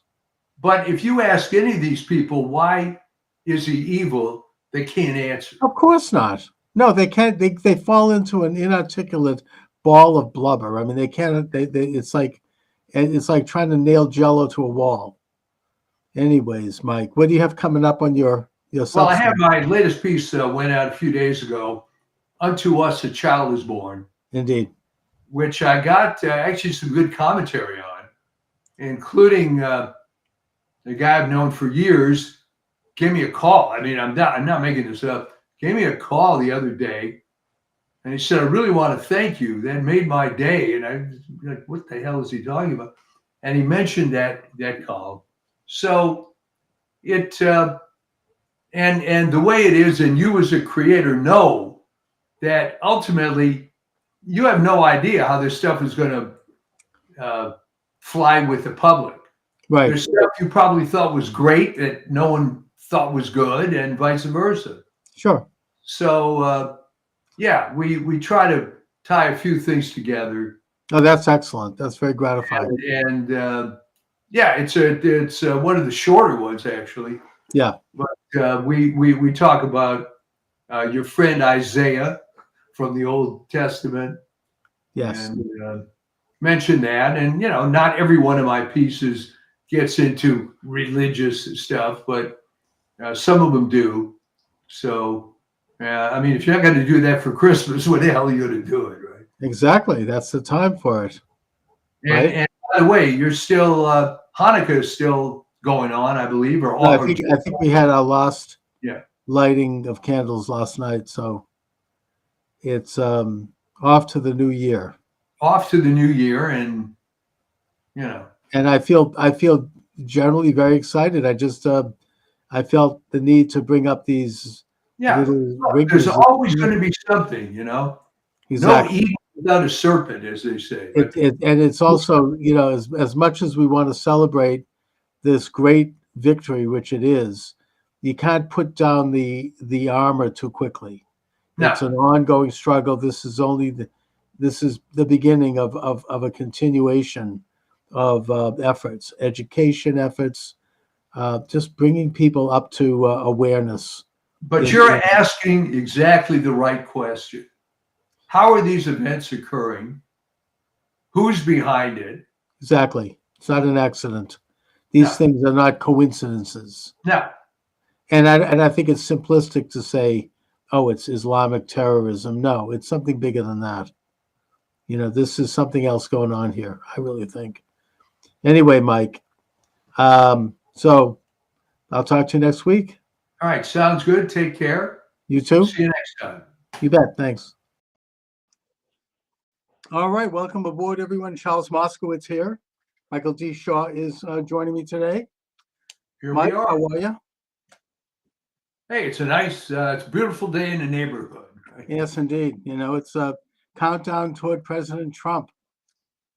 Do you notice, even among the liberal environment that you're in, there's just a more positive vibe from everybody, even the real hardcore liberals? Oh, everyone knows that the country bit a bullet. I mean, I think that everyone senses that, even the hardcore. As you say, I mean, our Governor Healy just did an interview with the Globe where she said that she plans to fully cooperate with the new Trump administration. Whoa. And a couple of left wingers and liberals are absolutely having a meltdown over this. But I think that the whole rotten, so-called resistance is crumbling. You still might have Newsom, and you might have that fat guy in Illinois, but other than that, I think it's starting to just disappear. They're finally starting to move inexorably into the dustbin of history. Yeah, and even with the case of Pritzker and Newsom, yeah, they're going to turn because the popular will just isn't with it, and I don't think even those two are going to want to die on the hill of whatever the hell the left stands for now, which I'm not even sure what that is. Well, what are they going to do? Stand in the way of deporting criminal, illegal, violent gang members and drug dealers and, rapists? I mean, this guy just yesterday immolating a woman on a subway car in Brooklyn and sitting there, someone's filming it, and he's there throwing gas on the fire. I mean, this was an illegal alien from Guatemala, by the way. And I just don't think that certainly Eric Adams is on board. So I think that, the idea of opposing them being apprehended and deported is not going to be very popular. I mean, it's just, is that really the hill they want to die on? Yeah, exactly. I mean, it all started falling apart. The whole identity thing. I mean, good grief, if you saw any of the video between Anna Kasparian and Cenk Uygur, where she is just freaking out about how she believed all the BS, and then suddenly it's like it hit her like a stroke of lightning that her life has been ruined, not by the Republicans, but by the Democrats. And then Cenk Uygur was at something with Charlie Kirk, right? Yeah, Charlie, he was at the Turning Point USA event. And he's, exactly. I mean, he said, look, the conservatives and the Republicans are a lot more tolerant and generally a lot more friendly to opposing opinion than my side. And he's, there is, I think there's going to be a major cleaning of house over there. They're just, it is kind of like I observed before the election. It's going to be like the George McGovern loss of 1972. Right. I mean, they're going to have to really get their house in order, and it's going to take it could take a decade before they come back from this. And I mean, I don't think that Biden is going to really, he has a few more weeks of mischief. I don't think he's going to be able to do much more. He's already commuted the sentences of some really, really bad people, and it didn't go over as being particularly humane. Now today he's commuting the death sentences of, I think it's 24 people on death row. And these are some of the worst, people. I mean, slaughtering children. I mean, really violent criminals. And I think, does he think this is going to be seen as progressive? I mean, I don't think so. And I don't think most liberals and progressives are jumping for joy over that either. Well, I think what's happening is that it's being revealed that whoever controls Biden is the hardcore lunatic fringe of the left. Because if you wanted to write a recipe to get people to leave the left, you would do stuff like pardoning serial killers and whatever the hell he's doing now. Mm-hmm. So it comes down to, our little topic of before, this model UN mentality where, well, gee, this was my worldview when I was 13 years old, and I'm just freaking out. The world has to be like this. And it's all falling apart for those people. And I feel no sympathy whatsoever because I knew people like that, and they were able to create a fantasy life for themselves. In many cases, I'm thinking of one particular woman who would epitomize this whole thing. She ends up going to what was then called Radcliffe. She creates an academic life for herself and is able to live in this bubble the whole time. But the fact is, most of the others aren't quite as, quote, fortunate to be able to do that, and now are coming to the reality very late in life that this was all a crock. And I'm seeing this, okay? You go on ACSH, and this Henry Miller guy puts up an article, I could not believe it, arguing that the vaccine was beneficial to the nursing home people. Oh my God, that's where did he come up with that BS? I mean, it's obviously not science. You can find, quote, scientific articles for anything you want. It was beneficial to them after Cuomo put COVID active people in the nursing home. Great, really, that's wonderful. So there are some of the people that are just going to keep doubling down for the rest of their lives. And there's not much you can do about it. No, but they're becoming, it's a dwindling cult of haters, basically. And, even, now that the Wall Street Journal has done an article that really has said what we've been saying since before the last election, and that is that Biden is seriously impaired mentally and physically, to the point where people surrounding him would keep him sequestered and out of the scene because he was having good days and bad days. I remember you said way back when that it's a symptom of sunsetting. It's a it's a mid to advanced stage of dementia, something we've all observed. They're now admitting it, and it does bring up the question of who was running the country and who was running the executive branch for 4 years. I mean, apparently he'd have good days and bad days, and when he's having a bad day, they just would cancel everything, and that he would basically have to have long naps. He would just come in, maybe he was cognizant for a few hours in the course of a day. he had only, I think he only had like a half a dozen cabinet meetings in his entire presidency. Yeah. And one of them was headed up by Jill. And he would have to have everything, the cabinet ministers would have to send their questions to him in advance for those, even for those meetings, so he could already have a formulaic answer, which he couldn't even do that. So, it's, on the one hand, it's pretty sad, but on the other hand, it's criminal that this would have been covered up. This should have been a constitutional crisis issue where he should have been removed from the office. I mean, they certainly talked about removing Trump from the office for 4 years every time he blew his nose. This is, I would think this is something that ought to be investigated. It does go to the level of criminal malfeasance and fraud. It's criminal malfeasance, and you wonder what was the point.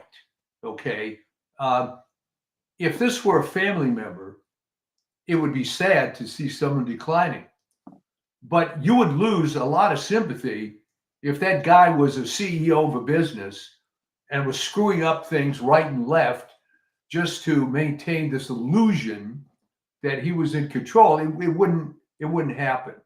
So, well, that's right. And that's exactly what's happened. It's apparently what happened during the Afghanistan fiasco. He was nowhere to be found. He wasn't answering the phone that day. Not that he would have done anything if he had been, but the whole thing involved a massive deception on the part of the people around him, including Harris, including Peppermint Patty over there, the spokeswoman, and all the rest of these people in Congress. Sharp as attack, sharp as attack, sharp as attack, sharp as attack. Right? The talking head. Okay, here's the thing, and you've been in media forever. All right, I can understand how all the rest of the mafia around him is going to be part of it, but I really don't understand how a guy like Joe Scarborough can say this is the best Biden ever. What was that all about? It was obviously a complete lie, and he knew it. But why do it is what I'm saying. Just like they lied about the 2020 election, just like they lied about the J6 attack. These are all, that they lied about COVID. They lied about the vaccine. I mean, this is why Trump, one of the primary reasons, the basic reasons why Trump was elected. People got sick and tired of living in this context of lies. And it also shows that the mainstream media has completely jumped the shark. They've lost their relevancy at this point openly. Nobody believes them anymore. And they're still doing it. If you watch them now, now Elon Musk is now the president, is their latest. Right. I mean, this is like, they just haven't learned. They're continuing to push, hoax after hoax. And I mean, I've been saying to some of these people in my Twitter, because I go back and forth, I say, look, it's one thing to go into the loyal opposition and criticize legitimate political positions, and even maybe to criticize personality, but to continue on this course of these, of these hoaxes and running them up the flag one after the other, it's a little late for that. You got to move on. No one's believing this anymore. So why are they doing it? Are they playing to this hardcore subscriber base that wants to hear this? I mean, consider that Rachel Maddow, at least before all the cutbacks are occurring now at MSNBC, was at a $15 million salary. All right. Apparently, there are people that watch her. Apparently, there's advertisers on MSNBC that think that's a worthwhile demographic. But at what point do they not see that it's all falling apart? Well, I mean, I heard it was 30 million for her. I don't know, maybe 15. But the point is that I understand she's taken a haircut, and they've cut back, I think, 5. Yeah. And that those other hosts over there have taken cutbacks. They're losing money, and it's time to catch up to them financially. There's rumors that good old Elon Musk is going to step up and buy MSNBC and replace Rachel Maddow with Laura Loomer. Boy, that would be something. Oh my God, that would be a beautiful thing. But they're losing their relevancy. They haven't got their audience back. Even that nincompoop, what's his name, David Pacman, said right after the election that he's been doing this for, I think, 15 years now, maybe. And every year he grows. This is the first time he's lost something like 20-25% of his subscribers, because people, even liberals, don't want to hear this crap anymore. It's all lies. I mean, why? And you're going to pay for it? I mean, no, I don't think so. I mean, and I don't think they're going to get it back.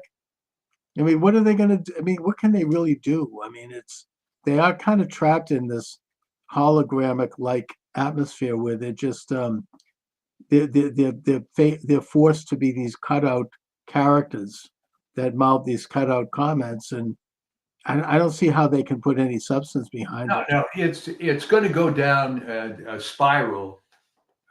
It'll take longer than it did for St. Francis. For the viewers, he was in the 80s, 90s, early 2000s, was a pretty responsible right-wing guy. But then somehow he discovered that he had a hardcore audience of people who were, no other word for it, white supremacists. That wasn't his particular belief, but he discovered that there was a big demographic for that. Mm-hmm. So he doubled down and made more content toward this white supremacy thing as opposed to just conservative stuff. And he just spiraled down, down, down. Now, he didn't start out from having X number of million subscribers like MSNBC, but it's the same thing. They're going to keep playing to the hardcore base until it just dwindles and it ends up being what they used to call little old ladies in tennis shoes. Right. Was, well, maybe he got wrapped up into a particular ideology. I mean, that happened to Joe Soberin also in terms of his war against the Jews. He just he basically imbibed this ideology. It's a very attractive ideology in terms of answering all of the riddles of the universe. Right. And it makes things very simple and very basic. I mean, you could, once you the Jews. Right. Blame the Jews. I mean, E. Michael Jones is an example of that, right? He's embraced a very, very particular view that's been largely rejected by Christianity and largely rejected by the Catholic Church. And he has added to it. He's created this hybrid, and that everything then gets squeezed into it. Anything that doesn't agree with it is edited out of it. And it reaches a point where someone becomes dishonest. They become warped. And it's a sad thing, actually, in that case to see, because there is someone there who actually is a very pretty substantial intellectual who actually had a lot to say before he went down that deep end. And so, it discredits what is otherwise a great body of work. Well, I've seen this happen a few times. Yeah. And in many fields, and it becomes, when somebody comes up with a unified theory of everything and they get hung up on it, it just doesn't work. No, it becomes unreal because that's not reality. I mean, existence and morality actually has a lot more nuance to it. These are things that, suddenly they basically they're playing God at that point. It's the sin of the Garden of Eden. They know everything. They know all good and all evil. And that, it's a form of idol worship. I know, I don't mean to claim that they're involved with some of the aspects around it. Well, that's exactly right. And the trouble is that the people that tend to fall down this pit tend to be smarter people that like the fact that they have an explanation. I mean, one that's current now. There is, and you have to be very specific here, vaccines and autism. Now, the connection isn't so much vaccines as it is the fact that when they were giving 40 vaccines back in the 80s and now they give 220, it might just be this assault on the immune system, yes, caused by giving so many vaccines, but it's not vaccines per se. So this has become a huge deal, RFK and others, and they're trying to hang their hat on this.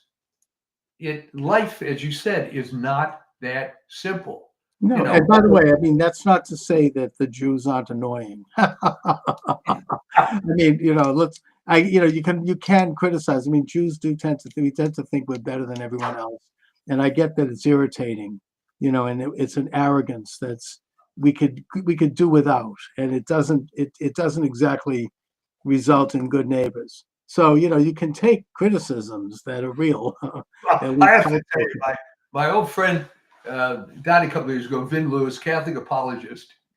He said, "What is it about Jews that when you meet them for the first time, within the first 10 words of the conversation, they have to tell you they're Jewish?"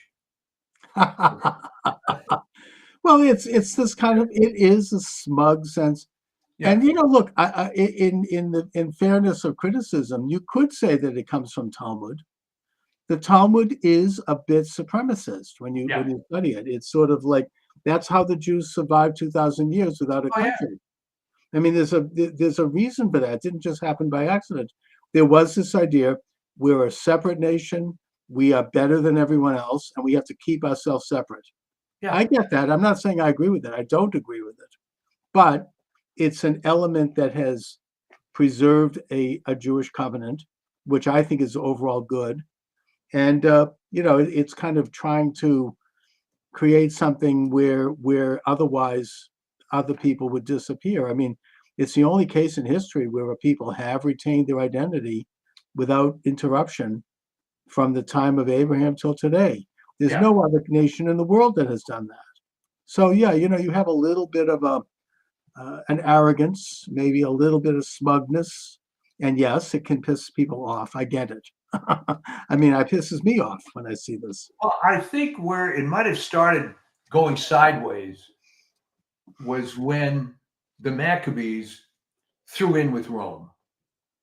Well, they did that from day one. I mean, the minute Judah Maccabee liberated Jerusalem and purified the temple and kicked out the Syrian Greeks, and began to, the first thing he did was send a tribute to Rome. Yeah. Because Rome was, that was pragmatic. That's like Israel throwing its lot in with the United States. Rome was the power was at that point becoming the main empire of the world. So he wanted to be on their side. That's a diplomatic, secular decision. But of course, the Talmud is critical of that. But I'm not sure that I think he did the right thing. Otherwise, they went on to create a pretty powerful commonwealth. Oh yeah, I think it was the right thing in that the policy of Rome was to let all the little conquered peoples do their thing, right? Which was different from previous regimes, which would wipe everyone out or ethnically cleanse. Exactly. But that ended up having other problems. But it ended up it backfired on them ultimately. But at the same time, they were able to buy enough time to create this incredible state that invented some things that have had positive impact on the world, like public education. Not that it's a great thing today, but I'm just saying they implemented a system of education. They implemented a sort of a unified culture. They did get back to a belief in God and in Torah, and they rejected the Greek elements of the Greek secular state. And at the same time, they embraced other elements of it. It's kind of, that's classic conservatism, to take a look at that which is good and embrace it, and then winnow out that which is bad. Interesting history with that, of course. It would be nice to have this conversation now of your temple members, of all these hardcore liberals that you're surrounded by. Are you getting a different sense that maybe they're secretly happy that Trump won? Yes, I do. And it brings up a question in my mind that could deal with anything. And that is, how do they know on election day how people voted? Like they always say, well, the Jewish vote was XYZ, the black vote was this, the women vote was that. How do they know that? Where do they get that information? Is there like a survey done? Do they ask people coming out of the poll, are you Jewish or are you, are you black or like, are they, how did you vote? I mean, how do they do that? This is, and okay, the way they do it is with exit polls. But as we've said so many times on this show, if someone came up to me and asked me stuff like that, I'd ignore them and walk on. Yeah, I've never been asked a question like that. There's a self-selection process that if you are volunteering to be at that, I don't know that you're that representative. And you're exactly right that I've always thought that this idea that Jews are 105% liberal, I've never believed that because I've met real people. I think it's that the Jews who are not on the left keep it quiet. Yeah. Because the left-wing Jews who are holding the high ground are so nasty. They're like regular liberals except on speed. We're talking real ugly people who will do stuff to you that is not pleasant. Jews are very good shunners. You're going to be excommunicated, to use a Christian term. I've seen this. I've seen it in my own life. I mean, it's some of the most vicious, so it's only natural to want to avoid that. So you keep it quiet. But I think that at the end of the day, Jews are a lot more conservative than people realize, and they themselves realize. But it's a tyranny of power that is running the high ground. And I'm hoping that with the election of Trump, that's going to start to change. I think it already is. You could draw the analogy to the entertainment industry, and I had some experience with that. I was a member of a couple of secret groups, if you will, of Hollywood conservatives. Yes. Well, it wasn't all that secret, but there were more people that belonged to these things than you would care, than you would think, albeit I remember being at some of these events, one of which was at David Horowitz's house. And there were people that were afraid to give their name. There were others who were golden age type stars. You mean like a Charlton Heston? Well, Charlton Heston as well known. Someone maybe a little less well known, unless you're a fan of B movies of the 50s, Marie Windsor. Okay. Who was in like 50, 60 features, always played the bad girl. So these events took place in the 90s, I remember. And it was funny. You'd see Marie Windsor sitting over there, and it looked like Marie Windsor from the movies, but older, And she was very outspoken about her conservative beliefs. And there were a number of people that you wouldn't recognize by sight who were, administrative in the industry. Right, but they could lose their careers. I mean, conversely, I remember reading an interview with Dalton Trumbo, who was one of the Communist 10. But he said in this interview, he goes, look, I wasn't really a communist. I didn't have any particular ideology at all, but I signed on to this thing because it got me jobs. Yeah. I wanted to work in Hollywood. I was ambitious. So they said, oh, you want to be, if you're a communist, great. You get a network. I mean, I think that's why a lot of people do it. I mean, you automatically the door swings open, you get the keys to the castle. Suddenly he's getting all these screens because all of a sudden he's on the inside. And yet, he didn't give a damn about it. I mean, it was all like, it was just sheer ambition. So that kind of thing goes both ways. Yeah, well, Michael Flores might tend to disagree with that, but with the case of Trumbo, but right, okay. There were some people that were just hardcore commies. Oh yeah, no, there definitely were, and they had power for sure, and that's why you had a guy like a Trumbo, whether he was or not, sign on to it because he wanted to get somewhere. I mean, I think that's why you have a guy not to go into it, but the late, great Reverend Dr. Martin Luther King played footsie with the communists because he wanted to get somewhere. He saw what side the bread was buttered on.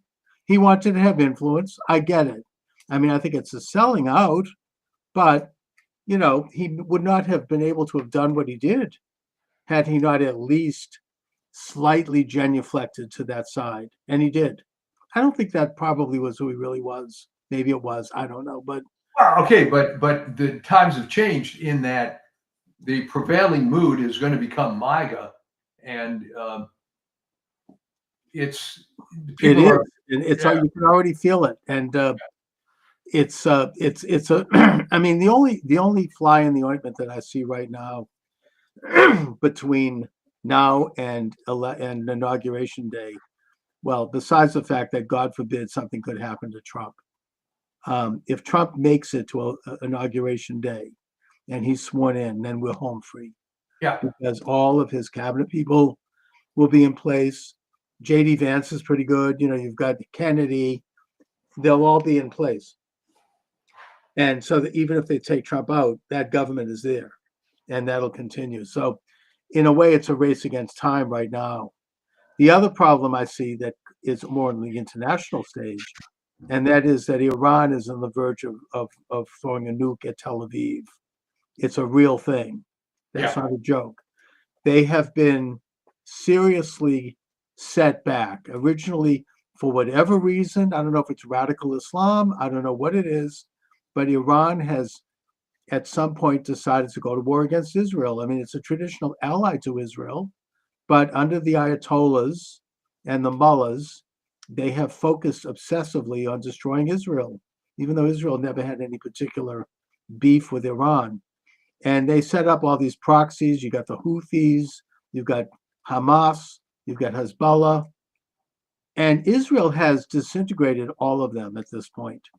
I mean, they have completely defeated Hamas. It's still there, but it's no longer a threat. Same thing with Hezbollah.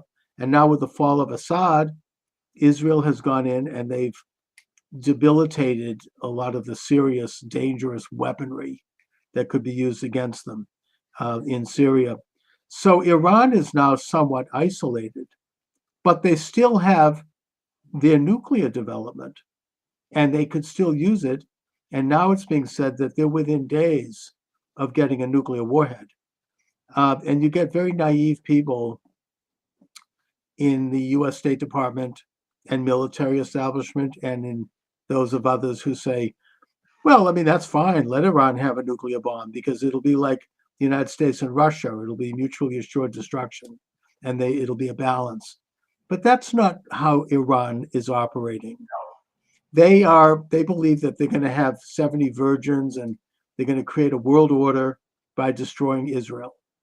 And they don't give a damn if they get hit back. I mean, the Hojatollah Islam Hashemi Rafsanjani went on record as saying that. He goes, hey, if Israel hits us with a nuclear bomb, we don't care. We've got 130 million people, but then if we hit them back, we can take them out.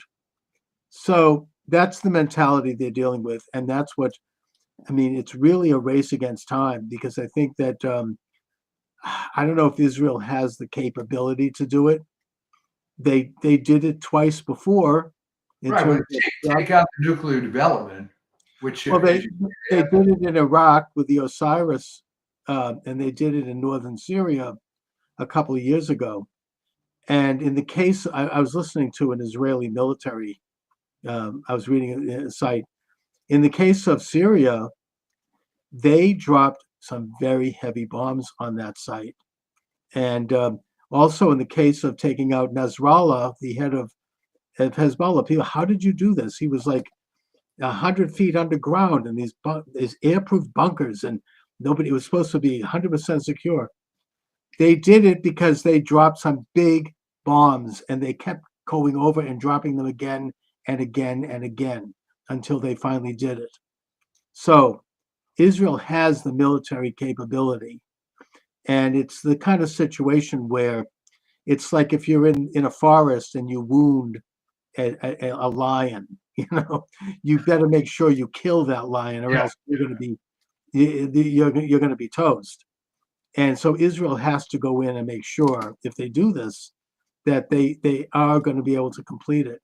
And I think it's a window of opportunity now. And I do think that Iran is is, like backed into a corner, and they're afraid of what might happen if Trump becomes president. So there's a vacuum of lack of power, which is something that in the Middle East people understand, both Israelis and Arabs. When you have a vacuum of power, look at what Israel's doing right now in Syria. There's a vacuum of power. They're going in and they're taking out all these sites that they would have liked to have done before, but they were afraid to do it because of Assad. Now that he's gone, they're doing it. I'm just saying that right now there's a vacuum of power in the Middle East, and Iran might step up to respond to that. So these are very perilous weeks as we go toward Trump. Once Trump is in there, he's unpredictable.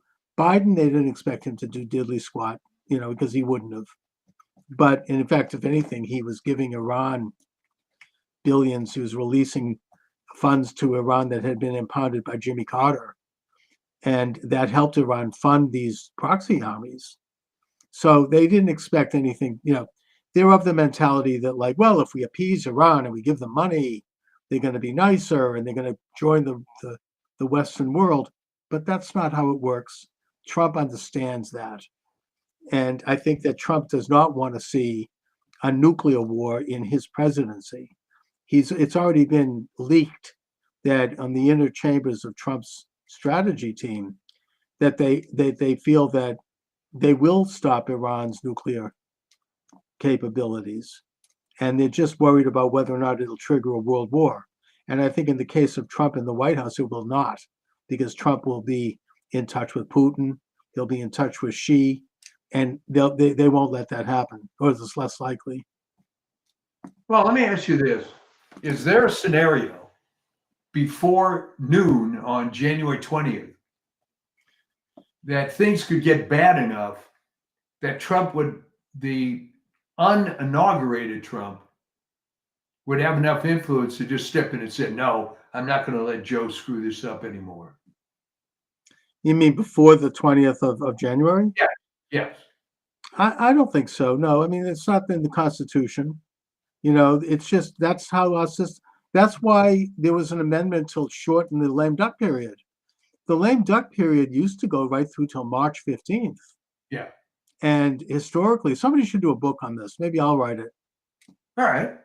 Some of the garbage that would happen during that lame duck period, some of the worst sort of policies were put in place because you had a regime that was going out.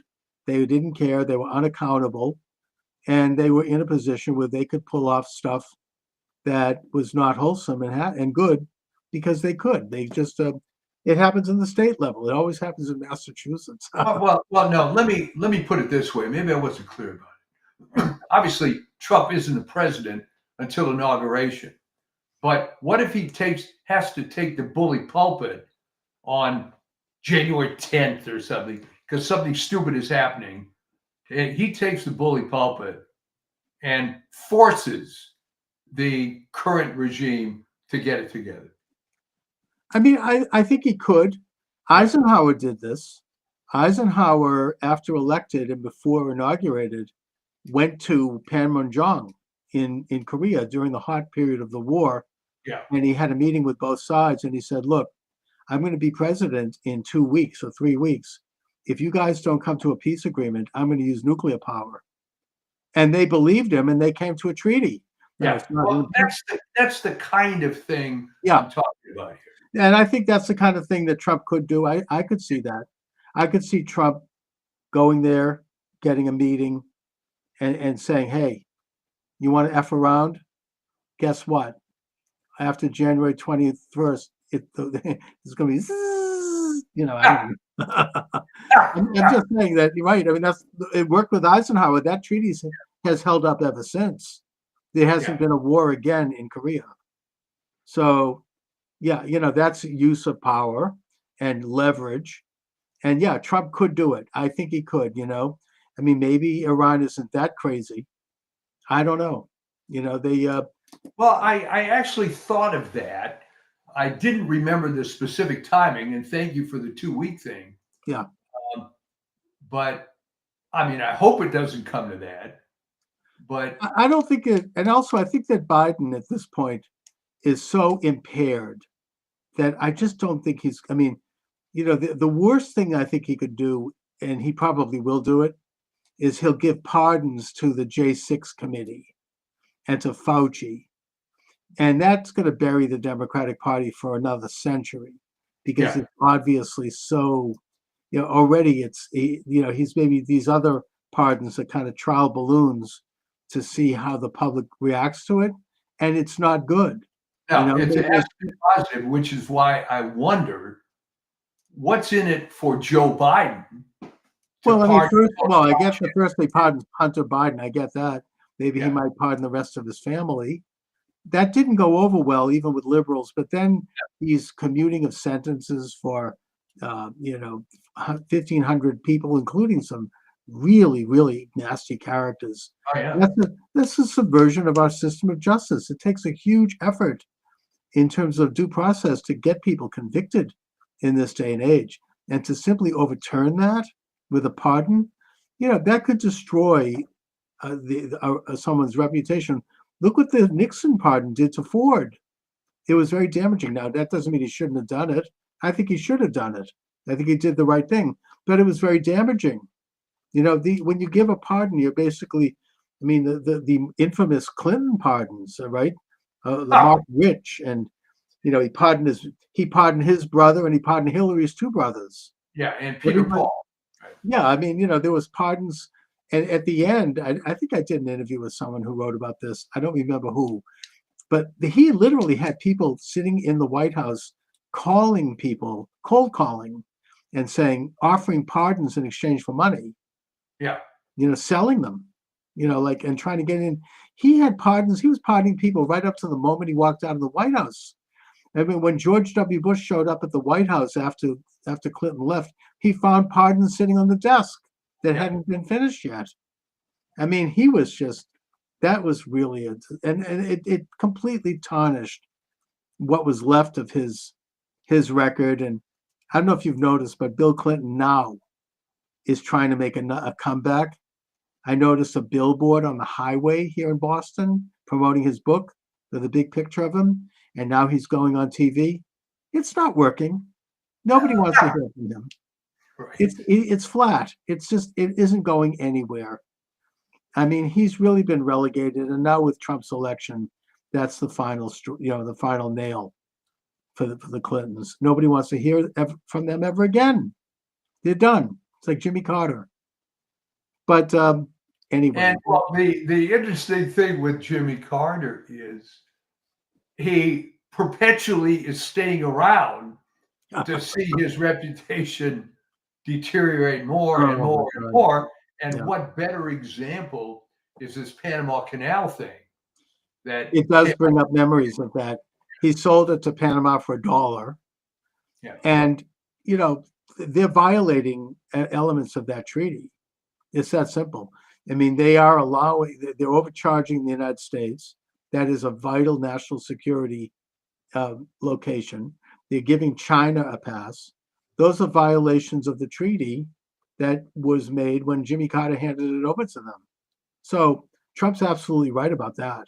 That's strategic. That's like, that's a basic of American security, that canal. It's not that you need to go down and seize it, but influence has to be brought to bear to make sure that everything's done right over there. Yeah, well, and this is just one more cog in this, reestablishment of Make America Great Again. Yeah, and the left. I watched the Twitter page. I have all the left wingers. Oh, they're all like, "Oh, this is horrible. How could they do this?" And these Panama taking back the people don't care. People are like, "Okay, I guess we might have to." I mean, they're not getting the reaction they were assuming. No. And now he's talking about buying back Greenland. I remember last time around he brought that up. People were in a tizzy over that. These are reasonable. This is the real world. These are real national and international questions. There's nothing wrong with that. I mean, the United States controlled Greenland and Iceland during World War II. Yeah. So, I mean, mainly to keep the Nazis out. But these are national security questions. anyways, but there could be a lot of stuff going down between now and January 20th, and it'll be a big, big relief when we have Inauguration Day. That's for sure. Oh, absolutely. It's going to be beautiful, God willing. Yeah, it's and like we said, I think last week, as bitter as 2020 was, it's better that it worked out 2024 because all that momentum built up, which is now being released. I mean, there were people right after the election that I thought I was going to hear from. And one of the guys said, "Why didn't you call me?" I thought, and he said it was just taking me a few days to just drink it all in, It was a complete landslide. Yeah. And that's even with all this, everything that was stolen. And that's something that I do hope that Trump gets into. I don't know if it's going to be the top priority because there are a lot of bigger issues, but I hope that they don't drop the ball on election reform. They have to bring about voter ID, same day voting, getting rid of the machines, just like what Elizabeth Warren called for, and getting this country on the right path toward the integrity of one person, one vote, one citizen, one vote. There was still theft in this election. I think Trump did better than he only won because it was such a huge victory. But I think it was probably a lot most egregious, I think, in Maricopa. Oh, they stole it again from Kerry Lake. Yeah, that is the most corrupt. I hope that Attorney General Bondi looks into that. That needs to be investigated. That is what the Irish used to call a rotten borough. Yeah. That and Fulton County, Georgia, and Wayne County, Michigan. These are rotten boroughs, probably Boston. I mean, it's it's institutionally corrupt, has been for decades. They're run by machines. It's California, they're still counting, right? They got in those two congressmen in spite of the fact that those districts voted for Trump. Yeah. Well, that's sort of the whole fallacy. It was most egregious in Maricopa. I forget the exact number, but to believe the results in Maricopa, you had to believe that there were 30,000 plus people that cast ballots where they didn't vote for Trump. Where they voted for Trump, but did not vote for Kerry Lake. Yeah, they voted for Gallego, who's like a real radical left. Obviously, it's stolen. And it's the problem in Maricopa is that rotten Republican-controlled county with people like Stephen Richer and these other skunks. I mean, they hate Kerry Lake. It's like a local kind of rotten. Maybe they may be corrupted by Mexican drug cartels. It's been rumored. I'm not saying cartel influence. I think what happened in Maricopa was the same kind of thing that happened in the state of Vermont, right? Right. Where Vermont had 230,000 people in the whole state. The Ben and Jerry types from New York move up. Right. It gets transformed. So it was the same stupid thing. They elect Bernie Sanders and they elect Howard Dean and all these other New York left wingers. But the question was, well, why did you leave New York only to try to reestablish it in Vermont? The people that left LA. It's happening in New Hampshire now. Yeah, I mean, so I think that's what's happening in Arizona, all the Californians, right? Yeah. Now they're moving to Idaho. Are they going to take over there too? I mean, I don't know. It's here's an audience comment. 2020 was stolen 100%. Thank you very much. Yes, absolutely. Thank you. It does. I mean, it's 2020. Oh yeah. I mean, look, I think it's one of those things. We were talking earlier about people answering questions of pollsters. 60% of Republicans then and now believe that election was stolen. Yeah. Probably, a large percentage of Democrats and independents believe that, who are polled. And yet, I think a lot of people refused to answer that question even back then out of fear, and just because they don't want to, they don't want to put their neck out. You never know; you might end up getting picked up by this corrupt FBI. So, yeah, I mean, I think most people did believe that it was stolen, and that's why President Trump, you could say that it was self-serving because he was in office. Sure, that you could say that. However, as the elected president of the United States and chief magistrate, it was his responsibility to investigate that. It's that simple. That's to think that an election couldn't be stolen is more than naive. Elections are stolen around the world. Why wouldn't it happen here? It's Well, a color revolution. comment from a viewer. Did you see this? Trump should get an 8-year term now since he has won 3 times. Already I think Steve Bannon made a crack during this Turning Point USA. I mean, he said Trump 2028. We'll see. I mean, I don't know. It would be Trump prophecy. I'm reading this affecting the White House for 20 years.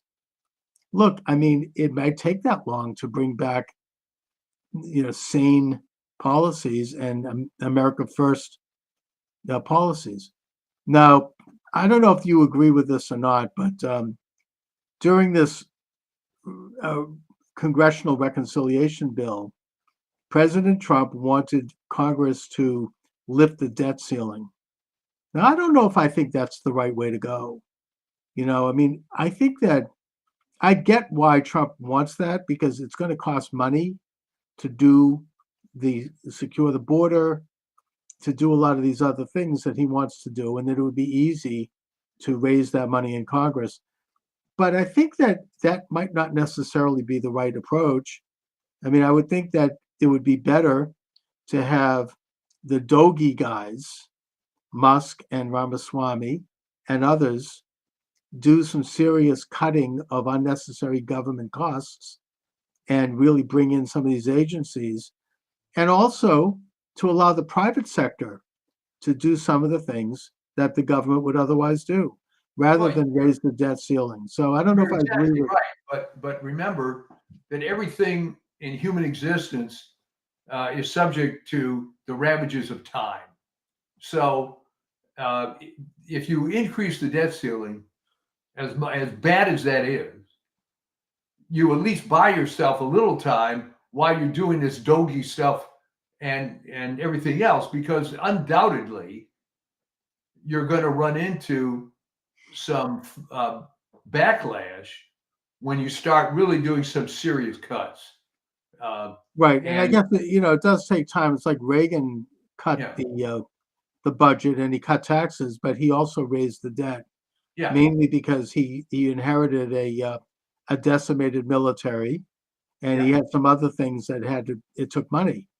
So, ultimately he turned things around. It took a full term before the economy started to turn around and they started to pay down the debt. But he did need to have those revenues in the first couple of years at least. So, I mean, that's true also. So you could argue it that way too. Well, that's kind of my impression. And I think in the case of Ramaswamy and Musk, they're not going to be shy about mocking some of the stuff that they're going to find. Oh, yeah. And believe me, if you look at the federal budget for 5 seconds, you can find stuff that's outrageous. I mean, I did an article just on the NIH, all right? And all I was doing was looking at what was the biggest grant and what was the smallest grant. And you found out that inevitably the small grants were very practical. We're going to get rid of this disease in this particular locality and so on.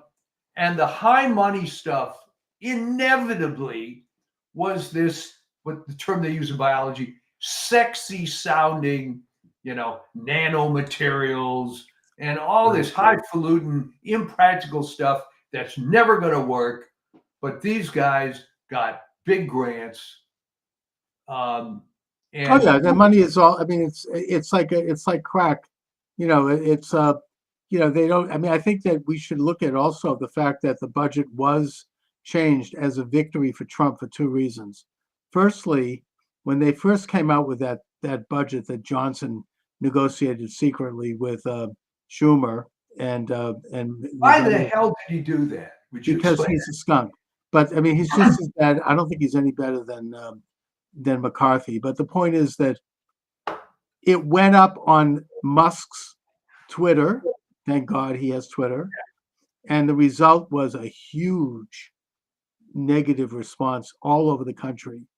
And that had an impact. That's what made them step back. And secondly, the eventual bill they did pass, it cut out something like $350 billion, including the global engagement, which is the title of this program today. And that was one of the big censorship mills in this country. They've been cut out. They didn't get their pay raises, which they don't need. And they cut out a bunch of other things that they were secretly salting in there. So it shows that a little public exposure goes a long way. Well, you're right. So explain this to me. How in the world did Johnson and Schumer think that it's still, 1961 and you're Sam Rayburn or something? I don't get it. They're still playing the old playlist. These big fat, what they call a crap sandwich, right? It's a 1,500-page bill with all this stuff.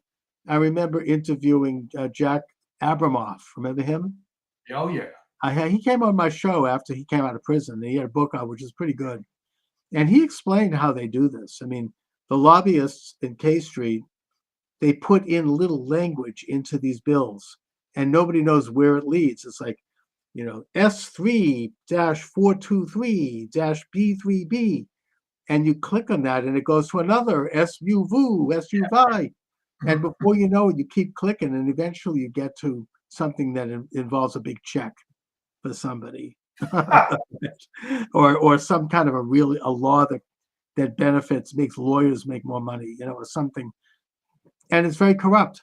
And his answer at the time, and Trump has gone on record as calling for this, was that every bill before Congress has to be no bigger than 3,000 words, which is about 7 pages, 10 pages. It has to be posted online fully so that we can all see what it is. We don't have to believe the media telling us what it is. It could be debated by high school civics classes. Everybody can get in on it. And in that way, we're going to clean out these lobbyist giveaways. And I think that this is a step in that direction. They were able to cut out a lot of this garbage that is corrupting the system and that the uniparty supports. And I don't think that they're going to get away with it again.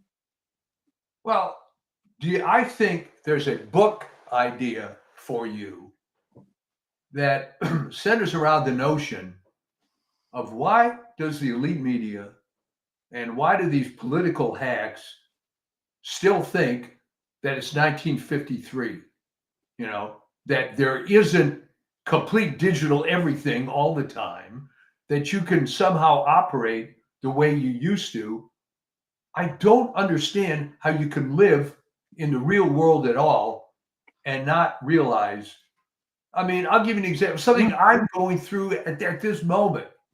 All right. Thank God we're buying a house and so, but here's the point. All the paperwork is online. It's all DocuSign. You don't have to go to some title company. All right, things have changed.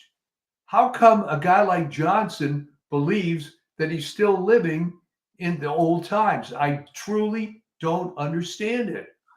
I think in his case he knows, but he's just got no spine. I mean, I just get the sense that he doesn't have the fortitude. Let's put it that way. I mean, that's my image of him. I say that without any evidence. I was just looking at him. I mean, I don't know. He looks like a 16-year-old kid, and he's just way over his head.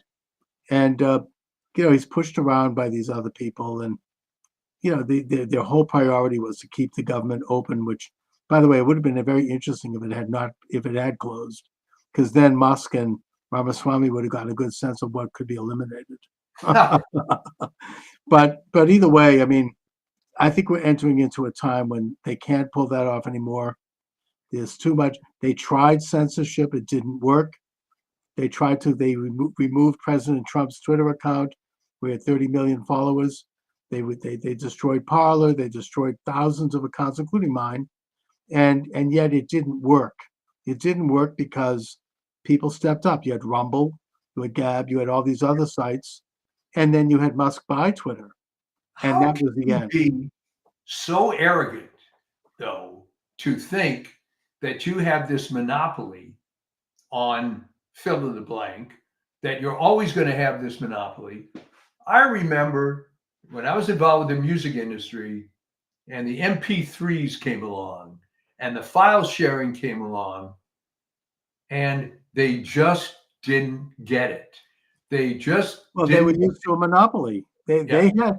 I interviewed somebody in the music business a while ago who talked about this. He was doing Christian music, and he was saying that they could not get a record deal in the 60s, 70s, and most of the 80s because there were about 4 or 5 gatekeepers. Yeah, maybe 7 gatekeepers. One of whom was Clive Davis from Arista Records, and they decided what was going to be heard and not heard. And they had their agendas. They had their worldview. They wanted things to conform to a certain way, a certain message, a certain style. If you can believe, by the way, some people have talked about, Laurel Canyon and the fact that, David Crosby from Crosby, Stills and Nash his father was a high level, CIA type, a government type. Same thing with Jim Morrison. His father was an admiral. I mean, a lot of these people were sort of put in there to be like, I mean, they were great musicians. Don't get me wrong. I mean, I think, I admire the music, and they didn't even make a lot of the music. It was done by the Wrecking Crew. But, they kind of were like steering the culture in a certain way that fit the establishment. And that the analogy that was used, because I was a member of the Academy of Recording Arts and Sciences back when all this was happening. Yeah. And somebody made the analogy at one of the meetings that picture you're at your elementary school playground. And there's a fat kid that's got a big bag of candy. And he's selling these little pieces of candy for 5 cents. And he's waving this bag around. And all of a sudden, this hole develops in the bottom of the bag. And all the candy starts flowing all over the playground. And he's running around, wait a minute, that's my candy, that's my candy. And no, it isn't. And it all fell apart. And I just have to tell this funny anecdote. Yeah. That when the MP3 stuff really started, I got a hold of something, and picture what was then a CD. And remember, the MP3 format was about 11 times more compressed than the so-called red box format. So you could put more music on a CD than you could before. Right. So this guy gives me a CD. I put it in the computer, and there's images of every Beatles album cover.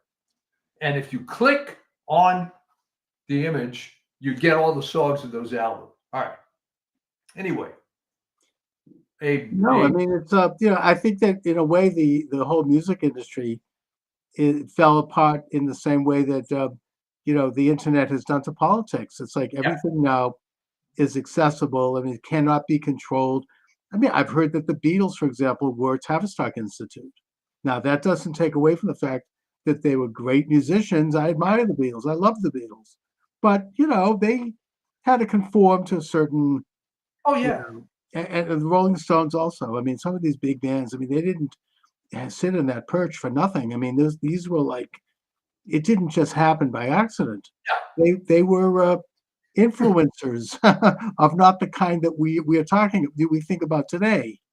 They were there to I mean, in the case of the Beatles, I mean, they glamorized drug use. They just did. I mean, there's no question about that.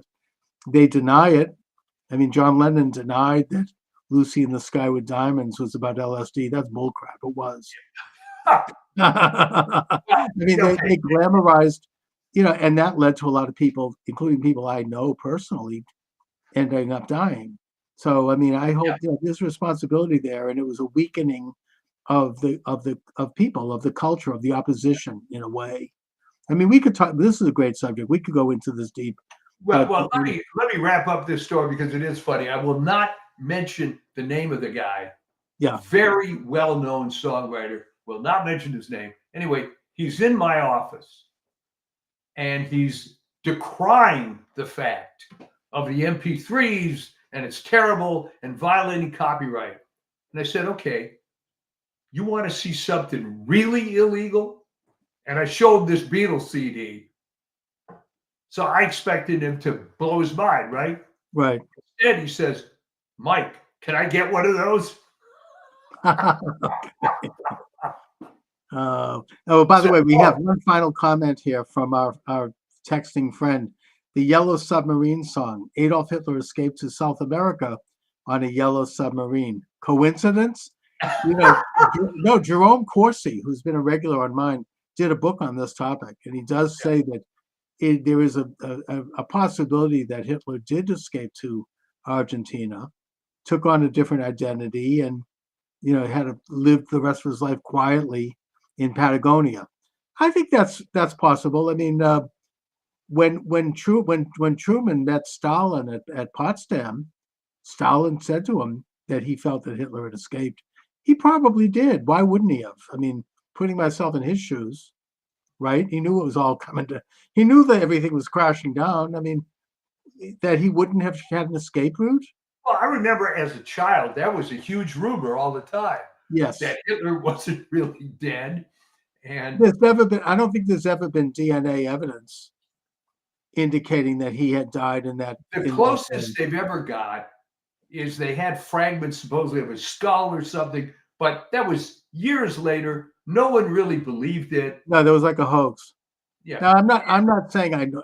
Look, I don't know any more than anyone else, but it's entirely plausible. I mean, well, there were plenty of lower level Nazis that escaped. Yeah, including Mengele, who ended up in Paraguay. I mean, and Eichmann, right? He got to eventually hunted down by the Israelis, but there was plenty of people who got out, and they knew it was all coming down. I mean, they knew everything was. The only reason that Mengele escaped was, and the official. And by the way, I agree with you on the call. Jerome Corsi is very trustworthy. I've had him on my program many times. I admire his work. He's had nothing to gain by writing that book. Yeah. Anyway. But what happened? Because the official story from Israel, which take with a grain of salt, the only reason they didn't get Mengele was they couldn't concentrate on both Eichmann and Mengele, so they picked Eichmann. Plus, Mengele died in his swimming pool, I think. Yeah, no, I mean he was causes. Yeah. They knew where Mengele was. They knew where Eichmann was. To this day, I don't understand why they picked Eichmann, because he wasn't that well known. He was a bureaucrat. Mengele actually was killing people. No, Eichmann was, I think, high level. I think he was the number 3 man. Yeah. In the particularly involved in the so-called final solution. I mean, he was a Hebraist. He knew all about. He studied Judaism. He was just absolutely despised Judaism and Jews, and he actually visited Palestine briefly in 1936, where he put the Grand Mufti of Jerusalem on the payroll, and a real enemy of the Jewish people. Oh, there's no question about it. But I'm saying by today's standards, which maybe that's irrelevant, but by today's standards, who do you think of as the angel of death? I've written about this, Mengele. Well, I think Mengele got some protection because he was a doctor. It's just like Fauci. These guys, there's like an international fraternity of medical people. I mean, Mengele wasn't even the worst one. Von Verscher was his boss and mentor, and he was involved with some of the most heinous experiments. He got a slap on the wrist after the war. I think he did like 2 years in prison. I think he went to into private practice. Well, he I went believe. back to his college in Munster, and Yeah. where he Yeah. died of natural causes. You know, he was fine. Anyway, but great topic. We'll have to get into it at another time. What do you have coming up on the Substack?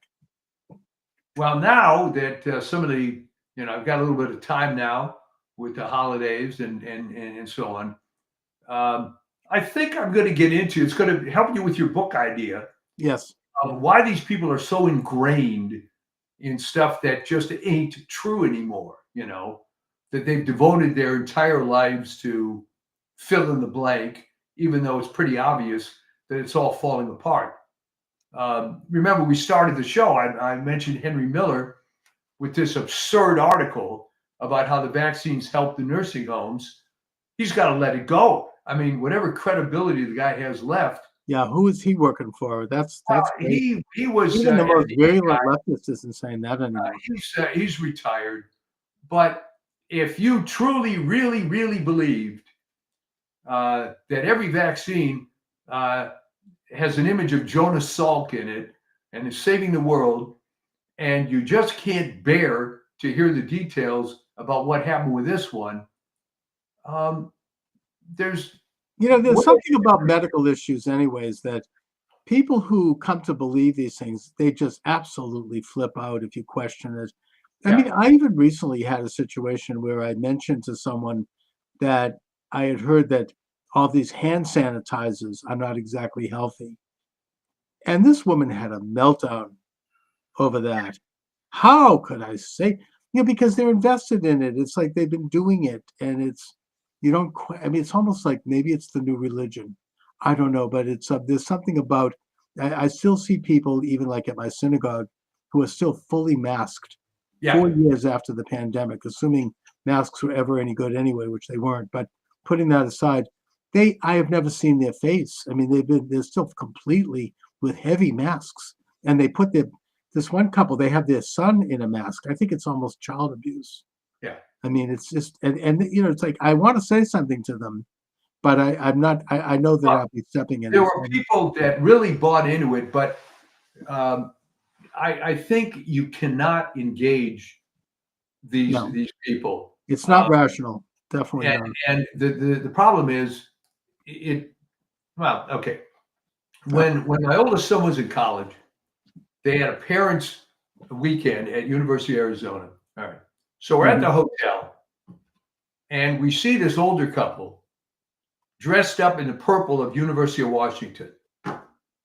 And the guy says that he's been going to every University of Washington game, home and away, since the 1960s, 70s, whatever.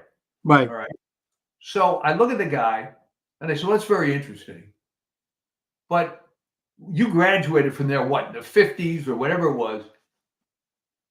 Have you ever thought about how little your college experience has in common with the kids that are in college now in the 1990s? Mm-hmm. Okay. So I've got to ask you this. What are you identifying with exactly? The logo? I mean, what is behind all this? And the guy turns ashen and silent. I realized, why did I even do this? And it was like a fundamental thing of his life to follow. It's very tribal. It's like criticizing the Boston Red Sox. It's just right. It's very tribal. Anyway, Mike, but I want to wish you a Merry Christmas. Well, thank you very much. And this is one of those rare years where Christmas. I want to wish all of my listeners a Merry Christmas. Merry Christmas, Happy Hanukkah, Happy New Year. God bless America. And we could look forward to, God willing, a very good and interesting and positive year. So I'll talk to you. All right. Sounds good. All right. Thanks a lot. All right. All right. Welcome to the program. Charles Moscowitz here. By the way, we have call-ins on this show. I don't know if too many programs online can do that, but we do it the old-fashioned way, like you would do with a radio talk show, where you can literally call in at 637-5596. The number is listed here on the screen. 508-637-5596. Not taking TikTok today, mainly because TikTok's canceled the account. So, but I am up on Rumble if you want to send in a chat or whatever. Anyone listening knows I'm really ham-handed when it comes to technical matters. My guest is Thomas Gorenz from the Paranoid American. Thomas is a comic book publisher, a military veteran, an ex-Disney animator. Thomas and I met on Donut's excellent program recently, where we discussed some of the origins and doings of the international web of secret societies that seem to marvel all of our establishment institutions, both political, economic, and cultural. Thomas, thanks for joining me. Thank you, man. And thank you, Donut, for introducing us.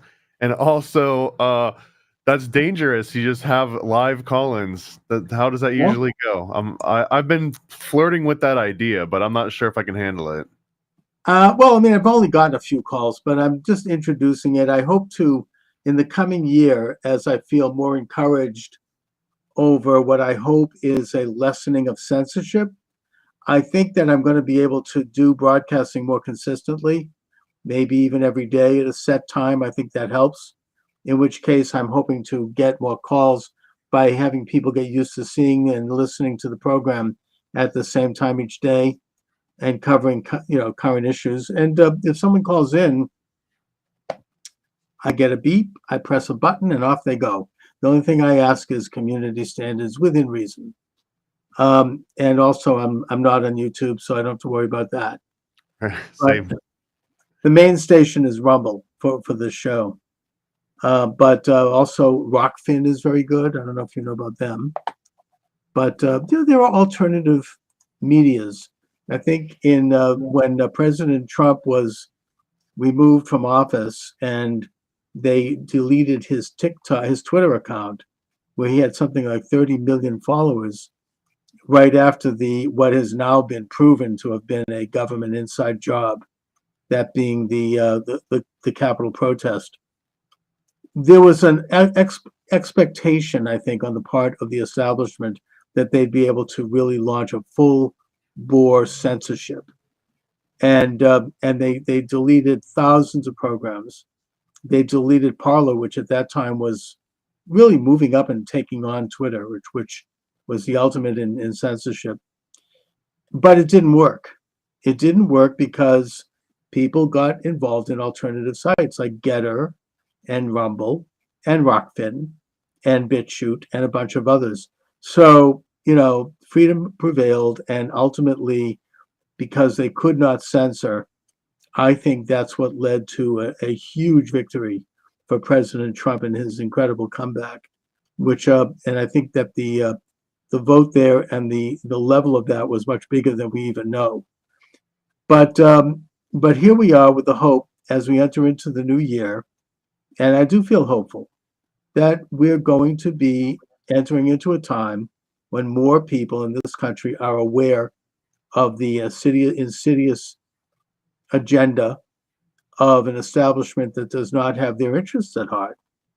And so I think that's what this is all about. Now, Thomas, could you talk a little bit about how you got involved in broadcasting, and what were some of the events, if any, that kind of woke you up to realities in our political and social system? If we're talking specifically broadcast or doing podcasts, the main thing was far less noble. It was just that I've been publishing comics about conspiracies for a decade, and operating it from behind the scenes just wasn't really cutting it as much. And I got to guest on a couple friends' podcasts, and I immediately liked the interactive nature of it. Like, it basically completely replaced my media consumption, where instead of watching a movie or binging a TV series, which you can't ask questions of and you can't really engage with, aside from going online and posting your opinion and getting into arguments over, but actually having long format conversations with friends and new and interesting people, that ended up being the real like motivation to keep me going. But like the original spark was I just needed to promote my wares. I just needed to sell my tchotchkes, and it turned into something way different than that. So it didn't start with noble causes, and even now I don't even consider it really noble. It's just to entertain myself, and almost like a self-fulfilling need to engage with people more directly than just reading an article or reading their bio or something. So those are really the main reasons. But I mean, I've been I guess you would say like awake, I think, since maybe the mid 90s when I first searched for the term Illuminati and came across Secret Teachings of All Ages. I came across Fritz Springmeier's work. I think I was like 12 or 13 at the time. And then right from there, it was just a lifelong fascination with secret societies and occult knowledge and sacred geometry and everything in between. So then the writing of comic books on conspiracies obviously led you to do some deep research to find out, to develop some interesting themes and characters and storylines. And that led you to a study of the international secretive establishment that in modern times, I think, is exemplified by the Illuminati. And also this long format where you can really stretch out and talk with someone rather than these canned interviews that we see on the mainstream media. It does lead to a deeper understanding and greater thought and a greater exchange.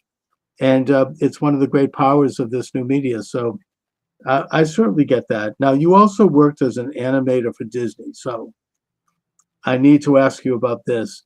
My daughter was a big fan of Disney growing up, and so obviously I was drawn into a lot of those movies, and we loved them together. We'd watch them. We had a couple of real favorites. Probably our biggest favorite was not a well-known Disney movie called The Aristocats. Of course. We loved that. We both could recite passages from it. We thought it was hilarious. And, and since then we kept up with it, and we'd go to the new Disney movies and Frozen and everything else. But I always thought that there was something going on with Disney, and you couldn't quite put your finger on it. I know when we went to Disneyland in Los Angeles, my daughter, I think she was probably about 7 or 8 years old at the time, she was literally terrified over going into certain things. And I didn't totally understand why, but now I kind of do, because there was something going on that her radar picked up on that mine didn't in some of these things. I mean, that when you look at, Snow White and the Seven Dwarfs, I mean, it's horrifying what was going on there. I mean, cutting their heart out and, just the violence of it. And since then, I've seen some videos which show some pretty explicit sexual images and violent images that are worked into the fabric, that are not like openly, but it's the kind of thing that once you see it, you can't unsee it. And I'm wondering, in your opinion, is that something that is just put in there because the animators are goofing around and they want to kind of drop, what they call Easter eggs, or, they're just to kind of get a laugh themselves?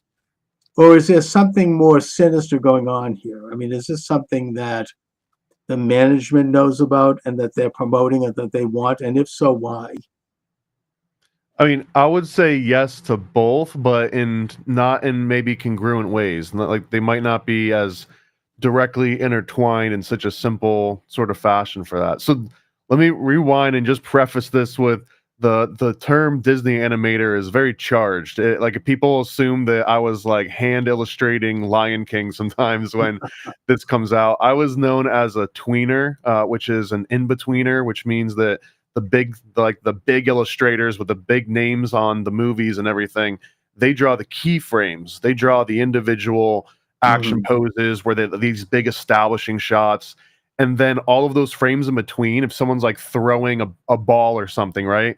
The keyframer will show the character holding the ball, making a goofy face, and then they'll draw another keyframe after they've thrown the ball. But all those frames in between, those are sort of up to these other teams of lower tier sort of animators called in-betweeners, or just tweeners for short. So without going on a whole entire diatribe of like the technical aspects, I was essentially a tweener for Disney for a long time, specifically doing digital animation. They had already transitioned to digital. I started working there in 2006, I believe. And at that point, it was a lot of just 3D and 2D sort of software packages. So I did that for about 10 years, a little over 10 years. I got to work with a lot of their IP. And this was on the back lot of Disney World. I went to Disneyland a couple times. I went to the Burbank studios for some like work meetings and stuff. But for the most part, I worked on the back lot in the Roy O. Disney post-production facility, Walt Disney World, directly attached to the animation building. So I've seen a lot of stuff. I've heard a lot of all the different theories. And to directly address what you're getting at, of like the sexual like symbolism that gets worked in, some of the violent stuff. You even mentioned Snow White and the Seven Dwarfs. All of those things represent vastly different chunks of like Disney's chronology. Just even the difference between LA and Orlando, for example, is like two completely different timelines for Walt Disney. I think he saw what was going on in LA and realized he needed more space, more land, more freedom to do exactly what he had envisioned, and it was just never going to happen in LA. Right. Side tangent, your daughter was right to be a little bit creeped out by Disneyland. Aside from all the Disney vibe, that actually is the site of one of the most gruesome theme park fatalities that I've ever read about in existence. It was the Who Framed Roger Rabbit ride. Anyways, if you look into that, it's one of the worst things that have ever happened in a Disney park.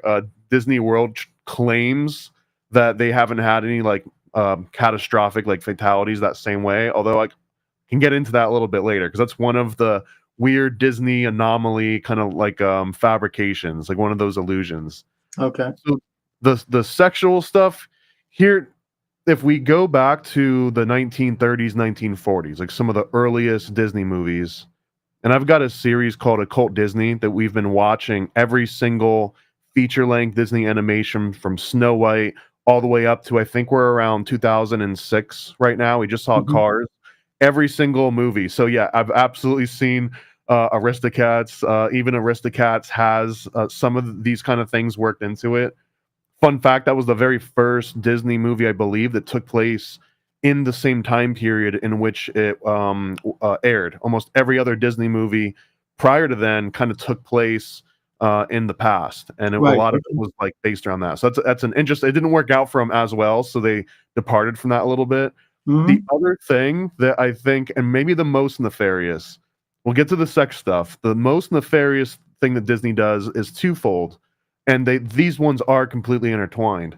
One of these is coming from a conspiracy theorist tin hat point of view. It's just trauma-based mind control, trauma-based programming. Right. But over the course of watching all these movies for Occult Disney, we've come up with this phrase. I think I heard it somewhere else, so I'm not going to take credit for it, but called the Disney proxy. And the Disney proxy, the reason why I call it a proxy is because very early in every single Disney movie, the protagonist, which is usually going to be a kid, is going to get separated from their authority figure. It might be their parents, might be an older brother, it could be anything, but they get severed from this authority figure. And what happens is once that authority figure is removed from the scene, the first thing that you're going to see on the screen, like clockwork, there's like a formula, is going to be this IP, this intellectual property owned by Disney that's also going to coincidentally be on lunchboxes and T-shirts and Happy Meal toys. So this proxy, it's half trauma-based mind control, and then it's also half NLP anchoring, where, you know, hey, you're in this weird lost state. Your parents have been removed from you. You've been kidnapped. Your parents have died. Whatever, fill in the blank. Right. Whatever tragedy happens. Oh, but guess what? We're gonna make it better. Here's Thumper. Oh, we're gonna make it better. Here's Bambi, or you know, it's like some different version of intellectual property, and that I think somewhat nefarious because it's a formula that you can see them play time and time again, but also the sort of Fabian end goal of this is to weaponize nostalgia. It's to like anchor something so deeply in your mind as a child that you will willingly and almost celebratory like pass it on to your kids. Let's go see this Disney movie together. Oh, it's like it becomes a babysitter to a lot of people, the Disney library. So that's the most nefarious, in the shortest amount of time that I can explain, that like the most nefarious aspect of Disney is weaponizing nostalgia. It's why they're willing to spend money on movies that seem like they flop over and over again. It's because it's worth more to them to own real estate inside your brain and all your kids' brains, more so than the short-term gain. So then you seem to be saying that it's kind of a financial thing. It's, they kind of are institutionalizing their business as something that's going to perpetrate, and that's going to, through the means of promoting nostalgia. I mean, I think that the idea of separating the child, I mean, I think of Pinocchio as an example of that. And Bambi, of course, the mother's just killed, and they show that's horrible. It's very painful. You hear the gunshot. And then the child is brought into a situation which I don't want to suggest that it opens up the door to pedophilia. However, since we're going there, it's sort of like in a situation that's morally ambiguous. I mean, I think that Pinocchio is a good example where he enters into this world of almost where everything goes. I mean, he walks into this land. And, it's at a time when a person is young enough that they haven't yet developed their independent reason abilities. I wonder if there's some kind of an agenda with that. It kind of, first of all, it infantilizes people because you become like permanently childlike. But secondly, you're put into a situation of moral ambiguity where, you're open to who knows what. Am I way off base on that, or what do you think? No, I mean, even again, if you remove even just the sexualization part of it, which I promise we'll get into because that's one of the biggest claims of all of Disney and the hidden message. But let's just take like Pinocchio, which you brought up, and you brought up Snow White and the Seven Dwarfs.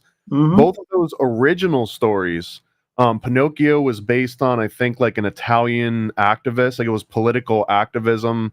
I don't want to conflate it by oversimplifying it, but it was like sympathetic to Italian anarchism in certain circles. But the premise of Pinocchio was that they really were kidnapping children and forcing them to work manual labor. So those scenes where they turn them into donkeys and they turn them into these donkeys that are just like, basically animal labor, that was a very real analogy to what was really happening to Italian children during the time the original Pinocchio was written.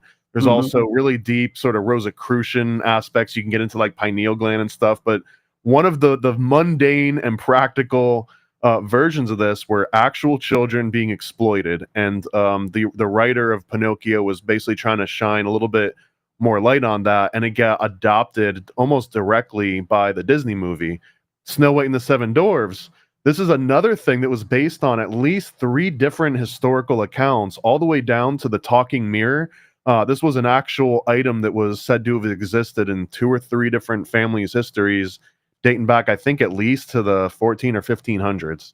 But on top of that, the Seven Dwarves was also sort of this euphemism for sending children into the mines because their tiny little bodies could get into the little nooks and crevices better. So there are a lot of analogies of even darker. I mean, the sexual connotation adds to it, but deep, not even that far beneath the surface of these Disney movies, the original concepts were all about child exploitation.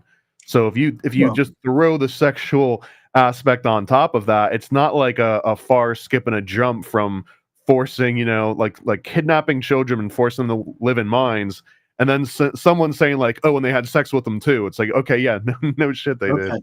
I mean, look, what you're describing actually doesn't bother me. It's actually good political commentary.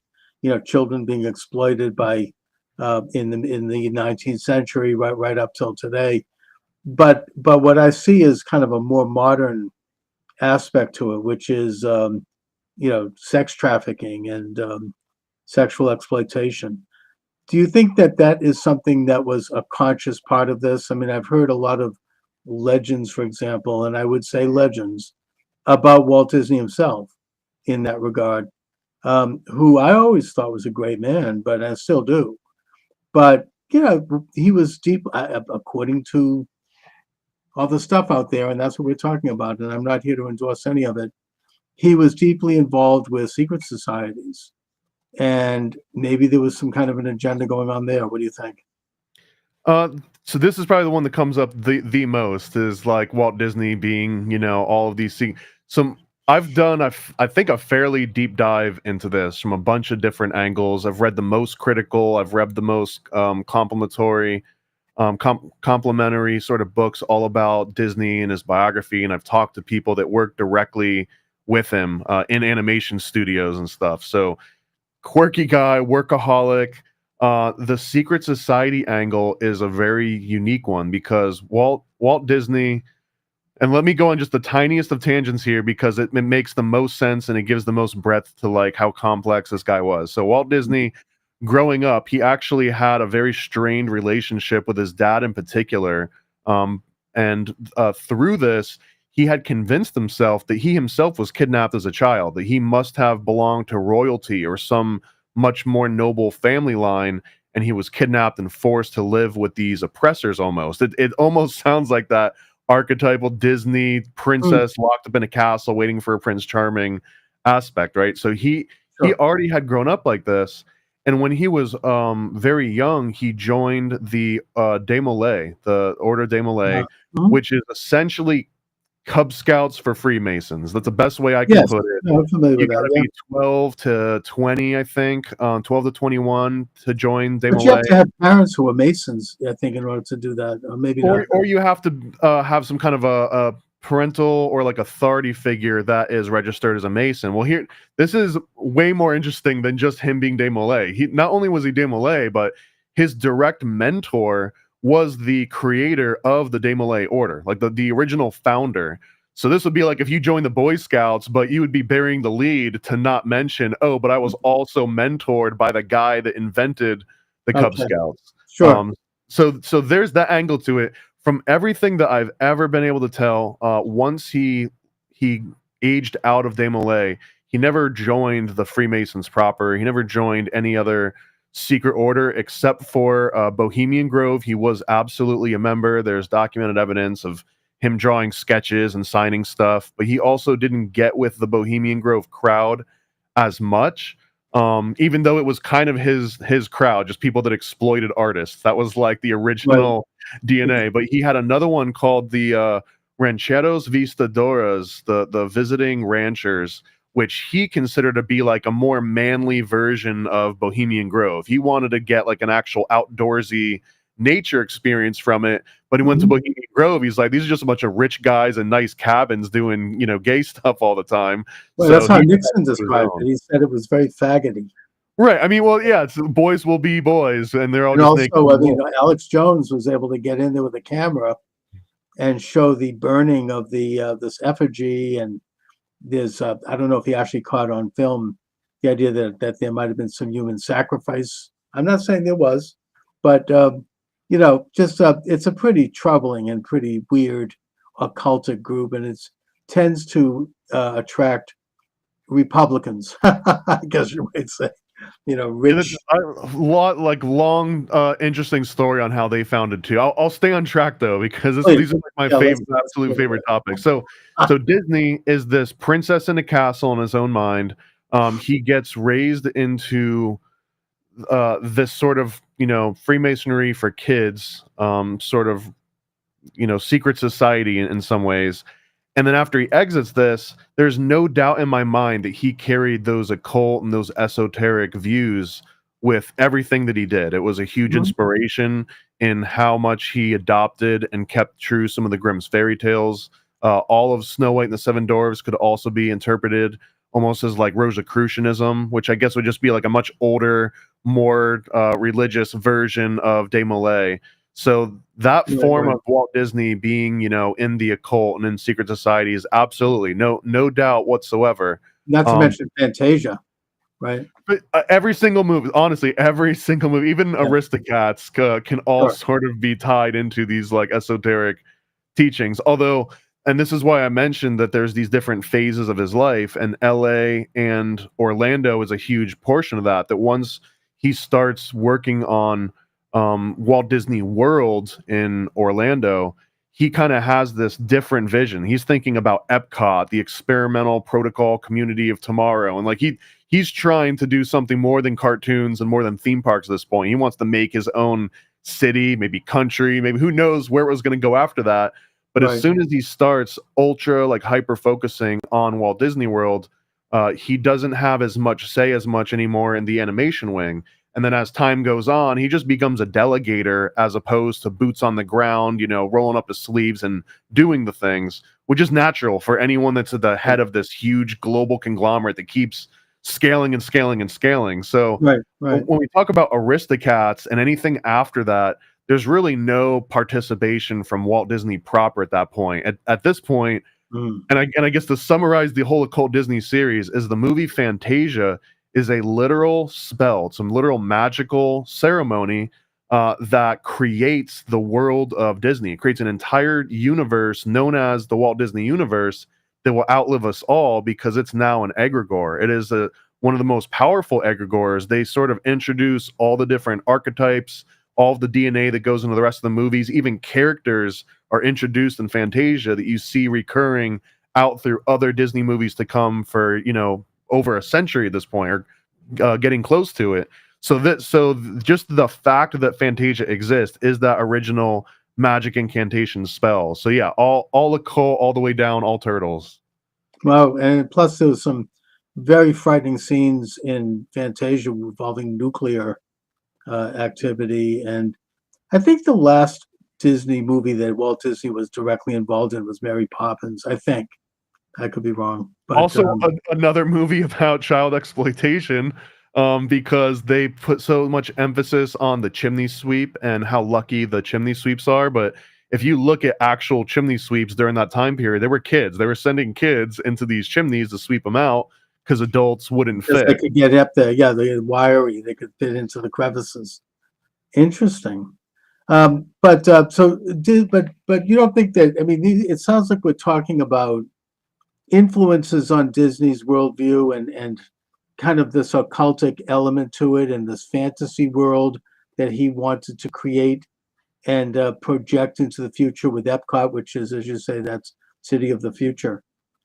Do you think there was a more conscious aspect to this, in that Disney might have been literally coordinating with, secret society people? I mean, was it, kind of like part of a world order element? Was he involved, for example, in the post-World War II Federalist Society movement or anything like that? It's really hard to pin Disney down in particular on a specific. There is one thing, and this is from Dark Prince, or Hollywood's Dark Prince, I think, is this unauthorized biography that the Disney family absolutely hates, but it presents this case that he was sort of working in like a McCarthyist way to root out communists in the animation industry in particular. Right. And I'm glad you brought this up, because this ties into that Disney growing up felt like he was this princess trapped in a castle by his captors. The FBI, or that might have been the FBI, I think FBI, J. Edgar Hoover in particular, basically gave Walt Disney special agent in charge status in exchange for him to give up any sort of communist information or root out commies that he could in the industry. And in exchange for that, they actually told Disney they had found his real father. His real father was royal blood. He was a king of Spain at some point, or his family line were kings of Spain, and that if you just help us out with these FBI matters, we'll put these connections together for you. And we'll give you some of this research that they had uncovered. And I believe that they were just putting a carrot on a string for him. They were exploiting a character flaw, or maybe some deep-rooted issue with him. But this is absolute close to proof, depending on how much you believe the special agent in charge documents. But if that were actually happening, then at a government level, absolutely, Disney was covertly spying on his peers and reporting back to the government in exchange for benefits and secret information that no one else had. I mean, how else would you describe a secret society other than just an intelligence organization? So, right. I mean, that very mundane example, you can extrapolate all of the other ones that, if he was in the rancheros, and if he was in Bohemian Grove, and if he was still an appendant of Desmoulins, he did draw Mickey as Desmoulins numerous times. So he was actively recruiting in that way. And also, I mean, as you say, I mean, the FBI was kind of the first literal, legal, open enthronement of a secret society into the United States. And then, of course, that was advanced under Truman with the National Security Act, which created the CIA and the National Security Agency and all the rest. An interesting book about this was written by Professor Michael J. Glennon, who wrote the book Double Government. He was a professor emeritus at Fletcher School.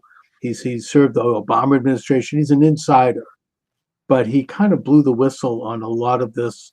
Even though I had him on my show, and he didn't like me at all, but yet he admitted that, right? I mean, he was like, yeah, okay, he didn't deny anything I brought up, but he was unhappy with me for bringing it up, even though it's in his book. Anyway, I recall being also at the Disney Museum in Los Angeles when we visited Disneyland. And I remember that it went through great lengths to show Disney's lineage as going back to the Normans and William the Conqueror. And it traced the name. And so Disney was very concerned with bloodlines and ancestry. I don't know if he was into the Committee of 300. I mean, who knows? But right, going back to the Roman times with which eventually became the Venetian bloodline. But that does seem to be a theme, I think, in his work. It's a very kind of Gothic element of like superpower and magical power being held by certain people who had high positions. So Disney, this is a really interesting thread to look at it. Like if let's not say literally in the Committee of 300, the Council of 300, but that Disney would if such a thing were in operation during Disney's lifetime, then Disney would represent this massive opportunity to influence the public, not just American public, but the entire globe, right? Oh yeah. Disney had a massive surface area in that regard, but when I think of like those shadowy occult figures, like a literal Illuminati at some point, the actual Illuminati members rarely want themselves to be the figurehead, like an actual scapegoat or someone you can point a finger of or draw a picture of. So Disney likely would have been a very useful, I would like say an asset, as opposed to a CIA agent, a CIA asset, as opposed to an FBI agent, he's an FBI asset, so he would clearly be in all those roles. And he made propaganda movies directly for the government. Many of them were top secret. So he was, in every definition of the word, secret societies, if you expand that to include government and military, which I absolutely do. I mean, the Cult of Mithras was essentially the first military, intelligence agency, right? So if you can extrapolate from there, it's really no different. We're just kind of shuffling. You mean the ancient cult of Mithras during like post-Roman times? Is that what you mean? Correct. Yeah. Well, I mean, the longest thread ever, but all of that ceremonial magic and sexual orgies and child sacrifice, this was state religion in Phoenicia and in Carthage up until the Romans stomped out Carthage. But the Romans didn't completely stomp out ceremonial magic and orgies and child sacrifice. They just said, it's only for the rich people and the male military members at first. And then never again was it supposed to ever be done outside. It was no longer supposed to be exoteric. Now it was permanently esoteric. And I think that's sort of the longest thread that you can tie here. Is that went underground after the Romans destroyed Carthage. And there's, according to Roman historians, when the Romans went into Carthage, there was such abominable practices that they literally were throwing up. They were like literally sick over what they were seeing. But of course, this is what the Bible warns us about. This is what, the book of Genesis. I mean, there's a thread all through it about the admonition against idol worship of graven images. It wasn't just worshiping a piece of wood, or like a rock or something. In the case of Moloch, this granite statue, which would have a burning furnace in the belly, you go in and throw your baby into that as a way to appease the gods. It had to do with all the practices around the idol. And all of it was, we can't even imagine what they were doing. But it was all state sponsored. And it was all run by the sort of government that would operate behind the scenes and use this idol as their mouthpiece to manipulate their masses and to keep people docile and to use, sexual vice and moral, all kinds of crap to keep people like kind of off center, infantilized, distracted. And the idea, it's interesting that you say, I mean, that the Romans basically tried to stamp it out and did so with Carthage, but then it went underground. That's interesting. Literally went underground. They took what was happening above ground, and state sponsored is maybe even underselling it. Maybe state mandated would be a better way of describing the ceremonial magic, sexual orgies, child sacrifice. This wasn't just, hey, if you want to do it, we're cool with it. This was like, you better show up at 7 a.m. with your newborn to throw them into this fire or else. Like, so there was very much a state mandated aspect of this that you could not escape it. So when the Romans came, that literally went from being done out in public where, the neighboring cities could see it happening and saying, well, let's not be like those guys. This is like the biblical aspect of like those Carthaginians, or like they're worshiping Moloch over there. That was basically saying like, don't do what they're doing over the river, in so many words. But then the Romans just stomped that out above ground and literally made them do it in caves underground. Like all the Cult of Mithras original meetings usually happen in underground caverns or under temples or in subterraneous sort of settings. So there's a lot of that even to this day in Italy with underground Rome. And you find tunnels and catacombs and passages, and even under the Vatican. I mean, they say there's underground, almost an underground city that's as big as a football field, with who knows what's in there. And I'm not pointing a finger at the Vatican. I admire Catholicism. That's not the issue here. But what you're saying here, Thomas, is sensational. You're saying that this cult of practices that was, went underground after the destruction of Carthage. Are you saying that that's still here? I mean, are you suggesting that this? Oh yeah. I'm not just suggesting. I'm outright, directly claiming it. And Fantasia maybe being the best example.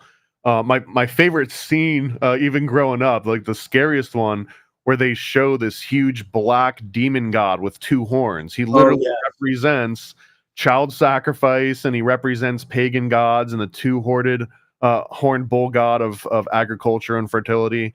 The actual name of that god is Chernobog, which means black god, and I think in Serbian or Slovenian.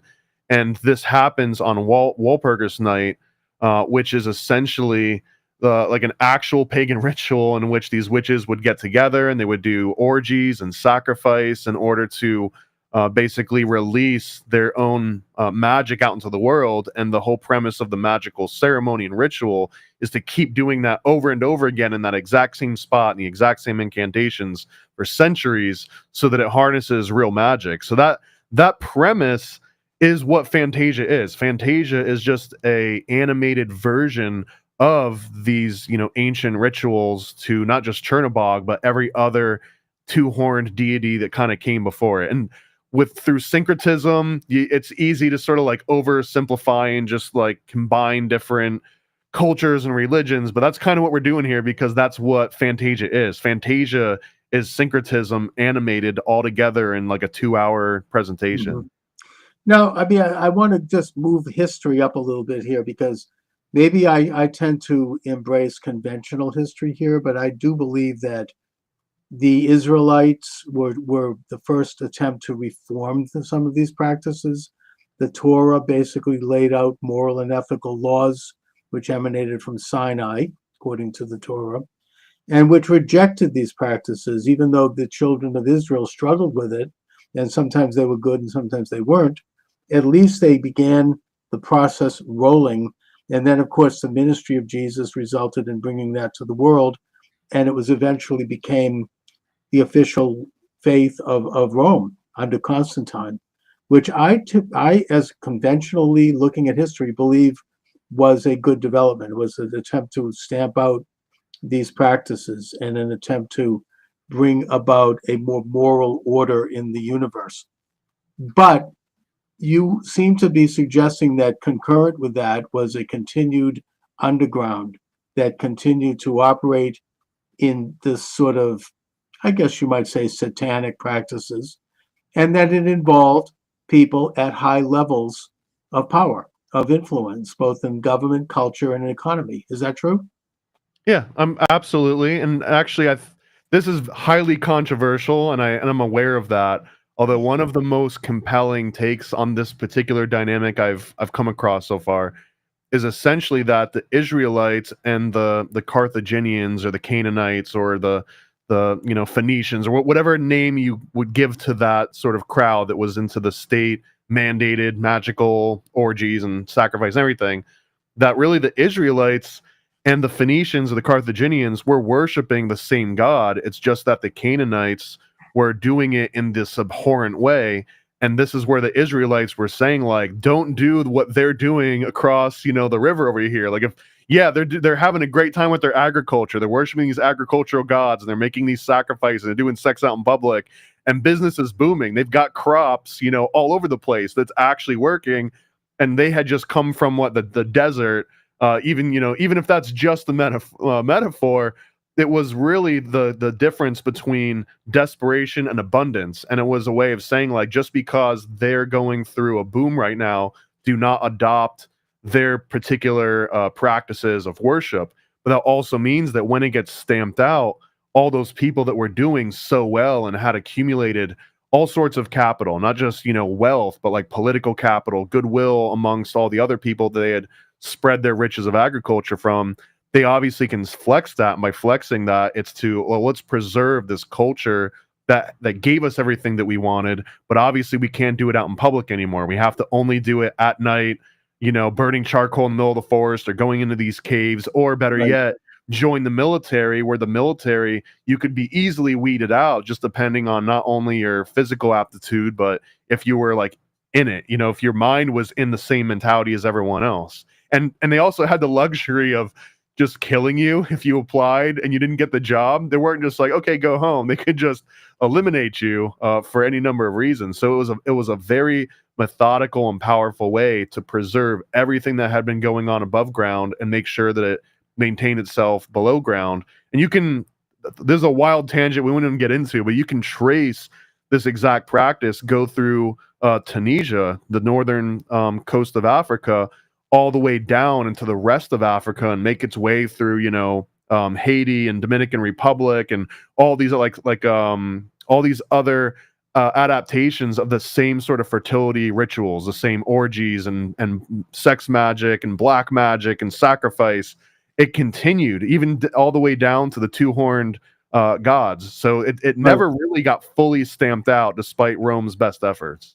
No, but I maybe I don't know if I'm taking issue with you here, but I think that the Israelite movement, the thing that made them different than all other nations was that they rejected these practices, that they continued with animal sacrifice, but not human sacrifice. Absolutely. No, I think we're not in disagreement there, that the Israelite was a complete reformation of how they were worshiping. And I guess the contentious part that I injected there, based on other things that I've read, was that a lot of people claim that these Canaanites were worshiping, Satan, or they were worshiping some other deity, but it seems more reasonable and complicated that they were literally worshiping the exact same God. It's just that the Israelites were doing this.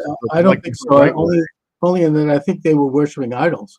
They were worshiping Baal and Molech and Asura, which were man-made idols created by the state, whereas the Israelites were worshiping something more transcendent. I mean, a universal God that was not. Fair point. I guess the difference being like one of them was doing it the right way and one of them was doing it the wrong way. Right. Well, I guess you could say that, but the thing is, and I do think that Christianity brought that to the world, this idea that you can't create a God on earth, and it's not a man-made thing that a government or that a group of elites can decide what it is.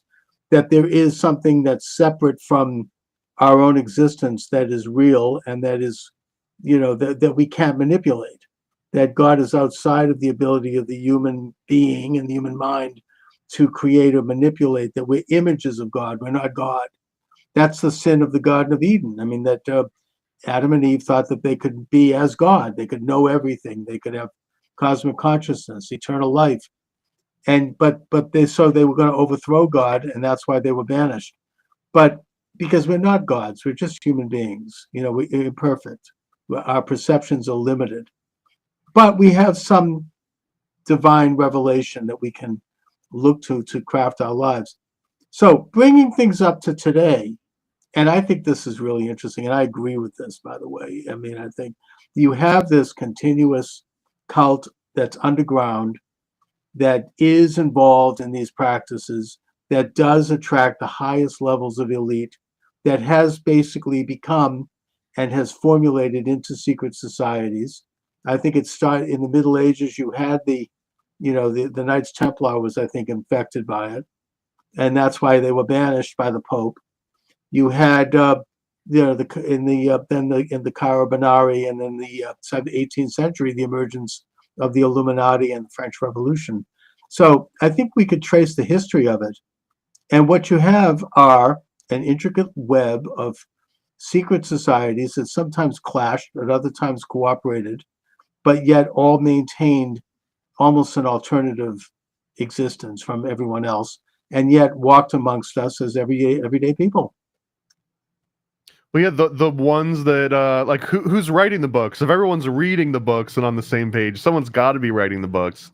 So there's already going to inherently be some sort of aspect of these like secret societies. Even in Catholicism has Opus Dei, which is their version of Freemason. I mean, that maybe the wrong way of phrasing that, but like they can't be compatible with Freemasonry, but still have the same need to have this internal intelligence structure. So Right. every single group seems to form one of these, regardless of what they call themselves and whether they're political or religious or apolitical or what have you. There will always be this like weird pyramid structure that I think the Bavarian Illuminati in particular, I think sets the most obvious template, so that if you can understand how the Illuminati worked and why it worked, why people joined, how sort of potent that entire structure was, and then just say, okay, yeah, how do you apply those particular properties to any organization that technically they become a Illuminati in a way. And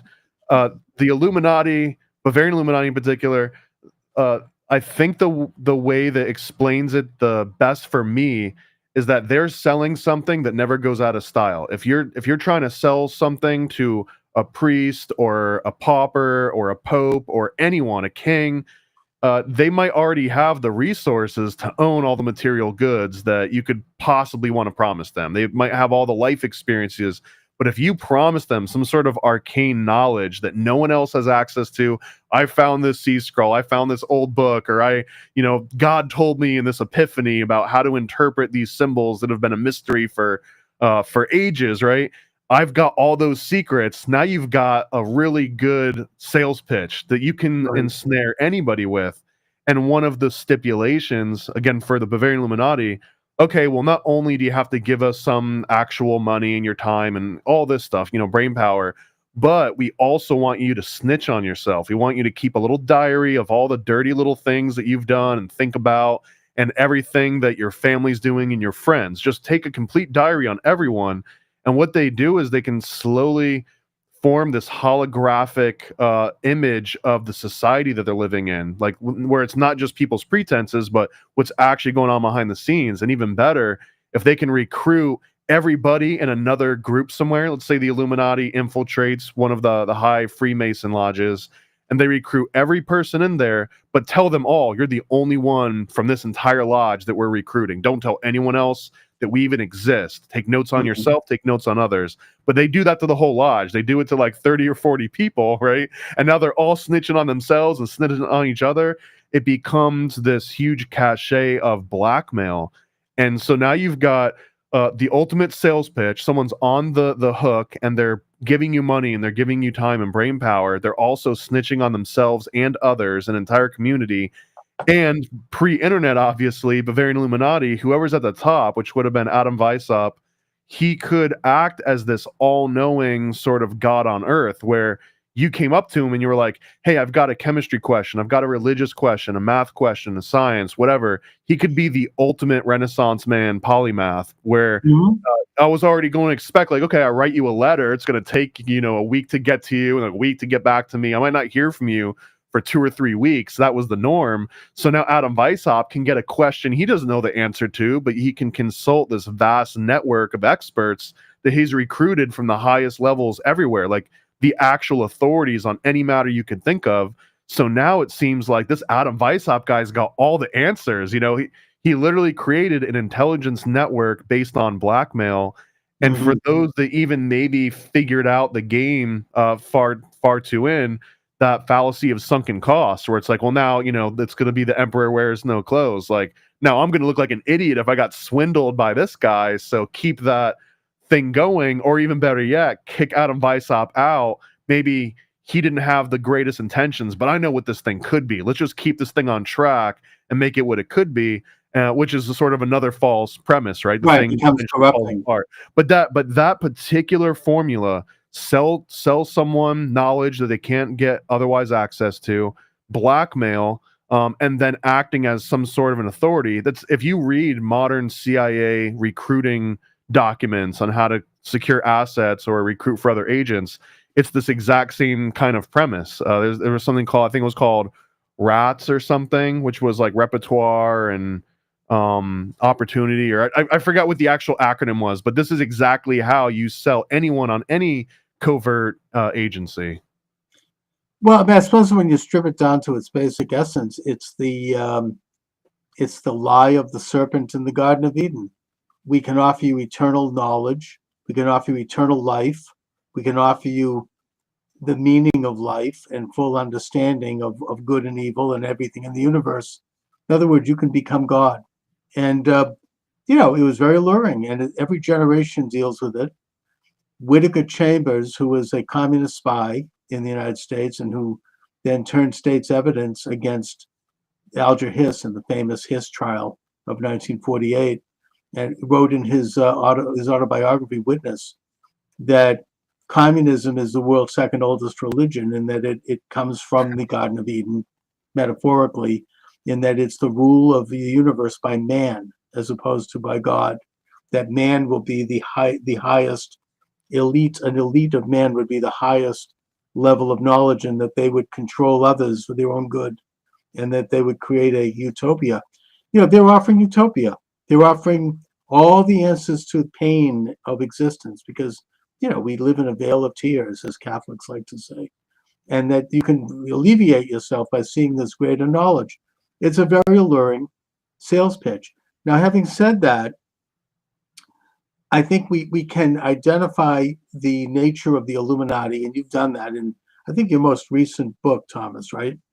About the Illuminati. Donut and I. We just call it Illuminati comic. The cover actually says, "Are you being mind controlled by the Illuminati?" Because it's meant to be something someone will walk by and be like, "Oh, what's that?" and pick it up. Yeah, I mean, it's a great concept because it's based on more than some truths. I mean, the Illuminati had an agenda that's well known. They wanted to create a one world order. They wanted to create a one world religion by getting rid of all of the clerical and political entities of their day, by getting rid of all the institutions that promoted those entities, both good and bad. But the good ones were things like private ownership and self-interest and sovereignty and all of the other things that allow humanity to advance and the individual to advance. They wanted to abolish all of it, which Marx then went on to describe as false consciousness. And that the way to get rid of it was, he wants to get rid of the Jews, but that's beside the point. I mean, just whatever, get rid of America, get rid of Christianity, as a way to move man into this one world collective entity where we would all become, lobotomized ants, basically. However, having said that, I don't think it's a complicated situation in that not all secret societies were part of this and still are not. Sometimes I think that there's a necessity for some secretiveness in certain situations. George Washington, for example, was a member of a Masonic lodge in Alexandria, which developed the layout for the city of Washington, D.C. And he received a letter from a minister named Snyder in New York who said, I think that your lodge has been infiltrated by the Illuminati. And, I want to alert you to this. And Washington sent back a letter in response saying, I'm very well aware of what you're talking about with the Illuminati, which he referred to as diabolical. However, I don't believe that they have infiltrated my lodge. I think that, and yet we know in American history that they eventually did get major footholds in this country, and that they developed such organizations as Skull and Bones and others. But I don't think it's quite, you can't throw the entire baby out with the bathwater. I know it's complicated, and we can't know the inner portico because we're not part of it. And we don't know, so it creates a natural, and should create a natural distrust. But there have been, sometimes secretiveness is necessary. I mean, the Sons of Liberty, for example, in Boston, was developed on Masonic lines, and they effected the Boston Tea Party, which led to the American Revolution. They needed secrecy in order to operate, and in order to plan, and in order to figure out how to confront the tyranny of General Gage, who was the British general who was occupying Boston. And they did it. And I think that sometimes when you're in a situation where there's political oppression, people can organize in secret and make plans in terms of how to counter it. So it's not, ultimately when these things become established, they probably are infiltrated by the Illuminati. But, I think we have to be, we have to kind of look at this on a case by case. What do you think? I mean, yeah, it will just be like saying any intelligence organization can't really be inherently good or evil. Some people have inherent distrust of anything that's secretive, but like you just mentioned, without Sons of Liberty working on the backbone of these Masonic lodges, which at that point a lodge was just somewhere that you met. Most of those, if you've gone to that area, they're just pubs. They would just meet at the bar after they kicked everyone else out. They would hang out and they would make their plot. That was the Masonic lodge, was them hanging out after. But they did have a society that was built on Masonic lines. Right. Well, and again, this is like that template where they understand that, okay, here's the Masonic template, is that you have to know the code name of the different people in your lodge, the code name of the city the lodge is in. You wouldn't actually say the building that you're meeting in. There would be like a code name for that. There's going to be a secret handshake. And maybe that's a way to winnow out people that they couldn't trust, and try to verify people who they could. And sort of, there's a necessity to that, because in a way, I mean, it sort of stops infiltration by people who don't have the right intentions. Another really practical, I guess, example, if you look at Prohibition era, speakeasy, you would have to know someone that was already kind of in that speakeasy, and they give you the password and you knock 3 times and they say, that's essentially what, that may be like this one is just based on gambling and drinking, but all the same, this was a secret society in many ways without maybe even a name to it. So I think that there is always going to be a need for these sort of secret. This might be another contentious point too, but I've heard the most compelling argument against this was like, well, Jesus in the Bible is against secrecy. It's the antithesis of secrecy. But there's one in particular passage, and I'm not a theologian that can quote the exact verses. Hopefully someone else knows this one, but Jesus is going around telling a whole bunch of people, like, I'm not going to go into town today. And he's basically telling everyone that, you're not going to be under my purview. Don't worry about it. I'm going to be busy over here. But then he puts on a disguise and he sneaks into town anyways. And he observes everybody acting, thinking as if he weren't watching, to just see if they were still. And that's one of these interesting examples of even Jesus would put on a costume and like sneak into an area and spy on everyone just to see if they acted differently. So there is a use for secrecy and deception in almost any context. I mean, I suppose that Jesus's apostles, his disciples, were constituted a society that was somewhat closed. And then, of course, they then had a traitor in their midst in the form of Judas. But I mean, secret societies really affected the Irish Revolution against the British. It affected the plot to assassinate Hitler. It probably affected the overthrow of the Soviet Union. So, China possibly has that too. So I think that there are positive elements to it. The problem is that it also is prone to corruption because not only infiltration, but because it's often the illegitimate and deviant use of power, and that is corrupting, and that can have, especially when you have bad people get involved in it, which inevitably they do, because power, as Lord Acton said, power corrupts, and absolute power corrupts absolutely. There are very few political figures that are good people. I think there's a couple like litmus tests you can give. One of the most obvious is, does your secret society require blackmail? And if so, it might be one of the lesser of them. Or is it straight up just money? Do you just have to pay money in order to be involved? And in that case, it's maybe just any other regular pyramid scheme. So there's a lot of different aspects to like the good or the bad and the actual uses of all these. But just like any other infrastructure or formula or template can all be corrupted by, someone doing bad things, because what they also represent are these intelligence networks. And I guess now the concept of secret societies is sort of dying out in a lot of different ways, because we've got LinkedIn and we've got emails and we've got private email servers and Discord groups and Signal, encrypted Signal chats. So you can put a bunch of people, and that sort of eliminates a lot of that original, like, would the Sons of Liberty had to meet up in person at a pub after hours if they could all just be in an encrypted, Discord chat? Maybe not. Maybe they never would have actually come together that exact same way. It was just the limitation of technology, just the same way that sending letters back and forth in Adam Weishaupt's time by like horseback, that might have been their version of Discord. And if they could have just emailed everyone or just sent like a top secret correspondence, they would have had to have still done that. I think it would have changed the shape of all of that. So right now it's harder to say like who's the current Illuminati or who the current secret societies. It's just an email chain. Like the most secret society on the planet is probably just a whole bunch of boring email chains at this point. Right. Although those emails, once they are put into place, they exist, and it's hard to remove them. And there's a certain amount of transparency around that, even though like Hillary was like destroying her emails with the bleach. I don't know, boring. But nevertheless, it's still out there, and it's hard to conceal.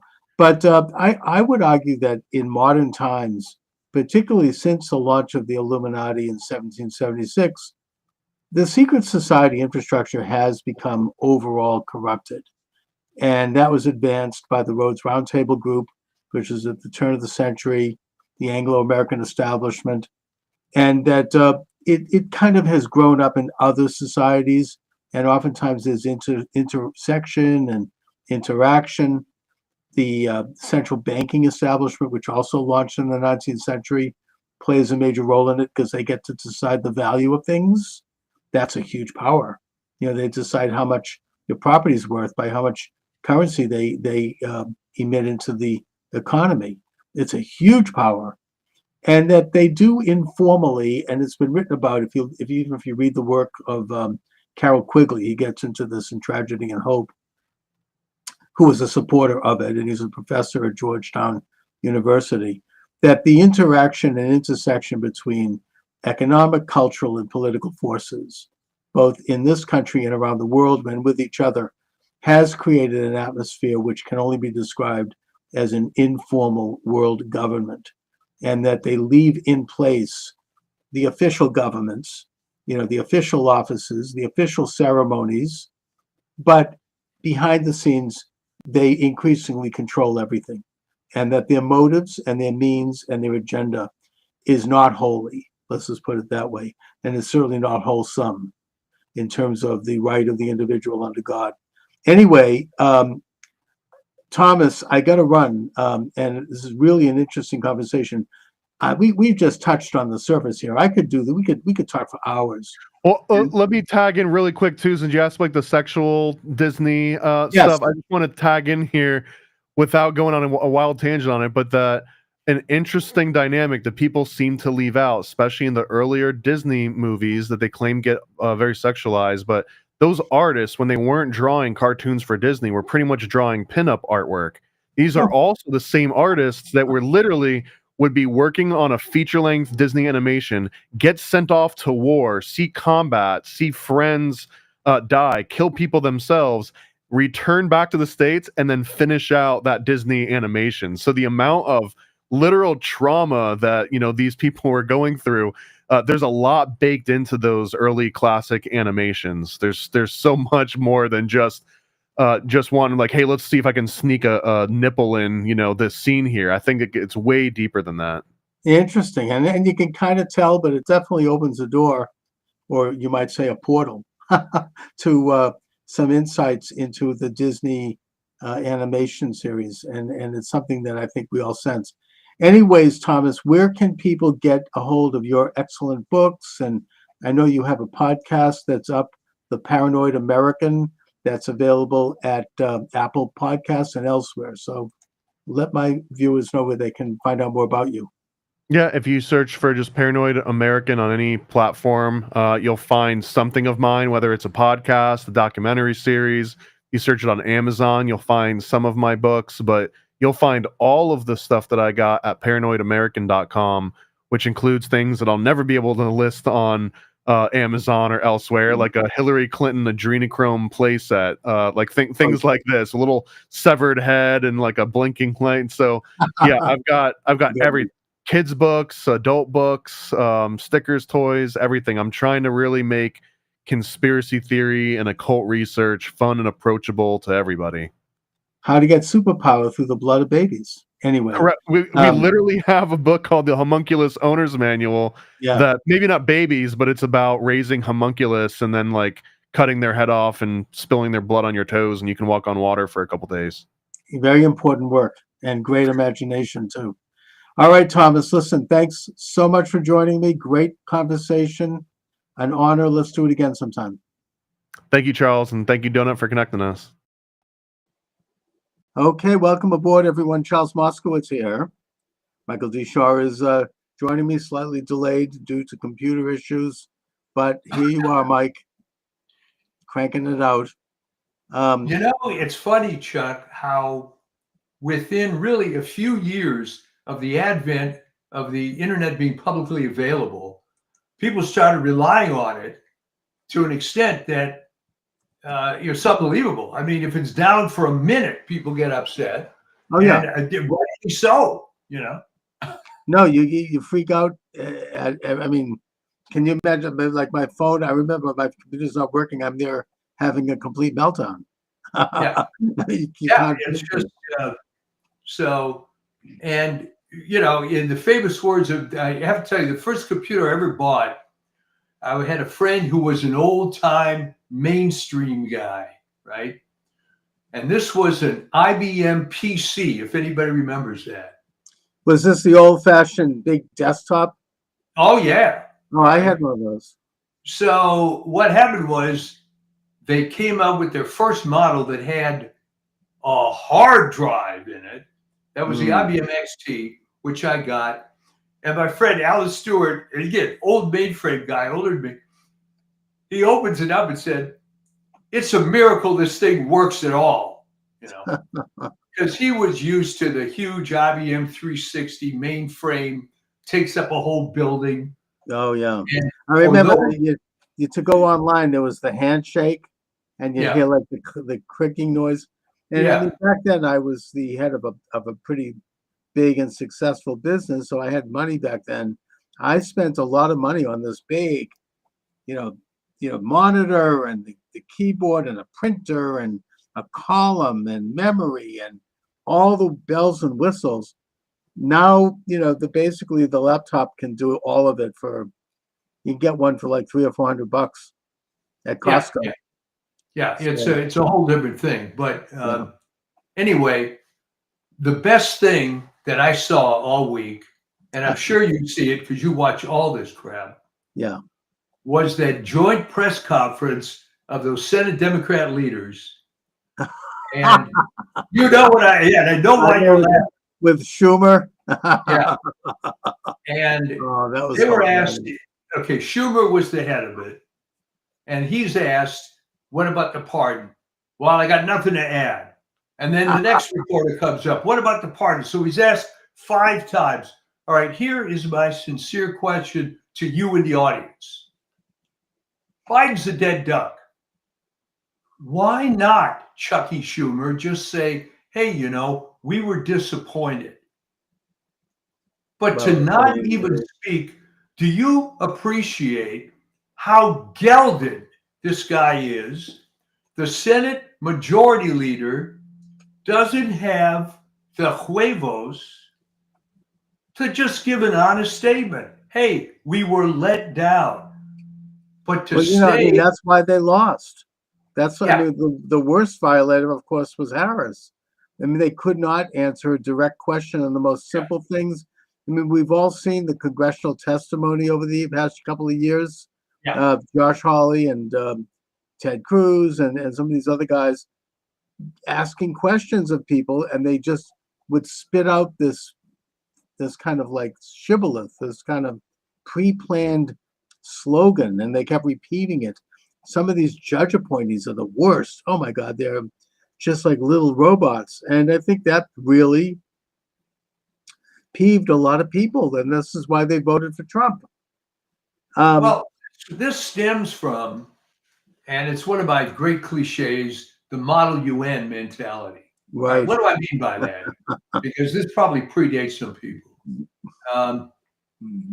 Back in the day, and you tell me if even in your era this was true, you get all the kiss-ass 7th and 8th graders, and they would be the Model UN. And they would have this set of liberal beliefs that were drummed into their heads. And the problem is most of these people never changed. Because it's a finishing club for the future left-wing activists. I know my daughter was briefly involved in it. She didn't like it, but she went to the convention in Boston for it. And one of the main speakers was Noam Chomsky. Oh, there you go. And he's there rambling along, and all of a sudden he said something outrageous. He goes, the United States got what it deserved on 9/11 or something typical. Yeah. And all of a sudden my daughter's like, she's like, what? Her ears pricked up. But yeah, she was smart. I mean, she was actually smart as opposed to just being a quote good student. So the point is, and I think you'll agree, that the ones that weren't smart, like your daughter, there was it. They were just spoon-fed, and it's kind of how to act, how to walk, how to talk. Yeah. It's a finishing school for the left, and for the future, rulers of the world. And they never change. It's pathetic now, really, to watch it, because I knew people like this that had some intelligence, but despite all that's happened, they don't change. And no, they can't. They're locked in. I mean, as I've said, a classic example is Harris, who obviously is not the sharpest knife in the drawer, complete tool, but nevertheless, she just could not answer a question. I don't think she's capable of it. So programmed at probably such an early age, probably by her Marxist father, that it's like there's no one home. It's like a robot. It's a hologram. There's lights. It's made up of like pieces of particles of light that look a certain way, but that there's nothing really there. It's I know I use that analogy. Oh, I always use that. It's a hologram phenomenon. It's a hologram. Smashing the Hologram. That's the subtitle of my new book. It's not out yet. I'm writing it. But look, there's a lot to celebrate right now. I'm cautiously optimistic, but I think that there are some damn good things going on. I can't believe you're in a good mood. What's wrong? I know, I'm not used to it. I almost don't know what to say. It's like I'm used to this kind of, I don't know what to do with myself. I mean, it's one victory after the next. Even this most aggravating story that's just coming out, that Biden, after pardoning Hunter, which in the broad sense, I suppose I don't blame him. If it was my son, I'd do the same. However, there's now talk within that administration, whoever's running it, that they're going to pardon all these rotten people. I mean, Fauci and Schiff and Liz Cheney. I mean, it's aggravating. It is. I mean, I think it's the last miserable gasp of a dying, illegitimate regime that has just weeks to go. They weren't able to trigger World War III in Ukraine, even though they gave a green light to mines and far-range missiles to hit Moscow. That didn't work. They're on their last legs. So Biden has just done something that involves some kind of an executive order that they claim will have legs after he leaves, that allows something like. But they always talk about that. I mean, yeah, I mean, they're trying to do all of this crap. This is like, I mean, Massachusetts is a microcosm of this. They say they're leaving the candle on at night, the day before the legislative leaves for Christmas and the day before the governor leaves for a new administration.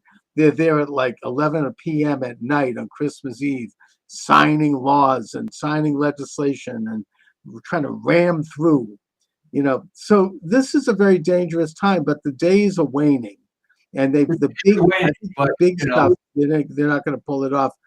But he did sign this one thing that is aggravating, and that is that it allows something like upwards of 42,000 federal employees to not show up to work. Did you see that? Yeah. Yeah, I mean that as it is, apparently it's very revealing that they're only they only have to come in and show up one day out of the month.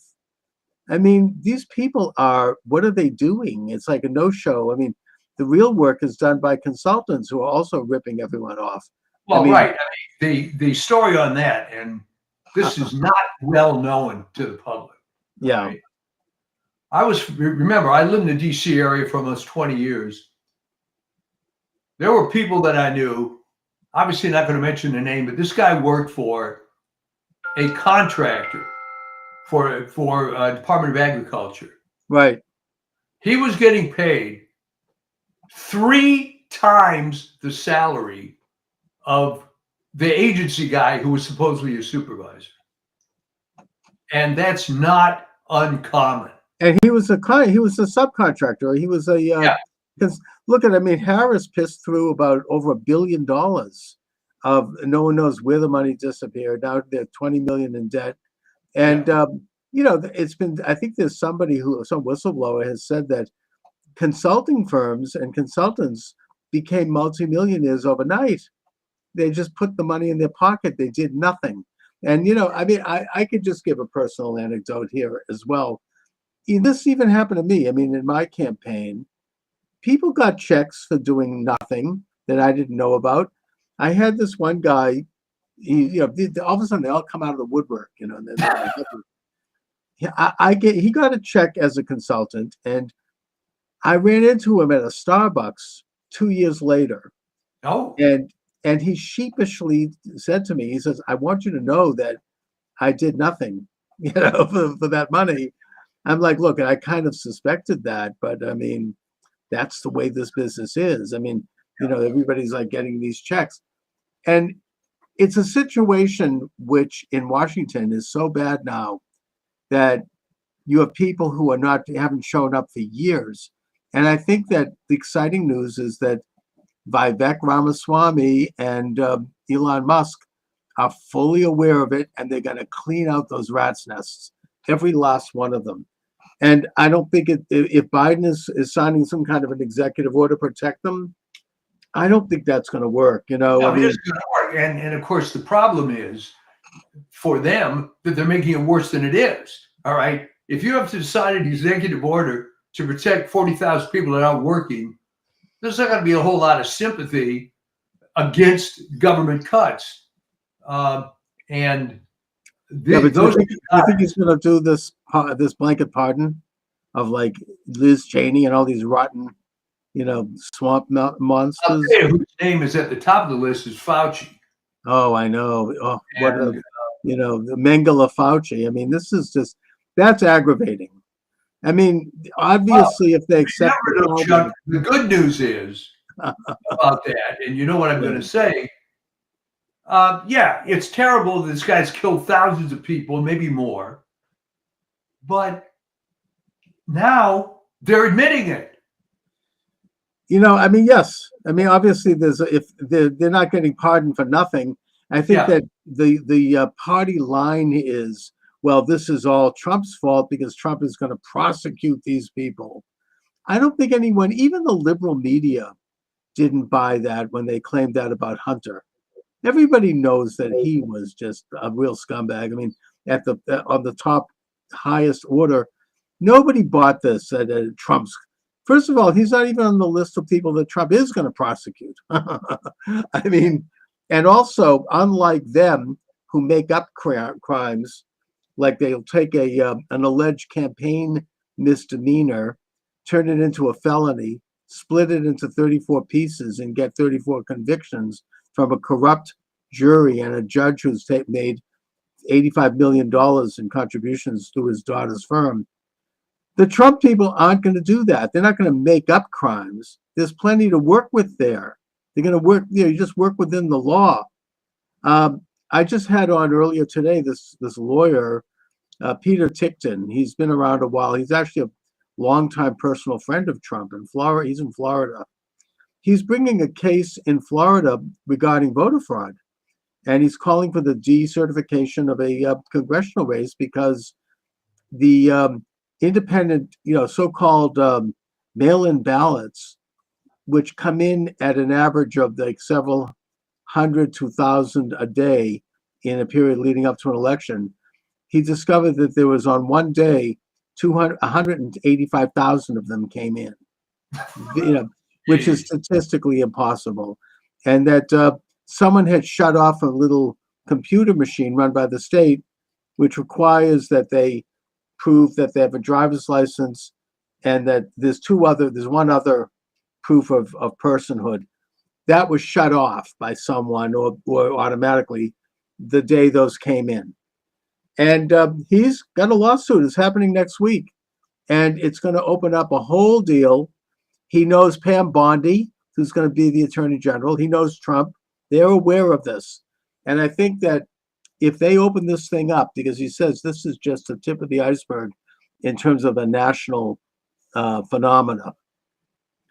Trump won anyway because he got such a huge vote, but they were doing this crap that we've been talking about for years with these fake votes. He says that they're almost like drone votes. They're phantom votes. They're not connected to a real person. I've heard about this before. I mean, this has been out there, but he now has the receipts for it. And he says that if this trial is on track and it really gets the kind of traction that it should get, it's going to open up a can of worms because Trump actually, in Congress, the Republicans actually carried 40 or 50 more seats than they actually seem to have. And that this was more done on a local level than nationally. Probably Trump did get bigger amounts of votes, but for it was mainly a congressional thing. They couldn't take down Marco Rubio and Tim Scott because they're like Trump. They had a big vote that these kind of votes couldn't overcome, but they were able to take out several close elections for Congress. And if this thing is exposed, it would be beautiful. I mean, we'll there'll be a lot of new congressmen coming up. Well, there's three elements that are very entrenched that are going to be attacked. One is voter fraud, right, which is everywhere, and you just have to use your old friend inductive reasoning, right? How did California go from being at worst a purple state to be blue as hell? voter fraud. Yeah, but I think we have to differentiate. It's not so much voter fraud, like people engaging in fraud. Voting fraud. Well, yeah, that's a felony, and that's something that it's out there, but it's not. There's no big change in that. That's been going on since the days of Washington. What has changed is what I would call election fraud, ballot fraud. Good. These are not real people. These are fake ballots. This is, Attorney Ticton talked about ballots that are made up of algorithms that are entered into the computer system, that somehow they appear and then they disappear. It's like a ghost. They show up in the system a few days before an election and then they vanish. And he says that it is something it's a national thing. It's an international thing, actually. And that he's on the tip of an iceberg on a huge, huge story. One that I think that the leftist media is going to try to, ignore, but it's percolating. As I said, he has Trump's air, he has Bondi's air. They know about it. And it's going to be very, very interesting to watch. Yeah. Well, with as you call election fraud, there's also healthcare fraud. There's also defense industry fraud. And I think that's going to be the one that's hardest fought. All right. The reason they're after Hesgath is that he's the first actual war fighter, I think, in at least the last 100 years. Well, they never.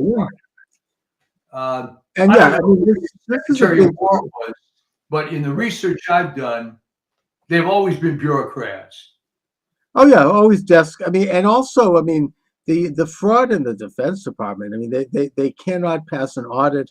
They failed 7 straight audits. Yeah, and even my own Senator Ed Markey, before he went in the tank for the left completely, back when he was making his bones as a rep, he was the one, he held up a toilet seat and said, this cost $2,000. He's the one that kind of exposed that back in the early, I think it was in the late 80s. He's been around forever. Yeah. But now he's completely corrupt. He's a complete stooge of the leftists, powers. But back when he started out, he was a fairly decent, solid Boston Irish guy, who knew how to go in and knock around some things. And he brought this up way back then. So this is nothing new. And yeah, Hegseth is somebody who could go after it. He's not part of it. And that's exactly why they're going after him. He's not part of it. And it really is interesting that the only argument they can use, forget about all this crap they're trying to dig up on him, but the generic argument that, well, this is unprecedented. Oh, yeah. Yeah. Let's look at Robert McNamara. Boy, he hit a home run. He was another typical industry guy. How many lives have that guys had, all these people, Schlesinger. We could look at all of these guys, and that they're getting into like digging up someone's personal life, and I don't think it's going to work. I heard just yesterday, I don't know if this has been confirmed, but apparently all of the Republican senators are backing Hegseth, and that includes even the real rhinos like Murkowski and Collins. So this is a huge victory. This is a major step. I think they're backing him because now they know which way the wind is blowing. There seems to be this whole bulldozer going through the entire corrupt government structure. The big money is in defense, and the big money is in healthcare. And that's the thing that they have to fix, those rotten agencies. Isn't it funny that the guy from Stanford, Bhattacharya, I believe his name is, he was on their enemies list, and now he's going to be head of the whole NIH. Oh yeah, and Kennedy, I don't think they can touch him. They've demonized him. They've tried to go into, his past, and they're digging up personal stuff. I don't think, this is the same crap they've always pulled. If they can't find something, they'll make it up, and they'll basically bribe people and hire people to come forward. This goes back to Anita Hill. That was the first example. She was a mediocre mid-level executive working under Thomas, and he might have told a few dirty jokes. Fine, he never touched her. He asked her out, not appropriate, but it's not like that has to come up in a Supreme Court hearing. I think that she was awarded. I think that she was groomed and she got money. I think that apparently afterwards she was charging $10,000 to appear as a as a speaker at a college, and she got a big fat book deal. Then she got a tenured position at Brandeis, and she was rewarded. Yeah, where she heads the diversity and inclusion department. So, right, she does. So she was. Well, I think that that's how that works. I think that she was given some plums. Well, you're from that area, so you tell me, how does the destruction of Brandeis University reputation comport with the Brandeis family, if it's still even involved? I don't know if they ever were involved. I just think they named it after Brandeis because he was America's first Jewish Supreme Court justice. Right. It has nothing to do with Brandeis. It's just they wanted to come up with a good name to kind of give a brand. But even now, I mean, there's a woman making the rounds attacking Hegseth. For what? He was seen publicly drunk. There's no one's ever charged him with anything. But I think she's getting an award. She's going to get a book deal. She's going to get her fat face on television. How about that? If everything she says is true, it doesn't matter anyway. So she what? The guy's room. I mean, these are like the worst kind of like attacks. I mean, and she's appealing to the cottage industry of Trump haters, which are people who do spend money on books. Trump's own niece made millions, peddling her book. Right. And she was a disgruntled family member. It wasn't even against Trump. She was angry because the family screwed over her father. Fine. But she's used that anger to, hook into the Trump derangement industry. I mean, and as I said, such a large percentage of book sales are based on this vicarious sort of weird sensation. Okay. If you go to any fat person's house, you'll see 2 bookshelves full of how to lose weight books. Right? And if you go to any liberal's house, you're going to see, I mean, before Trump, you'll see whatever the flavor of the month, left-wing cause, all the books. Oh, yeah. You walk into Brookline Booksmith here in Boston, near where I live, and it's all those books on the front of the house. I mean, that they're like in the windows and, along with the Black Lives Matter flag, putting aside the fact that I think the head of Black Lives Matter endorsed Trump, but putting that aside, I mean, there's still, and they have what's called the apple pie and motherhood placards. We support science. We oppose hate. All these euphemisms that are saying that they hate Trump, basically. But I've always wondered because, as a marketing guy, I'm always a student of human behavior. All right. Maybe you hate Trump or you're liberal, whatever you are. How does it make it any better?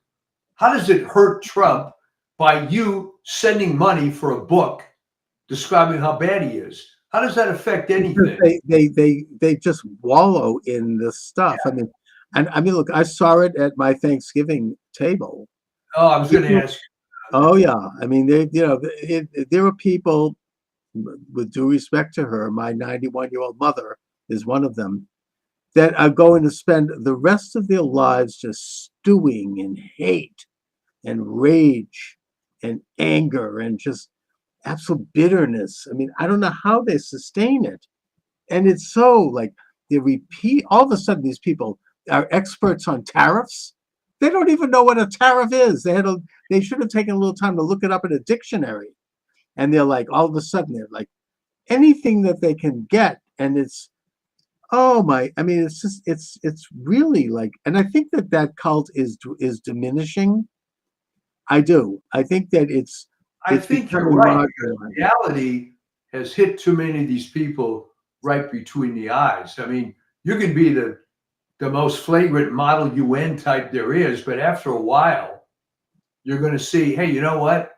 My worldview that was pumped into my head when I was 12 maybe doesn't apply anymore. But then by the same token, you and I have met people who still talk that way.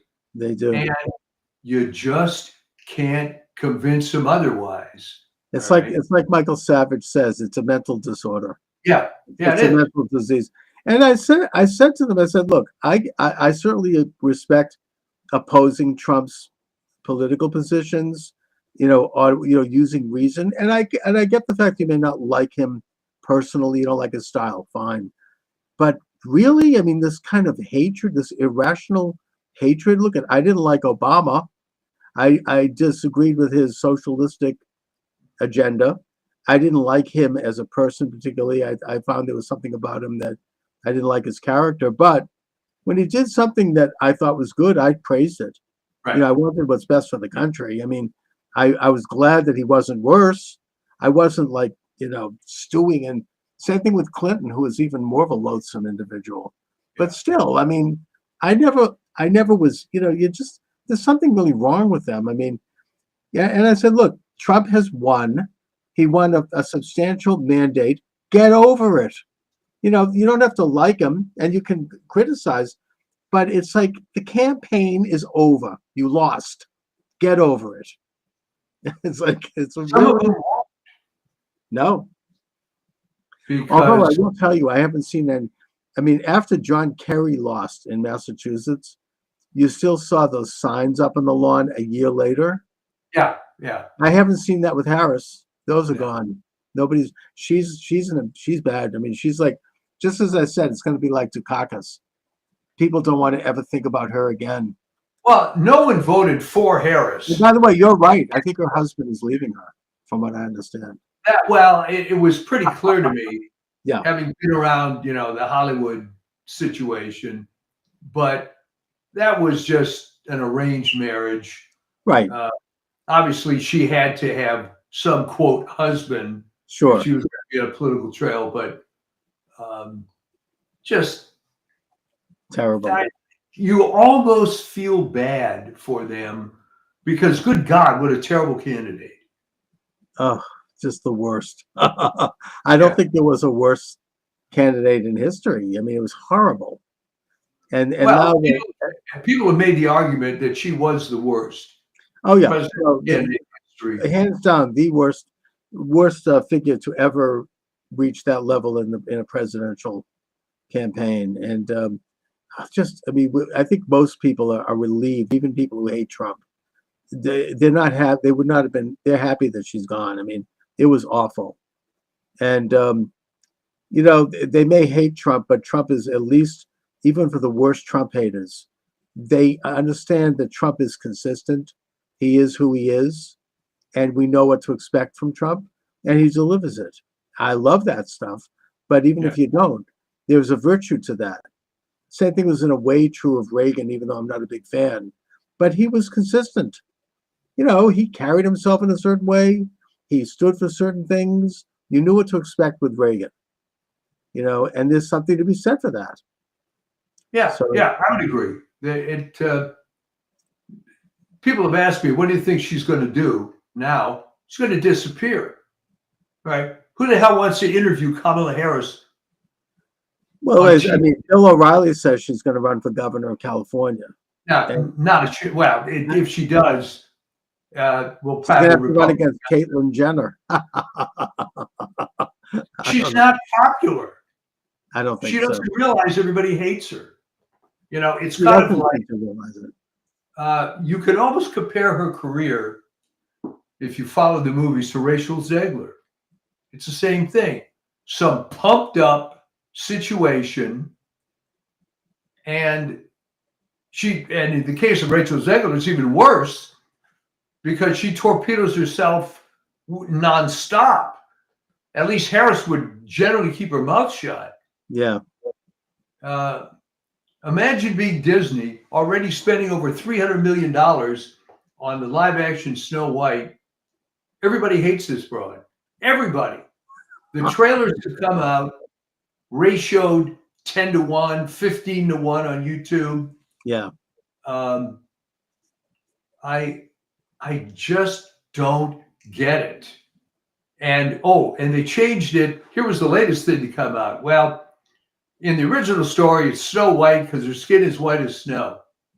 I'm not making up the following.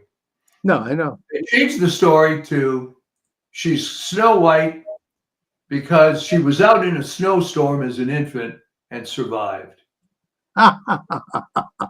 That's a good one.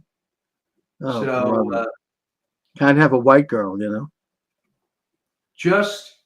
And of course the other problem, which is just killer. Magic mirror on the wall. Who's the fairest of them all? All right. If you look at Gal Gadot and Rachel Zegler, who's better? Enough said, yeah. Oh man, yeah. That's a huge debacle. The DEI thing is just dying a well-deserved death. Yes. And it couldn't come any sooner, you know. It's yeah. I mean, so yeah, these are all great and wonderful byproducts of this election. It really, you know, and I don't know, the Democratic Party could be in the wilderness for another 40 years. It'll be like the Israelites in the desert before they finally find a new promised land. I mean, they just, I think they're clinging. They're like, it's like the reverse of what Obama said, bitter clingers, holding on to their. Exactly. I mean, the whole thing was based on, it's basically a communist model, right? You find the hobby horse du jour, all right? In 1917, it was the peasants and the poor workers. There's always some oppressed group. Right. There has to be like that's part of like the critical theory. You know, you need to set people against each other, find a group that's, you know, being oppressed. I mean, it's the great conspiracy theory of exploitation. I mean, I mean, let's face it, it worked for a while. You could be sympathetic to the peasants and the low-paid workers. Right. The trouble is they ran out of victim groups. You know, not that many people are sympathetic to trans women playing collegiate sports. So no, I mean, this is like this is kind of the Waterloo, it seems, and conveniently this case is now before the Supreme Court, and it doesn't look good for them. I mean, it's just you have you know, Ketanji Jackson, who comes across as about it's just as a dimwit. I mean, she says something about that she's comparing sex change operations for children to miscegenation. I don't know how but she was outdone, I think, by Sotomayor. Oh, yeah, another one. Sex change operation has about as much risk as taking an aspirin. Yeah. So I mean, I think I think that most people, including most liberals, are cringing over that. They don't want to talk about it. It's so, and it's just coming at a time when, you know, they're already on the ropes. And, you know, this is one of the many reasons why Trump won, is because people reject this whole agenda. You know, sex change operations for children is ghoulish. It's, you know, it's sinister. It's sick. It's really something that, you know, and meanwhile, you have these young women who are trying to come forward and testify in terms of what they've been through. They're the real heroes, you know, and they're being ignored and they're being shut. They're being ignored and silenced, and you really have to wonder about big pharma, about the whole healthcare. It's $1 billion industry, right? People are making. I mean, Steve Bannon had on this guy the other day that it's just heartbreaking. I mean, he had twin sons, and one of them, I don't know what he did. Maybe he picked up a Barbie doll or something when he was 3 years old. The wife decided that he was actually a girl in a boy's body. They got divorced. She got custody. She's forcing him to have sex change operations. The father can't even see the child. It's heartbreaking. It's like, oh my God. And they got this radical judge, you know, basically, you know, coming down on him. because he disagrees. I just don't think that's going to fly in this country. It's so evil and so despicable. It is evil, but remember, they've controlled the institutions for 50, 60 years. So it's not going to come back all at once. But we let it deteriorate to this extent. And shame on us. All right.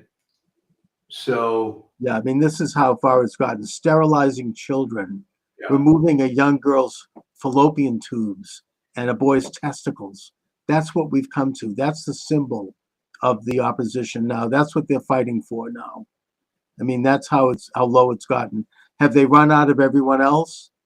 I mean, this would have been unthinkable even 3 years ago. Yeah. Oh, yeah. Always something. No, they want to call in the show. Okay, tell them to come on. Yeah. So By the way, I mean, just I think this is as low as it's probably going to go, and I have zero sympathy for these idiots that have followed this train from championing the peasants and the workers down now to this transsexual stuff, and people, nodding, yes, that's the cause. It's all despicable. It's ugly. And by the way, if someone is watching this live stream, you can call in 508-637-5596. We could take a call if you want to call in. 508-637-5596 is the number. I think we also can take chats on Kick and on Rumble. Let me just see if I can see that. I'm terrible with this. Yeah, I mean, I should get Discord, whatever that is. People tell me that that's something that could be used for, like, technically to get chats. I am really bad at that. By the way, if somebody knows someone who understands how to do some of these things, contact me and I'll hire you. To help me, because there are these various live streams that I just don't know how to hook them up, but I should have, and they're not even, a lot of them are free. I mean, I should be live on Substack. I should be live on Telegram. All you have to do is find a conservative young person. Yeah. In the Boston, Brookline area. I should. I mean, 2 or 3. That's what I need. I need some kid maybe from BU at the BU Quickie Job Service, who it probably could do this in their sleep. They just line up. But I don't really have the wherewithal for it. I mean, I've done some things, but anyway. So you're already on 33 networks. Yeah, I mean, I am up there, but I need help to get them on more of them and eventually get some consistency in terms of regular times and all of that. So anyway, what about your upcoming book? You dropped a hint on that. Well, yeah, but that's not going to happen anytime soon. I mean, I'm working on that slowly. What's the subject? I may ask. Well, I am studying. So I'm going to get a degree in sociology through Arizona State University, and I'm using a lot of this assignments and materials and research for the book because it goes into what's happened to education. It's so far left that and some of the people that are taking these, as you say, like with Model UN, you have young people who are taking these courses who really don't know better and who are just steeped in this stuff. And it's real, it's Marxism brought up to today and put into today's paradigm about, the different causes. And so I'm writing about that, and I'm taking notes, and I'm writing papers, and I don't like to leave anything unpublished. So when I write a paper, I'm then incorporate. It's kind of easier that way, I have a paper I've written, and then I incorporate it into the book. So it's kind of your old friend Sam Blumenthal. Yes. How long ago did he notice this trend in education? Well, Sam has written a shelf load of books on this. His magnum opus, I think, is NEA Trojan Horse in American Education. Yeah. Where that was the first book that really launched him. and very influential, where he goes into the history of how this kind of behavioristic leftist modality took over public education and how it originally was not that. He shows how Harvard really started out as a Puritan thing. I mean, it was congregational, and how it changed. And same thing with Yale and all these colleges. They started out as Christian colleges, and they changed. And he goes into when that happened, how that happened, and points to several major figures, including particularly John Dewey, as coining the phrase change agent, and turning education into a tool of world change and reconnoitering the human being, as opposed to teaching people how to think. So yeah, I mean, I think Sam, if he were here today, he'd be very pleased with what's going on. Trump has said that he's going to abolish the Department of Education, and he will, because he means it. And Reagan. That was absolutely the low-hanging fruit. Okay, Yeah. You could get rid of the majority of federal agencies, but if you wanted to pick the absolute easiest one that has no justification existing at all, that would be it. Oh yeah, I mean, and that's just the beginning. I mean, there's this what do they call it? Council of Democracy or something. Yeah. It was started actually by Jesse Helms, and it was started as in a sense, it was good in the beginning, but now it's run by Victoria Nuland and her husband, who basically wrote a column in the New York Times calling for Trump's assassination, and who is instigating color revolutions.